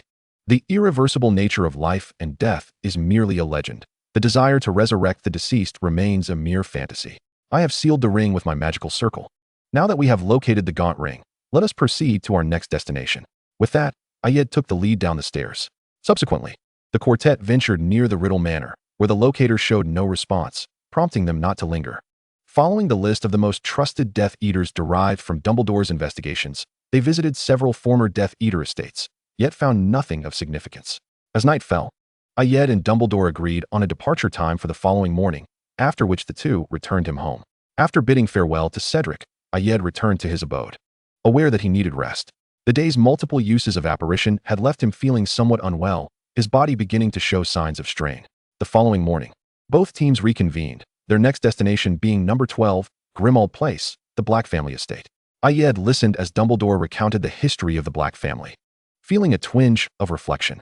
A reckless, self-centered eldest son ultimately imprisoned in Azkaban for divulging a friend's secret, leading to that friend's demise, a younger son, burdened by pressures not his own and forced into the ranks of Death Eaters, mysteriously vanished. Such a dramatic family indeed. As Dumbledore transported them to Grimmauld Place, Ayed instinctively cast a Confundus charm. Given that Grimmauld Place was situated within the Muggle world, it attracted many passers-by daily, should they be discovered. It would necessitate the use of memory charms to cover their tracks, an inconvenience best avoided with appropriate precautions. Cedric, brought along by Grindelwald, also promptly cast the charm upon himself.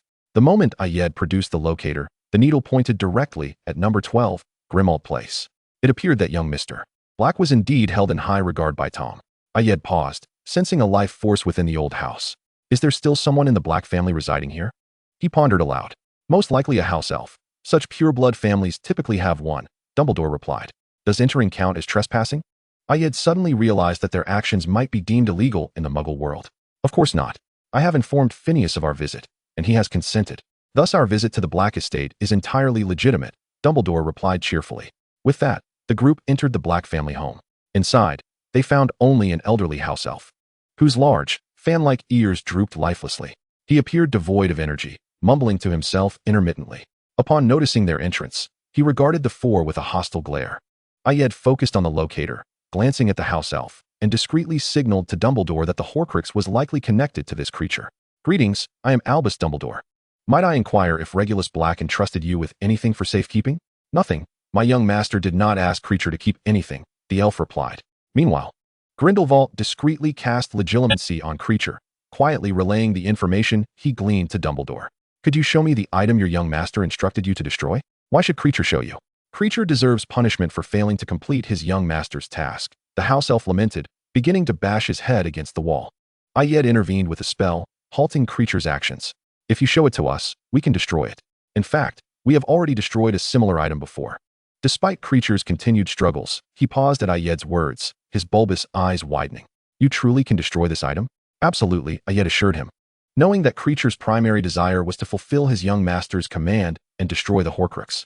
Thus, the prospect of destruction would compel him to comply. Indeed, creature ceased his resistance and produced the locket box that his young master had entrusted to him. The Slytherin locket box. This is undoubtedly the Horcrux, Ayed concluded after a mere glance, recognizing its resemblance to the feeling he had encountered with the Ravenclaw diadem. He nodded to Dumbledore, signaling that this was indeed the Horcrux. Chapter 54. The Elderly Group's Experimental Journey 3. After receiving Ayed's confirmation, Dumbledore handed the Slytherin locket box to Grindelwald, signaling him to destroy it, as it was apparent that creature would not allow them to take it away. Curious, Ayed asked creature, could you tell us how your young master came into possession of this locket box? Creature, closely observing Grindelwald's every move, was willing to share the tale, his eagerness evident as he anticipated fulfilling his young master's task. His ears perked up slightly. "Yes, my young master took creature to a cave to retrieve the locket box. My young master drank the potion from the stone pedestal in the cave's center.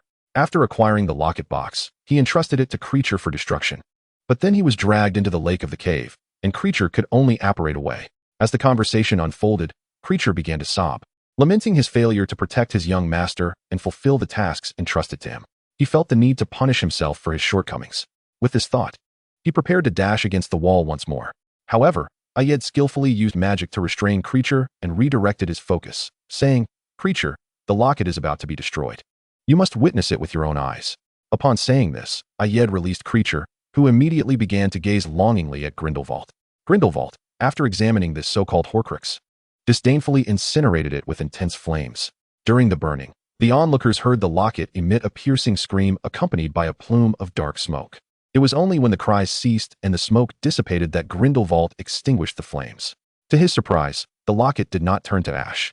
Ayed's interest in its material was piqued. However, observing creature's wistful gaze upon the locket, he concluded that this was one of the few remnants left by his young master, and he could not deprive a house elf of its possessions.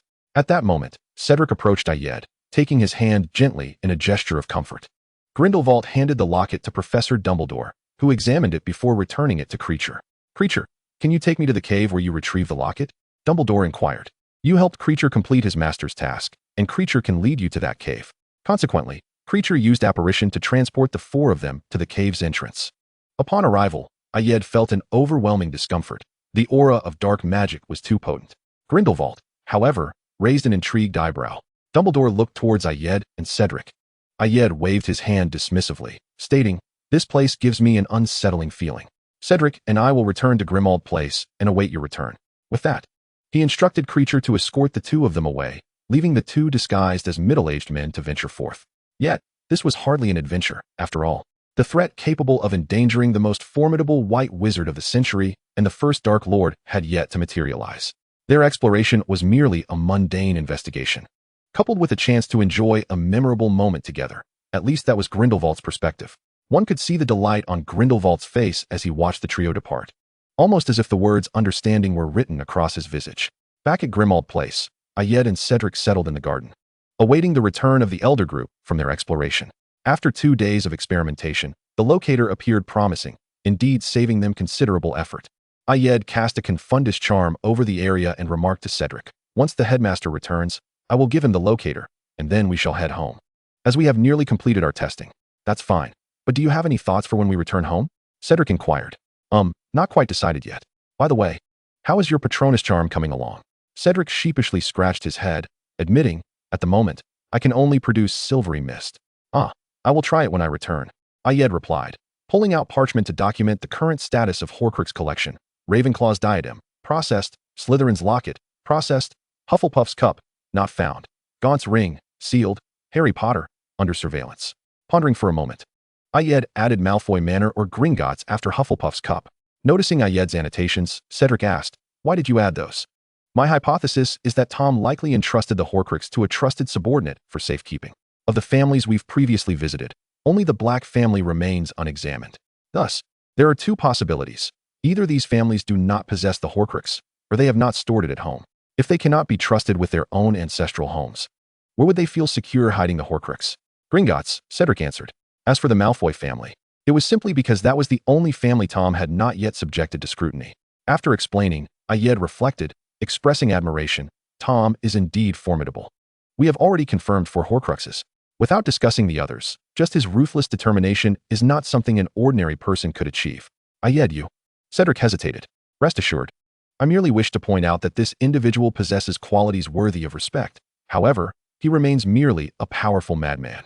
Such a person's reign cannot endure. And even without our intervention, he would ultimately fail. While Ayed acknowledged Tom's tenacity, he held little regard for his methods. Catching the hint of derision in Ayed's eyes, Cedric felt relieved. Just then, Dumbledore and Grindelwald returned, taking a seat beside Ayed and Cedric. Dumbledore's expression was grim, revealing the presence of numerous corpses, both Muggle and wizard alike. Ayed furrowed his brow in silence, realizing that Tom was even more deranged than he had previously imagined. He handed the parchment to Dumbledore, stating, there are no other locations worth investigating. We are left with only Malfoy Manor and Gringotts. Moreover, even if we discover a Horcrux there, acquiring it will not be straightforward. Indeed, however, knowing the locations of the Horcruxes allows us to devise a plan for future action, Dumbledore pondered. Then I leave the subsequent matters to you, Professor. I will hand over the locator, and Cedric and I shall withdraw from further involvement. After speaking, Ayed entrusted the locator to Dumbledore and led Cedric away, opting to return home via Muggle transportation. He feared that with too many apparitions today, he might inadvertently reveal something unusual, raising Cedric's suspicions. Chapter 55, A Trip to Diagon Alley. Since entrusting matters to Dumbledore, Ayed returned to a tranquil existence. Having previously dedicated himself to alchemical studies, he had fallen behind in potion making, so he resolved to devote the remainder of his holiday to brewing potions diligently. Naturally, he would also practice the Patronus charm during his breaks, though progress was not as smooth as he had hoped. Both he and Cedric could only produce silvery mist rather than a fully formed Patronus. Ayed often speculated that perhaps the Patronus charm did not solely require happiness. Perhaps other memories or emotions could suffice. With this notion, he embarked on various trials. Remarkably, he discovered that any positive emotion could yield a Patronus, albeit those born from joy were notably stronger. Ayed naturally shared this revelation with Cedric, who appeared contemplative in response. On one particular day, Ayed was brewing Felix Felicis, believing that this potion might prove useful in the future. Just as he added the final ingredients and prepared to exit the potions room, Cedric dashed in, brimming with enthusiasm. Aya, my guardian spirit has taken form. Truly, let me see it. Ayed was equally exhilarated. Now that Cedric's guardian spirit had manifested, he would surely be able to reveal the secret to his own spirit's emergence.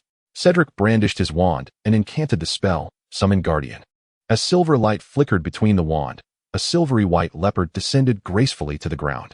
Upon landing, it cautiously surveyed its surroundings, and once assured there was no danger, it relaxed its arched back, its tail swaying languidly, before approaching Ayed and nuzzling against his leg. Ayed was instantly enamored with this guardian spirit. An elegant and beautiful yet robust and agile leopard. He inquired of Cedric, how did you accomplish this? Cedric hesitated at the question.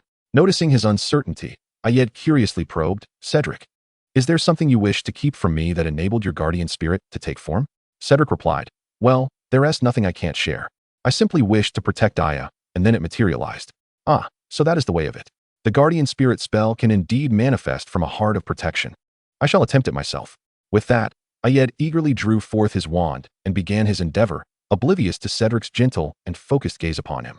Under Cedric's watchful eyes, Ayed summoned his own guardian spirit, which also took the form of a silvery leopard, albeit slightly smaller than Cedric's. Watching his leopard and Cedric's leopard grooming each other affectionately, a tender smile graced Ayed's face. He and Cedric were steadfast friends, and their guardian spirits seemed to coexist harmoniously. Suddenly, Ayed caught Cedric's eye and smirked, before transforming into a fluffy cheetah and rubbing against Cedric's waist. Cedric, though exasperated, gazed at this playful transformation of Ayed with warmth, acquiescing as he sat on the ground. As Ayed lay down, Cedric stroked the silky fur of his companion, while Ayed's tail instinctively curled around Cedric's waist. Leisurely moments always passed swiftly, and that day, Ayed and Cedric received a letter from Hogwarts. Ayed opened it to peruse the list of books required for his 4th year, only to be met with a series of titles authored by Gilderoy Lockhart. He counted a total of 7 books, his expression one of bewilderment. Glancing at Cedric, he asked, "Does your list also feature a string of Gilderoy Lockhart's works?" Cedric checked his own list and nodded. Indeed, many of his books are included. Goodness. Could Lockhart possibly be our defense against the dark arts professor this year? Is he here merely to promote his books? Ayed mused, suspecting this year's professor might be as unreliable as last year's. Though he had encountered many dubious instructors in his defense against the dark arts classes, none had been as utterly ridiculous as the last, and he suspected this would not be the last of such occurrences. Sensing Ayed's impatience, Cedric gently advised, "It's all right. Defense against the dark arts professors have always been rather untrustworthy, as you well know. Given that, what is there to be upset about? I simply do not wish to purchase these books," Ayed replied, expressing his disdain for such commercialism. "Then let us not buy them. We can share a set." Cedric was always accommodating to Ayed, even regarding such whimsical notions. "Well, it's only for a year of instruction. I just detest this commercialism. At least the previous defense against the dark arts professors provided reasonably suitable textbooks. All right, when shall we go shopping?" Ayed complained, though his words faltered under Cedric's amused gaze. "How about Wednesday? There seems to be a book signing event for Lockhart, and my mother wishes to attend. She is quite the fan," Cedric suggested. On Wednesday, Mrs. Diggory took Cedric and Ayed to Diagon Alley. They first visited Gringotts to withdraw some money, as Ayed needed to make a withdrawal. Coincidentally, they encountered the Weasley family, along with Harry and Hermione, outside the bank. Mrs. Diggory approached them with a warm greeting. "Good day, Mr. Weasley, Mrs. Weasley."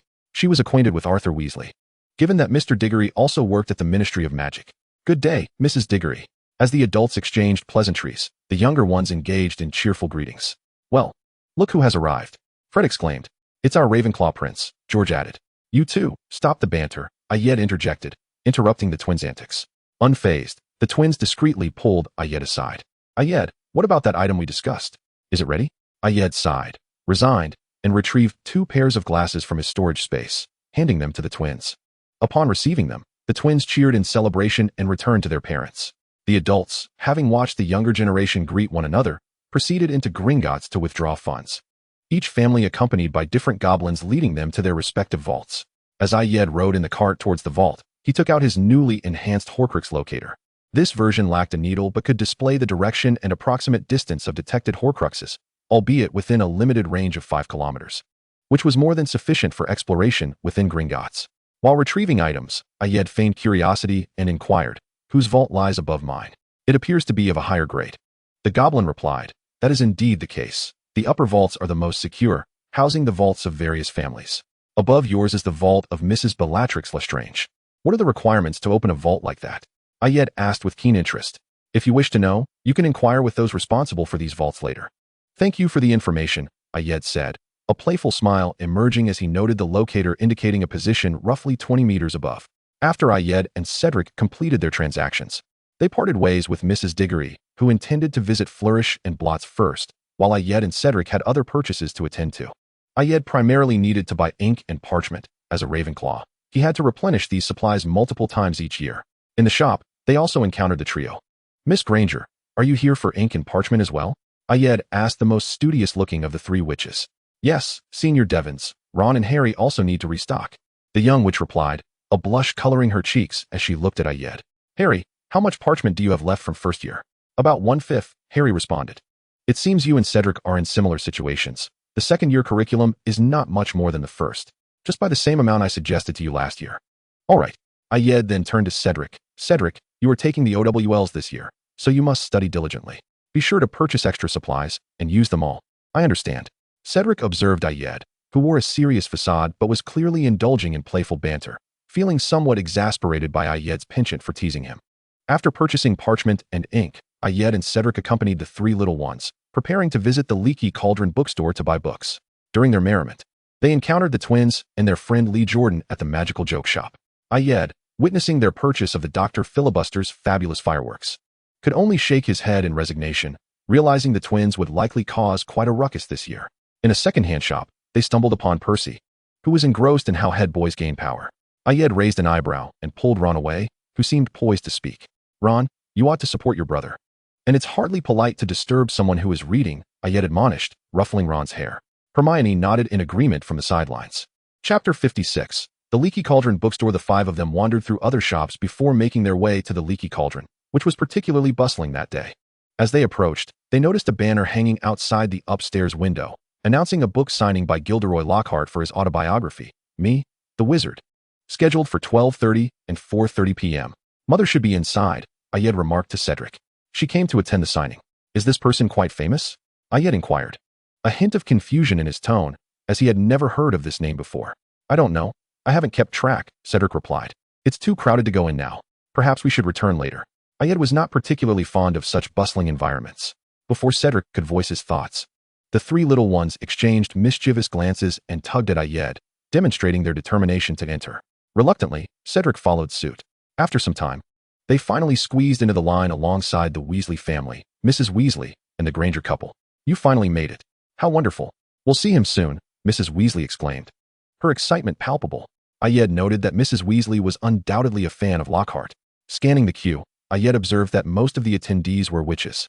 At precisely 12:30 p.m., Lockhart made his appearance, seated behind a table, surrounded by numerous large photographs of himself, all showcasing his characteristic smile directed towards the witches in attendance. Indifferent to the commotion, Ayed glanced at Lockhart before pulling Cedric towards a quieter corner. Suddenly, Lockhart spotted Harry and exclaimed, Isn't that Harry Potter? With that, he descended from the stage, parting the crowd with ease amidst their excited whispers. Lockhart approached Harry, seizing his arm and pulling him onto the stage. Harry appeared quite uncomfortable, but was unable to escape the grip of an adult wizard, and was compelled to pose for a handshake and photograph. As Lockhart released Harry, Ayed noticed a fleeting look of relief wash over Harry's face as he prepared to make his exit. Yet, Lockhart was evidently unwilling to grant him that opportunity. He draped his arm around Harry's shoulders and announced that he would be the new defense against the dark arts professor at Hogwarts. Although Ayed had anticipated this news, hearing it still filled him with a sense of despair. He nudged Cedric, stating, Said, I have no desire to attend defense against the dark arts this year. I doubt Lockhart has anything of value to teach us. Cedric patted Ayed's head in a comforting gesture. It's all right. Just pretend you don't see him during class. Don't ruffle my hair. I'm not shorter than you anymore, Ayed replied, momentarily distracted by Cedric's action. Cedric withdrew his hand, smiling gently at the somewhat pouty Ayed, finding him quite endearing. Meanwhile, Harry had moved to a wall nearby, clutching the complete collection of works Lockhart had gifted him. Ayed observed as Harry placed the books into the cauldron of Ginny, the Weasley family's youngest daughter. Just as he was about to speak to Cedric, he heard Draco Malfoy's mocking voice. You must enjoy this, Potter, the famous Harry Potter, making headlines even in a bookstore. Don't be ridiculous. He doesn't want that. Ginny shot back at Malfoy with an indignant glare. Potter, you've got yourself a girlfriend, Malfoy drawled, elongating his words, causing Ginny to blush. Ayed pulled Cedric closer as Ron and Hermione, each clutching a stack of Lockhart's books, squeezed in beside them. Oh, it's you, Malfoy. I suppose seeing Harry here must be quite a surprise for you, Ron said. Malfoy retorted, What surprises me more is that you even entered the shop, Weasley. I guess your parents will be starving next month to afford these. Ron's face flushed crimson as he hurled the books into the cauldron, ready to charge at Malfoy. Ayed restrained him. At that moment, Mr. Weasley, accompanied by Fred and George, pushed through Ron. What are you doing? It's too chaotic here. Let's step outside. Oh dear. Arthur Weasley, came the voice of Lucius Malfoy, Draco's father, who rested a hand on Draco's shoulder, wearing a smirk identical to his son's. Lucius, Mr. Weasley replied with a cold demeanor. I hear you've been quite busy lately. So much work. I presume they've been generous with your overtime? As Lucius spoke, he extracted a tattered copy of the Beginner's Guide to Transfiguration from Ginny's cauldron. TSK, it seems not. Not even a decent reward to be found. What benefit is there in being a disgrace among wizards? Lucius's tone dripped with derision. Mr. Weasley's face turned an even deeper shade of red than Ron and Ginny's. Ayed sensed that Mr. Weasley was on the verge of an explosion, and since Lucius Malfoy had entered, Ayed had felt an unsettling aura emanating from him, akin to that of a Horcrux. In disbelief, Ayed retrieved his locator and peered at it. Sure enough, the device indicated a reading just 5 meters ahead. Lucius had indeed brought forth a Horcrux from the Malfoy family. Realizing the opportunity at hand, he stepped forward, addressing Lucius. "Ah, the head of the Malfoy family. I beg your pardon for my ignorance in not recognizing your esteemed representation of all wizards. I am Ayed Devins. A pleasure to make your acquaintance." Lucius had instinctively grown cold upon seeing a child step forward, but his demeanor softened slightly upon hearing Ayed's introduction. This student was known to him, a Ravenclaw who had led his house to 3 consecutive victories in the House Cup. Indeed, it was clear to any discerning observer that last year's House Cup should have belonged to Ravenclaw, and without Dumbledore's favoritism, Gryffindor would have never claimed it. "Ah, young Mr. Devins, a pleasure to meet you as well. As for my representation of all wizards," Lucius left his statement ambiguous, but the implication was unmistakable. Ayed was not inclined to engage in a debate with Lucius in such a public setting. He presumed the Malfoy patriarch would also prefer to refrain from actions that would contravene the decorum befitting nobility. This matter hardly warranted the intervention of the Malfoy head, as it was merely a dispute between 2 children. Since Mr. Devins had made his statement, pursuing the matter further would only undermine his own dignity. "You are right. It is simply a quarrel among children." With that, he placed the textbook he had been holding into Ginny's cauldron and turned to leave. "Draco, let us go." Draco, though reluctant, followed his father out. After their departure, Ayed turned to Mr. Weasley with a smile and said, "Mr. Weasley, there is no need to concern ourselves with the Malfoys. You are well aware of their character." Once the Malfoys exited, Mr. Weasley resumed his previously cheerful demeanor and replied to Ayed, "Thank you, Ayed. I nearly lost my composure and struck Lucius. I did nothing noteworthy. Now that the books are purchased, let us hasten our departure." "This place is simply too crowded," Ayed replied, somewhat exasperated. The surrounding children had been watching Ayed with admiration since he stepped forward, and upon hearing his words, they hurriedly made their way out. Seizing the moment when no one was paying attention, Ayed discreetly retrieved a diary from Ginny's cauldron and quietly added it to his stack of books. Chapter 57, The School Opening Incident. Upon returning from Diagon Alley, Ayed sealed away the diary Horcrux he had acquired and set it aside. Waiting for the school year to hand it over to Professor Dumbledore, it was no longer his concern. His focus was now on the Felix Felicis. As the school year was approaching, and he needed to ensure that the cauldron for brewing the potion was packed in his alchemical trunk to continue his work at Hogwarts.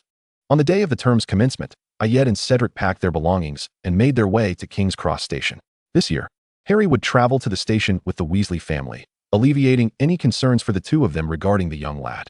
If only Ayed had foreseen the subsequent events, he would have been far less at ease. He would have kept a vigilant watch over Harry until he passed through the gates of Hogwarts. Ayed settled into a compartment towards the rear, while Cedric, now a prefect, occupied the designated prefect compartment. Just before the train was set to depart, the Weasley twins arrived, dragging their luggage. "Hey, Ayed, I knew you'd be here," Fred exclaimed. "You always choose the rear compartments," George added. "Aren't you 2 going to find Lee Jordan? Don't even mention it. His compartment is full. We've been abandoned." "How tragic, Fred." "Indeed, George." Ayed sighed as he observed the antics of the 2 jesters. "Come on, get in and sit down. The train is about to leave." Once the twins stowed their luggage, they sat quietly for a few moments before suddenly jumping up. "Let us go see Ron and Ginny." With that, the twins dashed out of the compartment. With the twins gone, the compartment fell silent, allowing Ayed to return to his reading. Before long, the twins rushed back, their faces etched with worry. "Ayed, Ron is missing. The entire train, Harry too. They didn't T-board. What should we do?" Ayed processed their words and replied, "So you mean Ron and Harry are not on the express?" "Exactly. When did you last see them?" "Before crossing Platform 9. Ayed pondered for a moment. Had Ron and Harry encountered any issues during the holiday? Harry did have an encounter. He met a house elf named Dobby who warned him not to come to school, claiming that terrible things would occur this term. Upon hearing this, Ayed began to piece together the situation. It was likely the house elf's doing. The urgent matter at hand was to inform the professors, and the only means to reach them would be through the prefects of each house. "Let us proceed to the prefect's compartment to find them," he concluded, following the twins to the designated area. Not long after the train had departed, the 4 house prefects were still present. Cedric spotted Ayed first, his face breaking into a gentle smile. "Ayed, what brings you here? Are you looking for me?" "I am here to seek all of you. There has been an incident," Ayed replied, his expression turning serious. "I believe you can contact the professors. We can reach them." "What has happened?" Noticing Ayed's grave demeanor, Cedric wiped the smile from his face. Fred and George did not find Ron Weasley and Harry Potter. They did not board the Hogwarts Express. You need to inform the professors about this as soon as possible. After Ayed finished speaking, he observed the prefects organizing the situation with commendable composure, casting Cedric an appreciative glance before returning with the twins. Back in the compartment, Ayed contemplated the urgency of informing Professor Dumbledore. He turned to the twins and said, "I must seek out the headmaster." If you don't see me after we disembark, do not worry. I will be at Hogwarts, and I will inform Cedric." With that, Ayed made his way back to the prefect's compartment. "Cedric." He waved at Cedric, who approached him readily. "What is the matter?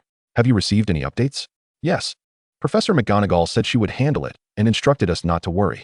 Ayed felt a slight relief at knowing the professors were aware. He spoke quietly. "I need to see the headmaster. There are certain matters I must address with him. After we disembark, you can proceed on your own. Do not concern yourself with me." However, Cedric hesitated and inquired softly, "How do you plan to get to Hogwarts?" "I have already informed Grindelwald. He will find a way." Ayed patted Cedric on the shoulder. "This is your first year as a prefect. Ensure you set a good example for the younger students." "All right, I will do my best. Stay safe." Although Cedric wished to accompany Ayed, he recognized his obligations as a prefect and had to let Ayed go alone. Following their prior arrangements, Ayed made his way to the back of the compartment. Before long, Grindelwald appeared with a pop. "What is it, kid? Why must you speak now?" Grindelwald grumbled. "You truly cannot be away from the headmaster for even a moment," Ayed retorted. "Let us not dwell on that. Take me to see the headmaster. It is a matter of great importance. I will explain everything once we meet him." Grindelwald, still impatient, grabbed Ayed's arm and operated them to the outskirts of Hogwarts. They then walked into the castle and headed for the headmaster's office. Upon entering, Professor Dumbledore sat behind his desk, a warm smile gracing his face as he regarded Ayed. "Mr. Devons, what brings you to me today?" "Professor, I believe Professor Snape is currently at the school. Please summon him as well. It will not take much time." Headmaster Dumbledore released his Phoenix Patronus to notify Professor Snape. Ayed, observing the soaring guardian, remarked, "The headmaster previously mentioned using a Patronus to send me messages. Yet I have not received a single one. I had thought patron uses were incapable of delivering messages. Indeed, patron uses can convey messages. It was merely that there had been no prior necessity for such a function. Moreover, each Patronus is unique, which facilitates the verification of the message's origin," replied Dumbledore. "I see," Ayed mused, stroking his chin with keen interest. Having just mastered the Patronus charm and acquired his own guardian, he considered seeking further counsel from Dumbledore regarding the various applications of the Patronus. Before long, Professor Snape stormed into the room, visibly irate. "I trust you have a commendable explanation for summoning your beleaguered potions professor at such a busy time as the start of term." Dumbledore offered no reply, merely shifting his gaze towards Ayed. Observing that everyone was present, Ayed produced Tom's diary from his robes and placed it on the table before Dumbledore. "This notebook is a Horcrux, which I have sealed away." After a rather dramatic turn of events, Ayed began to recount the story of how he came upon the Horcrux. "During my visit to Diagon Alley this year, I encountered the Malfoy Patriarch at Gilderoy Lockhart's book signing event. He had a dispute with Mr. Weasley, and subsequently, this diary was slipped into Mr. Weasley's young daughter Ginny's belongings. Upon realizing that this diary was a Horcrux, I took it upon myself to seal it, intending to present it to the headmaster upon our return to school. However, the unexpected delay involving Ron and Harry's absence from the Hogwarts Express necessitated my immediate report to the headmaster to prepare for any eventualities. From what I have gathered, Harry was warned during the summer by a house elf named Dobby, who implored him to refrain from attending Hogwarts this year due to impending dreadful occurrences," Ayed continued. "In fact, this Dobby had previously engaged in certain activities at the Dursleys' home, aimed at preventing Harry from returning to school. Harry even received a howler from the Ministry of Magic. But the matter was ultimately resolved when he was taken to the Weasley household. But the fact that Harry and Ron did not board the Hogwarts Express suggests that Dobby likely intervened once more, does it not?" Snape inquired. "Yes, indeed. I questioned Fred and George, and they confirmed that they parted ways with Harry at the entrance to platform 9 3/4. There was ample time. Yet they failed to board the express, indicating that someone must have impeded their passage. Thus far, only Dobby possesses the motive to act in such a manner," Ayed concurred. "Yet how does this relate to the Horcrux?" Snape queried, perplexed. "This is precisely why I summoned you, Professor. I suspect that Dobby is the Malfoy family's house elf. The terrifying occurrences that he alluded to, which are set to unfold at Hogwarts, likely pertain to the Malfoys' plan to have the Horcrux concealed within Ginny's textbooks, leading to unforeseen consequences once she arrives at Hogwarts. Of course, with the Horcrux sealed, perhaps no calamity will ensue. I surmise that Dobby inadvertently stumbled upon this information, which is why we must ascertain whether he is indeed the Malfoy house elf. Although I am 90% certain of this conclusion," Ayed stated, looking intently at Snape. "I will find a way to confirm this," Snape responded, his demeanor resolute regarding matters of significance. "Next, what of the diary? Does the headmaster have any thoughts?" Dumbledore pondered momentarily before asking, "Do you believe Malfoy is aware that this diary is a Horcrux?" Ayed chuckled softly and replied, "If the headmaster is inquiring about my perspective, I lean towards the belief that Malfoy is unaware of the diary's true nature as a Horcrux. In truth, considering Tom's character, this is the most plausible scenario. He would bestow the Horcrux upon those he holds in esteem, instructing them to safeguard it, yet would refrain from disclosing its true significance. Indeed, this appears to be the most likely conclusion, Dumbledore agreed. However, this diary must have been crafted by Tom while he was a student at Hogwarts. As the creation of a Horcrux necessitates murder, I recall that during his time at school, a student did indeed perish, leading to Hagrid's expulsion. Yes, during Tom's 5th year. A girl died in the second-floor girls' restroom, which has since been abandoned, I yet recalled. Thus, it is plausible that this Horcrux was created at that time, suggesting that the girl met her demise at Tom's hands. Could he have managed to kill a young witch without leaving any trace during his 5th year? I yet wondered, astonished. At the time, no evidence was discovered. However, Tom should not have possessed the capability to achieve such a feat. Dumbledore reflected, there were no magical traces, nor any signs of injury. It appeared as though she had died a natural death. It certainly could not have been his doing. But the object responsible for Myrtle's death must be connected to Tom, with clues lying within the second-floor girls' restroom, Ayed concluded. Suddenly, Ayed smiled, deep in thought. Perhaps we could consult the diary? Since Dobby warned that terrible events would occur at the school, and it pertains to this diary, why not start our inquiry there? Dumbledore considered this approach and deemed it worth a try. Allow me to undertake this task, as I harbor a particular curiosity regarding this Horcrux, Ayed said. With that, he took the diary, addressing the others. Would you kindly cast the disillusionment charm? I fear the Horcrux may sense the presence of others and refuse to reveal itself. Once the remaining 3 in the headmaster's office had concealed themselves, Ayed lifted the seal from the diary and opened it, only to find the pages entirely blank, devoid of any writing. Contemplating this, he picked up a quill from Dumbledore's desk and inscribed, Ravenclaw, Ayed Devons. The ink lingered on the page for a fleeting second before vanishing as though absorbed by the paper. A smile crept across Ayed's lips, shared by the others concealed beside him. Soon after, words began to materialize on the diary's pages. Hello, Ayed Devons. I am Tom Riddle. How did you come upon the diary? Upon reading the inquiry, Ayed began to write beneath it. I found it in an abandoned classroom. As Ayed's writing faded, Tom's words gradually disappeared. I had always suspected that some individuals wished to keep this diary from being read. What do you mean? Ayed inquired. I mean that this diary contains accounts of dreadful events, some concealed histories, events that transpired at Hogwarts School of Witchcraft and Wizardry. I am currently at Hogwarts. What events are you referring to? Ayed sensed that the answers he sought were imminent. I know about the Chamber of Secrets. In my time, we were told it was a legend, a non-existent entity. But that was a lie. During my 5th year, the chamber was opened, a monster attacked several students, and ultimately, one was killed. I apprehended the individual who opened the chamber. He was expelled. However, Professor Dippet, the headmaster, felt a profound sense of embarrassment due to the incident at Hogwarts and forbade me from revealing the truth. They publicly declared that the young girl had perished in a peculiar accident. In recognition of my efforts, they presented me with a dazzling medal inscribed with words of commendation, cautioning me against speaking out of turn. Yet, I am acutely aware that such occurrences will transpire again. The beast still roams free, and the individual capable of unleashing it remains unconfined. Upon observing the scrawled handwriting in the diary, Ayed nearly chuckled. The 5th year Tom appeared far less cunning than the subsequent Voldemort. Before even attempting to extract information, Tom eagerly divulged his thoughts. Who is the person you speak of? The one capable of releasing it. Ayed continued to scribe. If you wish, I can take you to see. You need not read my words. I can immerse you in my memories. Into the night I captured him, Tom inscribed. Ayed was somewhat astonished to discover that this Horcrux could indeed draw individuals into its memories. It seemed he had underestimated Tom. Very well, Ayed replied without hesitation. The diary, as if animated by an unseen force, began to flutter its pages until it settled on the date of June 13th. Subsequently, the notebook emitted a radiant white light, drawing Ayed within. The remaining invisible onlookers exchanged glances. Chapter 59, The Incident of the School Year. Upon being absorbed, Ayed soon felt his feet touch solid ground. He surveyed his surroundings, realizing he was in the headmaster's office, with the former headmaster, Armando Dippet, seated behind the desk. Dippet was engrossed in a letter, and the slight furrow of his brow suggested that the correspondence was troubling him. Shortly after he finished reading, a knock echoed at the door. In entered a boy of around 16 or 17, clad in a Slytherin robe, with a silver prefect badge adorning his chest. This boy was none other than the young Tom that Ayed had glimpsed in Professor Slughorn's memories. Ayed listened intently as Dippet and Tom engaged in conversation. The gist of it was that Tom wished to remain at Hogwarts over the holiday.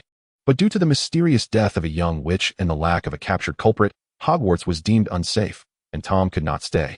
With the school even facing the risk of closure if the perpetrator remained at large. Rejected, Tom exited the headmaster's office. On his way, he encountered a much younger Professor Dumbledore. After parting ways, Tom made his way to the classroom where Professor Snape would later teach potions. He pushed the door ajar, leaving a crack through which he stood, gazing down the corridor as if awaiting something.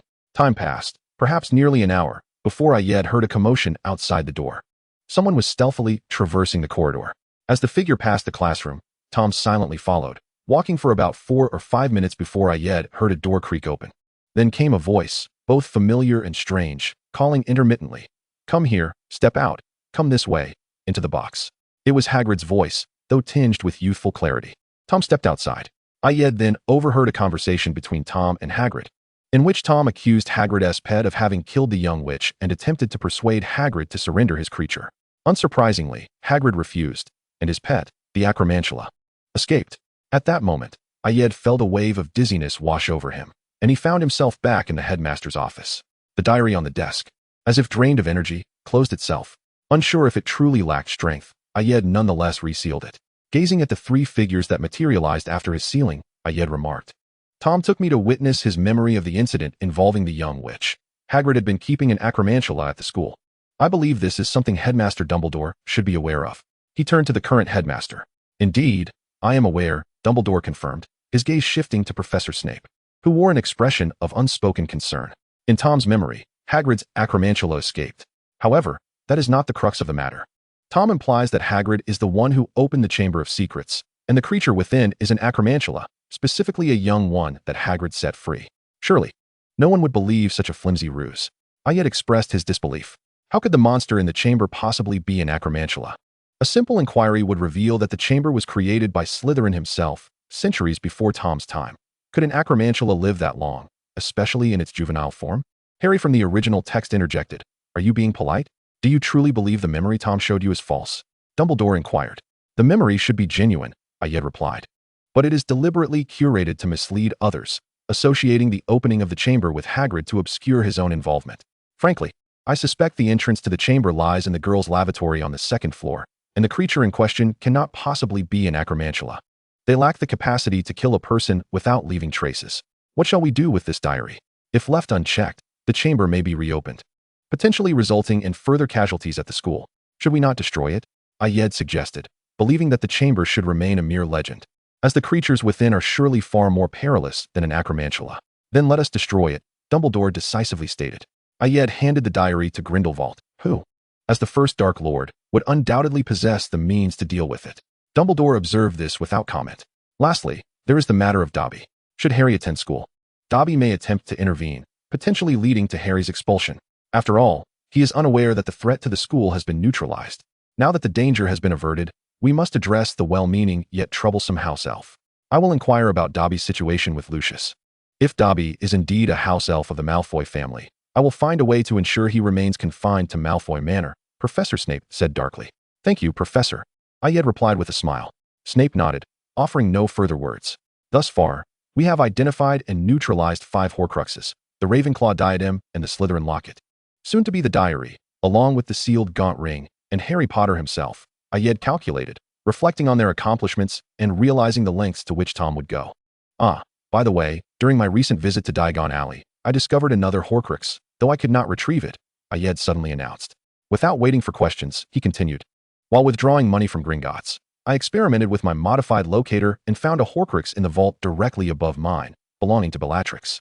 Upon Ayed's utterance, the other 3 individuals grasped the implication. The Horcrux in question undoubtedly belonged to Tom, for Bellatrix was indeed a devoted servant of his. "I surmise that the Horcrux residing within Bellatrix's vault must be the Hufflepuff cup. Even if it is not, Tom has crafted 6 Horcruxes, though he remains oblivious to Harry's existence. Thus far, 5 Horcruxes that Tom personally fashioned have been uncovered, and it remains uncertain how many he has actually created or intends to create. I have a premonition that Professor Slughorn's genuine memories will unveil the answers we seek," Ayed remarked, casting a glance at Headmaster Dumbledore. "I shall endeavor to procure Horace's memories post-haste," Dumbledore replied. "In truth, if we were to enlist Mr. Grindelwald, he would undoubtedly succeed in obtaining the memories. I have faith in his adeptness at soul extraction. After all, this matter is of paramount importance, determining our ability to eradicate Voldemort entirely. Therefore, For the greater good, I trust that the headmaster shall not make a disappointing decision, Ayed asserted.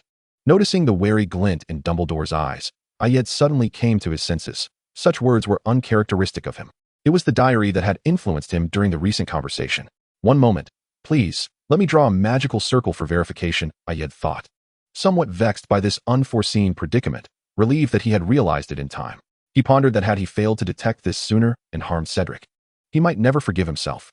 With a composed demeanor, Ayed began to inscribe a magical circle upon the floor of the headmaster's office, while the other three observed. The circle was swiftly completed, and Ayed sighed in relief. Having experienced a significant increase in magical prowess, he found the process much easier than before.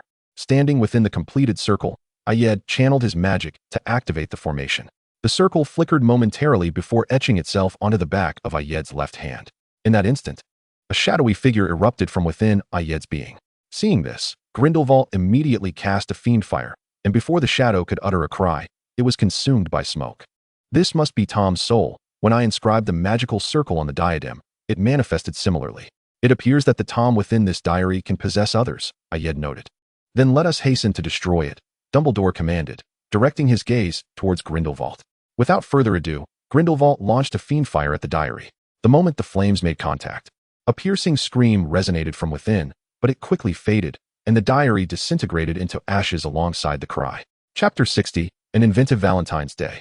Ayed's fourth year was remarkably tranquil, save for the ripple caused by Ron and Harry's late arrival at the start of term. This year, it seemed as though Harry's misfortunes had exhausted themselves over the summer. Apart from the initial chaos, no further incidents transpired. Of course, we must credit Professor Snape, who, following the commencement feast, approached the Malfoy patriarch and, through some unknown means, secured an agreement to restrain the family's house elf from leaving Malfoy Manor. Thus, as long as Dobby remains the Malfoy family's house elf, he will no longer appear in Harry's vicinity. If there were to be any dissatisfaction on Ayed's part this year, it would certainly stem from Gilderoy Lockhart, the Defense Against the Dark Arts professor. This individual was a predictable buffoon. Unexpectedly, he seemed fixated on Ayed, causing him to frequently encounter the man. However, as he was a professor, Ayed could do nothing but endure, opting to limit his outings to avoid Lockhart's company. Nevertheless, during this year's Quidditch matches, Ayed encountered Cho Chang, a girl who was Cedric's beloved and also the seeker for the Ravenclaw Quidditch team, occupying the same position as Cedric. Ayed began to understand how the two had come to be together. They shared similar interests, equal talents, and a passionate rivalry on the pitch, while maintaining a close bond off of it. Perhaps this was their future dynamic? A sudden smile crossed Ayed's face as he brushed aside a fleeting pang of sadness. It was indeed a commendable mode of companionship. As February 14th arrived, Valentine's Day, Ayed initially intended to resolve his breakfast in the kitchen, yet was drawn to the Great Hall by Anthony and his companions. They were all abuzz with excitement, insisting that he could not remain in the dormitory lest those wishing to send him love letters find no opportunity. Ayed relented. Having not dined in the Great Hall for quite some time, it would be nice to visit. However, upon witnessing the decorations adorning the hall, he immediately regretted his decision. The walls were adorned with pink flowers, and countless heart-shaped confetti cascaded from the ceiling. Ayed noted that many of the dishes on the Ravenclaw table were already embellished with confetti. Well, it seems I shall forego this meal. With that thought, Ayed turned to leave, only to be seized by the quick-witted Anthony. Ayed, if you wish to go, then go, but I have no intention of dining alone, he protested, trying to liberate his arm. Devon, do not be like this. Look how lively it is. I have a feeling something amusing will transpire shortly. Let us go together. Anthony insisted, enlisting Kevin's help to escort Ayed to the Ravenclaw table. As Ayed settled into his seat, Lockhart, clad in a pink robe, commenced his speech from the professor's table. Happy Valentine's Day, everyone. Thus far, I have received 46 cards, and I wish to express my gratitude to those individuals. I have taken the liberty of arranging a little surprise for you all, and that is not all. With a clap of his hands, 12 diminutive figures, their faces grim and adorned with golden wings while bearing harps, entered from the doorway. My little cherubs will be roaming the school today, delivering Valentine's cards to you. At Lockhart's proclamation, Ayed could no longer contain himself. He cast a disillusionment charm and stealthily slipped away. This Lockhart was utterly nonsensical. Ayed had scarcely made his escape when Cedric pursued him, a sandwich in hand. Ayed, you haven't had breakfast yet, have you? I brought this for you, he said, extending the sandwich toward him. Ayed accepted the sandwich, taking a bite and mumbling, is Lockhart out of his mind? It's merely Valentine's Day, yet he goes to such lengths. Do the professors not intervene? I suspect the professors only learned of this now. Did you not notice their displeasure? Cedric replied with a chuckle. I did not pay much attention. That Lockhart is ridiculous. He possesses no true skill, merely these frivolous antics. I can already envision the chaos that will ensue during class today. I hope the professors can keep those little creatures at bay. Despite his words, Ayed harbored little hope. Indeed, as Ayed had anticipated, the morning saw the intrusion of a dozen house elves into the classroom just a short while into their lesson, delivering Valentine's cards. As Ayed gazed at the 15th Valentine's Day card presented by the diminutive figure before him, he inhaled deeply, offering a sheepish smile to Professor Flitwick on the platform. Before making a swift escape, I shall no longer attend class. If you manage to locate me again, I concede defeat. Congratulations to Badger for soon acquiring a feisty leopard. Indeed, adhering to the brotherly principle of skipping class together, Ayed had whisked Cedric away with him. They arrived at the lakeside of the Forbidden Forest, the very spot where Ayed had concealed the Nemesis potion, an area so hidden that even the gnomes would struggle to find it. With their arrival, the deep, cold cave began to exude a semblance of life and vigor. Ayed transfigured the stones within the cave into a sofa and gestured for Cedric to sit. Leaning back, Ayed settled beside him. Said, "Today has undoubtedly been the most dismal day of my academic year," Ayed lamented. Cedric could already discern the drooping ears of the leopard. Professor Lockhart was indeed a source of exasperation. Cedric himself had not fared well. Several gnomes had invaded his own class, leaving the professors visibly perturbed and unable to conduct their lessons. "I swear off Valentine's Day from now on," he declared. "There's no need for such drastic measures. There will be delightful Valentine's memories to cherish in the future. I shall ensure you have beautiful Valentine's Day memories," Cedric said gently, his gaze tender upon Ayed. "Moreover, this Valentine's Day has surprisingly turned out rather well." Ayed sighed. "When do you suppose the curse from defense against the dark arts will take effect? I find myself eagerly anticipating its manifestation, even if it means we may no longer have a professor for the subject afterward." Suddenly struck by a thought, he sat upright. "I cannot remain passive any longer. I shall seek out Professor Dumbledore. We have a far more suitable candidate for the position of defense against the dark arts professor." Just as Ayed was about to exit the cave, he hesitated, realizing that doing so would likely attract the gnomes. Thus, amidst Cedric's astonished gaze, he retreated back to his seat. "Ayed, are you not going to consult the headmaster?" Cedric inquired.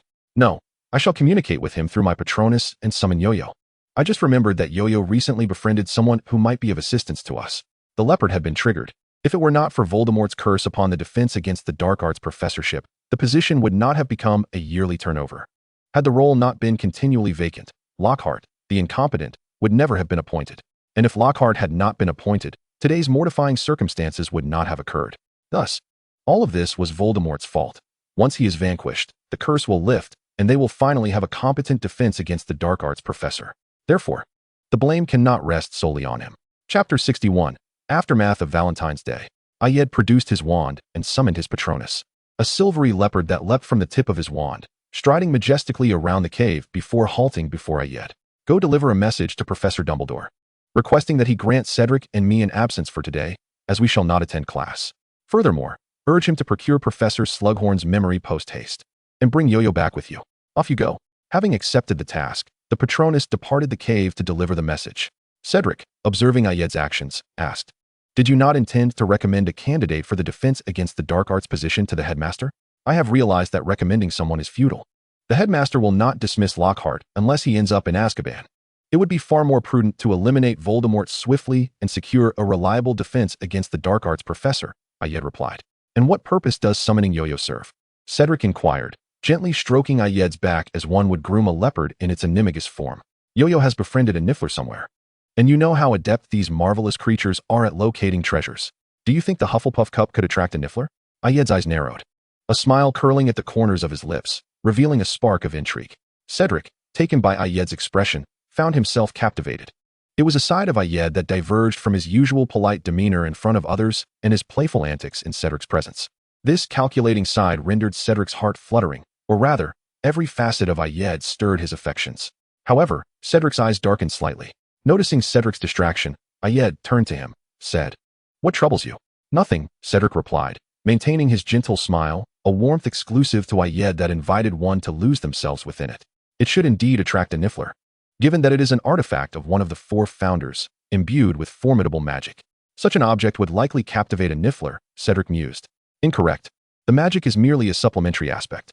What truly entices a Niffler is the Hufflepuff cup itself, as they are particularly fond of shiny objects, Ayed responded with a chuckle. "But why the Hufflepuff cup?" Cedric inquired, curiosity piqued. During our analysis in the headmaster's office, you were absent. So let me summarize. We have already destroyed 3 Horcruxes, the Ravenclaw diadem, the Slytherin locket, and the diary belonging to Malfoy. We have located and secured the Gaunt Ring and Harry, while the only Horcrux we have discovered but not yet acquired is an unknown one within Gringotts. Ayed paused, allowing Cedric to catch up with his thoughts. We can analyze Voldemort's pattern in seeking Horcruxes. The diary was likely of personal significance to him. The Gaunt Ring held both sentimental and material value. The remaining Horcruxes, the Ravenclaw diadem and the Slytherin locket, are both valuable and magically potent artifacts. As for Harry, he was an unexpected find. Voldemort may not have even realized he was a Horcrux. Upon concluding his explanation, Ayed locked eyes with Cedric. Now you should understand why I suspect that unknown Horcrux is the Hufflepuff cup. Cedric averted his gaze from Ayed's, nodding. Indeed, if there were another Horcrux, it would most likely be the Hufflepuff cup or the Sword of Gryffindor. The sword has remained in the headmaster's office, leaving only one possibility. Exactly, Ayed replied, raising his hands in exasperation. And what of the Niffler? I am contemplating the feasibility of having the Niffler pilfer the Horcrux from the vault, Ayed remarked, stroking his chin in earnest contemplation. Cedric stared at Ayed in astonishment. You cannot be serious. The security measures at Gringotts are exceedingly stringent.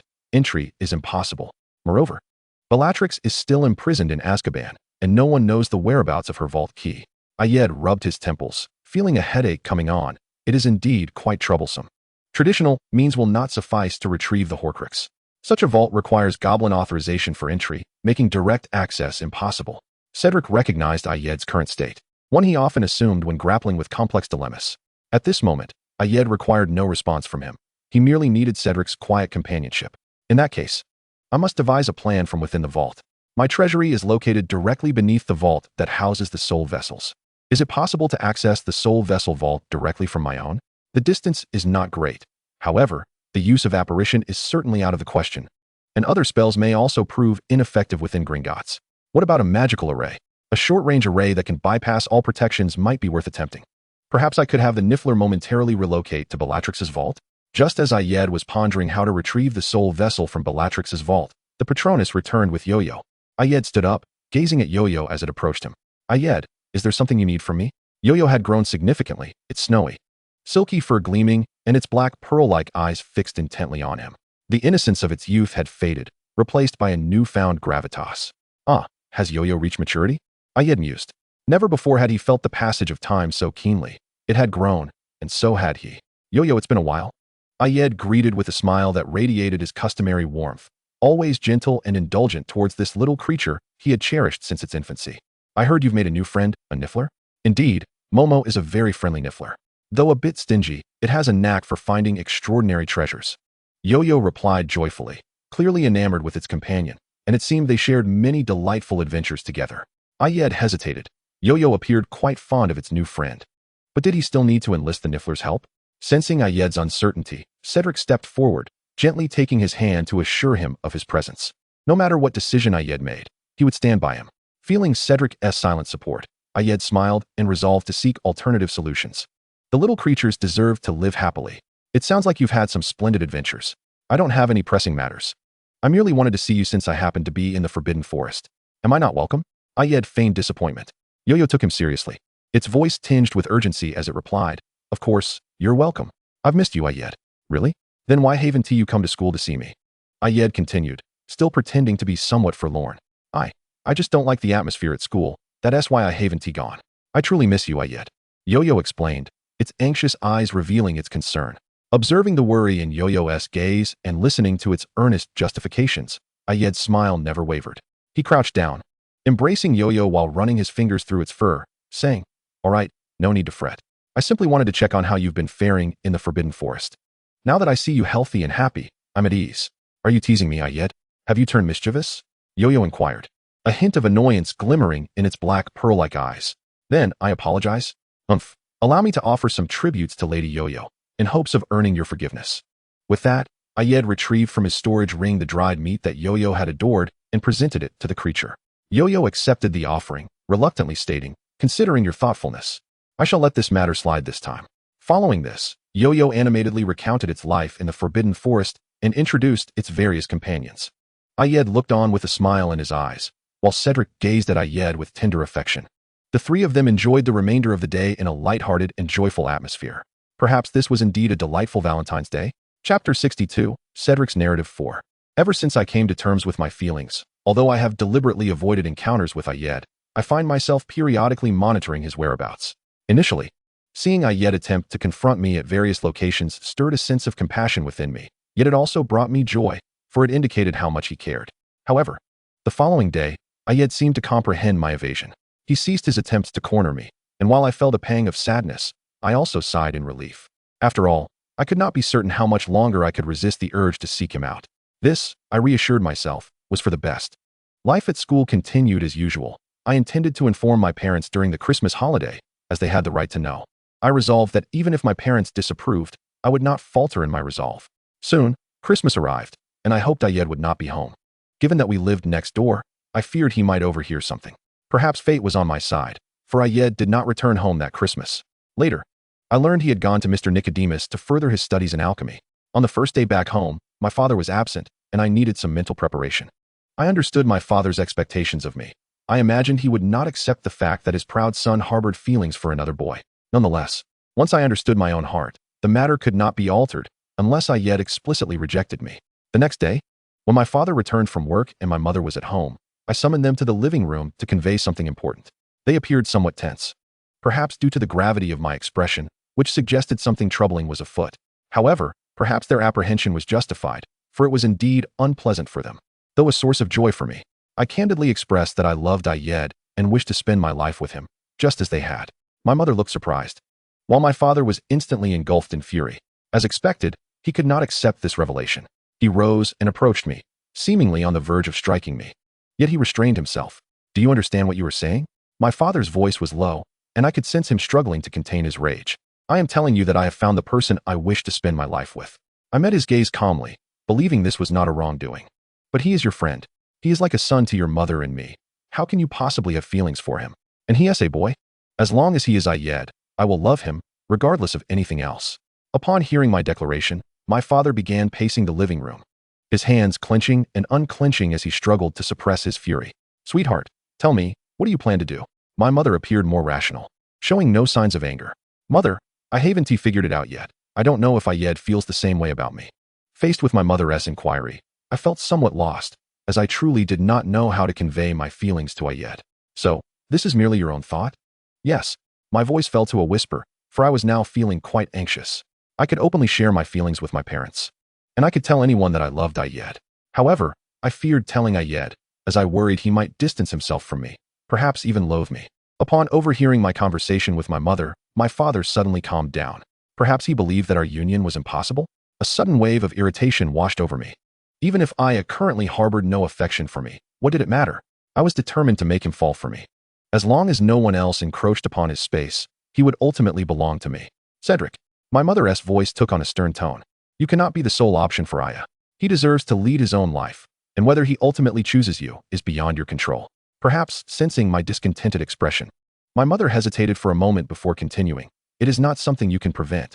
Aya will undoubtedly choose me," I shouted, as though my outburst would somehow compel Aya to be with me.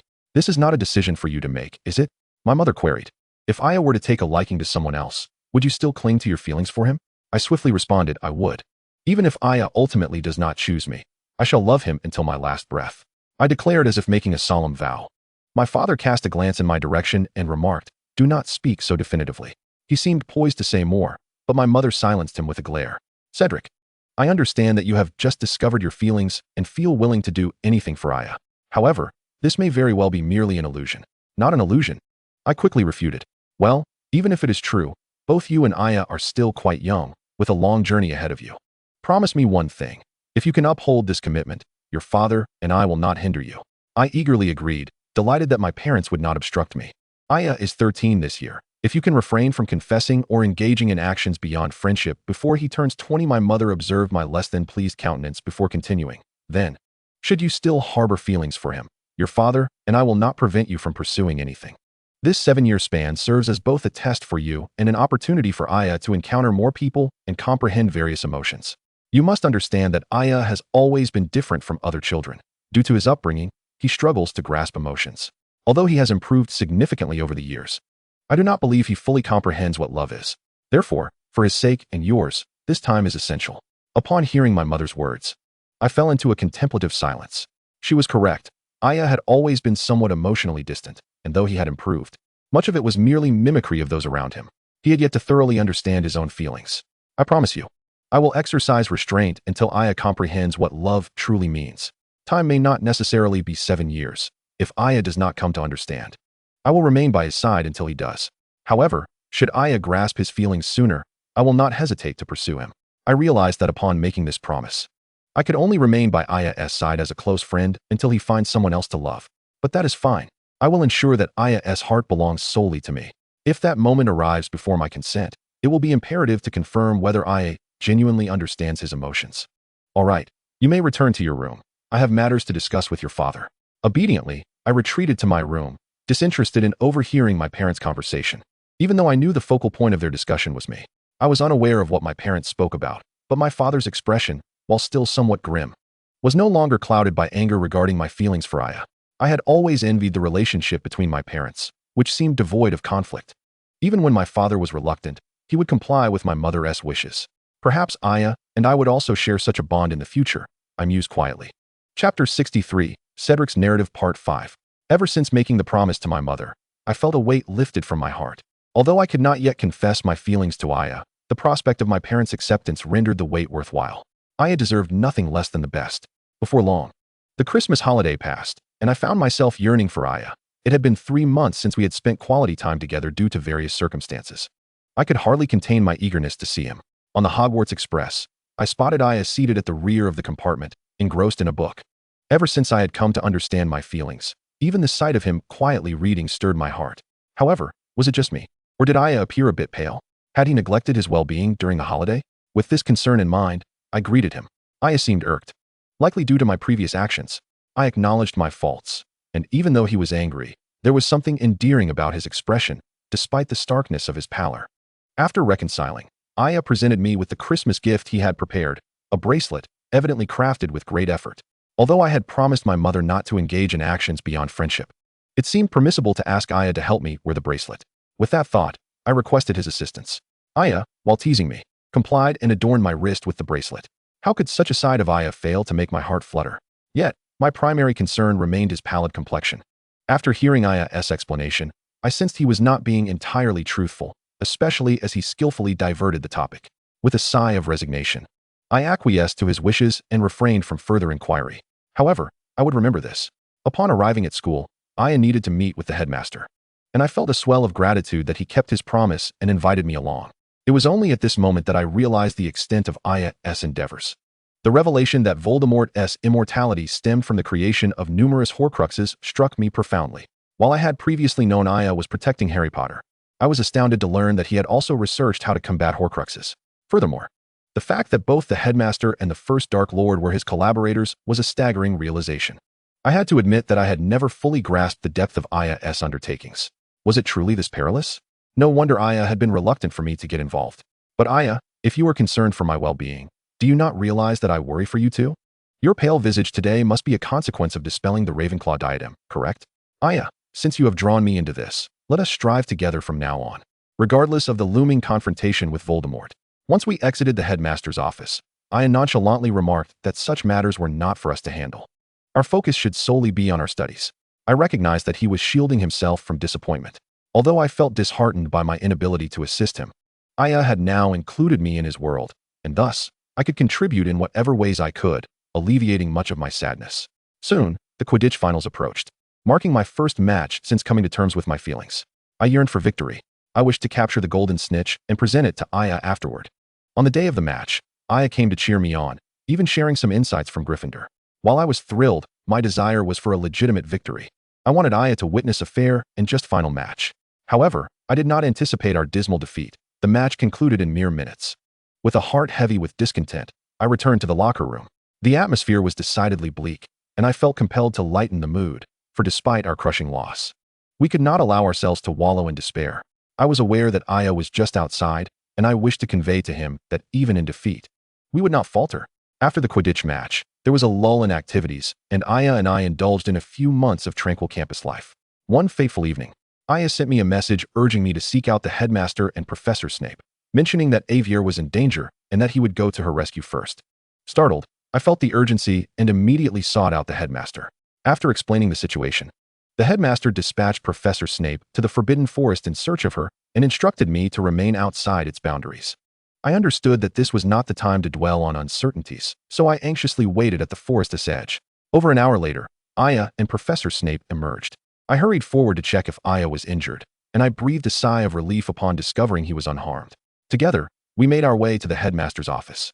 As Aya recounted the harrowing events, I felt a mix of astonishment and gratitude that he had escaped injury, thanks to his formidable skills. Since that incident in the Forbidden Forest, I often accompanied Aya. I never wished to endure that anxious waiting again. As the semester drew to a close, just when I believed the year would pass quietly, Harry and his friends stormed into the underground classroom, leading to Aya and me losing a bet. By the Black Lake, I sought Aya to fulfill our wager, only to find that he merely wanted me to eat Bertie Bott's every flavor beans. The ensuing events spiraled somewhat out of control as I witnessed Aya blushing and his eyes shimmering with unshed tears beneath me. I must confess, I hesitated to adhere to our agreement. Nonetheless, I yearned to be with Aya, not merely for a fleeting moment. Thus, I scrambled to my feet, nearly fleeing in panic. At the graduation gala, my heart swelled with joy as I listened to the announcement of Ravenclaw securing first place, a testament to Aya's contributions. However, the headmaster's blatant favoritism soured my elation. Such trivial challenges could yield an additional 200 points? I wouldn't mind tackling a few myself. It felt profoundly unjust. Yet Aya appeared remarkably composed. Was he expecting this? Following the feast was the holiday, during which Aya joined me in returning home. Yet, it seemed Aya was not truly on vacation. He delved into the study of Horcrux locators. Lacking knowledge in alchemy, I could offer no assistance. So I turned my attention to mastering the Patronus charm. After about half a month, Aya had successfully developed his locator and was ready for testing, while my Patronus had yet to take form. Throughout this time, I had not spent much quality time with Aya. He was preoccupied with testing his research, and I merely wished to be by his side. During our travels, accompanied by the headmaster and Grindelwald through apparition, I initially felt at ease, but soon noticed Aya's pallor. Was it the strain of apparition? This shouldn't be. Last year, during our training, we had Apparat multiple times a day without issue. Why was he reacting so strongly this time? Was there something amiss with Aya's health? I felt uncertain, and Aya would not confide in me, leaving me to observe and draw my own conclusions. The following day, again subjected to apparition, I finally discerned that Aya's health was indeed compromised. While the specifics eluded me, it was evident he was not as robust as he once was. Memories of the events of the past year flashed through my mind, ultimately crystallizing on Aya's wan visage as he sat in the express train carriage at the conclusion of the Christmas holiday. My instincts suggested a connection between his pallor and that moment. Could it be a consequence of the destruction of a Horcrux? As I parted ways with the headmaster and Grindelwald, I listened to Aya summarize the current state of the Horcruxes, all the while neglecting to mention his own discomfort. I understood then that Aya wished to keep his struggles hidden. Since he did not want others to know, I resolved to care for him diligently. On that day, Aya and I strolled home side by side. Chapter 64. Cedric's account. The testing of the locator reached a conclusion. Aya began brewing potions and studying the Patronus charm. He was indeed a quick learner. Within a day, he had reached my level, yet he too could not conjure a corporeal Patronus. Aya was naturally more contemplative than I, experimenting with various emotions, ultimately concluding that any positive emotion could trigger the Patronus charm. But what was the key to forming a tangible Patronus? I pondered. If it were indeed the charm, then the essence must lie in the heart of protection. With this thought, I practiced in that direction. Eventually, as I recalled the moment before our holiday, when Aya lay beneath me, blushing and with tearful eyes, my Patronus took shape, a leopard, mirroring Aya's animagus form. Eagerly, I sought out Aya, hoping he would be the first to witness my Patronus. As I anticipated, Aya was delighted. However, when he inquired how I achieved it, I hesitated. I could not distinguish whether it was my love for Aya or my desire to protect him that had catalyzed the formation of my Patronus. Yet, I could only speak of the protection. Aya seemed to grasp this and excitedly attempted to conjure his own. Perhaps it was merely a hair's breadth away. For after 2 or 3 attempts, Aya's Patronus materialized as well, a leopard. The two patron muses nestled together, enveloped in a silent warmth. I envisioned that Aya and I would share such moments in the future. Aya unexpectedly transformed into his animagus form. It had been long since I had witnessed him in this guise. Succumbing to his playful whim, I groomed him, and we leisurely enjoyed an afternoon together. Soon after, we received our book list to procure supplies in Diagon Alley, a rather fortuitous occurrence. No, perhaps not mere coincidence. For the signing event with Lockhart drew many young witches and wizards to Diagon Alley at this time. While withdrawing money at Gringotts, I noticed Aya holding something. After withdrawing his funds, he wore an expression that suggested he had uncovered something amusing, a sly smile gracing his lips. After completing our purchases with Harry and his friends, we made our way to Flourish and Blots. Due to the signing event, the shop was teeming with patrons. Aya clearly did not wish to enter. Yet he was pulled in by 3 young witches and wizards, and I had no choice but to follow. Once inside, I realized that Lockhart, whether or not he possessed genuine talent, was undeniably flamboyant, which I found rather unappealing. Aya appeared equally disenchanted, and I tagged along as he retreated to a corner, silently observing the unfolding farce. To my astonishment, the rivalry between young Malfoy and Ron escalated to a confrontation between the elder Malfoy and Mr. Weasley. It nearly erupted into an all-out brawl. I firmly believe that had Aya not intervened, such a scene would have inevitably transpired. Watching Aya handle the crisis with calm and grace filled me with pride. This was my Aya, intelligent, clever, and perpetually composed in the presence of others. Perhaps my expression revealed too much, for my mother approached and gently tapped my arm, signaling me to temper my enthusiasm. Well, I cannot exhibit my feelings too overtly just yet. Following the farce, we all returned to our respective homes. The start of the school term is fast approaching, and this time Harry will be with the Weasley family. Both Aya and I believe that there should not be any issues. Furthermore, I have been appointed as the prefect this year, which entails fulfilling my responsibilities, so I cannot sit with Aya this time. I watched as Aya found an empty compartment at the end of the train and settled in, while I made my way to the prefect's carriage. I had thought that I would only be able to sneak a glance at Aya during my rounds. However, to my surprise, Aya brought the twins over during our prefect's meeting. Although I knew Aya was not coming to seek me out, I still inquired. Indeed, Aya had matters to discuss with the prefects, as Harry and Ron, whom I had assumed would be fine, had not boarded the train. After Aya shared the news, he departed with the twins. Yet, shortly thereafter, Aya returned, this time specifically seeking me. I approached with curiosity. Aya intended to go to Hogwarts early to speak with the headmaster. What could this be about? News regarding Voldemort? Or perhaps the Horcruxes? I pondered silently, refraining from voicing these questions, as they were not suitable for this setting. It would not do to be overheard. As Aya left, I continued to fulfill my prefect duties, my mind preoccupied with thoughts of him. Would he still feel unwell after using apparition? Was he going to discuss the Horcruxes with the headmaster? Would he be injured like he was last Christmas? Would I see Aya at dinner? It was only during the banquet that I spotted Aya at the Ravenclaw table, and I breathed a silent sigh of relief. He appeared well, and there seemed to be no cause for concern. This year's school life has been significantly more tranquil compared to the last. There are no forbidden zones set within the school, no trolls for Halloween, and no crises in the Forbidden Forest, nor any perilous defense against the dark arts professor. Well, aside from the fact that the defense against the dark arts professor is quite inept, everything else is satisfactory. Yet, there are some downsides. Aya has been spending less time outside the dormitory this year, mostly remaining within its confines. I am uncertain as to why Aya has chosen this, but fortunately, he generally does not refuse my invitations, such as to help me with tutoring or to watch Quidditch. Just as I thought this school year might pass without incident, the inept professor began to stir up trouble. He assigned a dozen gnomes adorned with golden wings to play little cupids, reading greeting cards in front of a large audience. TSK, Aya would surely be displeased. I hurriedly glanced towards the Ravenclaw table. As expected, I saw Aya stealthily moving, seemingly preparing to leave, though he had yet to eat. This simply wouldn't he do. I quickly grabbed a sandwich and rushed out after him. As for the inept professor's speech, who cared? Nothing was more important than Aya. I smiled as I watched Aya nibble on the sandwich while voicing his complaints about Lockhart's absurdity. Thus, we slowly made our way to the classroom where he had his lesson. After seeing Aya to his class, I proceeded to my own classroom for the day. Consequently, I endured a chaotic morning. During each lesson, gnomes barged into the classrooms to read greeting cards. Although the professors wore displeased expressions, for some reason, they did not intervene. It was not until class ended that Aya pulled me away. He led me to a cave in the Forbidden Forest. After conjuring a sofa, Aya sat beside me. A look of discontent etched on his face. This Valentine's Day had been utterly dreadful for him. I could well imagine that he had faced the gnomes reading cards numerous times throughout the morning. I understood his frustration, having witnessed it myself on several occasions. However, the thought of Aya not wanting to celebrate Valentine's Day was unacceptable. I wanted to celebrate it with him in the future as lovers. Aya intended to speak with the headmaster about recommending a defense against the dark arts professor. I recalled the individuals Aya knew, and I wondered who he might be inclined to recommend. Surely it could not be Grindelwald. Moreover, was Aya planning to go out? Wouldn't he be found by the gnomes? Perhaps he had considered that possibility, which is why he decided to send a message via Patronus. While we waited, Aya and I chatted, and I marveled at how he had come up with the idea to steal a Horcrux from Gringotts, though I did not fully comprehend his reasoning. The mischievous grin on his face as he plotted was captivating. Such a sight was rare.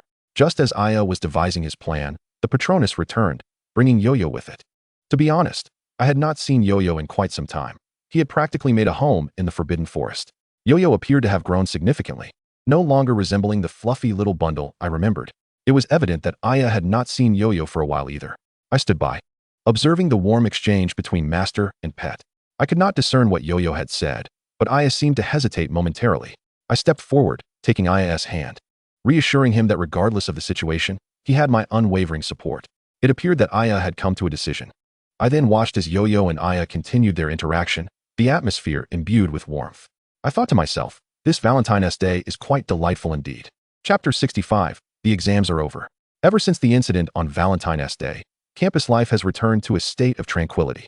The inept professor has not concocted any more mischief, which is indeed a welcome relief. Aya has continued to spend considerable time in the dormitory, opting to remain indoors to avoid encountering Lockhart until he departs. For Aya, it matters little whether he is in the dormitory, library, or elsewhere. It does not hinder his reading and experimentation. Cedric, however, has felt somewhat disheartened, as his time spent with Aya has significantly diminished. As the end of the term approached, Professor Dumbledore summoned Aya to his office via Patronus. Aya brought Cedric along, and the two of them made their way to the headmaster's office. There were several individuals present in the office. Aside from the ever-present Professor Dumbledore, there was also Grindelwald, the headmaster's companion, and the visibly impatient Professor Snape. Upon seeing this gathering, Aya surmised that it pertained to the Horcruxes. Had the headmaster obtained Professor Slughorn's memory? Aya speculated. Dumbledore smiled warmly and replied, "It was Gale who acquired it." Thus, is there a conclusion? Not wishing to witness the two of them flaunting their affection, Aya directly posed the pivotal question. In Horace's memory, they had discussed the Horcruxes, during which Tom had mentioned that 7 is the most powerful number. Dumbledore stated in a low voice. 7. Aya fell silent. If it is indeed 7, then aside from the principal soul, Tom must have created 6 Horcruxes. Currently, we know of 5, the diadem, the locket, the diary, and the ring, 4 in total. I believe Harry is an accidental Horcrux, one that Tom is unaware of. The one in the vault at Gringotts should be the cup. So we are left with one last Horcrux of which we are unaware. After Ayed finished his analysis, he glanced at the people in the room and turned to Professor Snape, asking, "Professor, are you aware of what Tom once bestowed upon others? For instance, Malfoy's notebook? That might disappoint Mr. Dervish. Your potions professor is not privy to such matters," Professor Snape replied darkly. He had never anticipated that the once-admired Voldemort could be such a madman. If only he had recognized the truth sooner, perhaps Lily. What we must focus on now is the Horcrux in Gringotts. This is something the headmaster must contemplate, as the difficulty of stealing a Horcrux from Gringotts is exceedingly high. Ayed sighed. "We have already gained a significant advantage. Do not be overly anxious, Ayed. We shall prevail," Dumbledore comforted him. "Did you just call me by my title? Is this an acknowledgement?" Ayed pondered for a moment, then dismissed the thought as meaningless. "I understand. I shall leave the rest to you, headmaster. Cedric and I will take our leave." With that, Ayed took Cedric's hand and departed. "At last, we have certainty," Ayed exhaled in relief. "Indeed. Things should be much easier now. We only need to find one more," Cedric responded. "I sense there will be no further progress in the short term. The primary focus now is your OWL's examination." After saying this, Ayed looked at Cedric and inquired, "What do you wish to do in the future? Become an Auror, I suppose." I knew it. I, on the other hand, shall never become an Auror," Ayed retorted with a smirk. "Well, Ayed is not fond of sports. Being an Auror is indeed not suitable for you. You could join the Alchemist Association and become a Master Alchemist. Of course, I could also join the Potions Association. With my skills, I could effortlessly become a master." The proud Ayed flicked his tail, casting a haughty glance at Cedric. "Indeed, Ayed can undoubtedly achieve that," Cedric replied with a gentle smile. "However, to become an Auror, you must attain an O in your OWLs for defense against the dark arts, charms, potions, herbology, and transfiguration. While some subjects may allow entry into the Newt's advanced classes with an E, you should hold yourself to high standards, and potions will only accept those with O grades." As Ayed spoke, he regarded Cedric with a mischievous glint in his eyes. The road ahead is indeed arduous. "Cedric, you will help me with my studies, won't you?" Cedric, ignoring Ayed's teasing, gazed at him with trust. Ayed's smile faded at that look, and he puffed up his cheeks, awkwardly saying, "Of course. As my dear friend. Your poor grades would be a disgrace to me." Cedric remained silent, simply watching Ayed. Fine, after astronomy class every night, I shall tutor you, Ayed quickly added, pushing Cedric along as they hurried away. Time passed quietly as Ayed and Cedric engaged in one-on-one tutoring. With the end of term exams approaching, Ayed, the academic prodigy, was unconcerned about his results. In contrast, Cedric, an ordinary student, felt a twinge of anxiety, as this OWL's examination would significantly determine his eligibility to pursue his ambition of becoming an Auror. Seeing Cedric's rare state of unease, Ayed, intrigued yet empathetic, decided he could not bear to see Cedric so troubled. After all, with the OWL's results still some time away, was it necessary to dwell on it throughout the entire holiday? Thus, he resolved to take Cedric to explore the legendary Chamber of Secrets before the break, to divert his attention. Certainly, it was not merely due to his own curiosity about the creature within the chamber. Naturally, he had informed Headmaster Dumbledore of his intentions beforehand. Understanding that this undertaking bore certain risks, he needed to prepare contingencies, even if they might not be required, such as the small displacement magic circle he had devised, which could bypass apparition. He entrusted the creation of this magic circle's charm to Grindelwald, in exchange for a promise to craft a fixed transport item for himself and Dumbledore. Ah, the scent of romance. Grindelwald likely does not realize that love also requires personal space. He has been shadowing the headmaster daily, yet still desires such a magic circle. While he did not comprehend it, Ayed could not help but look down upon Grindelwald's behavior. Cedric, on the other hand, found himself in agreement with Grindelwald's actions, as he too wished to be by Ayed's side at all times. However, Ayed was unwilling, so he could only settle for spending most of his time with him. Once Ayed was prepared, he swiftly took Cedric on their adventure. Their first destination was the abandoned girls' lavatory on the second floor, the site of a murder that had occurred 50 years prior, where the ghost of the deceased lingered. They needed to seek out Moaning Myrtle to learn about the circumstances surrounding her death. Chapter 66. The pair's adventure having finalized their plan, Ayed led Cedric to the Forsaken Lavatory. Upon realizing the destination, Cedric expressed significant reluctance, not for any other reason, but because it was a girls' lavatory. Even if abandoned, it was still a girls' lavatory. Observing Cedric's unwilling expression, Ayed chuckled and remarked, "What's wrong with the girls' lavatory? After all, only Myrtle's ghost resides here now." When Cedric continued to exhibit his resistance, Ayed sighed in exasperation. "If you do not wish to enter, I shall go in alone. I have heard that Myrtle enjoys teasing male wizards, and I could use some support from you, Cedric, to share the burden." Upon hearing Ayed's words, Cedric could no longer ignore his discomfort. There was no way he would allow Ayed to confront a ghost that enjoyed teasing male wizards alone. "Very well, we shall go together," he declared, stepping into the girls' lavatory first. Ayed stifled a laugh behind him, knowing Cedric could not bear to let him endure such torment alone. Upon entering the lavatory, he called out, "Myrtle." Suddenly, a transparent ghost emerged from one of the stalls, dressed in Hogwarts robes and sporting thick glasses. She appeared to be a demure young girl, provided she did not speak. "Oh, two handsome young men. What brings you to seek Moaning Myrtle?" she said, inching closer to Ayed. She only halted when it seemed they were almost side by side. Enduring the chill brought on by the ghost's proximity, Ayed inquired, "Could you recount the events of the day you died?" Upon hearing Ayed's question, Myrtle suddenly burst into tears. "You all only wish to extract information from me. No one cares about poor Myrtle. Ah, who would care for an ordinary ghost like me?" Seeing Myrtle sobbing beside him, Ayed felt somewhat at a loss. What on earth was happening? Had he said something wrong? As Myrtle drew near to Ayed, Cedric stepped forward, wrapping his arm around Ayed's shoulder. Noticing the bewildered expression on Ayed's face, "Many people care about you. We are here to help you catch your murderer." "Really?" As the ghostly figure of Myrtle wailed softly, she drifted towards Cedric. "Is it true? Could you share with us your experiences from that day?" Cedric inquired with a calm demeanor. Ayed regarded Cedric with newfound interest. He had never witnessed such a composed side of Cedric before, appearing remarkably reliable, devoid of the frantic demeanor he had displayed over the past few days due to academic pressures. Perhaps having wept enough, Myrtle, with a quivering voice, recounted, "I was hiding here, crying, due to the taunts from Olive Hornby. Then I heard someone enter, speaking softly. Thinking it was a boy, I intended to remind him that this is the girls' restroom, but as soon as I opened the door, I met my demise." As she spoke, the tremor in Myrtle's voice grew more pronounced, hinting that she might soon burst into tears again. Upon hearing this, Ayed raised an eyebrow. Was death truly that instantaneous? It seemed this was no ordinary creature. "What did you see in your final moments?" Ayed questioned. Myrtle appeared momentarily dazed. "I saw a pair of eyes, terrifyingly large yellow eyes. Then I floated away." Ayed pondered for a moment. The description felt oddly familiar, hinting at a need to investigate further in the library. "Do you remember where you saw those eyes?" he continued. Myrtle gestured vaguely towards the sink, uncertain. Perhaps around there. Ayed approached the sink, examining it meticulously. It was a rather ordinary basin, he concluded, yet why was there a serpent engraved on the faucet? Moreover, was it not the emblem of Slytherin? Thus, this faucet must have some connection to Slytherin. Myrtle, noticing Ayed's prolonged gaze on the faucet, remarked, "It's rather peculiar. It never dispenses water." At this point, Cedric had also begun to notice discrepancies. He quietly asked Ayed, "Is this place related to the Chamber of Secrets? Is it not evident?" Ayed replied quickly before turning to Myrtle, who had leaned closer. "You mentioned hearing someone speak softly. Could you decipher what was said?" Myrtle crossed her arms. "I caught snippets, but I couldn't comprehend their words. They spoke in a comical manner, in a language I did not recognize." Ayed began to weave together the clues he had gathered.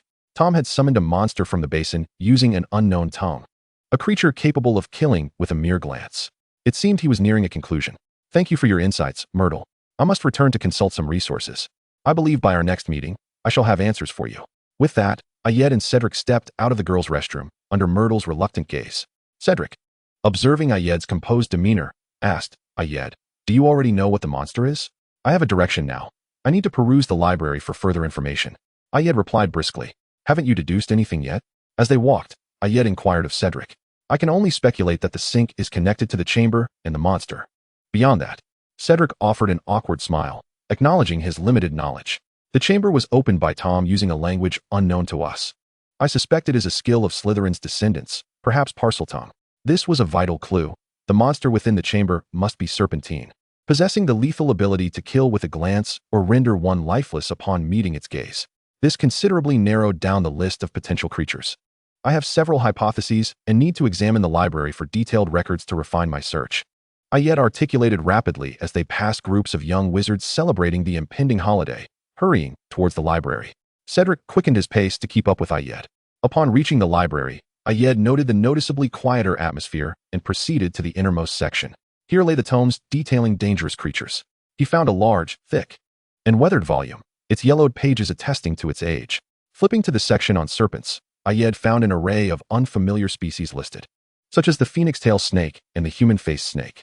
Cedric, closely following Ayed, couldn't help but wonder aloud, do these creatures truly exist? Their names suggest they must possess extraordinary appearances. Ayed smiled at Cedric. No one can assert with certainty that these beings exist, yet no one can refute their existence either. I believe I've encountered a few descriptions that align with Myrtle's account, which is why I sought to investigate."